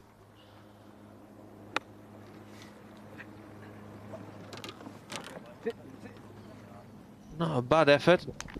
2 better ones before him, though. Absolutely, they're stunners, the other two, aren't they? Who's he playing with?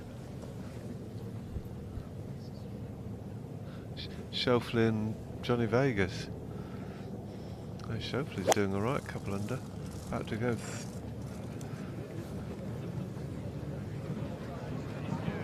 Oh, what a lovely shot from Pat Perez. Perfect line. As soon as he struck it, it was straight down the flag. He's on the top tier. Yeah, he's ripping it, isn't he? He sort of does it under the radar.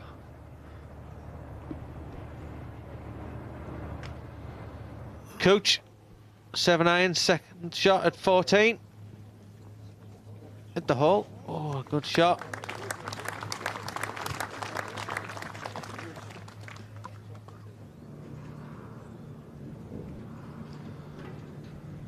Ricky Fowler, probably just cutting this one in.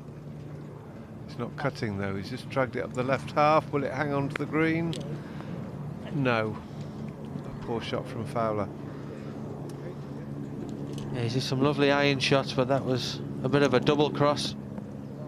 And it's gone long left into the long rough. It's going to be an awfully difficult up and down. 10th, Lombard. It's a long way up. He gives it a fair old hit. Xander. And that's... Oh, wow, he got some action on that out the rough, didn't he? Whew. Check his grooves. Absolutely. That's amazing.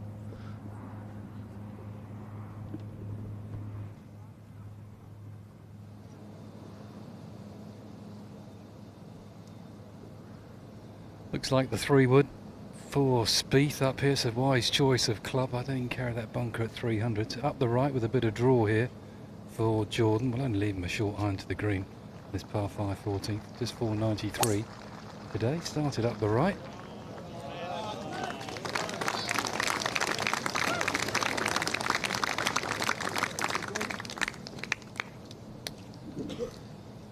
Perfect.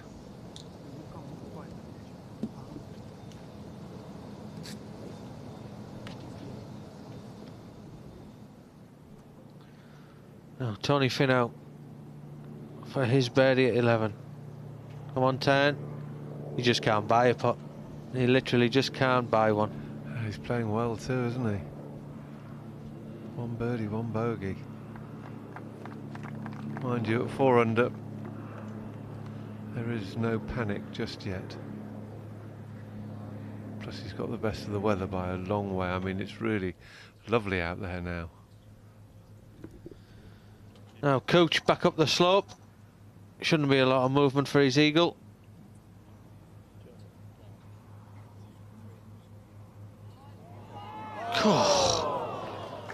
He's tracking for a long time. Just missed on the right. Easy birdie, no real drama. That's how to play the whole fairway green, 2 putts. Easy birdie. Yeah, it was pretty simple for Cooch. It's one really easy hole on the course. Difficult to differentiate the holes when you're looking from the air. Yeah, especially with the course that's in the middle. Oh, right. Yeah, that. I wondered which holes they were. Johnson, Kisner, Perez and Lombard. Still there. Tied for the top at 6 under. What's the other course called? I've never noticed it. No idea. I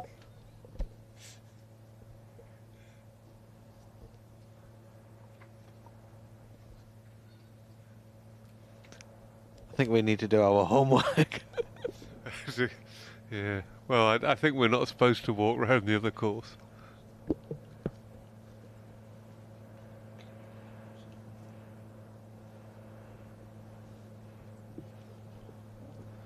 Tony Johnston happens to be in the room, annoyingly. Seems to think it might be called the Barry Links. To be fair, I should really not have actually played it.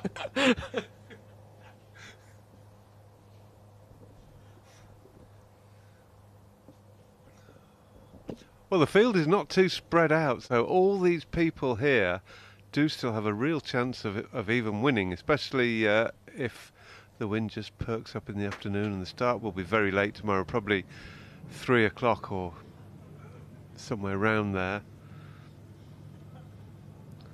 Another suggestion is Burnside, but they're starting to get more and more random, I think, these ideas. Beautiful touch from Ricky Fowler. Played that really nicely. He does chip well as he does putt.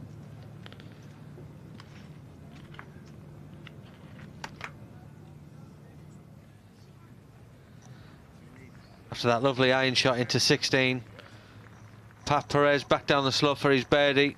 Should be pretty straight, this putt. He thought it was left or right, I thought it was straight. It's easy from in the commentary box.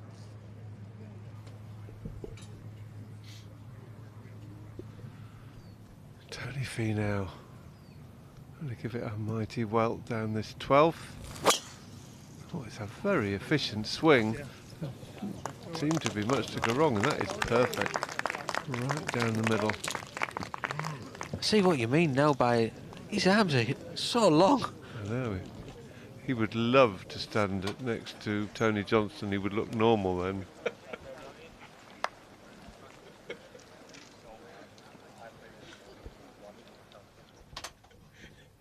Tony chuckling away in the background.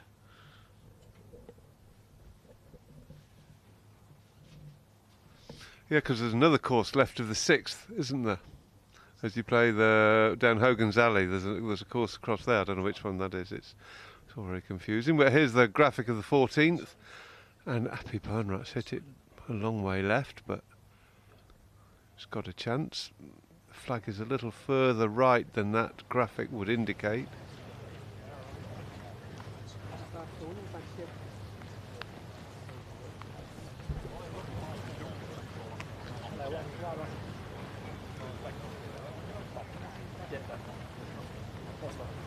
Do you want some help, Mark? I sort of sense that you're slightly struggling. I'm struggling, we're floundering. The Burnside or the Budden? It's the one in the middle of this one. The Burnside or the Budden? Oh, same course? No. I don't actually know which is which, but I think it's one or the other. Oh, well, thank goodness you came back Yes. when you did. Where did you go? I thought it was safe to step out for a couple of minutes. I was clearly wrong. You can't leave us in here. Constant supervision. Oh. Dodged a bullet.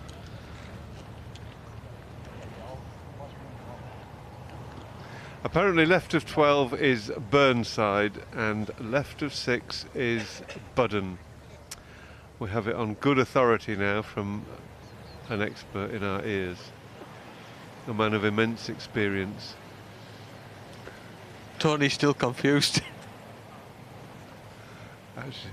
Actually, it comes from our rules lady, Susan Simpson. Thank you, Susan.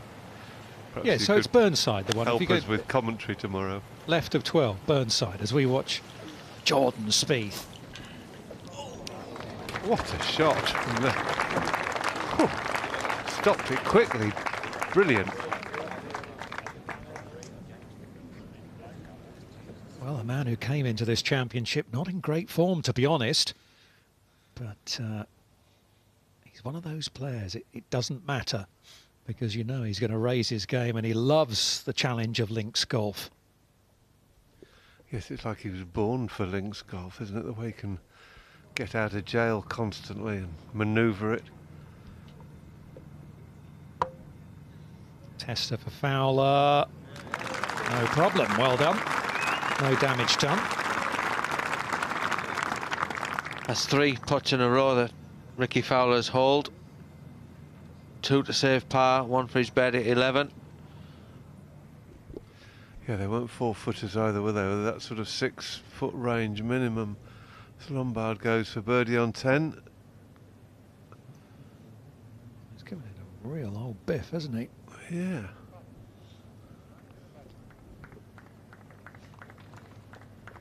Has almost had some success on the links. Well, it is successful. Reached the final of the Amateur Championship only 4 years ago, actually, at Royal Portrush, where the Open's being held next year. Lost out to Bradley Neal, the Scot, in the final.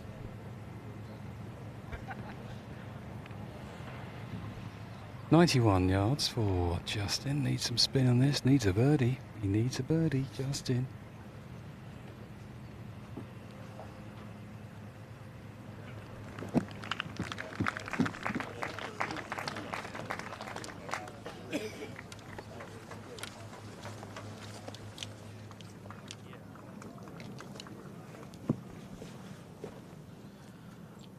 Pat Perez looking to find the island fairway here at 17.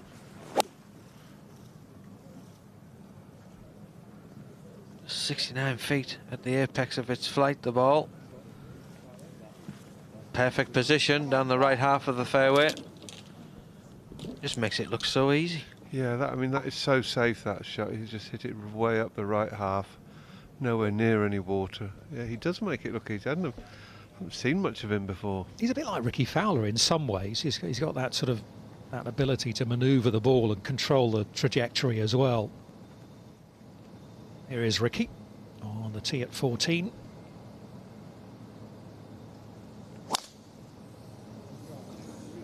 Ooh. How high that was, 132 feet. Oh, lucky it stopped short of those bushes. That could quite easily have bounded forward into the gorse, couldn't it?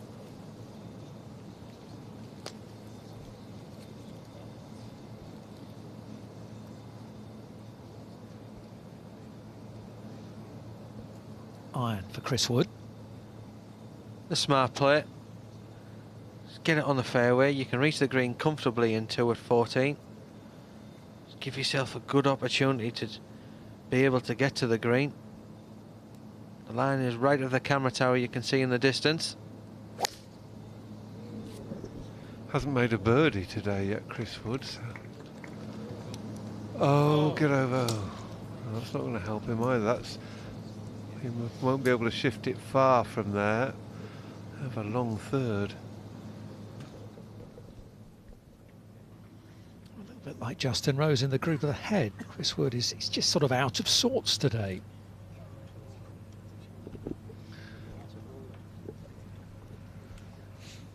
Listening to you guys wittering on about the golf courses, I had a little wander around the Budden the other day, but every hole's named after a famous battle.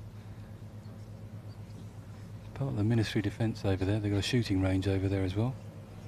The Scottish battles. No, all sorts of battles. Just Waterloo, Somme. And was there a battle of Budden? There was not a battle of Budden, as far as I'm aware. I walked past one to get to the course. One of the tees was called Mareth. Yeah, I don't know where that one was. It sounded like Tunisia or something. Could be. Yeah, I stopped and read it oddly because I'm not really into that sort of stuff. I am. Justin's having a battle of his own out here. Yeah. Not working for him, is it? The putter, nothing really. Just flat. Yes, he knows it and can't do anything about it.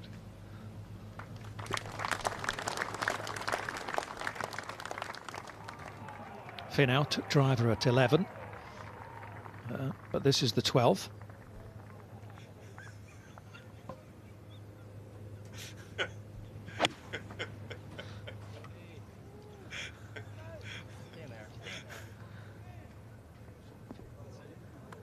A pretty good shot from Tony Finau. Pin eye just off the green.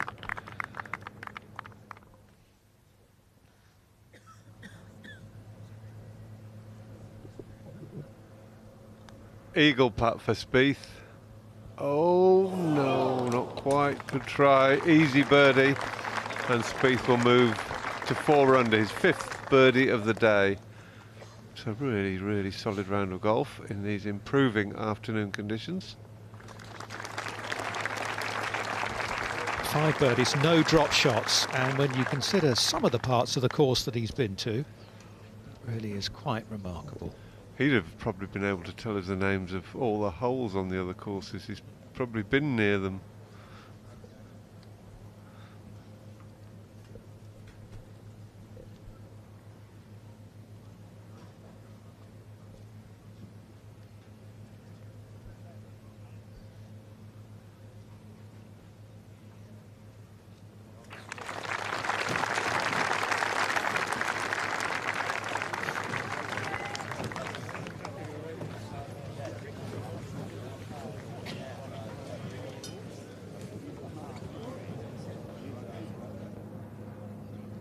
Looking down on Matt Kuchar, the man who Spieth beat to the title last year at Birkdale.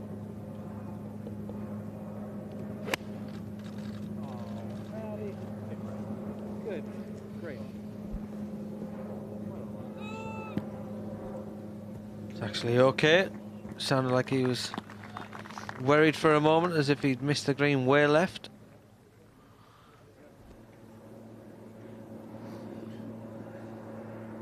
So is the Marram grass the greener stuff that you can see on the right-hand side of the picture then?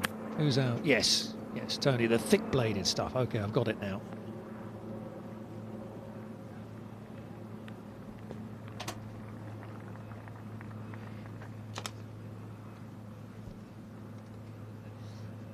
That's okay, he's found the putting surface.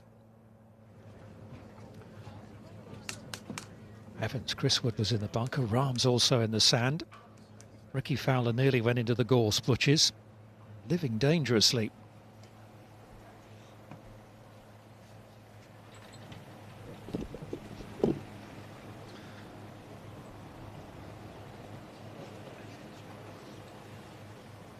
Interesting.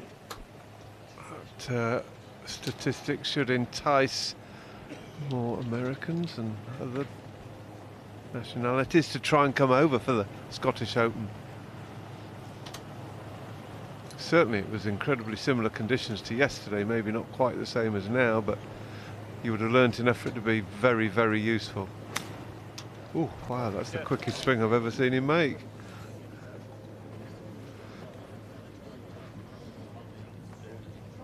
Sure, he's got it back to the fairway. No.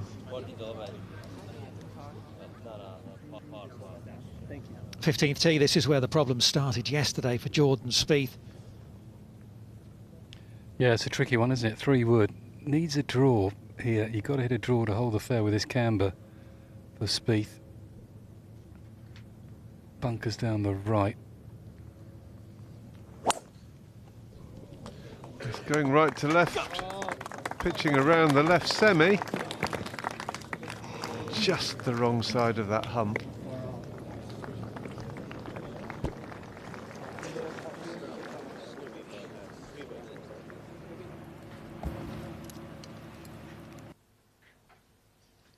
Pat Perez at the 17th into just fade this one in towards the flag.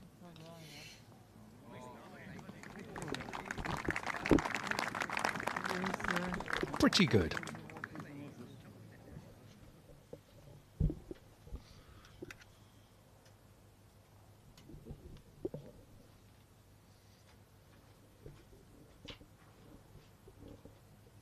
Nice to see some blue sky and some sunshine. It really was rotten this morning out there. Rain for hours and hours.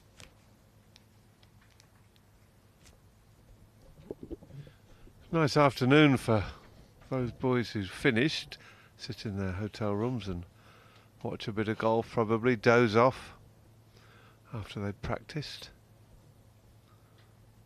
No one really racing away with it. The field quite compacted. 6 under leading, 1 under in the top 20. Plenty of scope for people to move through the field. A smattering of Americans, but plenty of British players too.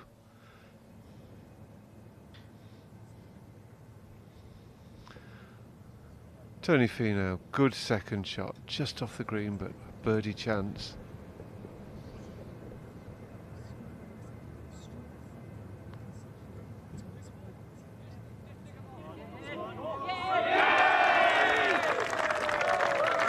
Finally.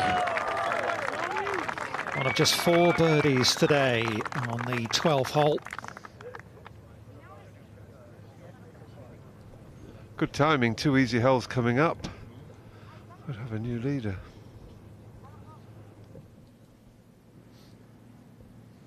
To the 11th, and a birdie putt for Xander Lombard to lead outright. Oh, fine effort. And those are the length putts that have bothered him over the last year or so, and he's worked very hard on it. I don't want to tempt fate, but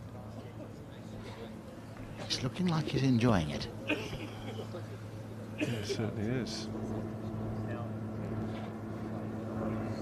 Well, Ricky did manage to advance it down this 14th hole from the rough. This is his 3rd shot over the spectacle bunkers.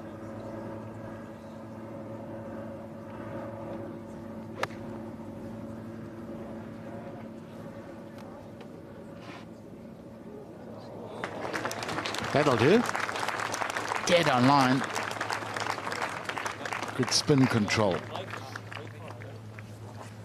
Yeah, and a blind shot as well. Bang on line, wasn't it? Pretty good for distance. Look at that. Yeah, I love the way he got the spin, but the flight was great too, and just that one bounce and stop. We've seen him knock ones low both ways. Yeah, now Lombard, let's see if you have indeed cursed him, Tony. You haven't. That was a good stroke. A good stroke, yes.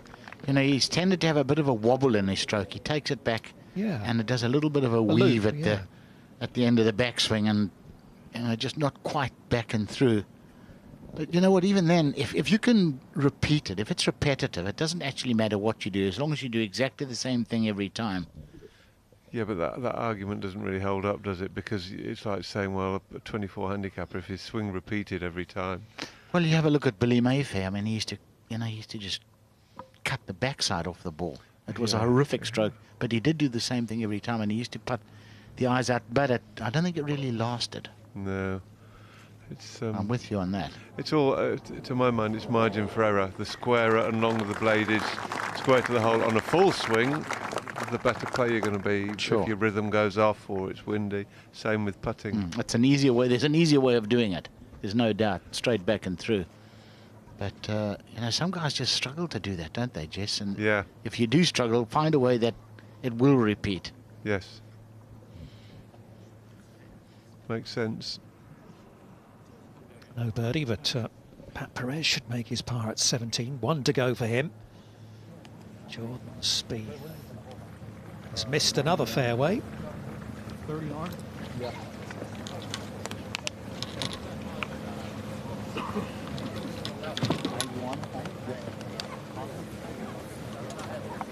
Well, he's not in many fairways, is he? No. Thank you. Doesn't seem to matter for Spieth. This is named after one of your shots, Jess, down here. Lucky slap.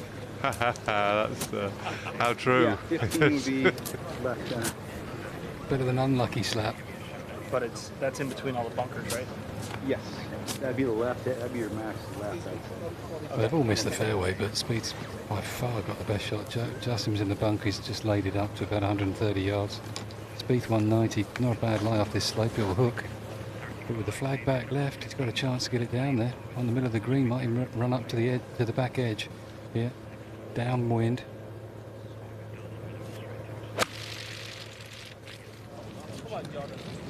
Come down. What a fabulous shot. I mean, the ball's well above his feet, long rough, and he's gone within 3 feet of the pin. I mean, okay, it's a bit long, but what a good shot. He was a little unlucky that it hung up on that little slope there. Could easily have just fed around down to the bottom of the bowl again, and then it's a simple putt. But he's pretty handy around the greens. He will find a way, I'm pretty sure. He's no mug, is he? I've seen worse chippers.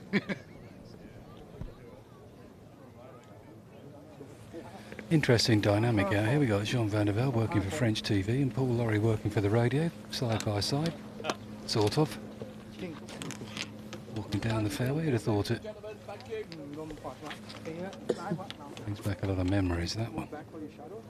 Now, Kiradek, not a bad lie, but he can't see where he's going down there. Only got 168. And he got 130 odd the front, so could hit a wedge here. Happy Barmrat. He's going to jump downwind.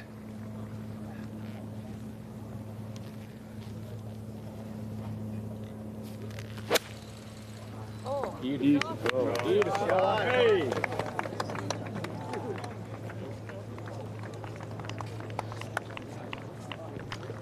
Expecting the jumper, didn't quite get it, but it's not a bad shot from where he was.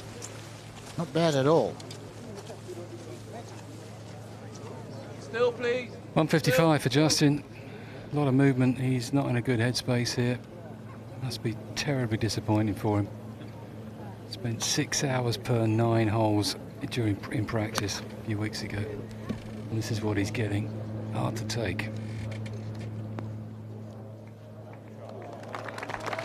Well, let's hope he can pop that one in. Somehow he's got to play the last 4 holes in 1 under to have a chance of making it through to the weekend, and it definitely is moving towards 3 over par. Well, it is at 3 over par. Looks, it's like it's pretty solidly at that. Here's Finau at the 13th, fresh off that wonderful birdie at 12. Go, go. It's not too bad. Tough pin to get at on this divine little par 3. Look at that Roseway Bay willow herb. Oof, don't like that stuff in the background, that pink weeds. Anyway. Takes over a bit, doesn't it, Jess? Yeah, back to grass. Yeah. Oh, another one. I mean, yeah. Jess, it just looks so easy, doesn't it? Pace is perfect every time, isn't it? It's marvellous to watch, it really is. Yeah, back on track after those couple of drop shots around the turn is Matt Kuchar, 3 under, playing the 16th. 237 yards, this fearsome par 3. A couple of bunkers down the right, but this is shaping back. Go on. Go on. Good shot.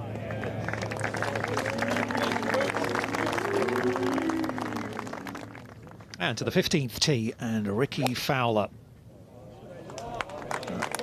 Should be just about perfect, shouldn't it? Yeah, ripping low strike, absolutely bulleted from Fowler. Hit a little soft because it hit in the semi, but that's absolutely fine. He's hit a lot of solid shots.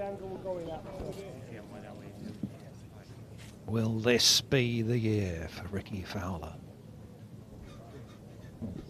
Well, if he's there after 3 rounds, I think when the wind gets up Sunday, it'll give him a good chance because he can shape the ball really well. I think of all the top guys, that might give him the most chance, a bit of wind. Well, he asked for a drop here, Jordan, but he wasn't that bothered. Didn't get one. It's not really interfering with his stroke here. So he's putting it. It's quite a steep bank he's putting up here. And very little green the other side.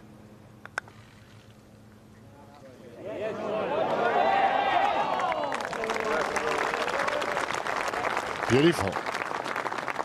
Hard to gauge the pace when you're hitting it that hard.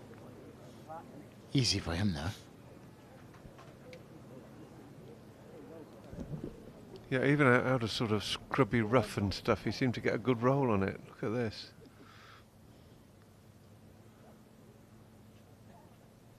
I mean, it leapt a bit, but it's going end over end very quickly.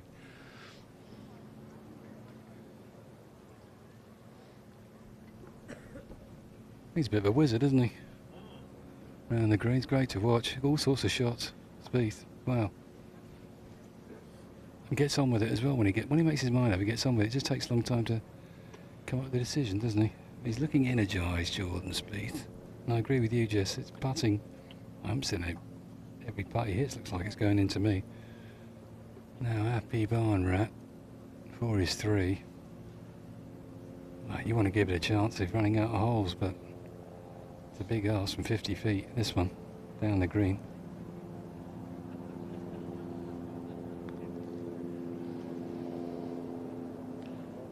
Yeah, you just don't want to do anything silly like that. When you're 3 over. Oh dear. Nearly knocks it down the hill at the back. Oh yeah, that would have been cool. Another embarrassing, the complete D green.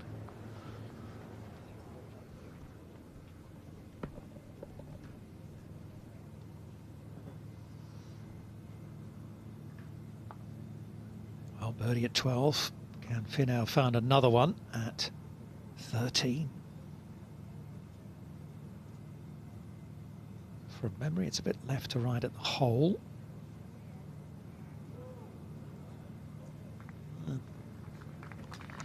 Well, he thought the same thing. We've seen a couple take a bit of a break there today. Strange that it didn't. Head to 15, Justin.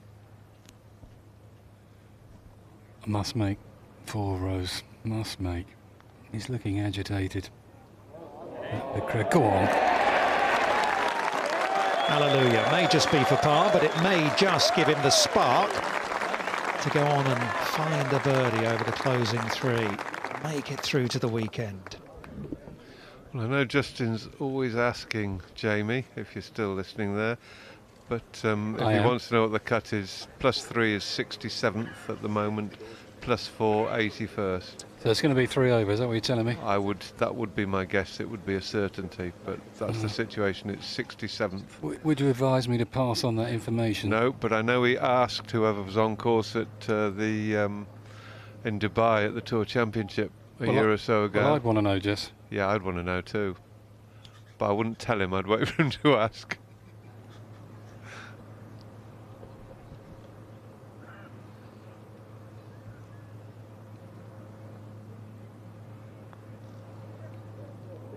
Oh, a very welcome par.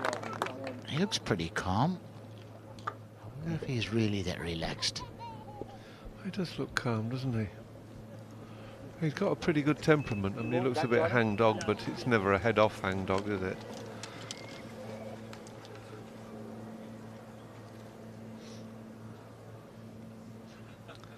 I think we're going to read this one without Jamie. Straightish.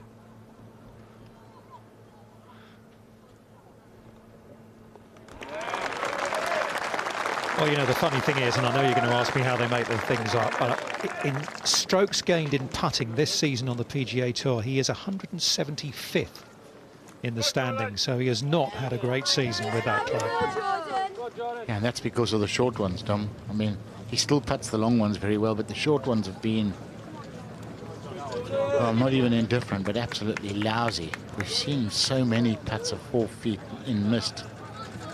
But, you know, he suddenly finds a way to just turn it around and... Looked like Jamie might have been telling the caddy what the cut was there. Sorry, Tony. He's asking for trouble. Oh, Pat Perez from the fairway bunker at 18 takes his medicine.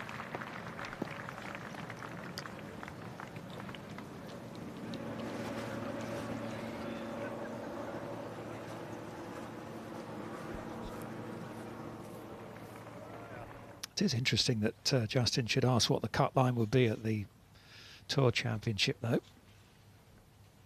Actually, I think it wasn't. It was something like what he had to do to beat Fleetwood. There was permutations of different amounts of money, and it was that he needed to know exactly what the permutation was. And I told Ken Brown, I think, what my calculations were, which had been originally Tim Barter's calculations. And well, you both did well, because it was quite a complicated one in the end. It was very complicated, and it got to him that way.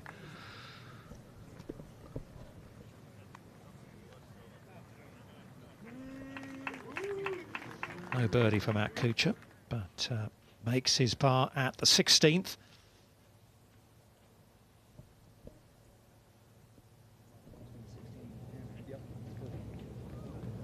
Scotland's east coast. We're up the road from St Andrews, we're down the road from Aberdeen, just north of Dundee. 237. I'm going to pitch at about 210. Let's let it trundle up. Pitching in that dell just short of the green there. Just take a bit of pace off it. Beautiful evening. That is just unbelievable how far right that is. Oh, that is incredible. We hit one of those on the 6th earlier. And he hit one yesterday somewhere. I mean, it takes off at a tangent. I don't know how you can hit it and it goes so far right straight off the club. It's remarkable from such a good player. Third shot at 18 for Pat Perez, having just popped it out of the fairway bunker to here. Still quite a long way to go.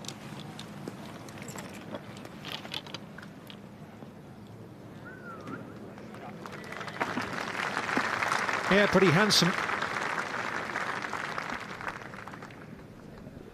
Yes, and it was a good shot as well. Someone's in close. It's either Julian Surrey or George Coetzee, who are +2 and +3 respectively.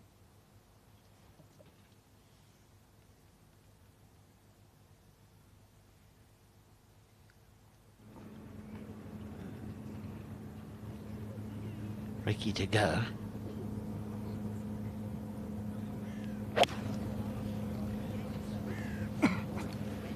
Eyes going up and down, straight up and down. That's always a good sign. Now Sit. Just sit.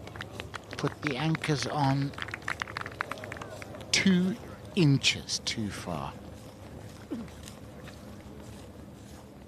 And stayed. Now John Rahm at 4 over par, 6 over for the day. Desperately needs a birdie. And he's just punished this tee shot. Left himself a flick. And a very good second. That is the chance he needs, perhaps. 16 again. Rose.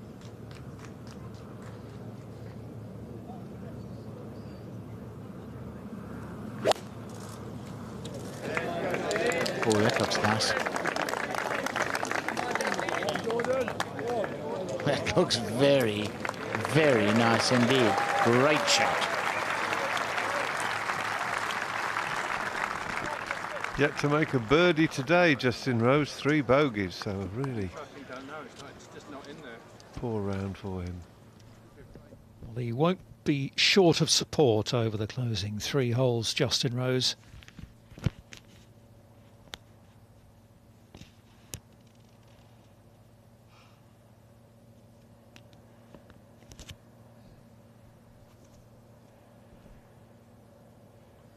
Pretty tightly bunched, isn't it, at the top of the leaderboard? Remember that Kevin Kistner got to 8 under par, then doubled the last to fall back into the pack. Really encouraging signs for the 2016 Masters champion Danny Willett, who, like Xander Lombard and Brandon Stone, have been really struggling with his game, but has found a little something over the last 5 or 6 weeks.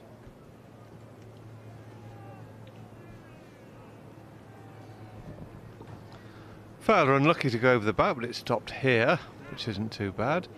He shouldn't have any bother getting it within 3 feet, I was going to say. I'll make that 6 feet, but he's just knocked in about 5 consecutive ones of that distance.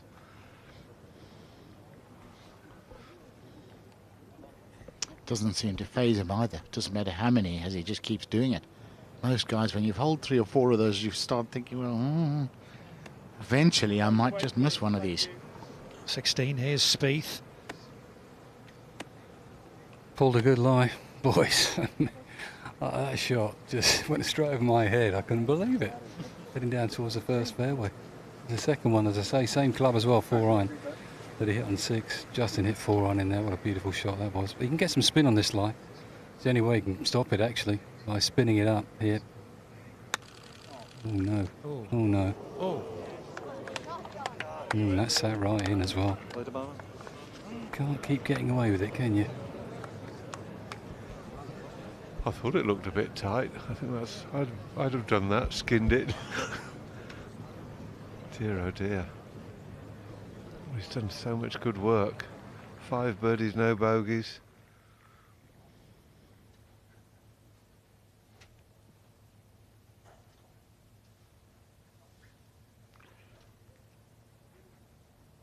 Just the merest fraction thin, but a bit toey as well. Unless he normally hits them off the toe. Heavy lie here for Happy Barnrat, sitting right in. He's going to have to dig this one out, give it plenty here. Get it up that slope. Beautiful.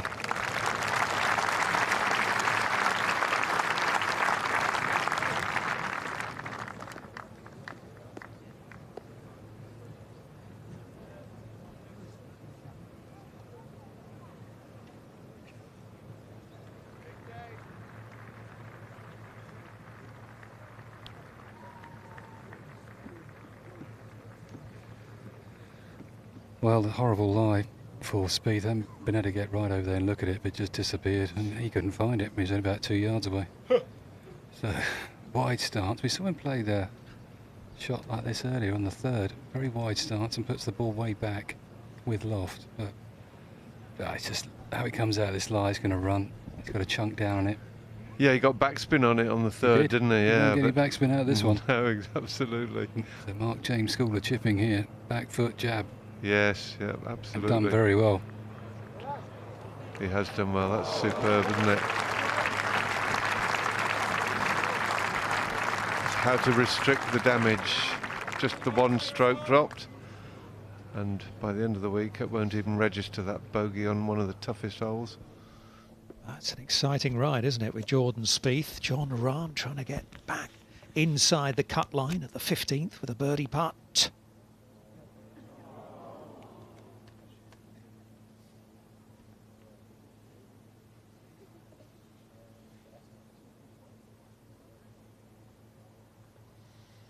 Happened to him at the Irish Open. Struggled on the 2nd day, just made the cut and ended up finishing top 6, I think, there.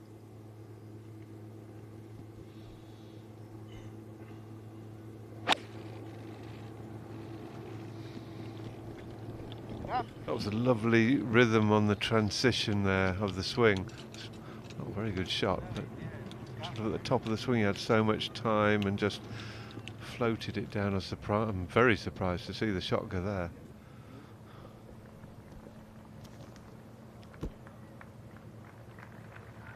Justin Rose off that terrific tee shot. Oh man.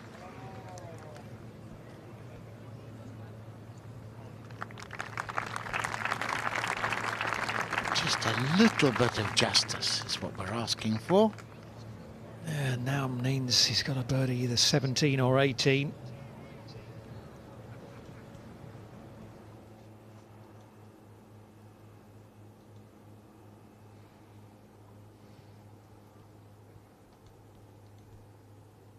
Par putt for Fowler. Only right in the middle. He doesn't even look remotely guilty about it either. Do you think he wakes up in the middle of the night guilt-ridden? I don't think so, Jess. He just keeps pouring them in like water out of a jug. Kuchar out of position and a long way back, going with a hybrid and asking it to bite. It's a hard thing to get it to do though, out of that rough with a hybrid. Now just come on, back up a little. Oh. It's okay. It looked okay from above. Go to Perez at 18. Par putt.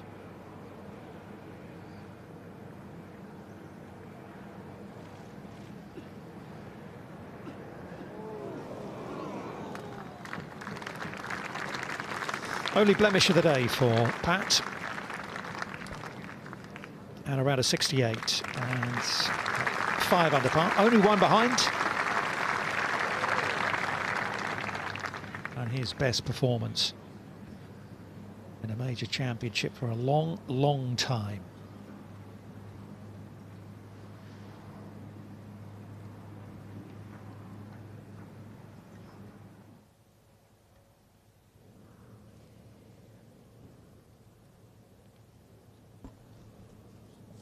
Jordan Spieth tapped in for his bogey at 16, so he's back to 3 under. Next on the tee, this long par 3 is Ricky Fowler.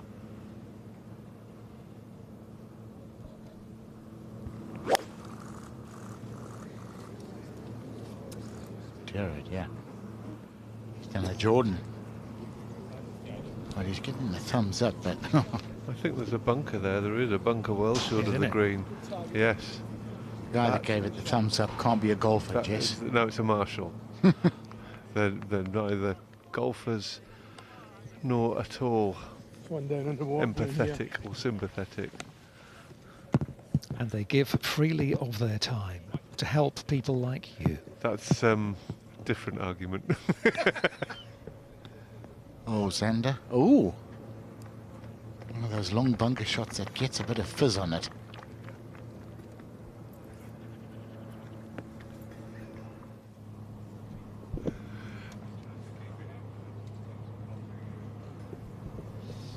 Over to 16 again, this time it's Chris Wood.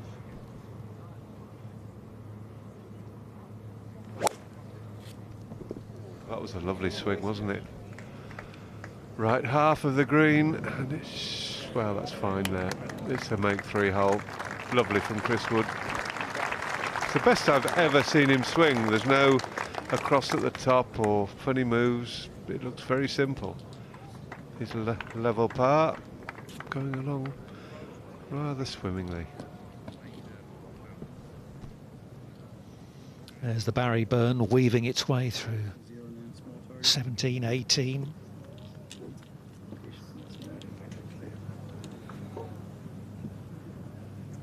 Well, there's a bridge up there at 270, which they can see off the tee. You can't go as far as that because you'll be in the water. Little iron for Jordan, but you want to get there as far up there as you can. Long hole, strange hole, 17, tough hole. Well, that did look better than the last one.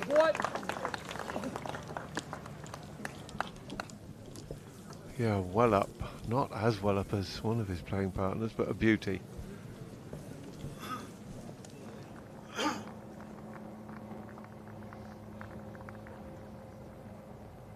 Tony Finau has hit this so far down the par 5 14th. And I think with a pretty short iron, he'll be quite disappointed with that. Because that one from where he was there for the taking. Par putt for Lombard at the 12th.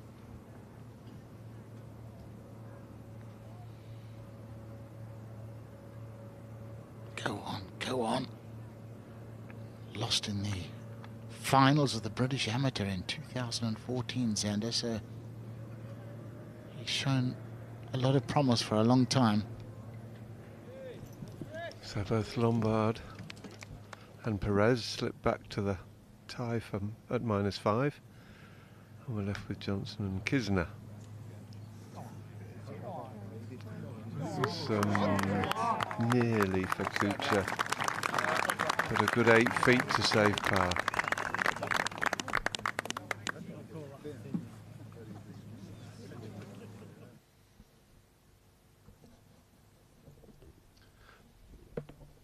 No surprise to see him in there again, though, is it, Mark? Matt Kuchar, he seems to be there or thereabouts just about every time he puts a tee peg in the ground.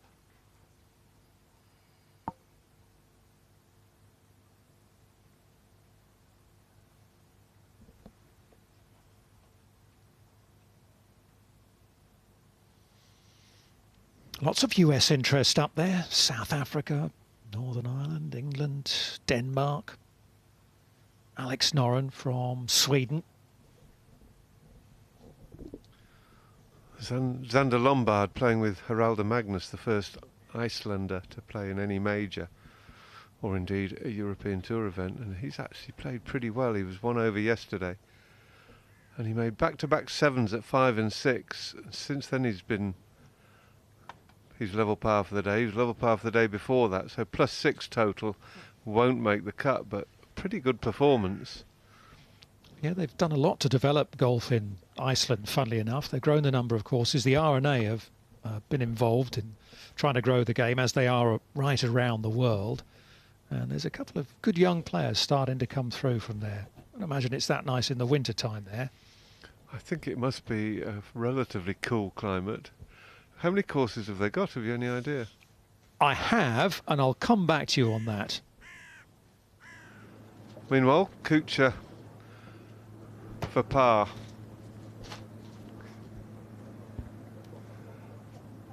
Touch of draw on this. Oh, well done, Cooch.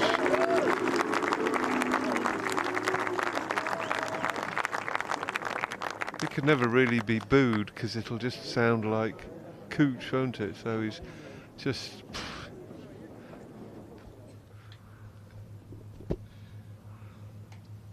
65 courses in Iceland. 65? 65 now. Good Lord, I thought it was all glaciers and snow. That's incredible.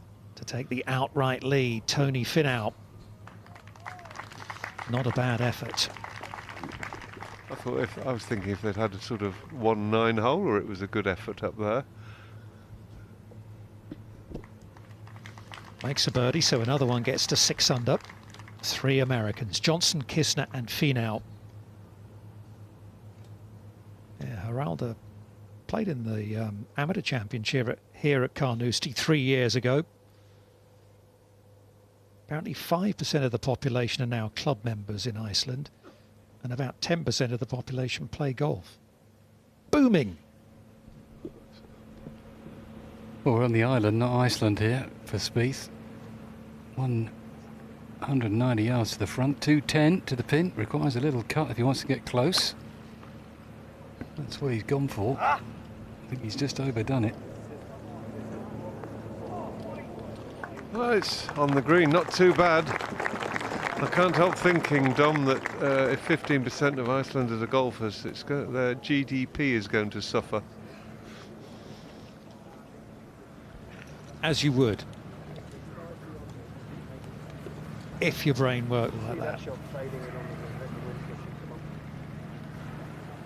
I think you should go over there, Jess, on a fact-finding mission. I'm going on a We'll sponsor it. Golf holiday. We'll sponsor it for you, a holiday over there. What a one-way ticket. Yeah, in December. December or January.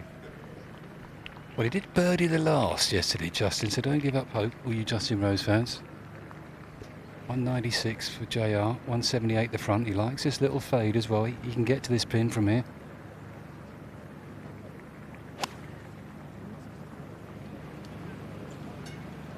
Get the kick. Can I get the kick? Softly, softly. Okay, it's a chance. That's all you want to do at this point. You've got 2 holes left needing a birdie. Just give yourself 2 decent chances.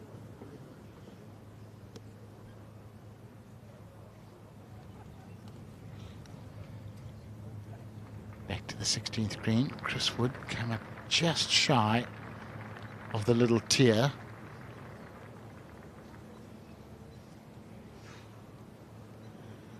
I think there's a little more work left in that than it appears from that camera angle.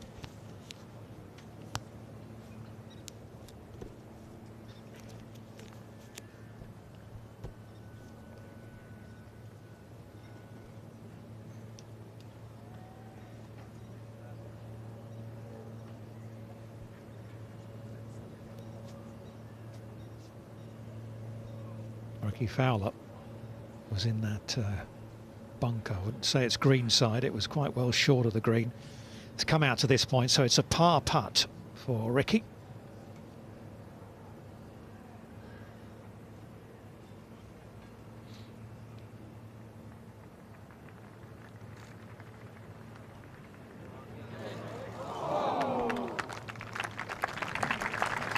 Just too much to do for Ricky Fowler.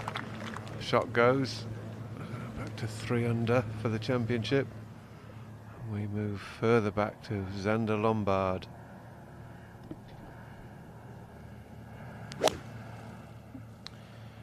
He's just got to keep doing what he's been doing, Xander, the last 2 days. Oh, stay there. He's played 20 tournaments this year. He's had 15 miscuts, 1 disqualification. And then he suddenly finished 6th in Ireland 2 weeks ago to gain exemption into the Open Championship. So it's out the blue, this. 2 good shots to the 14th for Xander Schauffele. And an eagle 3 for the American. Winner of the Tour Championship at Atlanta. Young man with plenty of promise and putting together a really good round of golf. He's 4 under today, 4 under for the championship.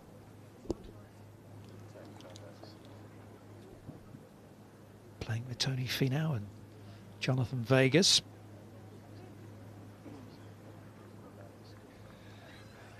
Well, there is miles back. Happy Barmrack tried to cut it in, finished here in this little dell, but not too bad. Chip it up over the hill, trundle down, not a problem. He always plays with a lob bridge anyway. Low and spinny.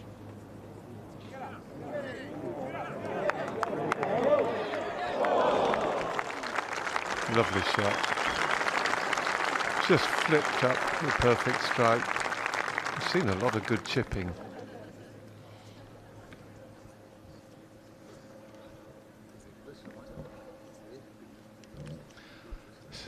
So important. Oh, that's a good view.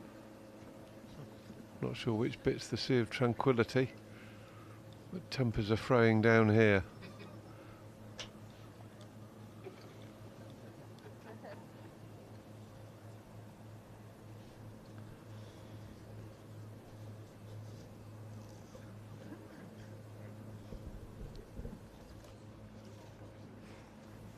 I'd imagine Justin Rose looking across at Jordan Spieth thinking, I wish I could putt like you today.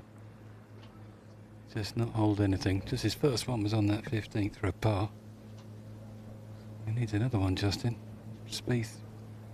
The energy of Jordan Spieth. Look at him. He loves being on the greens. Got that look in his eye. And Justin should be watching this one instead of his greens book, because he's on a similar line here. Right to left all the way. Gentle right to lefter.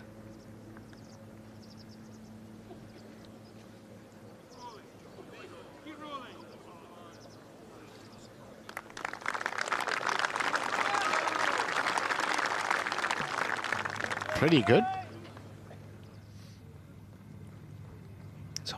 13, and Xander Lombard outside chance of a 2.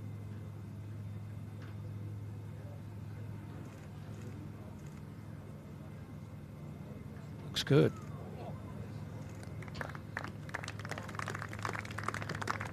Yeah, nice pace.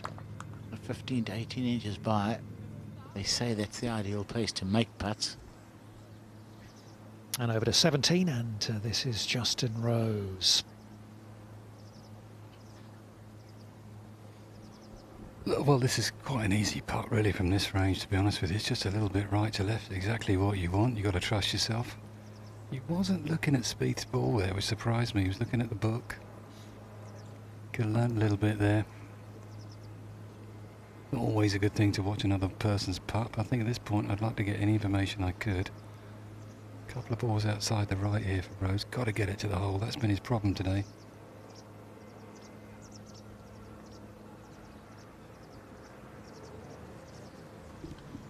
So he's used the green book and held his fingers up and lined things up with the putter, and he's a foot out from 20 feet.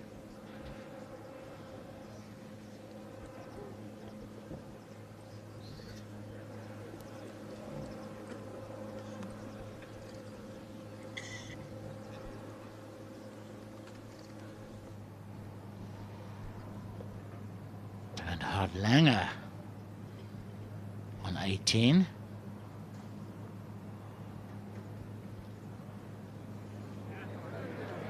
Oh, good try. So that's going to be a Bernhard round, and even par 71 today. 2 over for the tournament. He won the Seniors Open around here a few years ago. Wasn't that Paul Broadhurst? No, that was Brody was last year, was he? No, 2 years ago. Langer was. Has he won here as well? Absolutely. Has he? My apologies. You won't believe anything I say, Jesse, No, well, I've had experience, but my apologies anyway. You had me worried there because I was doing commentary on it. Par putt for Justin Rose. Okay, well, he needs a birdie at 18 then. Great performance from Langer, though. I mean, you know, just to make the cut. He's 60 now, just. He's amazing, isn't he? He's a legend. He really is a legend. Especially today, because it's played longer today. So for a senior player, that's a big difference. Well, there were quite a few people interested in his chances this week. I think he was something like 400 to 1. 500, I think. Was it 500? 500 each way. A good bet that was. Jordan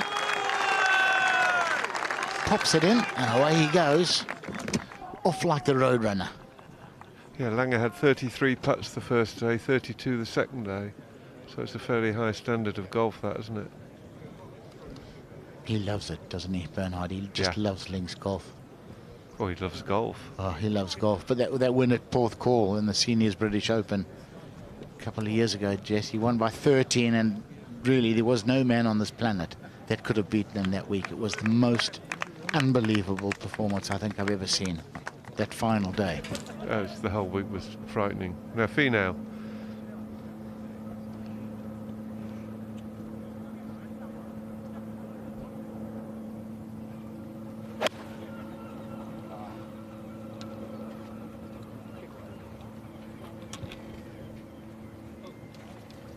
He looked a bit shocked and stunned. I can see why. Up in the harebells. 17th tee, Ricky Fowler.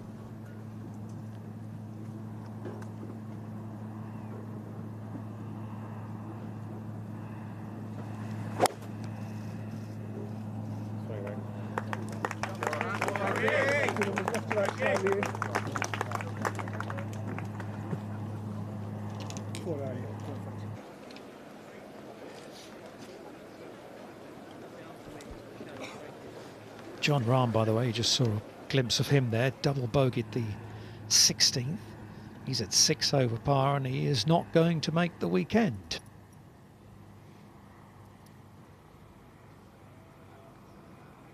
Driver for Justin has to be 496. Can only think of the middle of the fairway when you're in this position. Those bunkers down the right, though, 300 yards are easily in range. Smack it down the middle, JR. 3 over 67th at the moment, so almost 100% certain the cut will be 3 over. He's been put off a lot today, Jess. He just backed off quite a few shots and just a little bit agitated at times, just not quite in the zone. It's unlike him, isn't it? It is. It's just he's normally well in the zone, right up for everything, and I don't know what's happened to him. He's just unsettled, isn't he?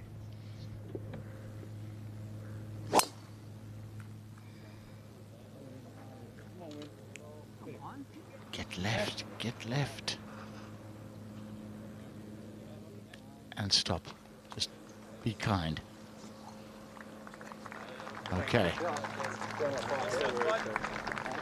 Good drive, but not a great angle to get it anywhere near that pin, but he can hit it really high and soft. Well, Spieth won't be looking forward to this one. Is it quite a few drives to the right, couple to the left? Is it a couple of straight ones as well? Driver for Jordan. I thought he might have hit the 3-wood. Is it that pretty straight today? Hold on to your hats. I think he'll rip it down the middle, Jamie.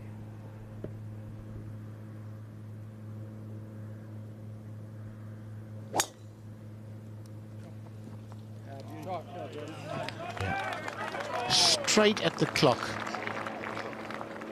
on the hotel. That is bisecting the fairway. Beautiful drive.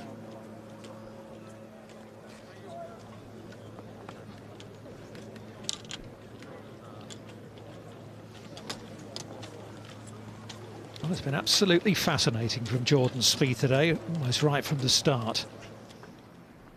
As he chipped in from the back of the third for an outrageous birdie.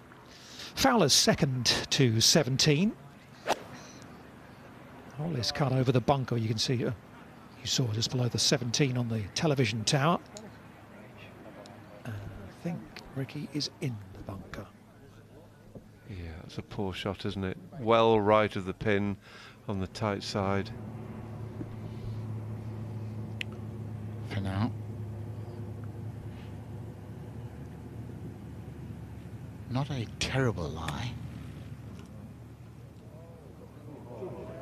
And not a terrible shot either. A little unlucky actually. It landed fairly softly. Would expect that to come out a little hotter from there. To 18, Matt Kuchar with a chance to finish up with a birdie 3.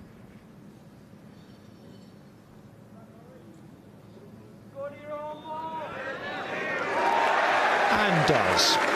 Terrific back 9 from Kuchar, home in 32 for a round of 68. And the runner-up at Birkdale last year heads into the weekend just 2 off the lead.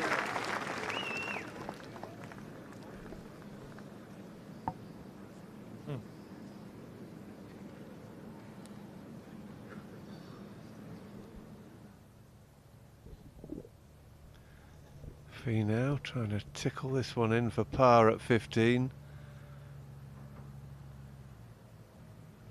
No, it's a misread.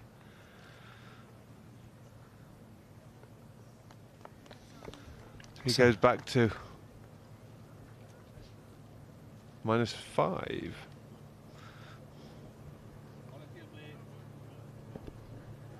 Which means that Johnson and Kistner once again are on their own at the top.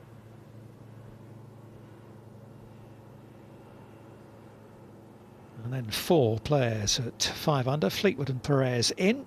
Finau and Lombard still out there.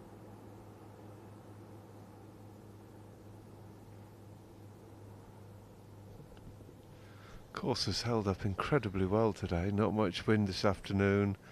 You know, a nice consistency to the fairways now. A bit of run, but not fiery.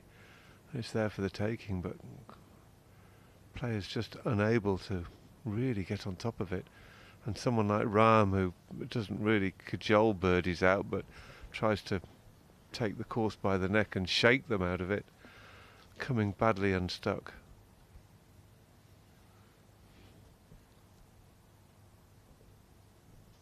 Yeah, that's going to be a bit of a shock to the system, isn't he? He's 8 over par today, Jon Rahm, after that horrible run to the turn. More drop shots coming home. Here's Fowler.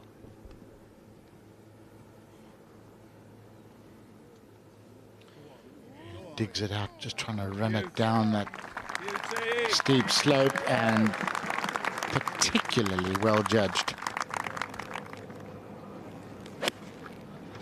That was from 182 for Kiradek, trying to cut it into this back right pin. And that's fine when you're 3 over par on the edge of the cut. He might not know. They'll have a good idea, though. Yeah, he looks as though he might think +2's the cut from that. What did you say, Jess? There's nothing on the board to indicate the cut? No. In the Open Championship? No. It's all about winning. Yeah. Yeah, for about 20% of the field. We'd like to pummel a 9 here, Justin, from 168 slightly down the draft. I don't think he can get there. You're going to have to try and sort of cut an 8 into this back right pin. You're just going to have to ignore the bunker. Just to the right of the pin. It's not a good angle for Justin, but he can hit that cut nicely. So it's all about distance control, this one. If he can just get it pin high, he'll have a putt. Birdied it yesterday.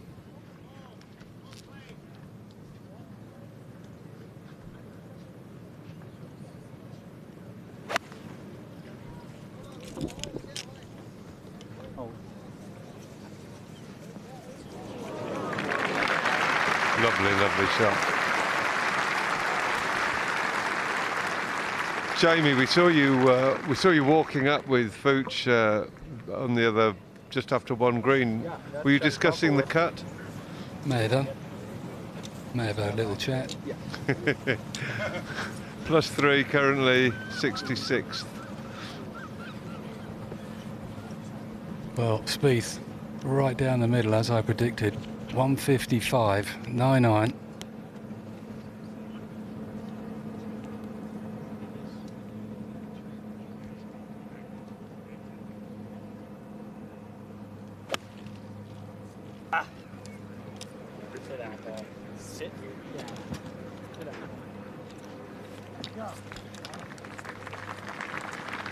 Yeah, I think he wanted to take the flag on, but it was subconsciously the anti-right-hand bunker. I think he maybe actually aimed too bravely. Yeah, maybe. And bailed out at the last second. Yeah. Yeah. It's very important to pick the right spot, a spot you're mentally comfortable with.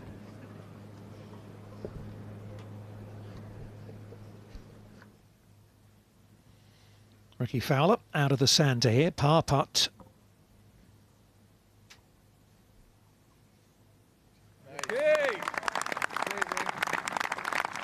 Really is like a machine. From 6 feet in, and it's something to behold. Graham Storm said earlier he thought he might be the best putter in the world. I think he might be right. Xander Schauffele, 16T. 4 under total. Keep swinging, keep swinging, keep coming. Oh.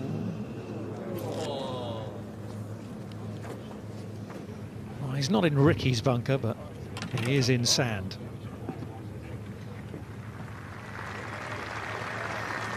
And a nice warm reception for the defending Open champion as he makes his way down the 18th.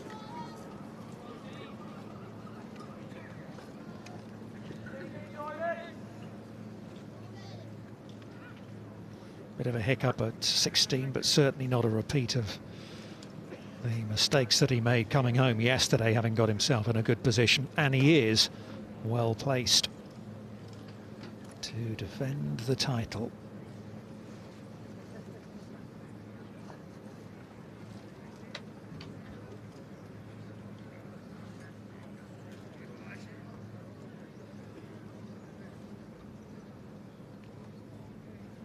Just getting a few lines off Paul Lawrie on this green.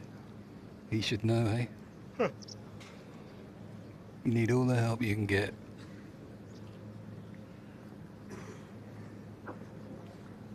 Beautiful evening, great evening. What a good 2 days we had, apart from this morning with that rain. Sent out Jay Townsend this morning, that was lucky. It's not been playing its fearsome worst, has it, this hole so far with the wind? No. As we said, though, that it's going to switch around a little over the next couple of days. Is it? It's going to blow a little more tomorrow, and then it's going to blow, well, quite well on Sunday, up to sort of 15, 16 miles an hour, possibly. Well, it'd be quite nice if this is into the wind, wouldn't it be, on Sunday, Dom? It's out of the west, they're sort of saying. West-southwest on Sunday. That So means nothing to me. No. I think if it's out of the south, then it's downwind at 18. Touch left to right for Spieth, down the green. Steady, steady.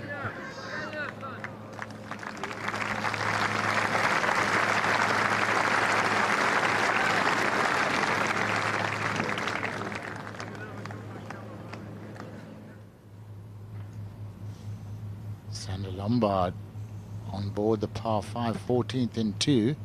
This for an eagle. Oh. Oh. Just a little bit too pacey.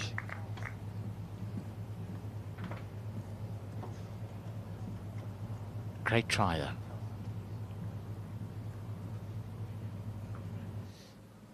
Well, up to 18, Justin just trying to get focused. Must make putt for him. Happy Barn Rat first. 2 putts for him, and he'll be safely through.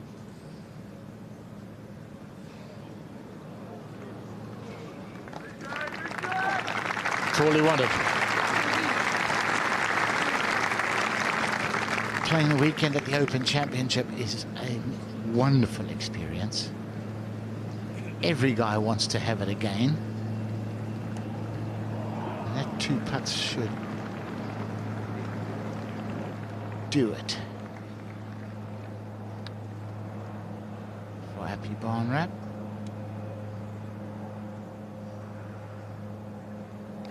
Yeah, 71 for him.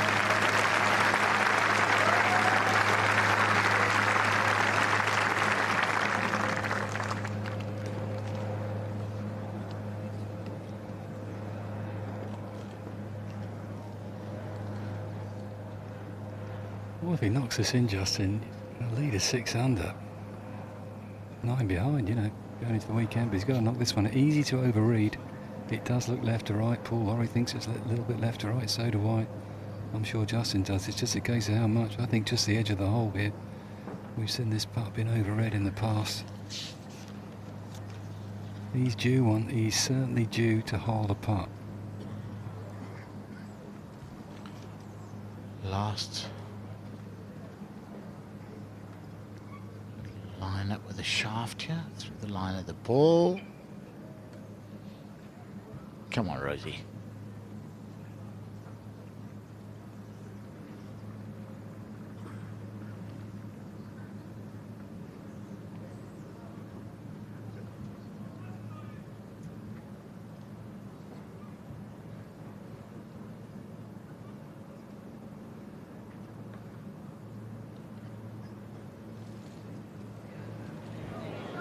Oh, finally he gets it.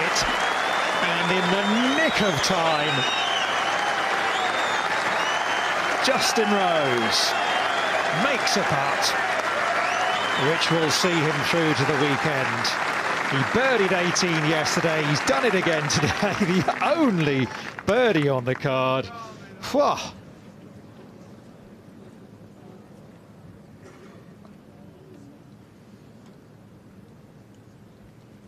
It was worth being at today just to see that. Wasn't it just? It really was. It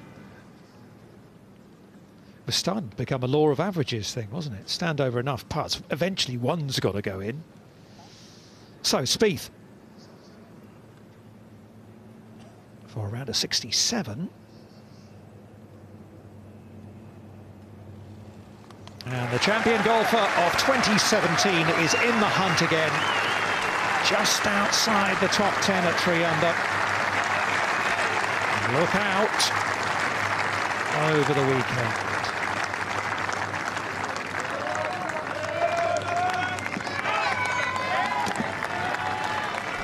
And who knows, for Justin tomorrow, if the wind blows in the afternoon and he's out in the early conditions, he is only 9 behind still. Shoot a nice little 65 and go back home and just watch the golf on the afternoon and watch the guys struggle. That's what he'll be hoping for.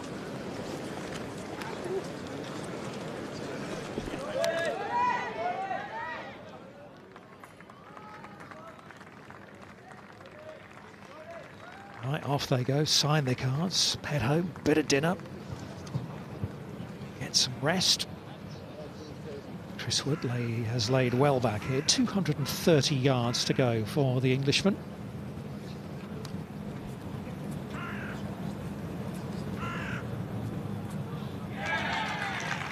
So a sort of mid to long iron, you would think. Routine again.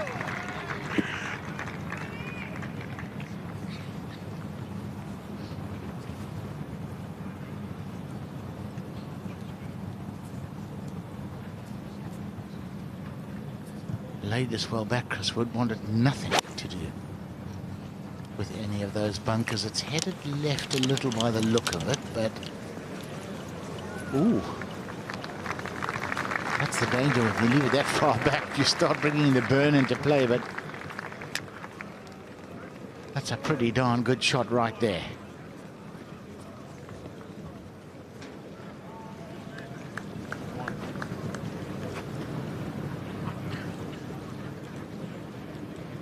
Ricky Fowler, his second shot,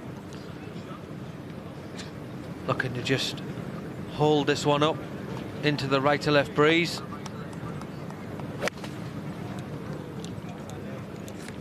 Started on a good line and finished on a good line. Beautiful shot from Ricky Fowler.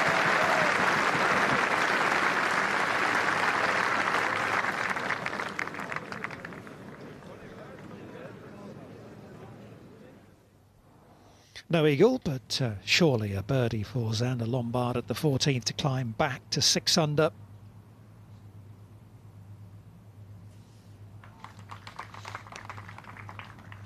Nicely done.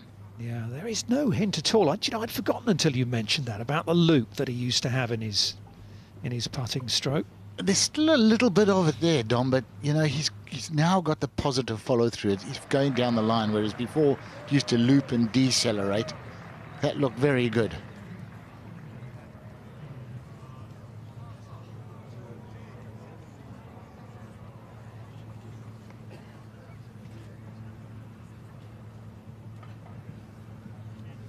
Finau has such a good US Open, playing nicely here as well. Jon Rahm, horrid day.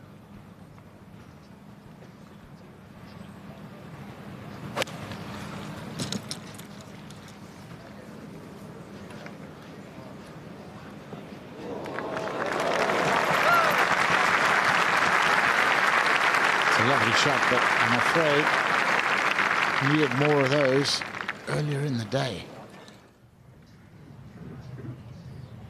Finau for par at 16.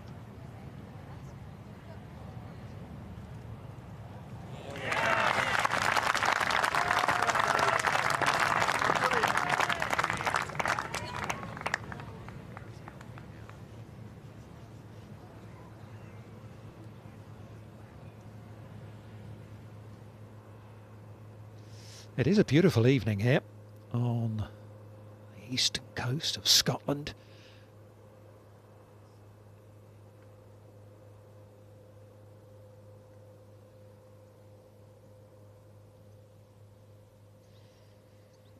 And most people actually in this part of the world will have been hugely grateful for the rainfall that we had earlier today. They could do with a couple of weeks worth of that, really. It has been so dry in the United Kingdom so far this summer. Almost drought conditions. A lot of golf courses have been struggling, really, and getting some of them into difficulties with preserving water in reservoirs, trying to keep the greens alive and the tees green. And not sure anyone will be watering fairways at the moment. Marcus Kinhult, the young man who impressed so much at the French Open. 69 today, decent effort.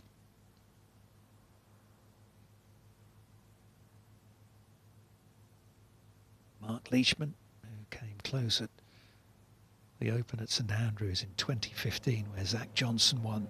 Leishman was beaten in a playoff.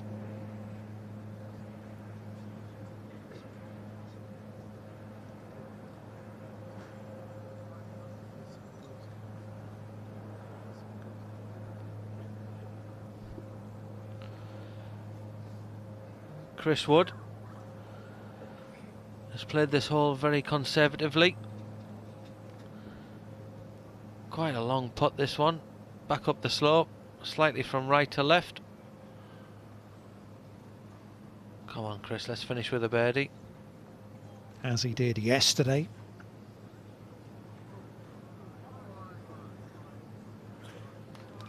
Yeah, a little bit of work there, but there's no doubt that safe tee shot was a I want to be here on the weekend tee shot. Whatever you do, just don't go out of bounds, don't go in the burn, and don't find a bunker. 5 will do it, 4 would be lovely. Smart thinking.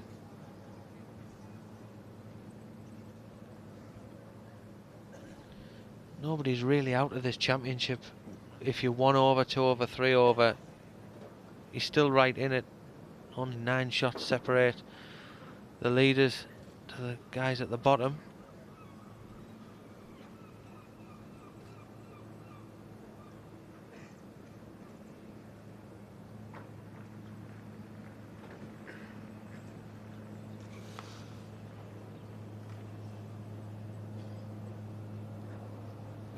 What do you think, Dom?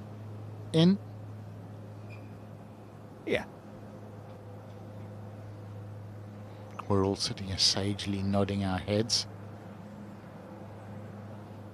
We're seeing quite a bit of left to right in it, and very unusually, didn't look like he started it really where the line on the ball was aiming or where the line on the putter was aiming.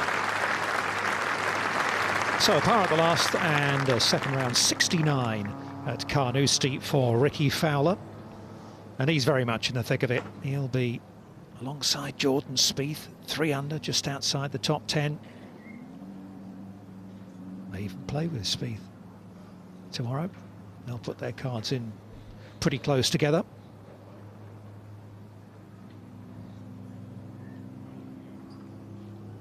Well, it'll be scant consolation really for Jon Rahm that he makes his birdie and signs for around a 78.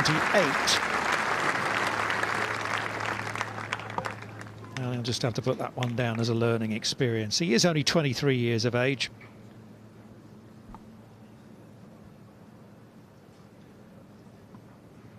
With an incredible future ahead of him. This is just a little hiccup along the way for Jon Rahm. It'll feel extremely painful for the next week or 2, but in 6 months' time, won't even remember it.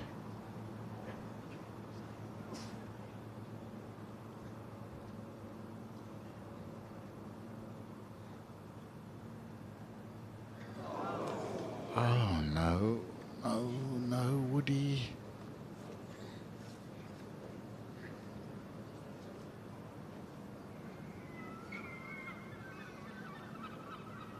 Now there will be a couple of palpitations. You just missed one of those and you've basically got one the same length.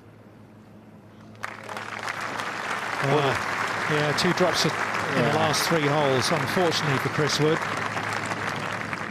In a round of 74, he's probably cost himself a good hour in bed tomorrow morning by virtue of that drop shot.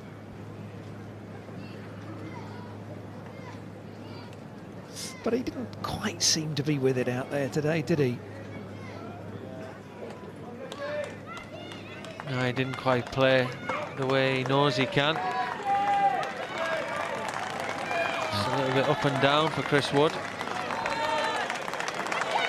Just the one birdie all day for Chris Wood. Not like him, he's a birdie machine.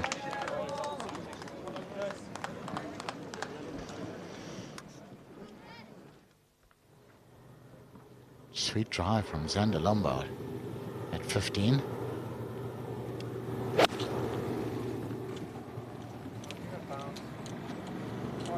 Getting a bit left by the sound of it.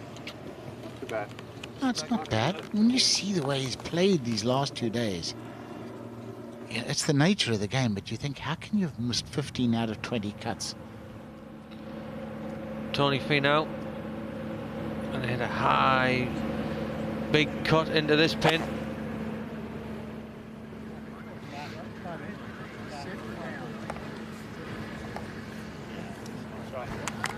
Beautiful shot from Finau. Not many people can get it close to that flag. Saw Webb Simpson thump the flag. That was the only way you could get it anywhere near.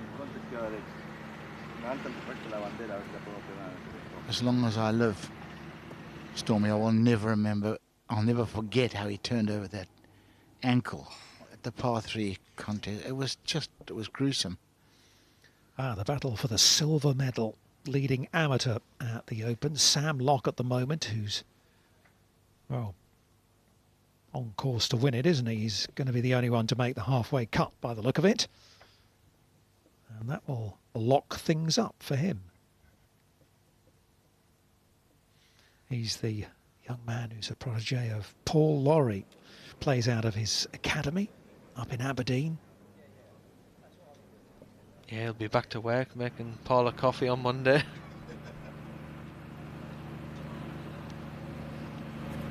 We've had a Xander Lombard. This is Xander Schauffele.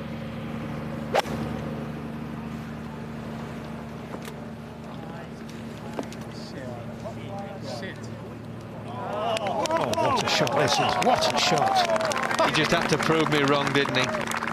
That's how you do it.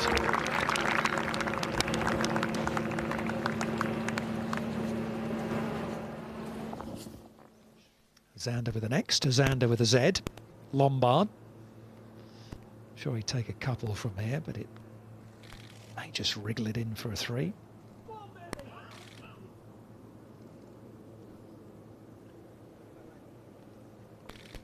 Yeah, just a misread, I think. But you know what? Every one of those putts there that he holds today will be of great value to him on Sunday, because it will just keep adding to his confidence, the knowledge that you can do it when it's really counting. Because you can hold those all day long on the practice putting green and in the pro-am and the practice rounds, and it doesn't actually mean a heck of a lot.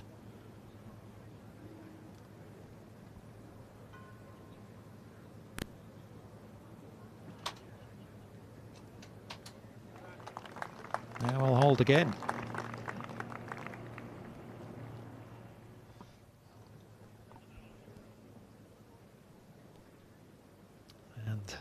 Xander Lombard still tied for the lead. 3 holes to go for the young South African.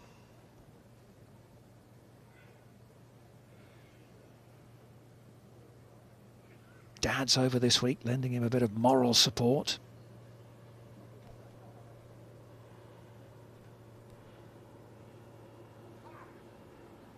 Spieth, the defending champion in that group, at 3 under par with Chappell, Fowler and others. Good week for Ullison, who's having a good season. Nice to see Adam Scott up there as well, who so cruelly missed out at Lytham. What is that, 6 years ago now, when he looked odds on to win the title and then just stumbled down the final 4 holes and in the end lost out to Ernie Els, who won his second Open title. And he was almost embarrassed at the time, wasn't he? Didn't really know what to do or what to say to Adam as Adam came off the 18th. Lombard on the tee at the 16th. Just needs it to drift left a fraction. Stay short. Oh, He's just fallen into the bunker. It could be an awkward stance.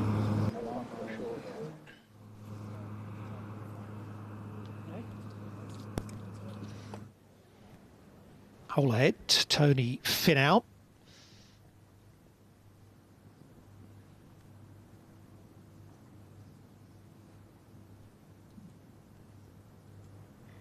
Bit of left to right.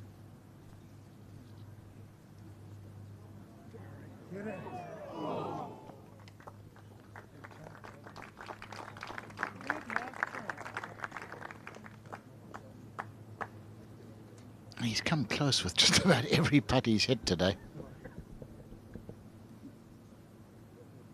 Tomorrow they may all drop. Just keep doing what you're doing, Tony.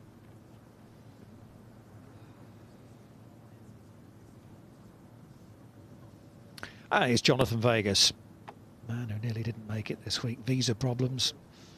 On his way over here, had to get them sorted out in the US. Overnight flight on Wednesday, arrived here Thursday morning, helicoptered up to the course.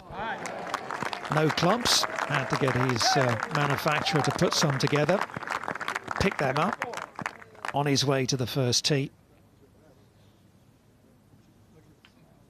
So always up against it.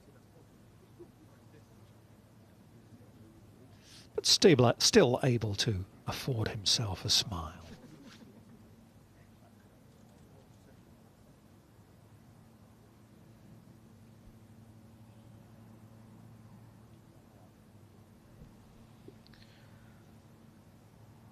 Xander, after what was a fantastic second shot into this pin at 17. Just a little from his right.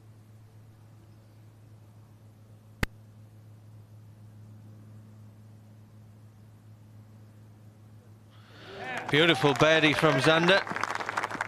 Superb. He's got a nice card. Only one drop shot today. 4 birdies and an eagle. -5, just one behind. Great position going into the weekend. Needs a birdie at the last to match Tommy Fleetwood for the low round of the week. 65 earlier today from the Englishman.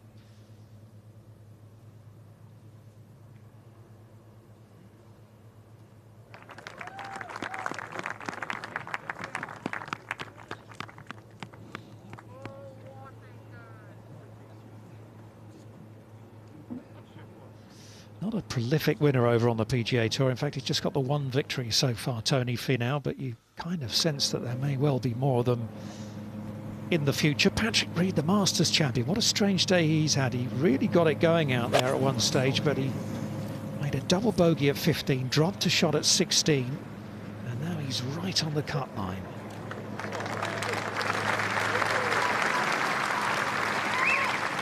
And birdied 18. Well, he was 4 under on his round, stepping onto the 15th tee, a little bit like Jordan Spieth was yesterday, and then went double, and then, as I say, bogeyed 16 as well, and that was having shot 75 yesterday.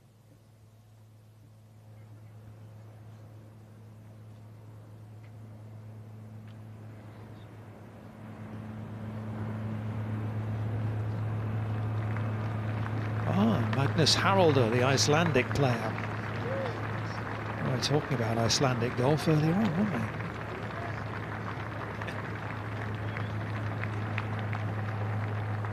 Should have got our new Icelandic correspondent out there, shouldn't we? Mark James.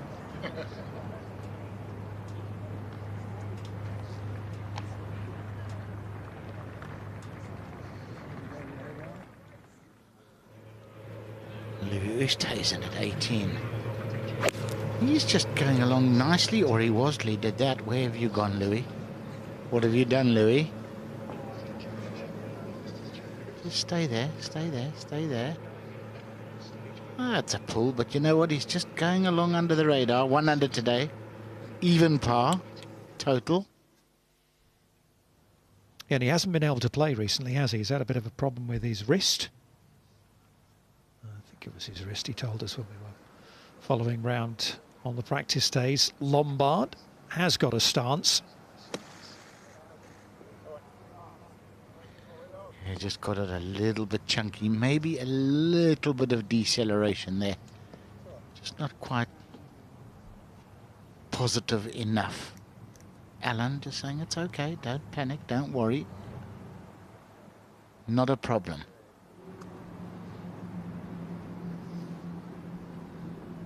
What a beautiful picture that is in the evening sunshine.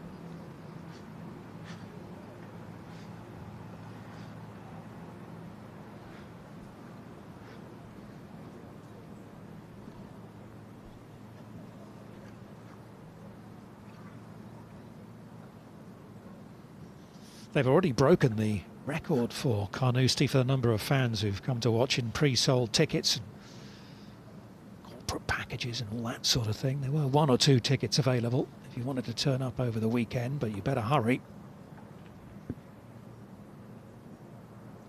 Oosthuizen.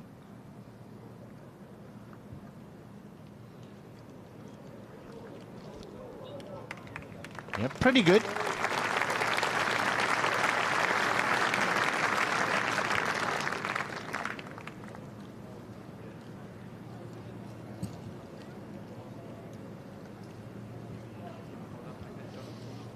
Patrick Reed and Paul Casey, the other members of that 3-ball. Casey +2. We'll wander back to the tee. This is Schauffele out with the driver. Really reaches for the ball, doesn't he? Oh, get lucky. Get a lie. Kevin Kistner, country. Be interesting to see if he takes it on. Sean Crocker for his birdie. Nicely done. And in the very last group with Gavin Green, the Malaysian, Asia's #1 player of last year, and Ash Turner. They set off at 16 minutes past 4 this afternoon. Lombard for par.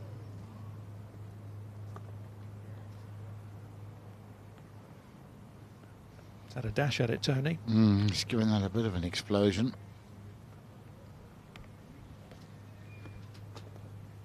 I think it was more of a grimace than a smile. Just a little bit of edginess creeping in there. It's understandable. She had a pretty bleak year. Could turn it all around in the next 2 and a bit days.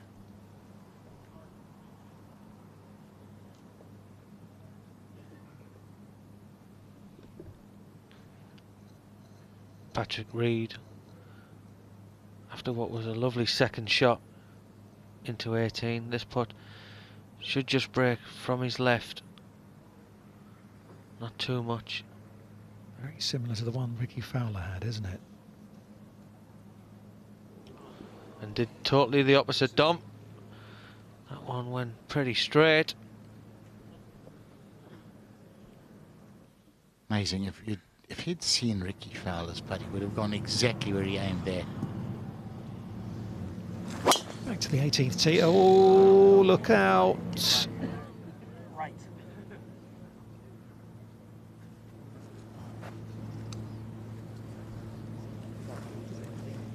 Temptation. Far enough back in the bunker with his power to be tempted to go at this green. Caddy will be giving him a wedge, Tony. Yeah, Caddy will actually put the wedge down and run away with the rest of the clubs. That's what I would do.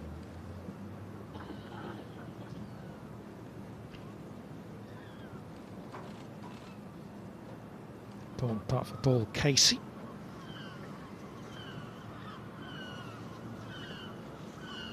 Even though 3 over is pretty much guaranteed to get in now.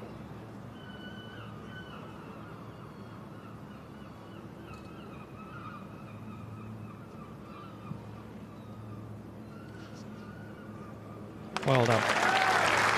2 birdies, 2 bogeys today on the card. It's a level par 71 for England's Paul Casey, whose best chance at the Open came when he was playing with Louis Oosthuizen in 2010 at St Andrews.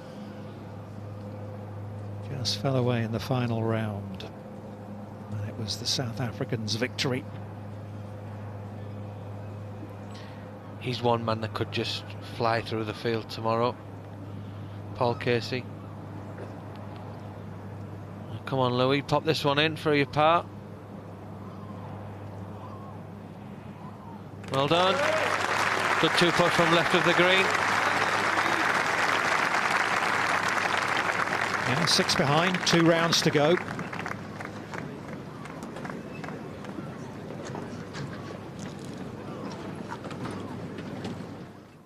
Bogey putt for Xander Lombard at 16.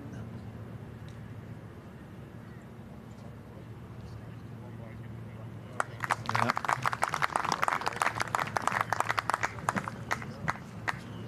Well, it's the second hardest hole on the golf course. 12 is the hardest. Yeah, it's played at 3.31 today, so he's lost 2/3 of a shot. Not tragic. Oh, man. This is a temptation. But it's this bluish marram grass that's the problem. It is thick-bladed, it is tough. And it's very hard to hit through. Oh dear, straight left. Oh! Oh! Get out. You are How's your luck? What a break. Well, there you go. That's what Brandon Stone did yesterday. Yeah, came back inbounds off that grandstand. Actually ended up making a 4. I thought he made birdie, but he made a 4 yesterday, Brandon Stone. Okay, Finau next. Is he going for it? Hold on to your hats.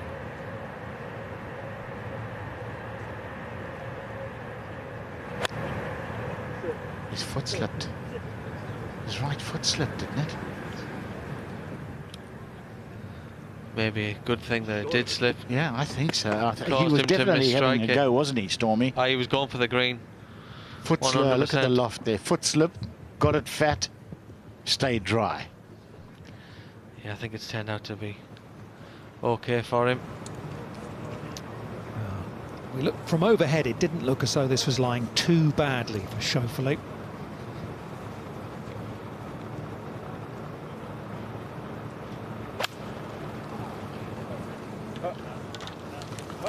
Well, he's not urging it to carry. Where is it? Where He is was it? asking for it to hook, so I it was think he certainly thinks it's heading in the right. bunker.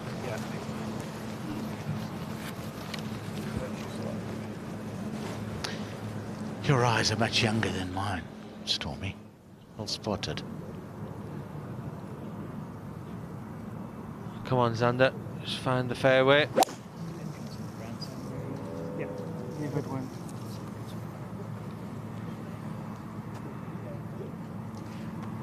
Okay, no problem. That's okay.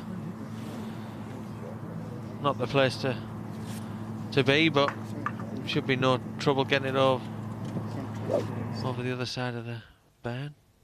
Yeah, you just get the sense things are beginning to sort of just tighten up a little bit, don't you, for Xander Lombard after such a rotten season.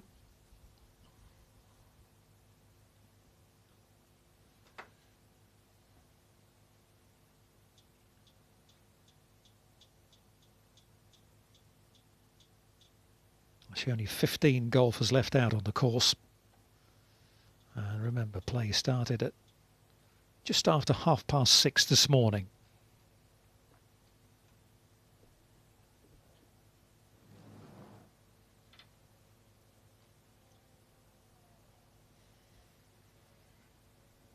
You know, we've had pretty perfect conditions, haven't we, for 2 days here, and still only 28 players are under par.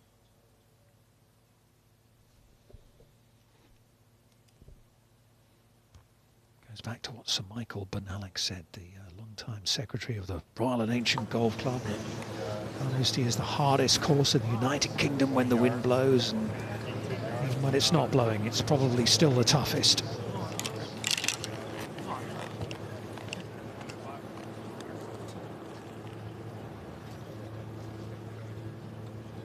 Now, how greedy is Tony Finau going to be here?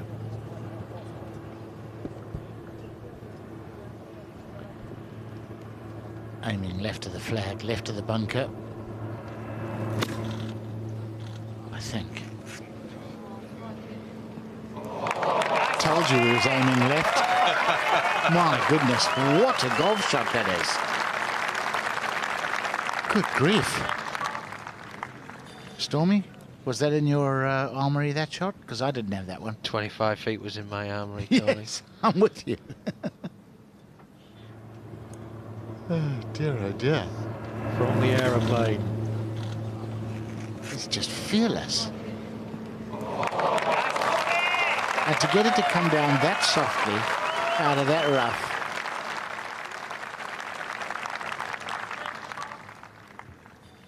Terrific golf shot, man.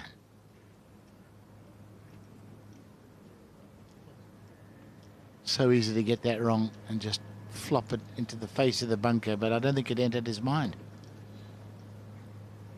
Great to watch.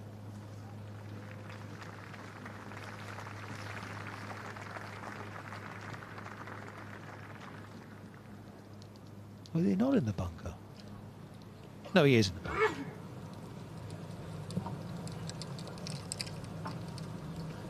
Quite a difficult bunker shot. It's on a slight downslope. Doesn't look to be lying particularly great.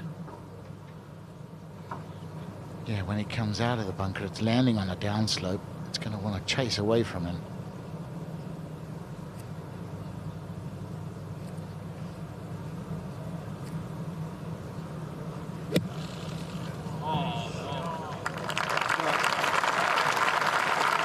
It's very nicely played.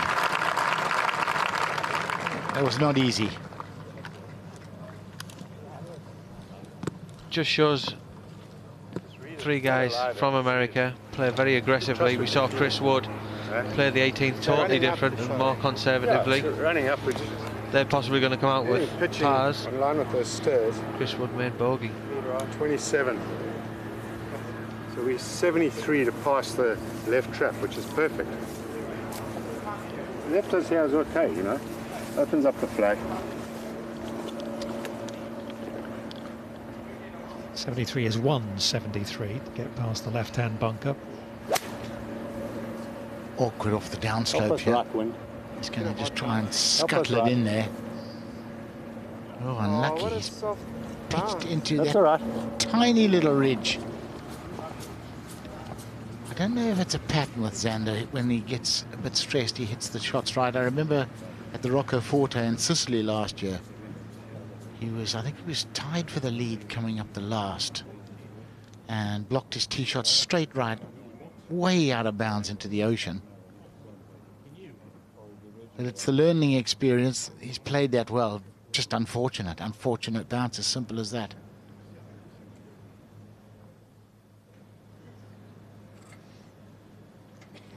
Up to 18. Par putt for Finau.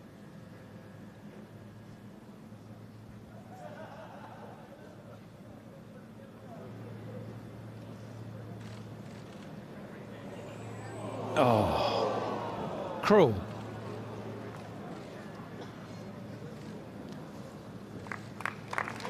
'67 yesterday, 71 today with that bogey at the last. And Finau 4 under, just 2 off the lead. With 2 rounds to go.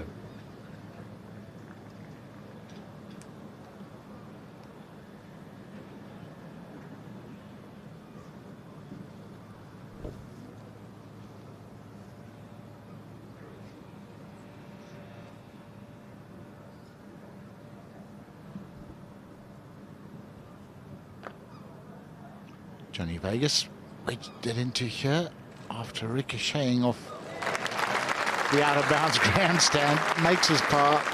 Too many, I'm afraid. 74 today, 8 over total. Weekend off.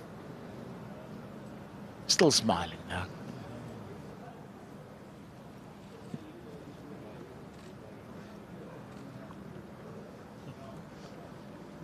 Delightful man. Got to know him at last year's President's Cup. Just great company.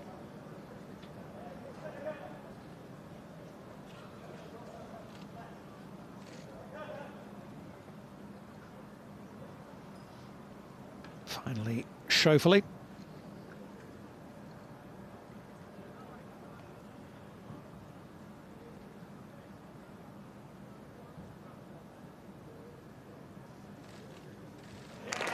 What a terrific up and down. And what a fine back nine from the young American. Home in 31, round of 66. And just one off the lead.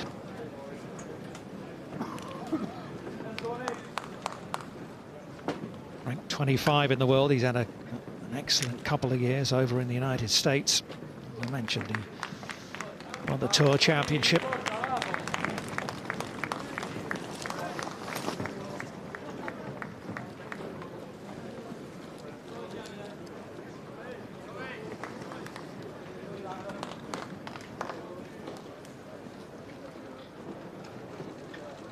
Too many times they finish quite this late in the evening. It is just before 8:10 here in Scotland. Tommy Fleetwood, Claire and the little nipper on their way home.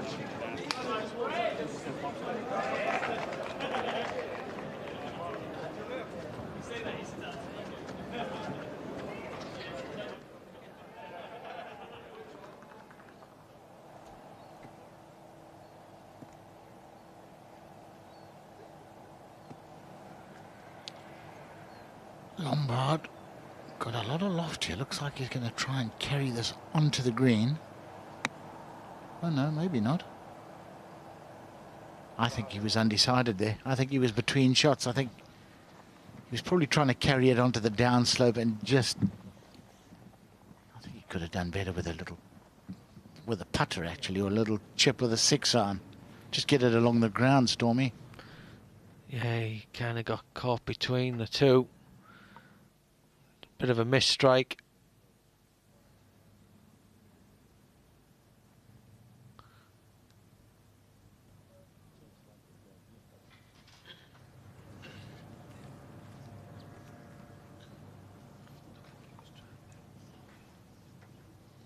Well, drop shot at 16, work cut out to make his par at 17. But he's right in the thick of it. Moment, the leading South African, Eric van Rooyen, who really didn't have much links experience before a couple of weeks ago in his good performance in Ireland.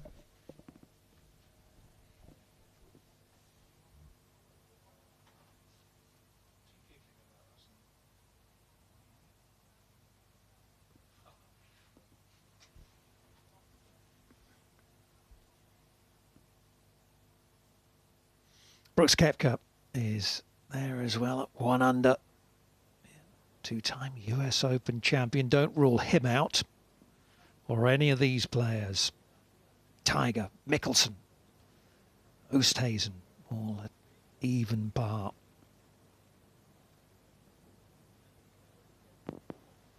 Ao Tong Lee, who shot a final round 63 at Birkdale last year. So we know he's capable of going low.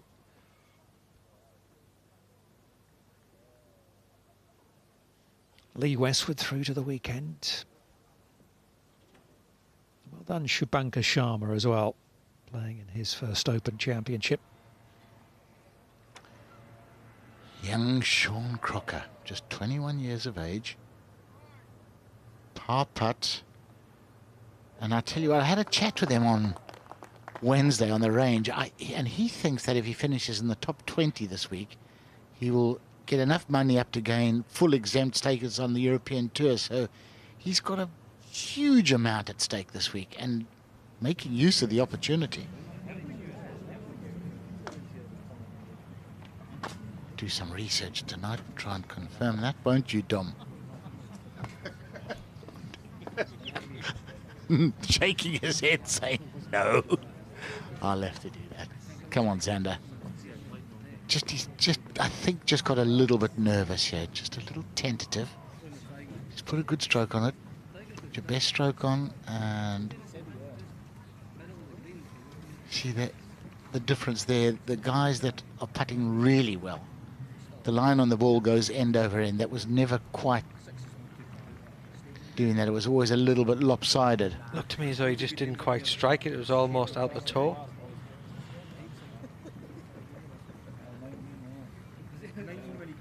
Back-to-back bogeys, but you know what? This is a hard finishing stretch.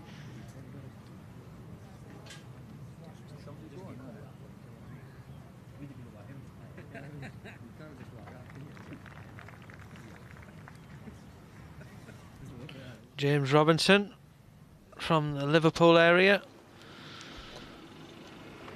Not had the best championship, plus 12. Sure he'll have enjoyed his experience playing in the Open. Yeah, had the steam knocked out of him a little bit. I think on the 7th hole had a quadruple drop 8, and then he went drop. Took the wind out of his sails, but still a great experience for him.